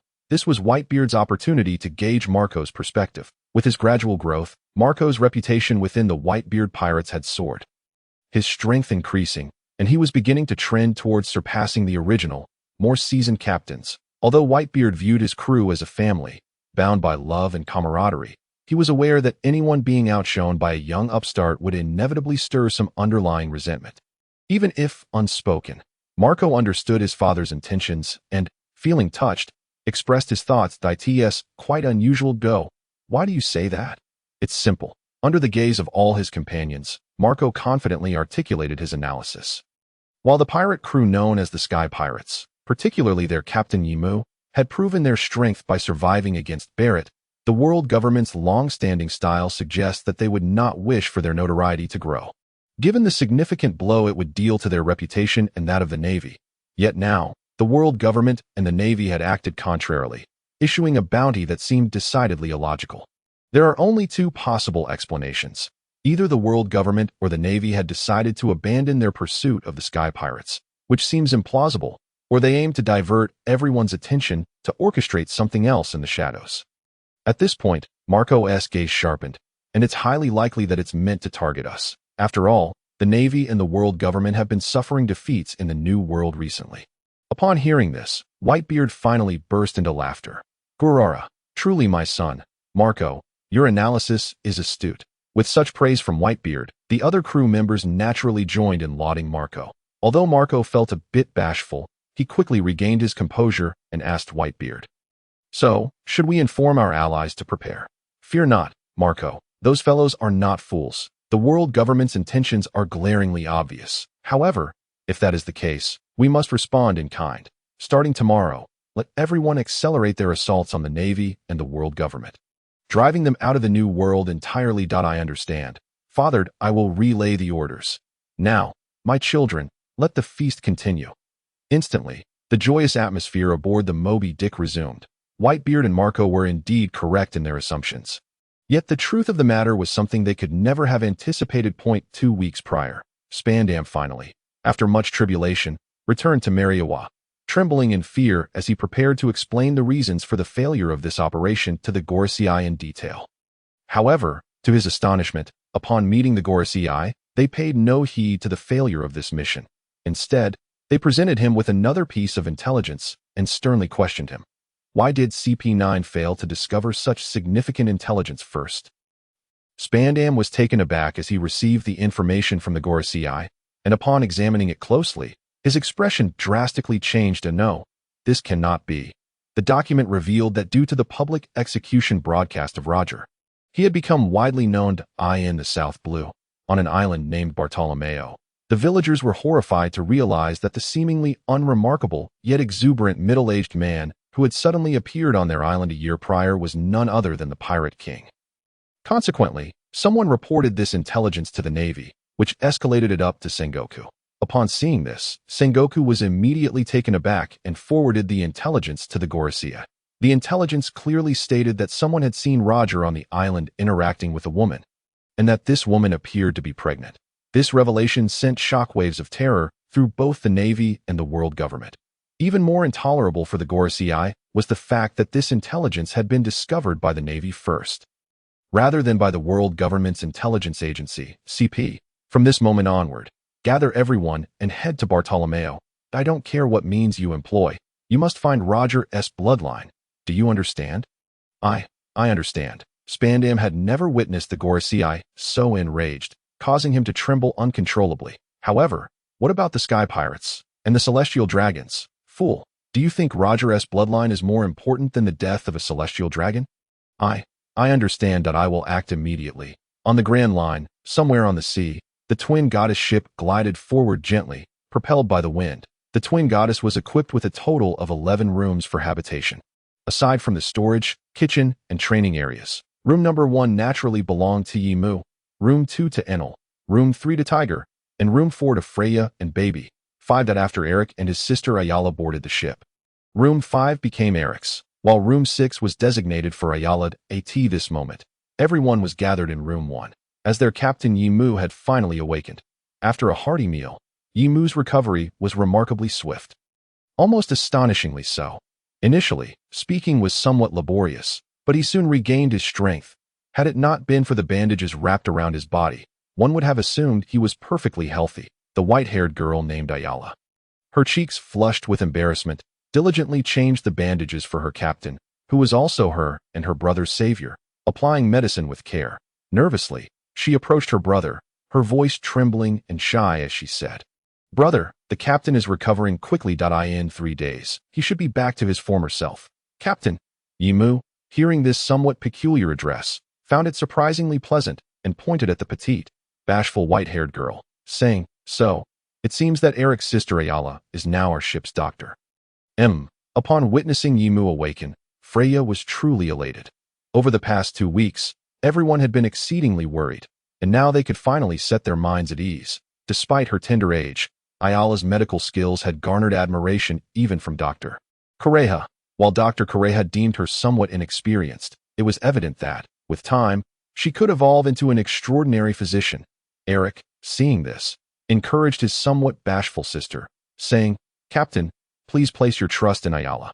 Our parents are both physicians, and Ayala has been exposed to this world from a young age. Furthermore, she has diligently studied various medical practices to treat lead poisoning."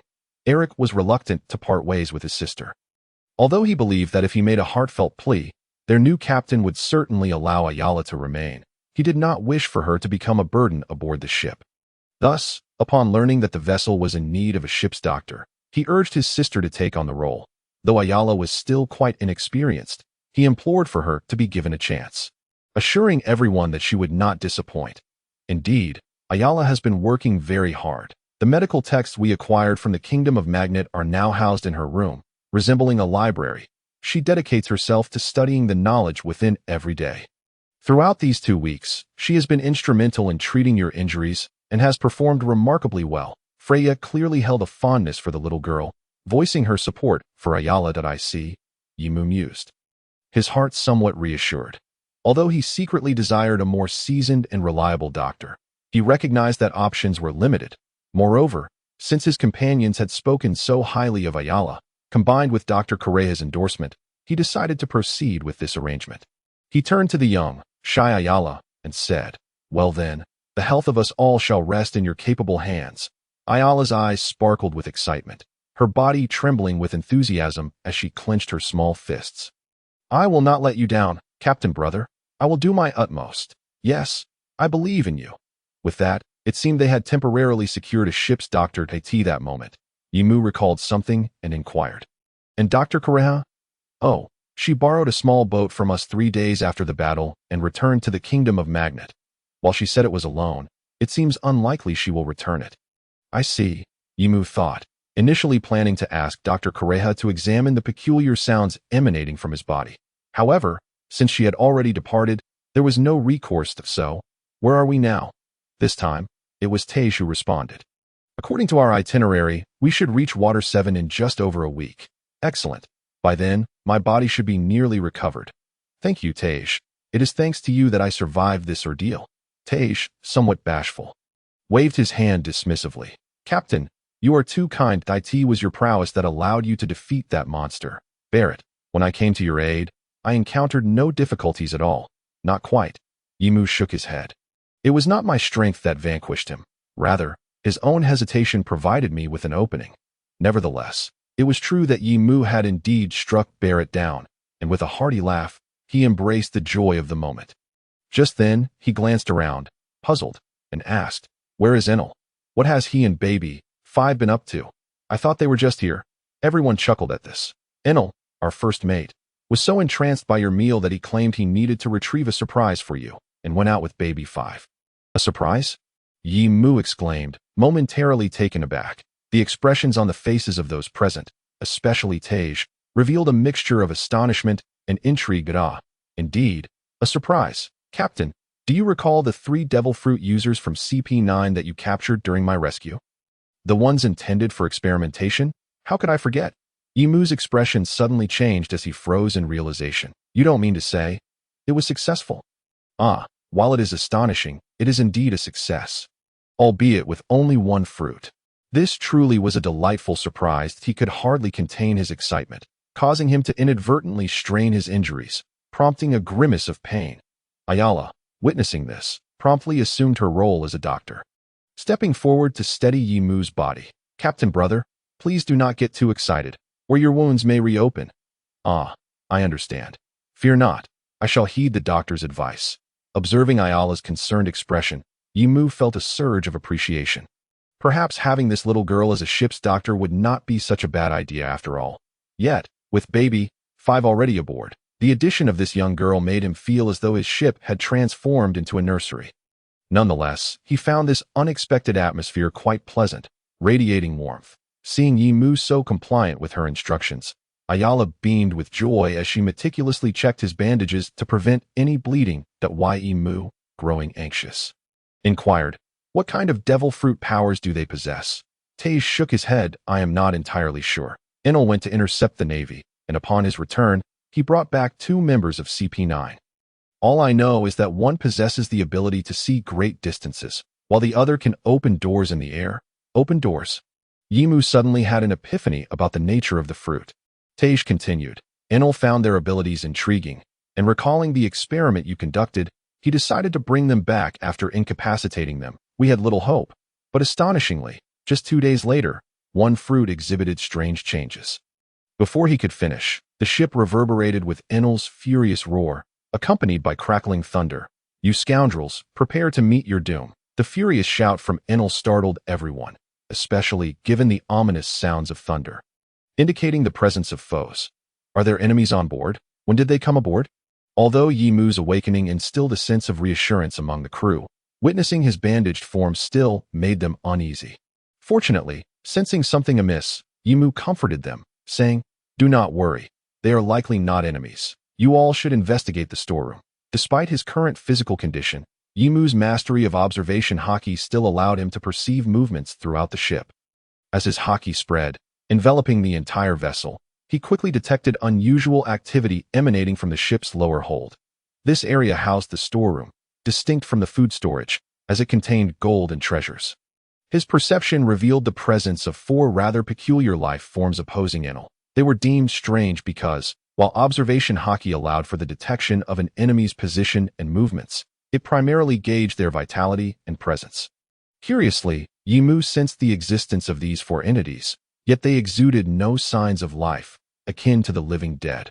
However, within his perception, it seemed these 4 did not harbor any intent to resist, which was the principal reason Yimu deduced they were not foes. However, Yimu insisted that everyone proceed together, primarily to prevent any unforeseen incidents. With Yimu's reassurance, the group nodded in agreement and hurriedly made their way toward the warehouse. 5 minutes later, the door to Yimu's room swung open once more. Yet this time, the expressions of everyone had shifted from mere concern to sheer astonishment and bewilderment. The source of their surprise lay in the presence of 4 diminutive figures.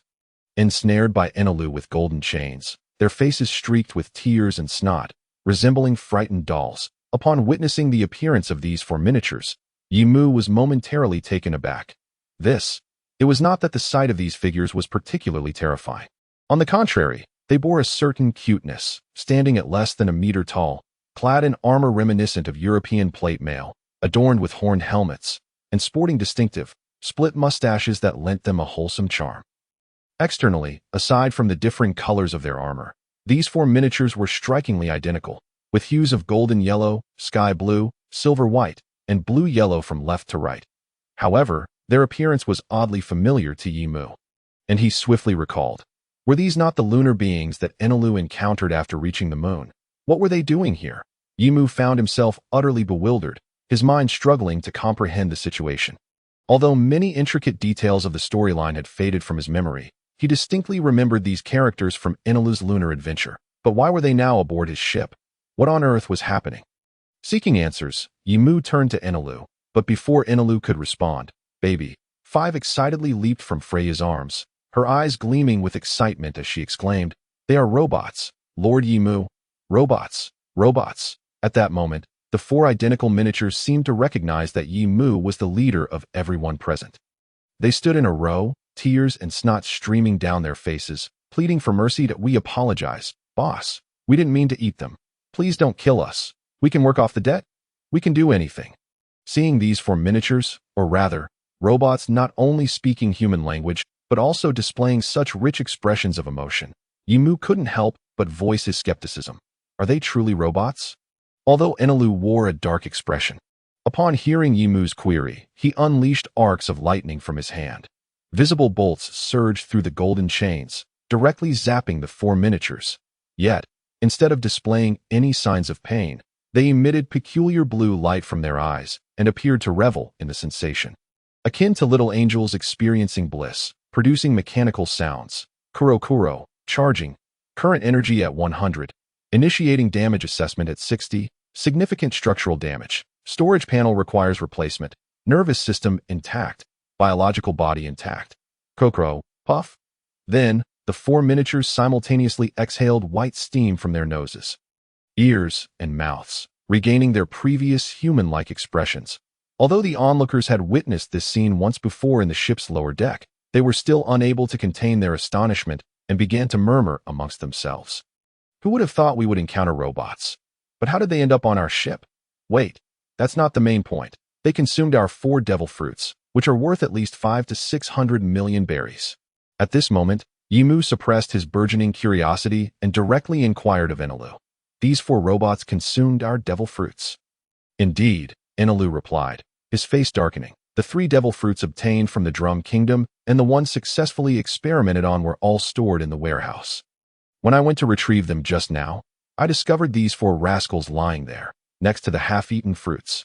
How infuriating! When did they board our ship without my notice? It's utterly humiliating for someone as competitive as Enelu.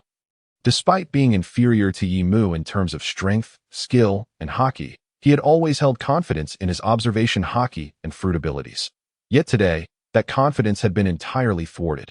Not only had he failed to detect these 4 intruders who had stealthily infiltrated the ship's cabin, but the thunder fruit had proven ineffective against them. No, It wouldn't be accurate to say it was entirely useless. At least the charging ability had shown some efficacy. Yet, Enelu certainly did not wish to be reduced to a mere power bank. What was even less tolerable was that after the unexpected success of his experiment, he had visited the warehouse once, storing that devil fruit. Yet he still failed to notice the presence of these four beings. Even if they were robots, it was unacceptable. Unforgivable bastards. At this point, Enelu was seething with rage, feeling a strong urge to obliterate these four creatures. Truth be told, Yimu was equally incensed. The three devil fruits obtained from the Drum Kingdom were no ordinary fruits. They included the mushroom fruit and the swallowing fruit, devoured by the king of Drum Kingdom's two sons, while the remaining fruit was the scythe fruit that appeared in the storyline, as for the one Enelu successfully experimented on from the two captured CP9 agents. It had a 50% chance of being the Dordor fruit. Each of these four devil fruits held immense potential in Yimu's eyes, and now they had been consumed by these four robots. However, Yimu momentarily quelled his anger and, regarding the four miniatures with a stern expression, inquired, "I understand. Now, I have several questions for you. If you satisfy me, I may consider allowing you to stay aboard the ship and redeem yourselves. But if not, rest assured, boss, we will tell you everything." The four robots, sensing a glimmer of hope for survival, immediately adopted a respectful and obedient demeanor. Yet Yimu disregarded their antics and directly posed his first question. "What exactly are you?" The silver-white robot among the four spoke up first. Though they all appeared identical, their personalities seemed distinct, with the silver one clearly taking on a leadership role, reporting to boss. "We are robots created by Dr. Kuro." "Dr. Kuro? Who is that?" "Dr. Kuro is our creator and the most brilliant scientist of Reykjavik." "Reykjavik?" The name that suddenly echoed in everyone's ears left them momentarily stunned. "Isn't that the island where you battled that monster?" "Barrett, could it be related to your fight? Does this mean these robots originated from 700 years ago? How astonishing. They have survived for such a long time without deteriorating." Freya chimed in, poking the robots' faces, which felt surprisingly soft and almost indistinguishable from human skin. As for the history of Reykjavik, Tej had shared it with everyone, making them aware that it was a nation from 700 years past. However, what astonished them even more was the revelation about these robots. 700 years. Have we truly been dormant for 700 years? Has Dr. Kuro's homeland, Shandora, survived? The four robots displayed a spectrum of emotions: anger, astonishment, bewilderment, and rage.